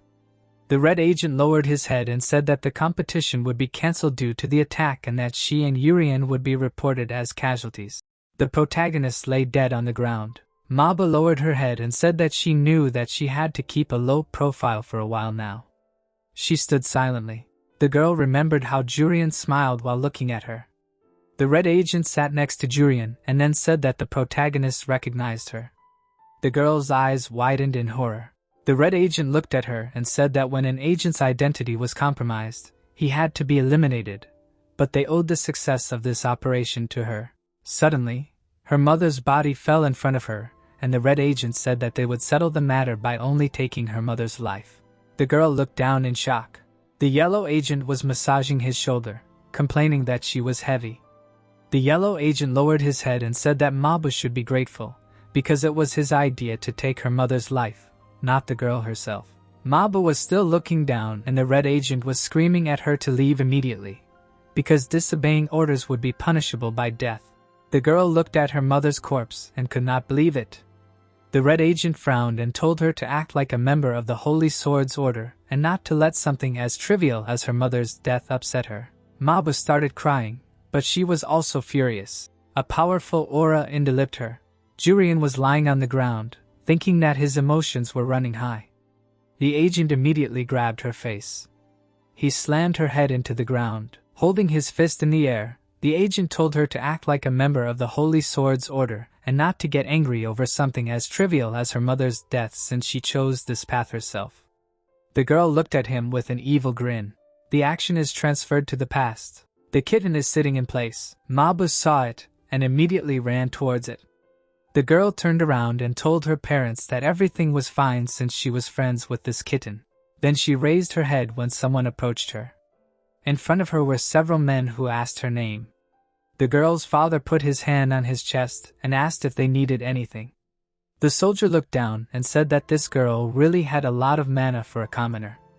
The girl's father opened his mouth in shock, because the soldier said that magic was a gift given to nobles by their god and a commoner could not have a lot of mana. The man turned around and said that this girl was a witch and therefore she needed to be burned. Maba's father raised his hands and started yelling at them. The soldier looked at him and started yelling that a commoner could not have that much mana, which meant that this girl was a witch. Maba was holding a kitten in her arms and did not know what to do. The men picked up torches and were about to burn her. The girl looked up. The girl's mother hugged her and cried, and Maba at that moment saw her parents' sadness for the first time in her life. She opened her eyes wide in shock. The soldier lowered his head when the girl said that she was not a witch. Mabu, her eyes wide open, asked them to give her a chance to prove that she was not a witch. The soldier's mouth fell open in horror. He lowered his head and started screaming for them to burn her. However, suddenly someone put a hand on his shoulder. Armin, with his hand on his shoulder, said that this girl was lovely. He looked at her with his blue eyes and said that he would give her a chance to prove that she was not a witch. The girl's parents cried and thanked him. Armin turned around and told her to follow him, taking this kitten with her. They arrived somewhere and Maba happily exclaimed that she would do anything to prove that she was not a witch and to make her parents happy. Armin smiled and said that she was a very good girl, but then he immediately ordered her to kill this kitten. The kitten was sitting on the table and Armin pointed at it and said that this kitten belonged to a witch. The girl looked at it in horror. The kitten meowed sweetly and looked at the girl. She opened her eyes even wider in horror. Armin looked at her with blue eyes and said that she was a witch after all. The girl stood silently in place. She grabbed her dress with her hands. The kitten continued to meow, but after a while, blood spilled. And now, in the present, Maba says that she did not choose this path. The yellow agent scratched the back of his head and said that she should be silent, since they might not notice this as a simple mistake if she left everything as it was. Jurian was still lying on the ground. Maba's mother was also lying on the ground. The girl was still lying in this crater, asking why they brought her mother here. The yellow agent lowered his head and said that he thought that she would want to see her in her last moments of life since she loved her. Maba opened her eyes wide. The yellow agent scratched his head and laughed, saying that he was just joking. There was no real reason. He just did it for fun. The girl closed her eyes and thought about how she got her hands dirty because she couldn't stand to see her parents sit. Her parents stood in front of her and said that they just wanted her to be happy. Maba looked at them, almost crying. An aura appeared around the girl and she started talking about how she didn't join them for God or for humanity. She was behind the red agent in an instant. The red agent turned around, wondering when she had done it. Her eyes were shining and she was screaming that it was all for her family. The red agent also had an aura coming from him as he talked about how she was breaking the rules by disobeying orders. Something glowed in the sky and the man said that she would be brought to justice immediately. A yellow cross glowed in the sky. Maba looked at him and thought about how her family's misfortune was that they couldn't let her go. And then this powerful attack fell on her, filling everything around her with light. The girl lost consciousness and began to fall. However, Urian smiled and said something. The guy caught her and said that he knew she wasn't the type of person who could do something like that. Maba was unconscious, but Urian said that she did it for her family. The red agent screamed and was surprised that he made sure that his heart had stopped beating. Urian turned around and asked if they really thought that he would die just because his heart stopped. The yellow agent immediately took out a dagger and shouted that he would complete the mission. Urian's eyes lit up and he told them to get out of here. He attacked him with his technique, emitting a green aura. The yellow agent began to fly in different directions. The red agent was shocked. Maba and her mother were lying on the ground unconscious. Urian smiled and said that Maba's mother was fine, but she was a hair away from the point where he could no longer heal her. The red agent watched from the side. In an instant, Urian was in front of him and touched him, saying that they had crossed the line first. A bright green light began to illuminate his face. In an instant, this agent's entire torso was destroyed. The red agent began to fall. However, Urian said the word and healed him. The agent clutched his heart and screamed, sitting on the ground. The protagonist ordered him to stand up. The protagonist raised a finger and said that he had just begun. The captain of the Holy Swords looked at the hero and asked why he had healed him. He thought that it was a very high-level illusion. He frowned and said that it did not last very long. The air around him became electrified. He asked if this was all he could do. The hero looked away. He looked at the man and suggested that they talk somewhere else. The earth began to tilt. The captain of the Holy Swords leaned over and shouted, "Why is the earth moving on its own? Is God angry?" Urian chuckled and asked what he was talking about. He just changed their location, that's all. They are not that far away, so he should not be afraid. The captain of the Holy Swords frowned and told him to watch his language. Maba opened her eyes. She stood up and asked what happened. The girl looked down with concern. She listened to the brunette's heart. Her eyes widened. The girl thought that she was alive. Maba leaned over her mother and called her. She froze when someone called her. The agent of the Holy Sword stood by the tree and said that the target escaped. He frowned and asked if her mother was alive, so the target healed her just before she died. The girl jumped into a fighting stance. The man raised a finger and told her to prove her faith in God by killing her mother. Maba frowned and told him to shut up. He shouldn't try to take her mother's life just because he lost his. The guy didn't move and turned to her. He told her to think rationally. This is an order from the holy people. Even if it takes time, the result will be the same either way.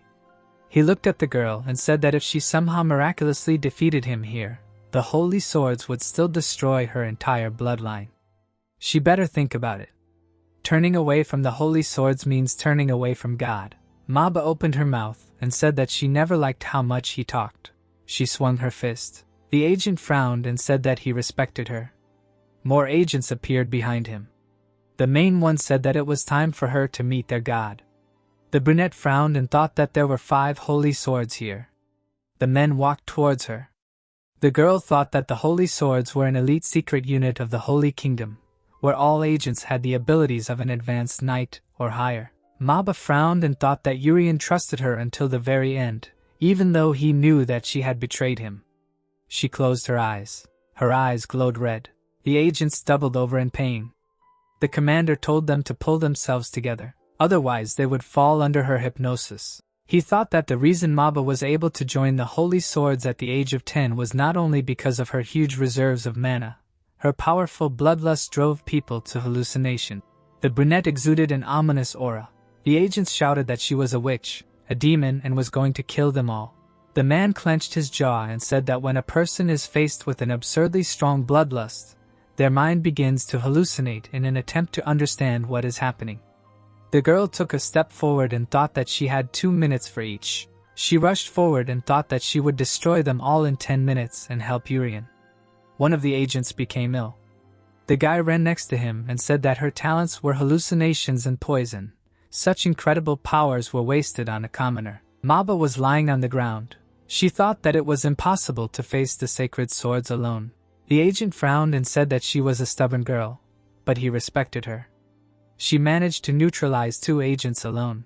She clenched her fist when he said that it was a pity that she was not born an aristocrat. Maba crawled to her mother and said that Urian gave her this chance. The man blocked her way with his foot and told her not to worry. He frowned and said that he would join her in hell. The agent raised his sword over her. The girl looked at her mother in fear. Suddenly Secrets appeared. She said, "Enough. This girl is her student." The man frowned when she said that if he touched her, he would die. His henchmen became worried. They said that she was an immortal. The guy turned around and said that he thought she was in the Empire. The blonde looked at him and said, "What are the Holy Kingdom's special forces doing here?" The agents became wary. Their leader told them to stop. The 2 ran forward while he shouted at them not to try to attack her. The girl calmly looked at them and thought that knights are divided into ranks. Mid-level knights make up 70% of all knights. Advanced knights alone wield the power of an entire squad, and very rarely do you find someone who has the power of an entire knightly order. They are called hero knights. The sun appeared above the goddess. She thought that throughout history, less than 60 people have ever reached this rank. The girl smiled and said, "April." A beam began to appear from the flower above her head. The agents looked at her as she summoned a leaf. Suddenly, they were cut in half. The knight frowned. Secrets approached her student and asked if she was okay. Maba raised her eyebrows and said that Urian was in danger. The blonde opened her eyes and said that she would tell her all the details later. She would go save Urian. The agent smiled, laughed, and said that it was too late and they were fools. The girl looked at him as he said that she should know the power of agents who wear red. The man frowned and said that he was once a hero knight. If he was allowed, he would tell him something interesting. Urian frowned. The captain of the Holy Swords looked at him and said that the sound was always late. The boy opened his eyes in shock. The girls looked up in shock. Secrets turned around and said that was a very powerful lightning magic. Is Rakel the former second in command of the Holy Knights? The brunette grabbed her head and screamed. She cried and said that Urian can no longer use his power. He deceived him. It is her fault. The goddess approached her and told her to calm down. The guy she knows is not weak enough to lose. The agent looked at them and said that his body should have turned to ashes. He should have been destroyed beyond recognition. Even if he somehow survived, his life would be worse than death. He frowned and said that not to mention that he healed her and her mother before getting closer, he would not be able to heal himself properly. The man spread his arms and said that his death was inevitable after being hit by that light. A beam of light flew towards him. It was approaching. The air became electrified. The man lowered his hands and said that it was so merciless, he was already dead but there would be nothing left of him. Right in front of him fell the head of his leader. The agent looked at it and thought that all that came back was just the head of the chief. Lightning appeared above the man's head. He said that he wanted to tell him something interesting. The sound was always light. Urian was wary. Lightning struck the ground. The Holy Sword frowned and thought that no one could create lightning properly. The goddess of fire, water or wind taught their magic and it developed greatly, but the man in white created a ball of magic and said that with such power, he reached this position. The smoke cleared. The hero asked if this was lightning magic. He thought about it and asked if lightning shouldn't be more shocking. The feeling should be exactly like this. The boy frowned and said that it was just flashy and explosive. It was just bright and noisy magic. A dark aura pressed on the commander. He raised his finger up and summoned the weapons of the Lord of Thunder. A thunder hammer, an axe and a sword appeared. The man frowned and said that these were the 3 weapons of the Thunder Lord. When they were combined, they would shine even brighter. The weapons combined and shone brighter. Urian looked at this picture and said that it was amazing. He closed his eyes and asked if it was harmful to his eyesight. A golden beam illuminated him. The Holy Sword of the Thunder Lord appeared in the sky. The captain of the Holy Swords frowned and shouted at him to disappear from this world. The boy covered his face with his hand and asked what kind of lightning magic was this. It was just blinding magic. He raised his hand up and told the sword to disappear. The boy busily put his hand on his side and said that now he could finally open his eyes. The man looked at him in shock and asked if this was an illusion. Urian turned around and said that he had deceived him by saying that it was lightning magic. But using blinding magic was dangerous. Magic appeared in his hands and he said that lightning was something like this. His opponent's chin trembled. He stretched his head forward and said that Mabu is a cruel killer with countless victims. She has only shown him her best side for the past few days and won his heart.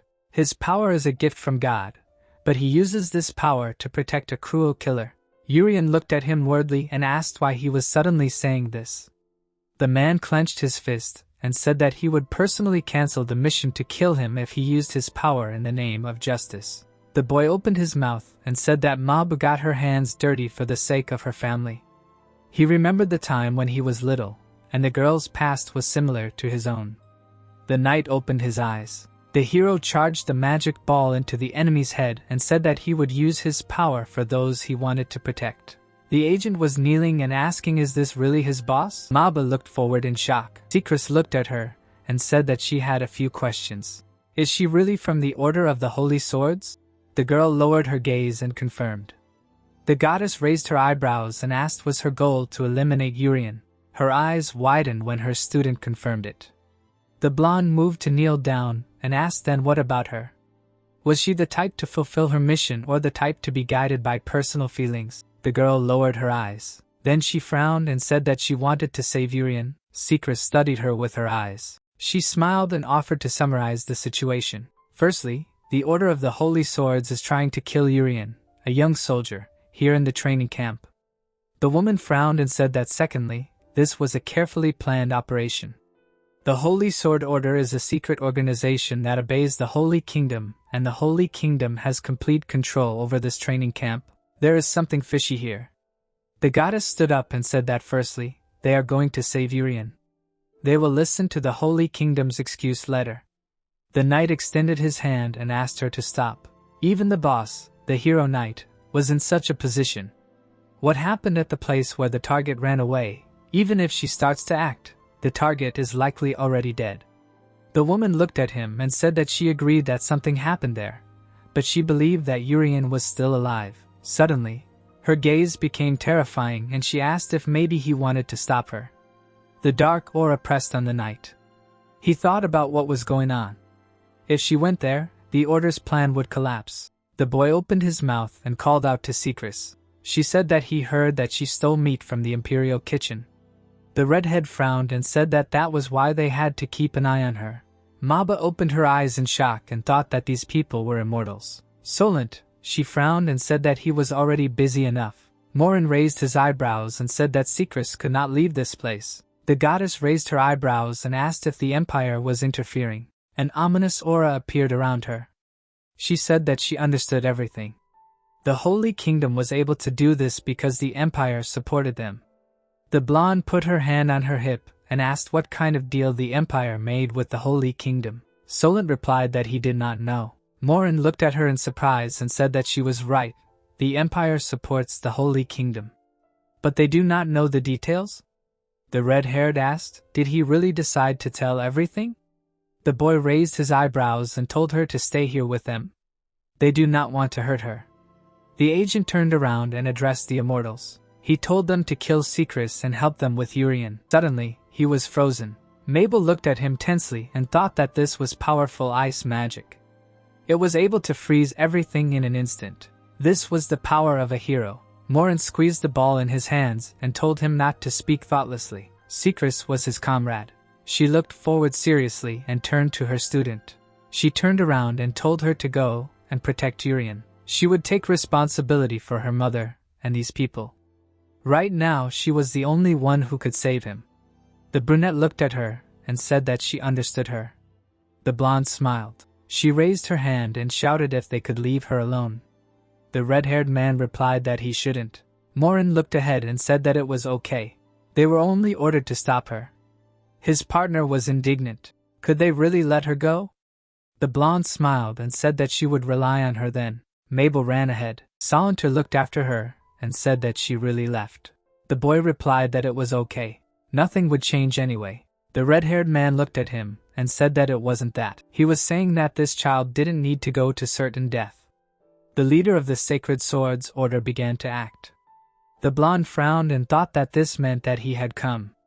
The head of the Sacred Ball hero was lying on the grass. The boy said that the leader had surpassed the knight hero who uses lightning magic. Unofficially, he is the strongest in the Holy Kingdom. There was an ominous aura around him. The man looked ahead and frowned.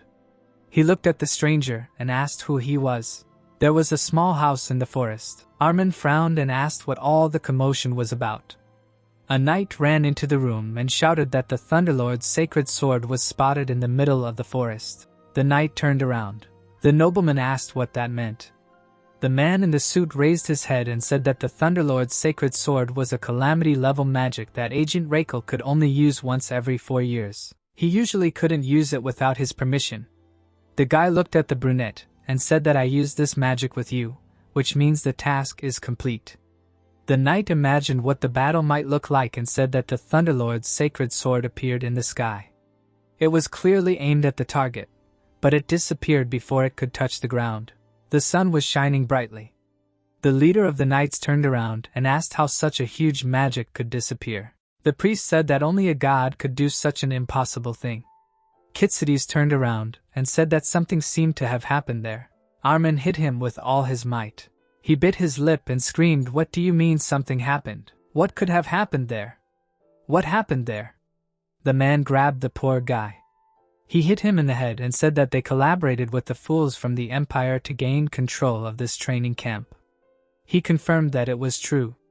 The king remembered the competition and said that despite the emergence of the 4th level, the Empire stubbornly insisted on holding the competition. As a result, influential people died. In order to avoid responsibility, the Emperor made Euryzhenka traitor to humanity. The blonde frowned. Armin said that it was a stupid political scheme, but they supported it, so all the blame was placed on the monsters. This is exactly what we did not talk about in the final part of the meeting. The 8th friendly competition is officially cancelled. The reason is the monster. The brunette put him in his place and asked if he thinks that they sided with the Empire, just so that they would be in their debt. He is wrong. The man pressed himself against his subordinate, and said that it was to bestow the power of the Jirian blessing upon their people. They pressed eyeballs together.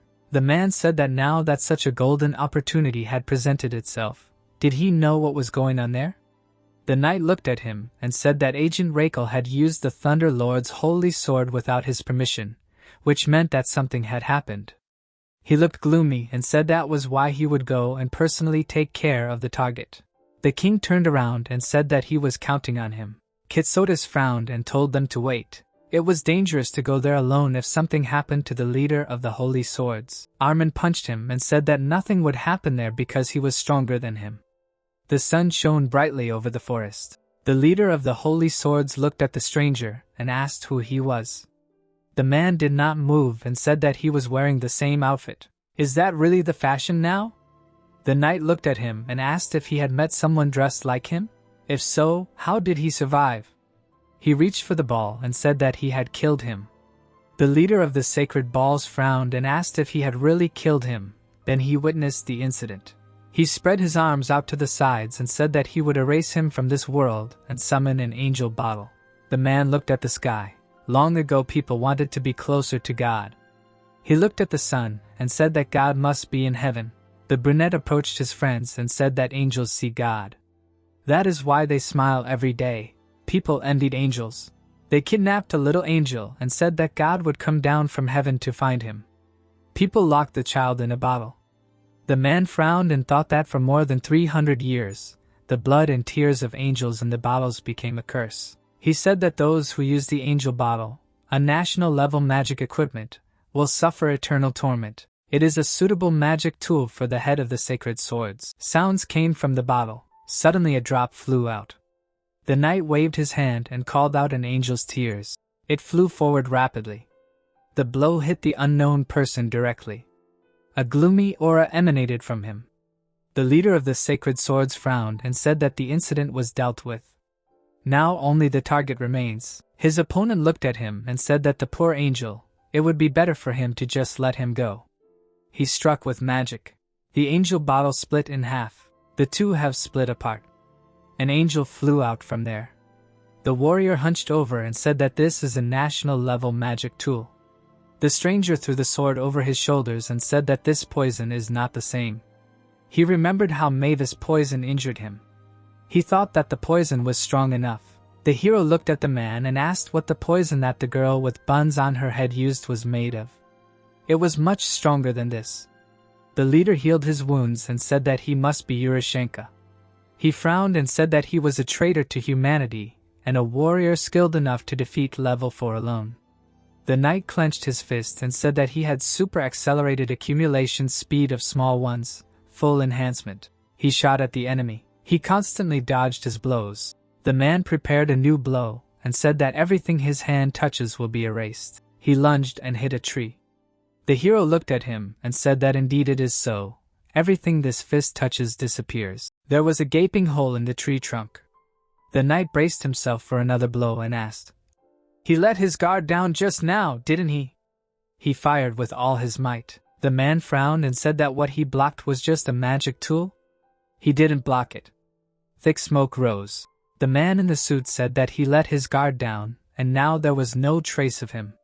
The smoke cleared and the hero stood unharmed. The man looked at him, not understanding why this happened. His head dropped. Then he looked away. The knight imagined a possible way for him to survive. He concluded that he dodged the attack and used the dust to hide. He said that he was definitely a little different from the other small fry. The hero attacked him when he said that he could at least show a few tricks, saying that these were his words. The guy swung his sword. The green light lit up. A huge flow of energy engulfed the knight. The hero looked at him and said that he was a little different from the other small fry and could show a few tricks. The head of the sacred swords put up a defense. Then he fell to his knees. He screamed as blood spurted out. The man raised his head. He began to crawl away and asked him to wait. The man in the suit extended his hand and asked him to wait. He replied to stop wasting time and come here. He still had a lot to do. The knight frowned and asked why he suddenly interfered. Is he trying to destroy the holy nation? The warrior looked at him and said that he was not the one who attacked him. The reason he came here was to protest. His opponent was being pressed by the dark aura. The knight extended his hand, trying to save himself. The hero's eyes lit up and he said that he thought he would become a hero if he destroyed the 4th level, but they made him a traitor to humanity. From Yuri's Cyancane, a green pillar of energy suddenly rose. The eyes of the cool warrior bulged. The warrior pulled out his sword and said that there is someone in this forest who is from the top. He must take him. He has many questions to ask. The girl ran forward, thinking about the words of the mentor, that right now she is the only one who can save Urien. She frowned and thought that the light was coming from that side. The knights looked at her in shock and said, "Why is she here?" Naba took out a soldier with one blow. His colleague ran and shouted at the girl to stop.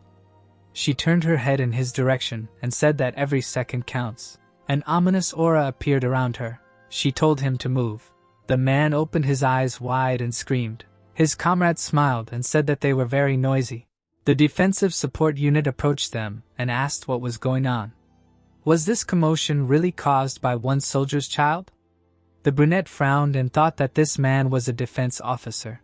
He smiled and asked if she had really defeated 2 knights on her own. Should he praise her for her bravery or punish her for disobeying orders? The man rushed forward. Naba's eyes widened in fear. The knight grabbed her and asked what she was doing here.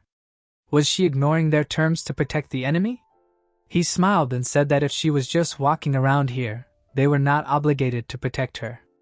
She should return to the house immediately. Didn't she know that there were terrible enemies in the forest?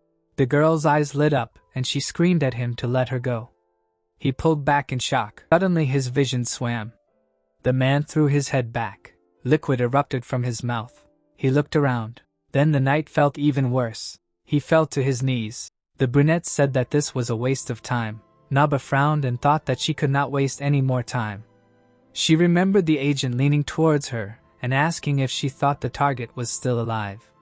The knight looked at her and said that she knew he was weak enough that he couldn't instantly heal fully anymore because she had tricked him. The man reminded her that even with the last heal, he couldn't fully recover because he used it to save her and her mother. The agent appeared behind the girl and said that the one pursuing the target was Reikl. An ominous aura appeared around him, and he said that the target was already dead. Another agent looked at the brunette and said that at this rate, her father would die right now too.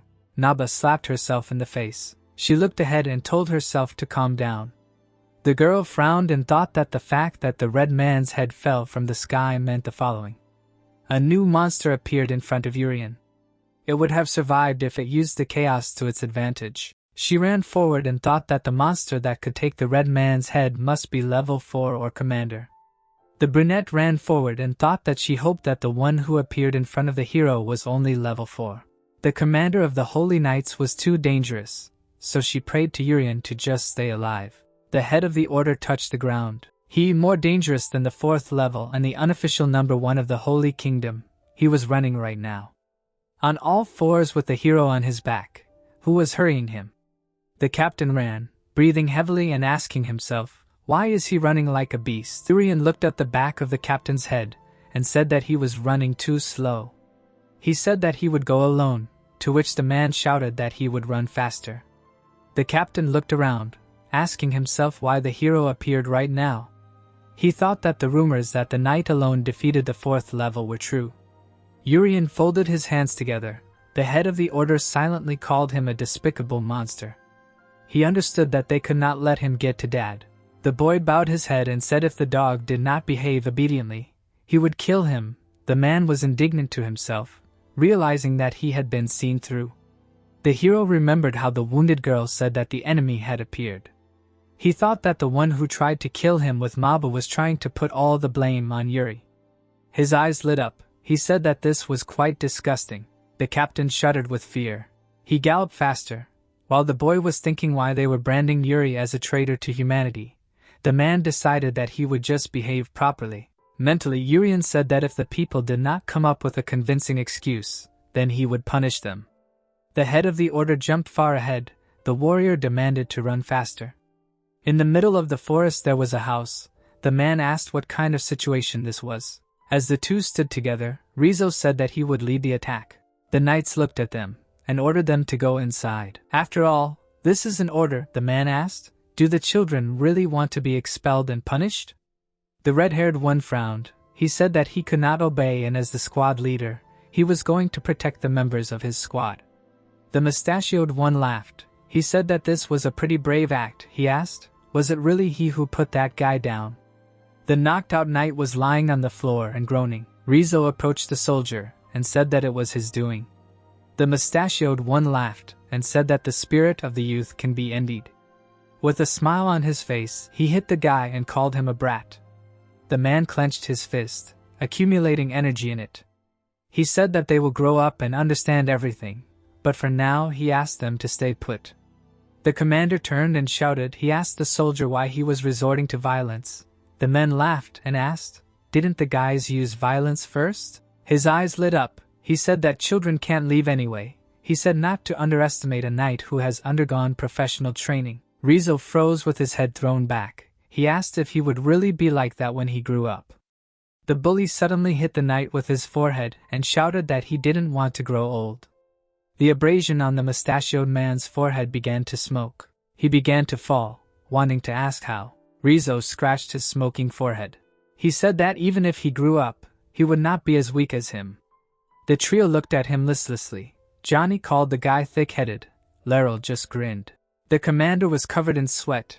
In his head he asked to wait a minute. He said that the knight's attack should have been a serious blow. He asked himself if this guy was too strong. Rizzo grabbed his subordinate by the helmet and asked if he would really try to stop him. The knight began to ask to save him. Johnny sighed and said that everything was so settled here. He suggested to Irini to see where that flash of light came from. He had a feeling it would be fun. Meanwhile, in the church house, a subordinate shouted that he had news for the Pope. The Holy Father looked at the knight and asked if it was good news. The knight straightened up and said that the commander of the Holy Knights had disappeared. Armin grimaced furiously. Quixote said that it was dangerous to go alone, but the knight had not finished his report yet. His Holiness hit the commander after saying that the national magical artifact Angel Bottle had been destroyed and the commander of the Holy Knights had disappeared after a battle with the enemy. The cardinal began to sweat. He asked what was going on. It should have been a simple mission to assassinate the target. Armin looked at the commander's battered face. He asked what kind of fool would challenge them. The knight looked at them and said that the fool's name was Yuri. The Holy Father turned around and asked again. He tensed up and asked if this was the same Yuri who defeated the 4th level alone. Quixotes jumped up and asked if the hero was really that strong. He even defeated the commander of the Holy Knights. The cardinal slammed the table, calling for the Pope, while the others were discussing how such a strong man came here. The old man's face twisted. He said that they must kill the hero at any cost. Armin walked forward solemnly. The cardinal said that the Almighty had just spoken to him. He called Yuri a demon and an enemy of humanity. The Holy Father bit his lip. The cardinal said that they must kill the hero today so that the blessings would return to humanity. The knight commander stood up from his chair and said that he objected. He sweated and said that if most of the rumors about the hero were true, then he was strong enough to defeat even the leader of the Holy Swords Order by himself. Considering that the Swords Order was already shaken, then a fight with that guy could cause them irreparable damage. The old man's face twisted. He demanded that the man not blaspheme. He raised his hand and said that he had just heard the word of God and Urian must be killed. The cardinal turned to his father and asked if he understood this. He said that from the reappearance of the 4th level to the appearance of the hero and even the new blessing of humanity, by him. A glow appeared behind the old man. He said that he knew about them even before they appeared because he hears the voice of God. Armin smiled nervously. He said that he never doubted the cardinal, but his eyes flashed. He said the old man had aimed at Urian today. He said to look at what had happened to them. He reminded them that they had said that the gray-haired man had followed God's words that day. So how had things turned out like this? He said that God would not have put them in such danger. The cardinal pulled his hand towards himself and gently addressed His Holiness. He trembled and asked if his father had trembled in the face of Satan's temptation. He screamed that God had commanded him to be killed no matter what. His fist flew at the man and asked how dare he to obey God's holy word. The commander of the knights caught the cardinal's hand and said enough. He said that even if he was a cardinal, he could not stand aside when he attacked the Pope in his presence. The knight looked away tiredly and thought that this was a complete mess, while the old man demanded that he be released and say that he himself would destroy Satan and follow God's will. Armin opened his mouth and screamed. His eyes glowed blue. He suggested using the Immortals' help. Fortunately, there were 3 of them here. He introduced the Immortals and said that the Empire, more than anyone, needed to attack Urian and they would demand help. The Immortals would definitely provide it to them immediately. As the injury straightened up, the Pope turned to him and ordered him to make efforts to block the information. Because it was not a long story, let him deal with it in one breath. Armin turned his head and said that if what was happening here leaked out, it would cause significant damage to the Holy Kingdom. He demanded that everything possible be done to block the information. An ominous aura reached out to the man. He asked what His Holiness meant. Armin opened his eyes wide and said that it was not a long or complicated story, so he understood everything. He said that even if there were casualties, nothing happening here should be allowed to leak out. The bird looked forward. A flock of pigeons flew over the trees. They looked small from the side. One of the pigeons landed on the knight's shoulder. He said that new orders had come in. The birds disappeared from the shoulders of the men. The soldier asked if this could be an order to retreat. The knights said that they had sent quite a few soldiers there, so they should have enough time to capture the intruders. The guy laughed and said that it was time for an after-work drink. The knights flinched. The brunette said that the order that had just come in, he had heard wrong. The third knight ran up to the guys and called them. He asked if they heard the order. Shinjo turned around worriedly and said that Ori had heard it clearly too. The order demanded that all the children of the soldiers in the forest be killed. Shinjo grabbed his helmet and asked if their job was not to protect children. Why were they ordered to kill them? The mustachioed man looked down and said that this was an order from Dad and that it must be the will of God. His pupils narrowed. The man mentally wondered if the higher-ups had foreseen this would happen, so that was why only knights from the Holy Kingdom were participating in this mission. His friend hugged him and said that he had a child about the same age as the soldiers' children, and she was incredibly cute. The soldiers were trembling and the brunette knew that Shinjo was not married yet, so he would not understand, but he asked him to listen. He said that the child was an angel in his heart, a place of peace, and he could never kill any of them. The knight raised his hands. He demanded that they stop and asked what was the point of them arguing among themselves. Mabel was approaching them from the bushes. She noticed the people ahead. She realized that they were a reconnaissance group, so it was not only a defense unit. The knights turned around. They were a reconnaissance group of the World Allied Forces Army, the first search unit. It was a combat unit, and these people were definitely not easy opponents. Shinji looked at the girl with confusion and asked what she was doing here. Mabel looked up at them and said that as they could see, she was injured and heading to the medical center. The guy trembled and asked why she came out of the bushes. The agent was confused. They pointed out to her that she had deviated from the usual route. She walked forward and said that she was lost. The man's hand lit up.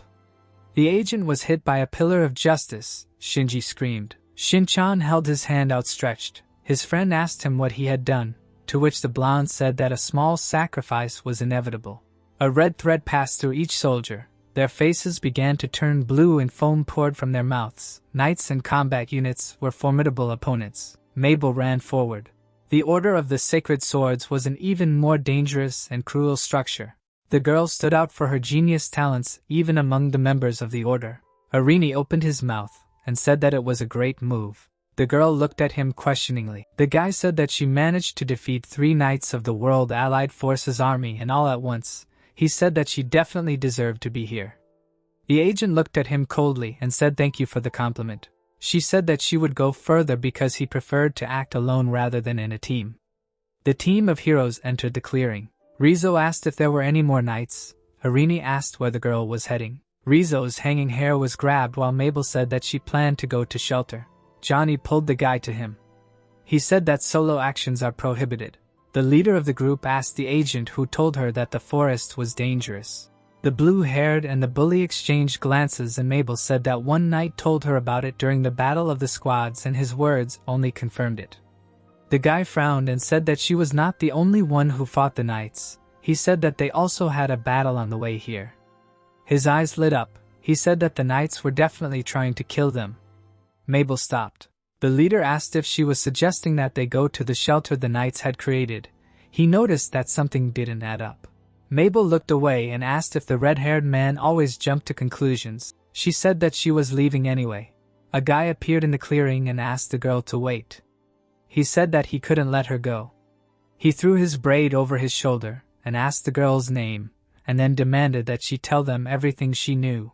Irini raised her hand. He said that they were not stupid either, and had already figured out most of it. He said that they were not here to interrogate her.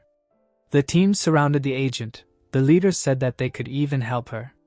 After all, they were all outstanding talents from different countries. The black-haired girl looked away and said okay, it would take less time to explain than to fight. Rusi calmly watched the girl. Mabel looked at her feet pitifully and asked for help. The wind swayed the fir trees. The boy said that the knights were planning to kill the hero, believing that his instant full healing was a new blessing. Irini put his hand to his chin. He said that killing Urian today would mean that a child with the ability of instant full healing would be born in the Holy Kingdom. Johnny found it hard to believe. He asked how they could prove that a child with such a blessing would be born. The guy with the tail looked at them and said that the Holy Sword Order was amazing. He said that meeting a secret organization that he only heard about from his master and seeing such young members of the order was amazing. Laurel chuckled and said that this entire training base was created just to kill a commoner. He remarked that this was not such an unusual situation. Rizzo's mouth dropped open. He had a feeling that he had become a secondary character, and he didn't like it. He ran forward. Rusi grabbed him abruptly and told him to calm down. Her fist glowed red. She said that after all, he was here to kill Urian, right? The bully raised an eyebrow and said that she was also a victim and her entire family was taken hostage. How could they trust her? Maba gritted her teeth. She was asked if she was trying to distance them in order to kill the hero. Wasn't that so? Above in the clearing there was a view of the cliffs. The girl screamed that the healing that was used 3 times because of her lie and the magic power spent to protect her mother, not to mention the leader of the order, could be at the scene. On top of the cliff, if you look closely, there was someone. Rusi at this time screamed that it was unfair. The hero was sitting on the captain of the sacred swords, and the white-haired girl screamed that if Urian was in perfect condition, she would never be able to kill him. The hero said that he would go there first. The captain asked what he saw there. Rusi and Rizzo were pressing each other. The girl looked at the agent and asked if she was trying to get rid of them to kill the hero. Maba looked at her and said that if she was lying, then let him kill her. She said that now is not the time for arguing. Rusi's eyes lit up. She said that even if it was true, if something happened to the hero, she would kill her. Rizzo looked at the blood on his palm. The guy with the side suggested going further. He assumed that Urian was probably where that light appeared. Trees flew past his eyes. The guy caught up with Maba and turned to her. He asked what was in the direction where Urian disappeared. Maba looked down. She assumed that the captain of the Sacred Sword Order was there. The young man sweated. He thought so. Urian was important not only for the kingdom, but for all of humanity. He looked ahead tiredly and thought that it was too late to save the hero, because he had already used the healing that he could only use 3 times a day and fell into a trap. Maba rushed forward, and the warrior thought that the hero had probably lost most of his magic and the captain of the order was there. Should they really go there? Rusi caught up with the guy. He shuddered and demanded that everyone stop. Laurel looked ahead in horror. Verini and Johnny froze in shock. Rizzo smiled nervously and asked what was this. Urian in a suit was looking at them, and ominous magic was emanating from him. The leader looked at him and said that they met Urian again. Rusi shuddered and asked them to wait. Maba looked ahead gloomily. The white-haired girl said that the rumor of Urian's appearance was a lie aimed at killing Urian. But why was he in the forest? The girl's face was dripping with sweat. She demanded that Maba explain herself. She asked if everything she said was really a lie. Maba opened her mouth and said shut up. She looked up sadly and said that right now she was the most annoyed. The captain summoned the scythe of death. Johnny's hairpin began to glow. He said that this was Urian, the traitor of humanity. The knight's eyes sparkled. He said that everyone seemed so lively. He asked if they really wanted to fight him. A huge flow of mana began to emanate from him. The agent trembled and said that it was hard to breathe. Marini gritted his teeth and said that if someone like that betrayed them, then what hope could humanity have? Lero looked at the hero anxiously and cursed. Sweat was pouring down the leader's face. He said that he would buy them some time. He ordered the others to flee. He walked forward and said that he had fought the hero before, and even if they all attacked at once, they would not be able to defeat him. Ruse glared at the commander and said that they should fight. She said that Urian was already nearby. The hero looked at them and said that he was not going to fight. He was heading to protest and accidentally ran into them. The blonde waved her hand and told her not to make her laugh. She ran towards the enemy and asked if he really expected her to believe such an obvious lie. If he was here to protest, then why was he in this forest? This is not a normal route. The knight didn't move. He said that there was a separate reason for this, but of course it wasn't. Irini grabbed the girl by the hand. She demanded from Urian to tell what the reason was. The guy told her to calm down. After all, a warrior of his strength would not move without a reason. The hero looked at him silently. The red-haired one assumed that Urian had to act secretly. After all of humanity was against him. The hero said something like that. Irini sweated, thinking about the warrior. He thankfully noted that he had no intention of killing them. He looked at the enemy of humanity and asked where he was going and where he wanted to make a protest, and what kind of protest was this. Urian turned and said that he had no reason to answer and that he would be asking the questions here. His eyes lit up. He asked if the team was trying to block his way. Irini shuddered. He thought that from the hero's point of view, they were delaying him. He shouted that they were not trying to stop them. Urian's eyes flashed, and he said that these were certainly nice words, but everyone stared at him. The hero said that they weren't very interesting and that the kid he met before coming here could only heal, but at least he tried to stop him. Maba and Ruse flinched. The Imperial clenched her teeth. She clenched her glowing fist and cursed. The captain blocked her path and told her to calm down. He frowned and looked ahead and asked if the warrior killed Urian. The knight looked up and said that he actually saved him.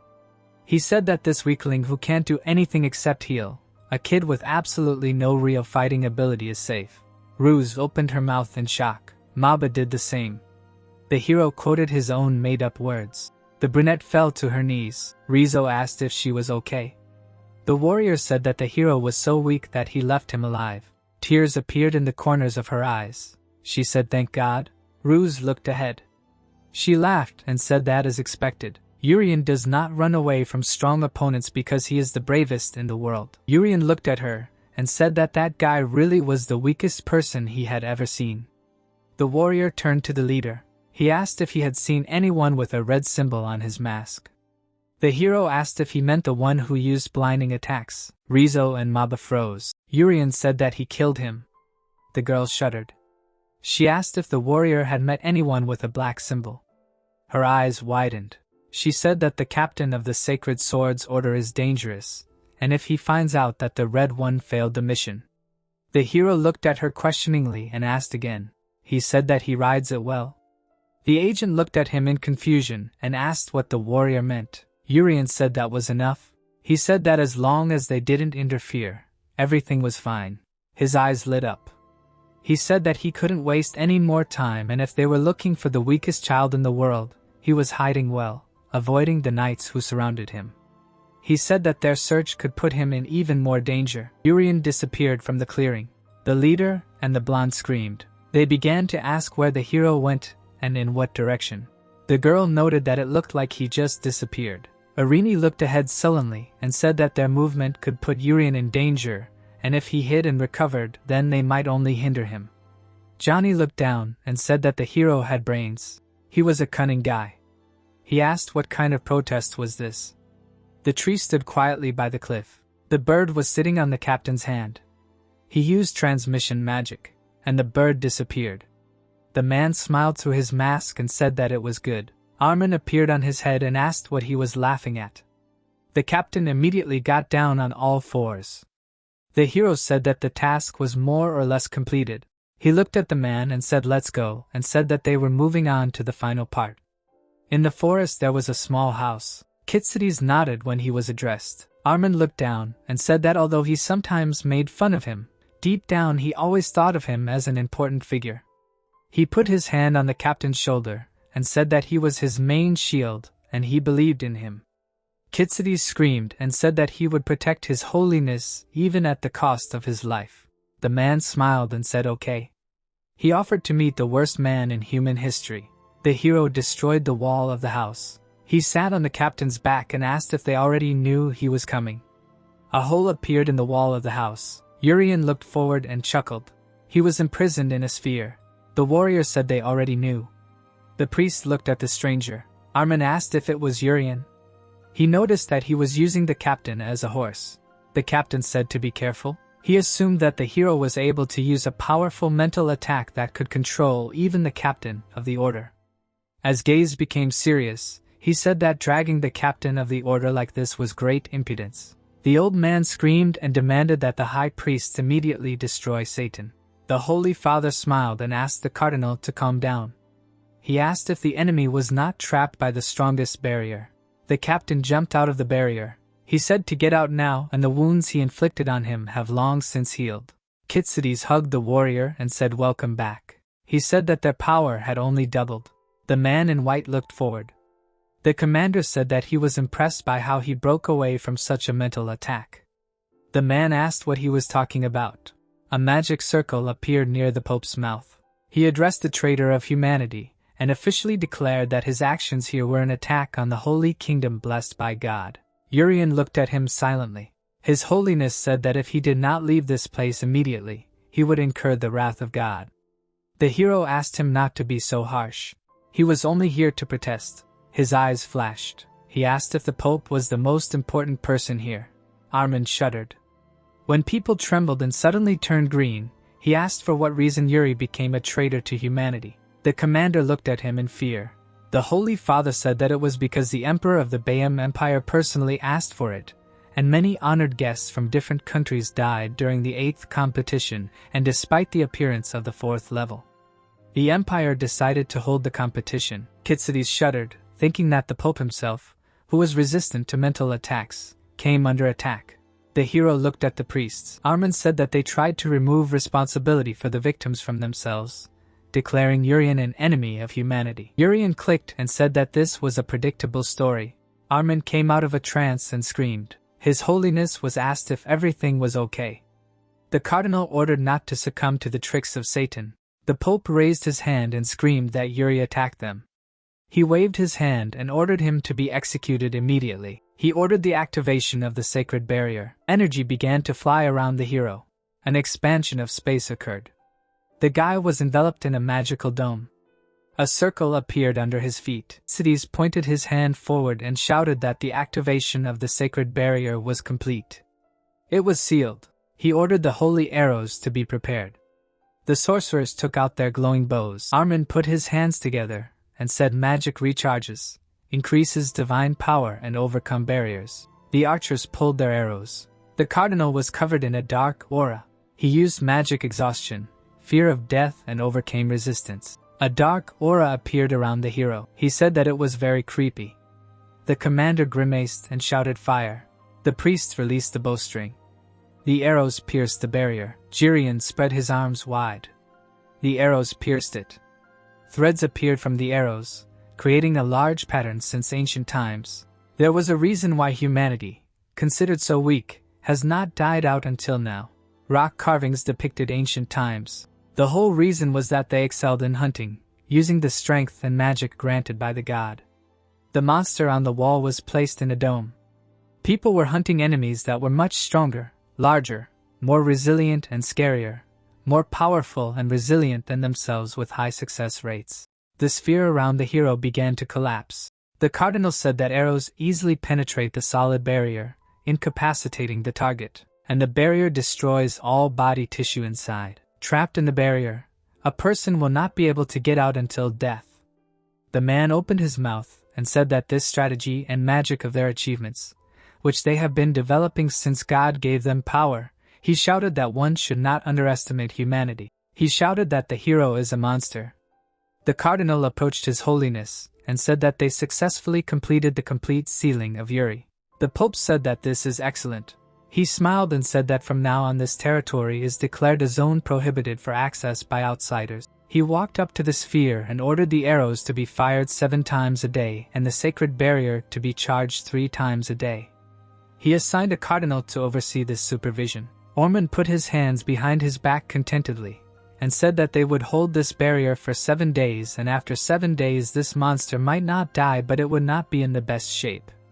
The priest smiled madly and said that they would then use brainwashing magic and make the hero their loyal dog.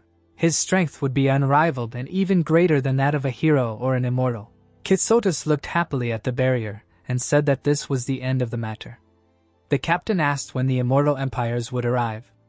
The commander turned and said that they had requested backup, so they should arrive soon.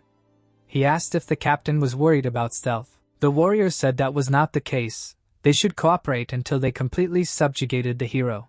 The man smiled maliciously and asked what he was talking about. Had he not yet recovered from the mental attack? The order captain shouted that there was no way they could seal Urian with such a low-level spell. Kitsotis shuddered in fear. The boy extended his hand forward while the order captain shouted that they should just drop everything and run from here. He clenched his fist and released green lightning. They enveloped the space of the house. Ormond screamed. The cardinal screamed Satan. Kitsotis opened his mouth and said that he had never seen anything like this. Blue magic circles and a huge circle appeared in the air. Urian looked ahead gloomily. Filling the space with his magic, he was interested in 3 things. First, why was Urian a traitor to humanity? Second, who was this high-ranking person who ordered to kill him using Laurel? Third, did the person try to kill him again? This time using Maba. The Holy Pope screamed and demanded that the cardinal activate the national magic weapon, the Heavenly Warrior. The old man took out a golden key. It was a national-level artifact. A monster broke out of the cross. He opened his mouth and roared. It was a Heavenly Warrior. Purple circles appeared in the air. Urian looked at him darkly and said, Seraphim, he is too blinding. He took out his sword. The sword of the apocalypse looked to the side. Its blade cut through the darkness. A black hole was spinning in space. An angel was glowing in the distant darkness, and below was their battlefield. Tears poured from Ormond's eyes. He looked forward in shock. The entire house was destroyed. The man asked what they were facing. Urian stood in the passage and said the answers to the 3 questions that interested him. He grabbed the cardinal by the face. He walked up to him and said that they were inside the old man. He trembled and screamed Satan and spoke the word of God. His eyes darted. He screamed the name of the hero. Suddenly the pupil began to fill with yellow. He menacingly ordered to kill them. Urian looked at him darkly and said, Wow. Black smoke began to fly out of the cardinal's body. The hero looked at him and asked who he was. A strange voice said about a creature going to death because of his own stupidity and desires. The angel-faced boy was sitting in the lotus position. He said that he guarantees the completion of this path as a level 5 human. He stood up and looked at the people. Ormond looked at him in horror and asked, Did the old man really become a monster? Kitsotis took out his sword and said that he would try to buy time for His Holiness. He ordered us to immediately go to a safe place. The Pope was shaking and asking how he could run away. He said that he wanted to slap him. Sweat was running down his face. From the tips of his hair to the tips of his toes, every cell of his body felt death. The man smiled and looked at him. This creature, without a doubt, was death itself. The commander raised an eyebrow and asked, Is the 5th level human really? He said that it was a lie. He said that there is only one 5th level, and this is time. The creature's eye sparkled. He asked if this was the holy sword of the Holy Knight Commander. He said that it was indeed a beautiful sword. The man shuddered. The monster said that if it was not the holy sword, he would probably wet himself like a scared dog. The boy sat down relaxed. He said that the source of all the information they know is him. Armin looked into the void and asked what the beast meant by this. The boy smiled and said that how did they know that it was a level 4 monster they encountered? Wasn't he himself who called it the 4th level? He said that the levels they used to refer to monsters were made up by him. The saint swayed. This revelation was truly shocking. His eyes trembled. He wondered why they didn't find this strange. A level was supposed to be a term used to classify monsters by humans, but the monsters themselves called themselves that. The boy looked at the humans who found this irrational thing so natural in a frightening way. Armin looked at the commander and said that all the information humanity knows about monsters was obtained from the monsters themselves. The man smiled and said that father wasn't that stupid. He said that there was information that he wasn't told, right? The man sweated all over. He wondered, since when did monsters manipulate humanity? Only information about monsters, or was there something else? The beast's eye was burning. He said that there must be other truths too. Jurian looked at him and said that he was not interested in all this. What he wanted to know was why he was targeting the weakest boy in the world. The monster looked at him silently. The hero asked why he was made out to be a traitor to humanity. Was it all him? The man suddenly appeared in front of the hero. He smiled menacingly and said yes. From the kingdom and the empire to the smallest states, he said that they were all under his control. He raised his hand and said that he was one, and he was everything.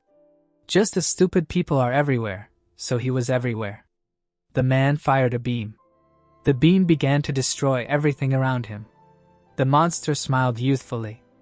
A bright light engulfed everything around him. The beast looked ahead. There was a wasteland around him. He said that humans had finally found their most beautiful form. He smiled and said that this was the form that suited them the most, the form of nothingness. His eyes frowned. Jurian grimaced. The boy told him that he was indeed a fast beast. Armin trembled and said the name of the traitor to humanity. The people sat behind the hero. They asked why he saved them. They tried to kill him. Jurian turned around and said that it was not that he did not like them. He just liked man even less. The priest began to cry. The warrior's green eyes flashed. The monster looked at him calmly. Blood began to spray out of the hero. The men shuddered and screamed in unison. Satan looked at his hand. He stood up and said that it was his poison. The monster stood in front. He frowned at the guy and said that he was quite confident on his feet, and, it seemed, he did not have the power left by the first hero. He frowned and said that it was unpleasant. It was like watching an insect twitch even after spraying poison. A staff appeared in his hand. He is the embodiment of greed and stupidity. He told the hero to meet his predicted end. The staff began to shine. The men trembled. The warrior was under pressure. Darkness appeared near the monster. He screamed devilishly. Apocalypse number 3. The warrior began to retreat. He asked, "Is this really oil?" Oil enveloped the priests. They did not understand what it was. Armin looked down and screamed that this was the hand of death, and the enemy's strength was simply stunning. The commander began to cough. He said that the sky was covered with clouds. He was told that it was a poisonous fog and he needed to be careful. Sweat poured down the man's face. The greenery withered throughout the forest. The sky was covered with dark clouds. The earth was dying. The Holy Father looked at the sky in horror and asked, "Is this really the future that was predicted for them?" He began to ask why. This is the world given by God. Tears began to appear in the corners of his eyes. He screamed that they believed in God. He prayed to be saved from this hell. The commander fell to his knees. The Holy Father was enveloped in a poisonous fog. He shouted, "Please." The monster smiled and said that God had abandoned them. A nuclear warhead was falling from the sky. Apocalypse number 4 was coming. The man looked up and asked what was this. Urian looked at the villain and said the sword of the apocalypse. A black hole swirled in space. The Holy Father looked forward in fear. He stood up and said that the world that God gave them was wiped off the face of the earth. The hero walked past the surprised villain and told him not to summon items like missiles in the world of swords and magic. More importantly, he asked if a beast could use future technology. The boy followed the hero's gaze and asked how dare he? He used the sword of destruction. A green beam flashed on the battlefield. The man's body began to tear apart. Armin looked at this in horror and shouted that Urian had surpassed level 5. The beast pointed the remaining eye at the hero and said that he was noisy. The priest began to support Satan. The monster restored the body. He said that Urian had a rather strange power. He frowned and asked, "Is the guy not from this world?" The hero silently looked at him. The villain guessed that he was sent by the goddess Hersha. The angel's face smiled and asked, "Is this the woman who sent the hero here?" Urian looked questioningly at the enemy and asked, "Is this the one who does not listen to the end?" He put his hand on his chest and said that his power was given by the goddess Hersha. The priest shuddered. Armin gritted his teeth and asked himself, why did not he understand this before? Urian began to show off in the mind of the Pope. He thought that powerful magical swordsmanship, suppressing even the 5th level without the power of a hero, refined and charismatic, is exactly the kind of figure humanity should strive for. The man looked into the void and shouted that Yuri was the messenger of the gods, the hope and future of humanity. The commander was shaking all over. He asked if they had really attacked the messenger of the gods. He shouted that they had committed a terrible sin. Armin began to cry and say God. He wanted to beg for mercy. The beast laughed and said that Hersha was truly a stupid and greedy goddess. He sat down in front of the hero, relaxed, and said that this woman was a supporter of the apocalypse who wanted the end of this world. He said a poor man who was exploited by her desires. He asked if the guy was trying to save people only to strive for destruction. Urian looked gloomily at the enemy. He said that he was not here to save people or wish for their destruction. He did not come here for such a banal reason. The light reflected from the helmet. The hero said that he came to enjoy the hidden life, full of power. The angel sweated, laughed, and said that this was stupid. Urian loomed over him and said that he would tell him a secret. He said that it meant that he would protect everything he wanted to protect. The man smirked and noted how arrogant the guy was. He asked if he could save not only people but also monsters. Urian looked at the enemy and asked if he really wanted him to save him too. He said that it was nothing impossible, and if he acted like a cute little puppy he would consider saving him. The villain glared at the guy. He said that he seemed to be having fun. He asked if the hero really thought he had won because he had repelled that pathetic attack. Two powerful auras collided with each other. The energies touched the Holy Father. He felt like he was going to die now, being in the same space with him. The man hit the warrior on the helmet with his staff. He smiled. The sky suddenly became bright and clear. The boy's severed head looked at him. Urian stood aside with a dagger in his hand. He used a nice sword. The weapon began to evaporate. The blonde's pupils narrowed. He asked how Hersha could send such a creature. How dare she talk about balance? He shouted that the man she loved would surely be destroyed by their god. Feathers fell on the goddess's head. She calmly opened her eyes. The hero looked down. The villain demanded not to be so overconfident, because no matter how hard he tried, his destruction was inevitable. The boy's head evaporated. He said that the hero's power and the hero's party were sacrificed to seal the time of the 5th level. But his resurrection was just around the corner. He asked to greet his destruction joyfully. In the end he called humans vile pests. The head turned into gold dust. The man looked at it in shock. Urian turned to them. The Holy Father shouted that the hero defeated the 5th level. The boy said that it did not look like he was killed. As the eyes flashed under the mask, he remembered that the beast said that it was everywhere, and its main body could be hidden. The Trinity fell into line, while the hero wondered if the monster could even be among people. Armin looked at the ground. Urian asked what they were doing. The man called the hero a messenger of the gods, and said that they had committed an unforgivable sin. The commander looked at the ground. He said that they were deceived by the enemies of humanity, and they tried to harm Mr. Urian. The father began to beg to be allowed to atone for his guilt before their death.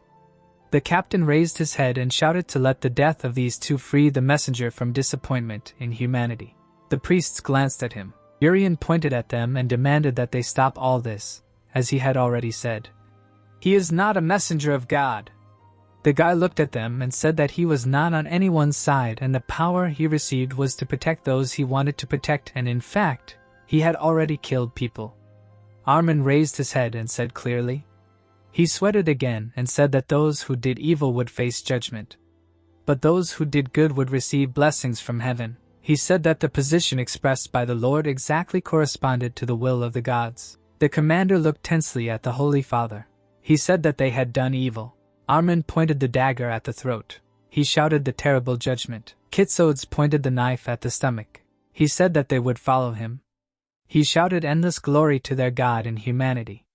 The captain frowned and shouted glory to humanity. Urian waved his finger. The dagger in the man's hands crumbled. The hero said not to use death as a way to escape. He said that people must be held accountable for the sins they have committed. The commander and captain looked at the sand in their hands in shock. Kitsodes asked, "Was this really a miracle of God?" The man looked at the head of the order. He noticed that his hands were clean. The head looked warily at the shining hands. There was not a single grain of sand on them. Armin leaned over the open palms and asked how such a sin could be forgiven.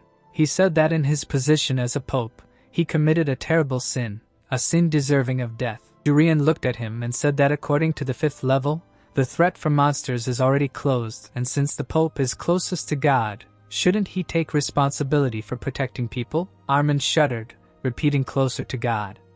He raised his head and asked what he should do to get rid of these sins. The hero looked at him, thought, and said that for now he should focus on raising talents, because as the 5th level said, the threat is already clear.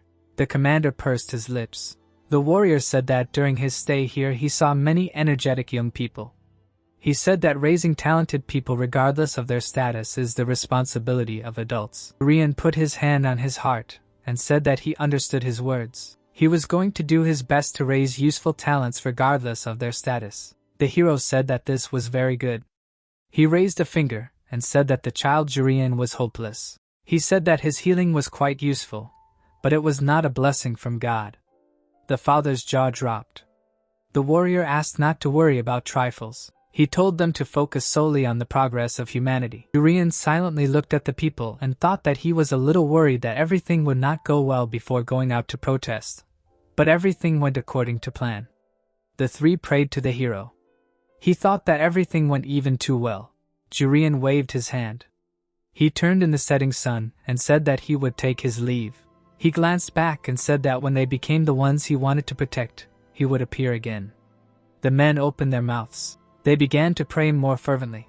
The Pope shouted that he would definitely live up to the hero's expectations. He was called the merciful messenger of God. Jur walked forward epically.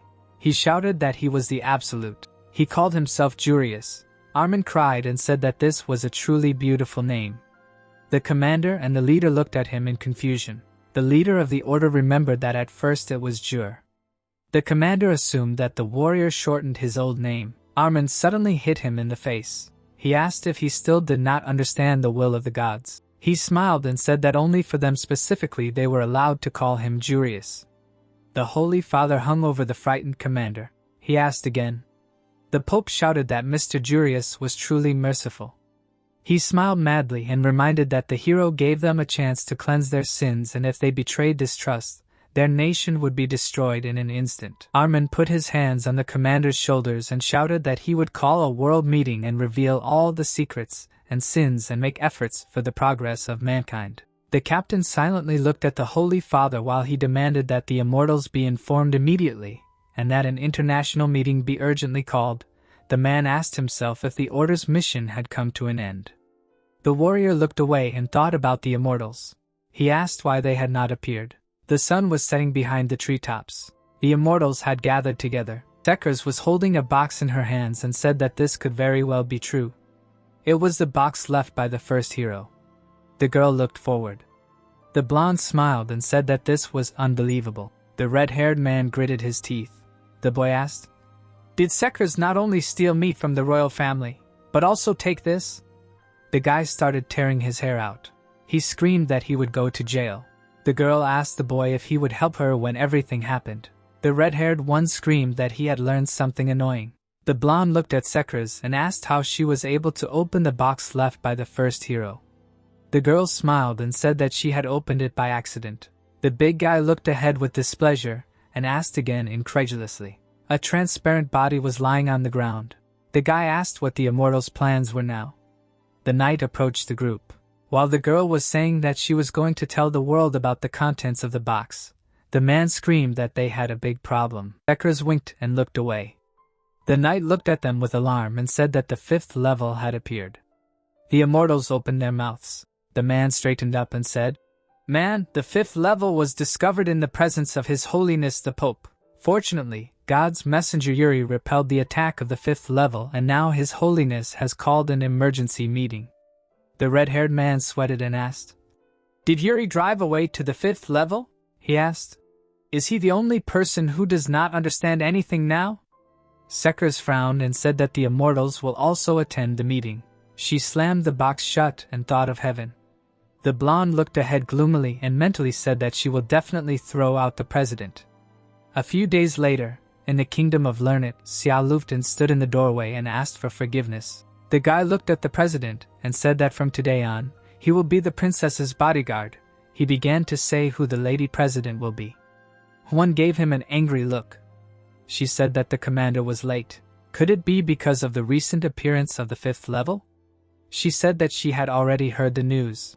The girl frowned and said that it was ridiculous. She looked at the dejected princess and said that Juan was the one he had to kill, risking everything. She said that it was not only a matter of time. Juan took a cup of tea and said that she should thank Juris. After all, he once again protected humanity, and on the contrary, she was just a competent hero who sacrificed her comrades in the hero's crest that she should have gone to the hero. Xiao Lufton calmly looked at her and said that in this world there was not a single person who would judge her efforts, determination and care for humanity as incompetence. The princess slammed the table and said the truth. She said that Juan defeated the 5th level and brought peace to humanity. She said that the president was amazing. The girl looked at Sarudi in amazement. A gentle smile appeared on her face. She stroked the girl's head and thanked her. The commander looked at the president and said that the world meeting would be held in their kingdom in 3 days. She said that Lady Haven should attend it. The girl turned around, laughed, and said that she could finally escape from this annoying castle. She passed by Xiao Lufton and said that she was leaving Sarudi in his care. She reminded him that the girl played an important role in the future of humanity. The man looked at the girl. Sarudi pressed her fist to her chest in embarrassment. The palace of the Bian Empire. Jenny laughed hysterically. His face distorted. He asked what happened to Yuri. Why did he appear at this moment? A servant approached him with documents and said that the church changed the hero's title from traitor to messenger of God. He said that insulting Yuri means insulting God. That's what they are saying now. The boy was sweating.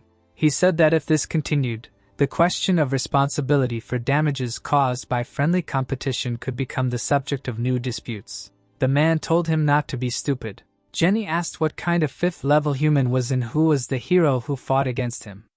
The advisor asked how he dealt with the 5th level alone. He screamed that it made no sense. The blonde pressed himself into the chair and screamed that it was a trap. He repeated that it was a trap set to destroy their empire. The boy adjusted his glasses and said that according to the church, the goddess Herse herself granted the hero power. The emperor hit him and asked if there was any sense in it. He asked how Yuri could get power from the goddess if he was not even a hero. The servant began to apologize. The blonde man was sweating and said before the meeting they needed to come up with a plan somehow. The streets of the Free Federal Republic.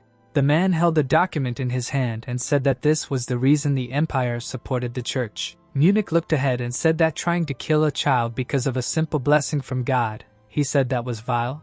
The council turned to him. The advisor said that as expected.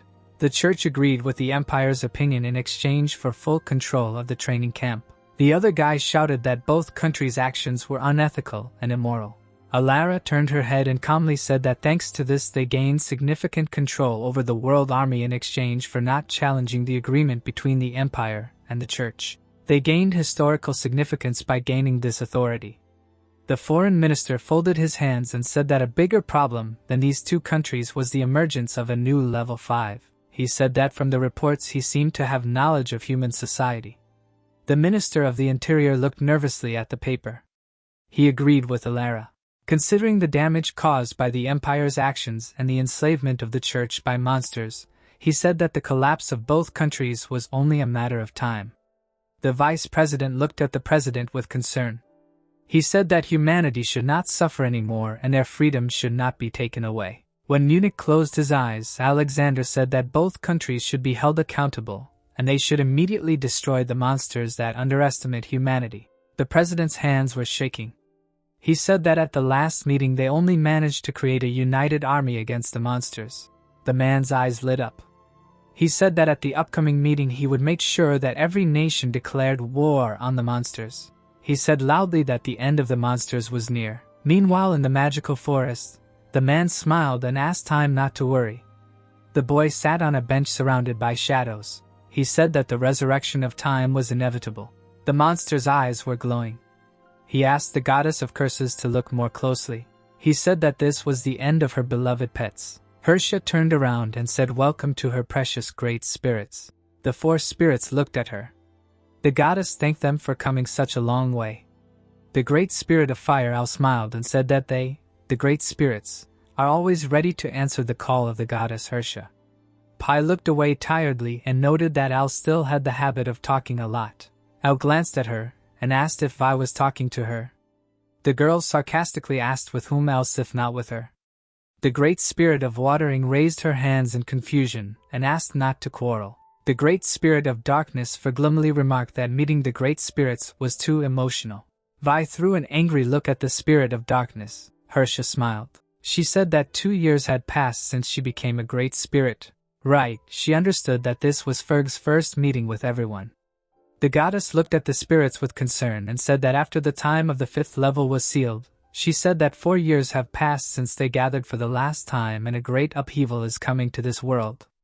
The spirits looked at the goddess silently. She said that countless lives are about to perish while they side with humanity. Al smiled and said that they unquestioningly follow Hersha's orders and there is no need to ask because they will help anyway. Vi covered one eye and said that in order to help humanity, she will protect Ricky and Runbai and shrugged and said that lately she has been helping the elves. But if she has the opportunity, she will definitely help. Fer looked at the goddess and asked for her forgiveness. She said that the spirits are here to maintain balance in this world. She said that helping only humans would be unfair. The girl opened her mouth and said that she will side with the monsters. Ing bit her finger and asked in her mind, did she refuse the goddess Hersha's request?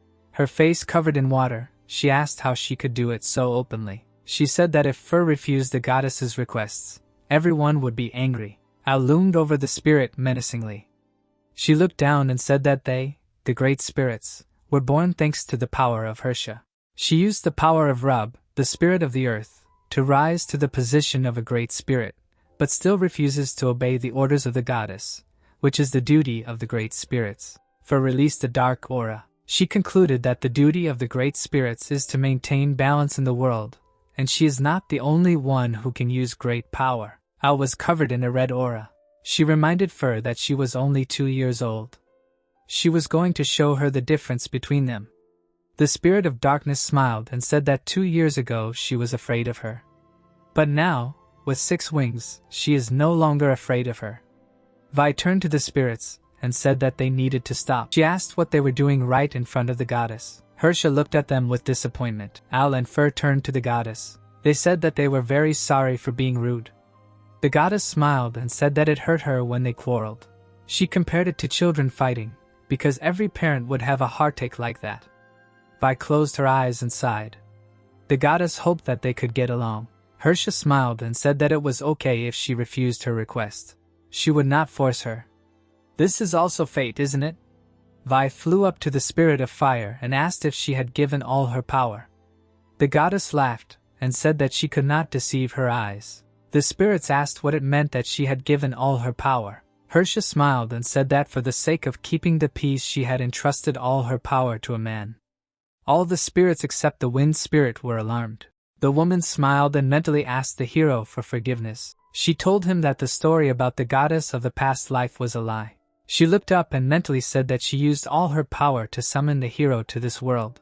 Without him, he would eventually face destruction. Mentally she asked Urian to restore peace to this world. The carriage drove along a forest path. The training of the United Army was temporarily cancelled. Everyone began to hurriedly return home without even saying goodbye to each other. Ricky propped his head and looked out the window. He complained about leaving right after the visit. He asked if it was not supposed to last 2 weeks. Jade looked at Ella and asked if she really came early. The girl said that she came early to be with her younger brothers and sisters. Jade looked lovingly at the hero's sister who was yawning and saying that it would be great if they rode in the same carriage. The gray-haired boy smiled. He didn't expect so many people to come. He said thank you. The twins looked at him. Mu was a little disappointed that it wasn't just the two of them. She only came because her sister did. She closed her eyes and sighed. She thought it would be nice to go shopping. Her sister said that the hero's training uniform was pretty cute. Urian scratched the back of his head in embarrassment. He wondered if he would wear it again. Ricky slowly moved his hand away from his face and said that the training was suspended due to the appearance of monsters. He said that if monsters can appear in the Holy Kingdom that is supposedly under divine protection, then humanity is really in danger. The twins looked at him intently. The blonde asked if there was another level for this time. Urian scratched his cheek and asked if he should even talk. The swordsman noted that if it was a painful memory, he didn't have to talk about it. The hero raised his hands and said that it wasn't a painful memory.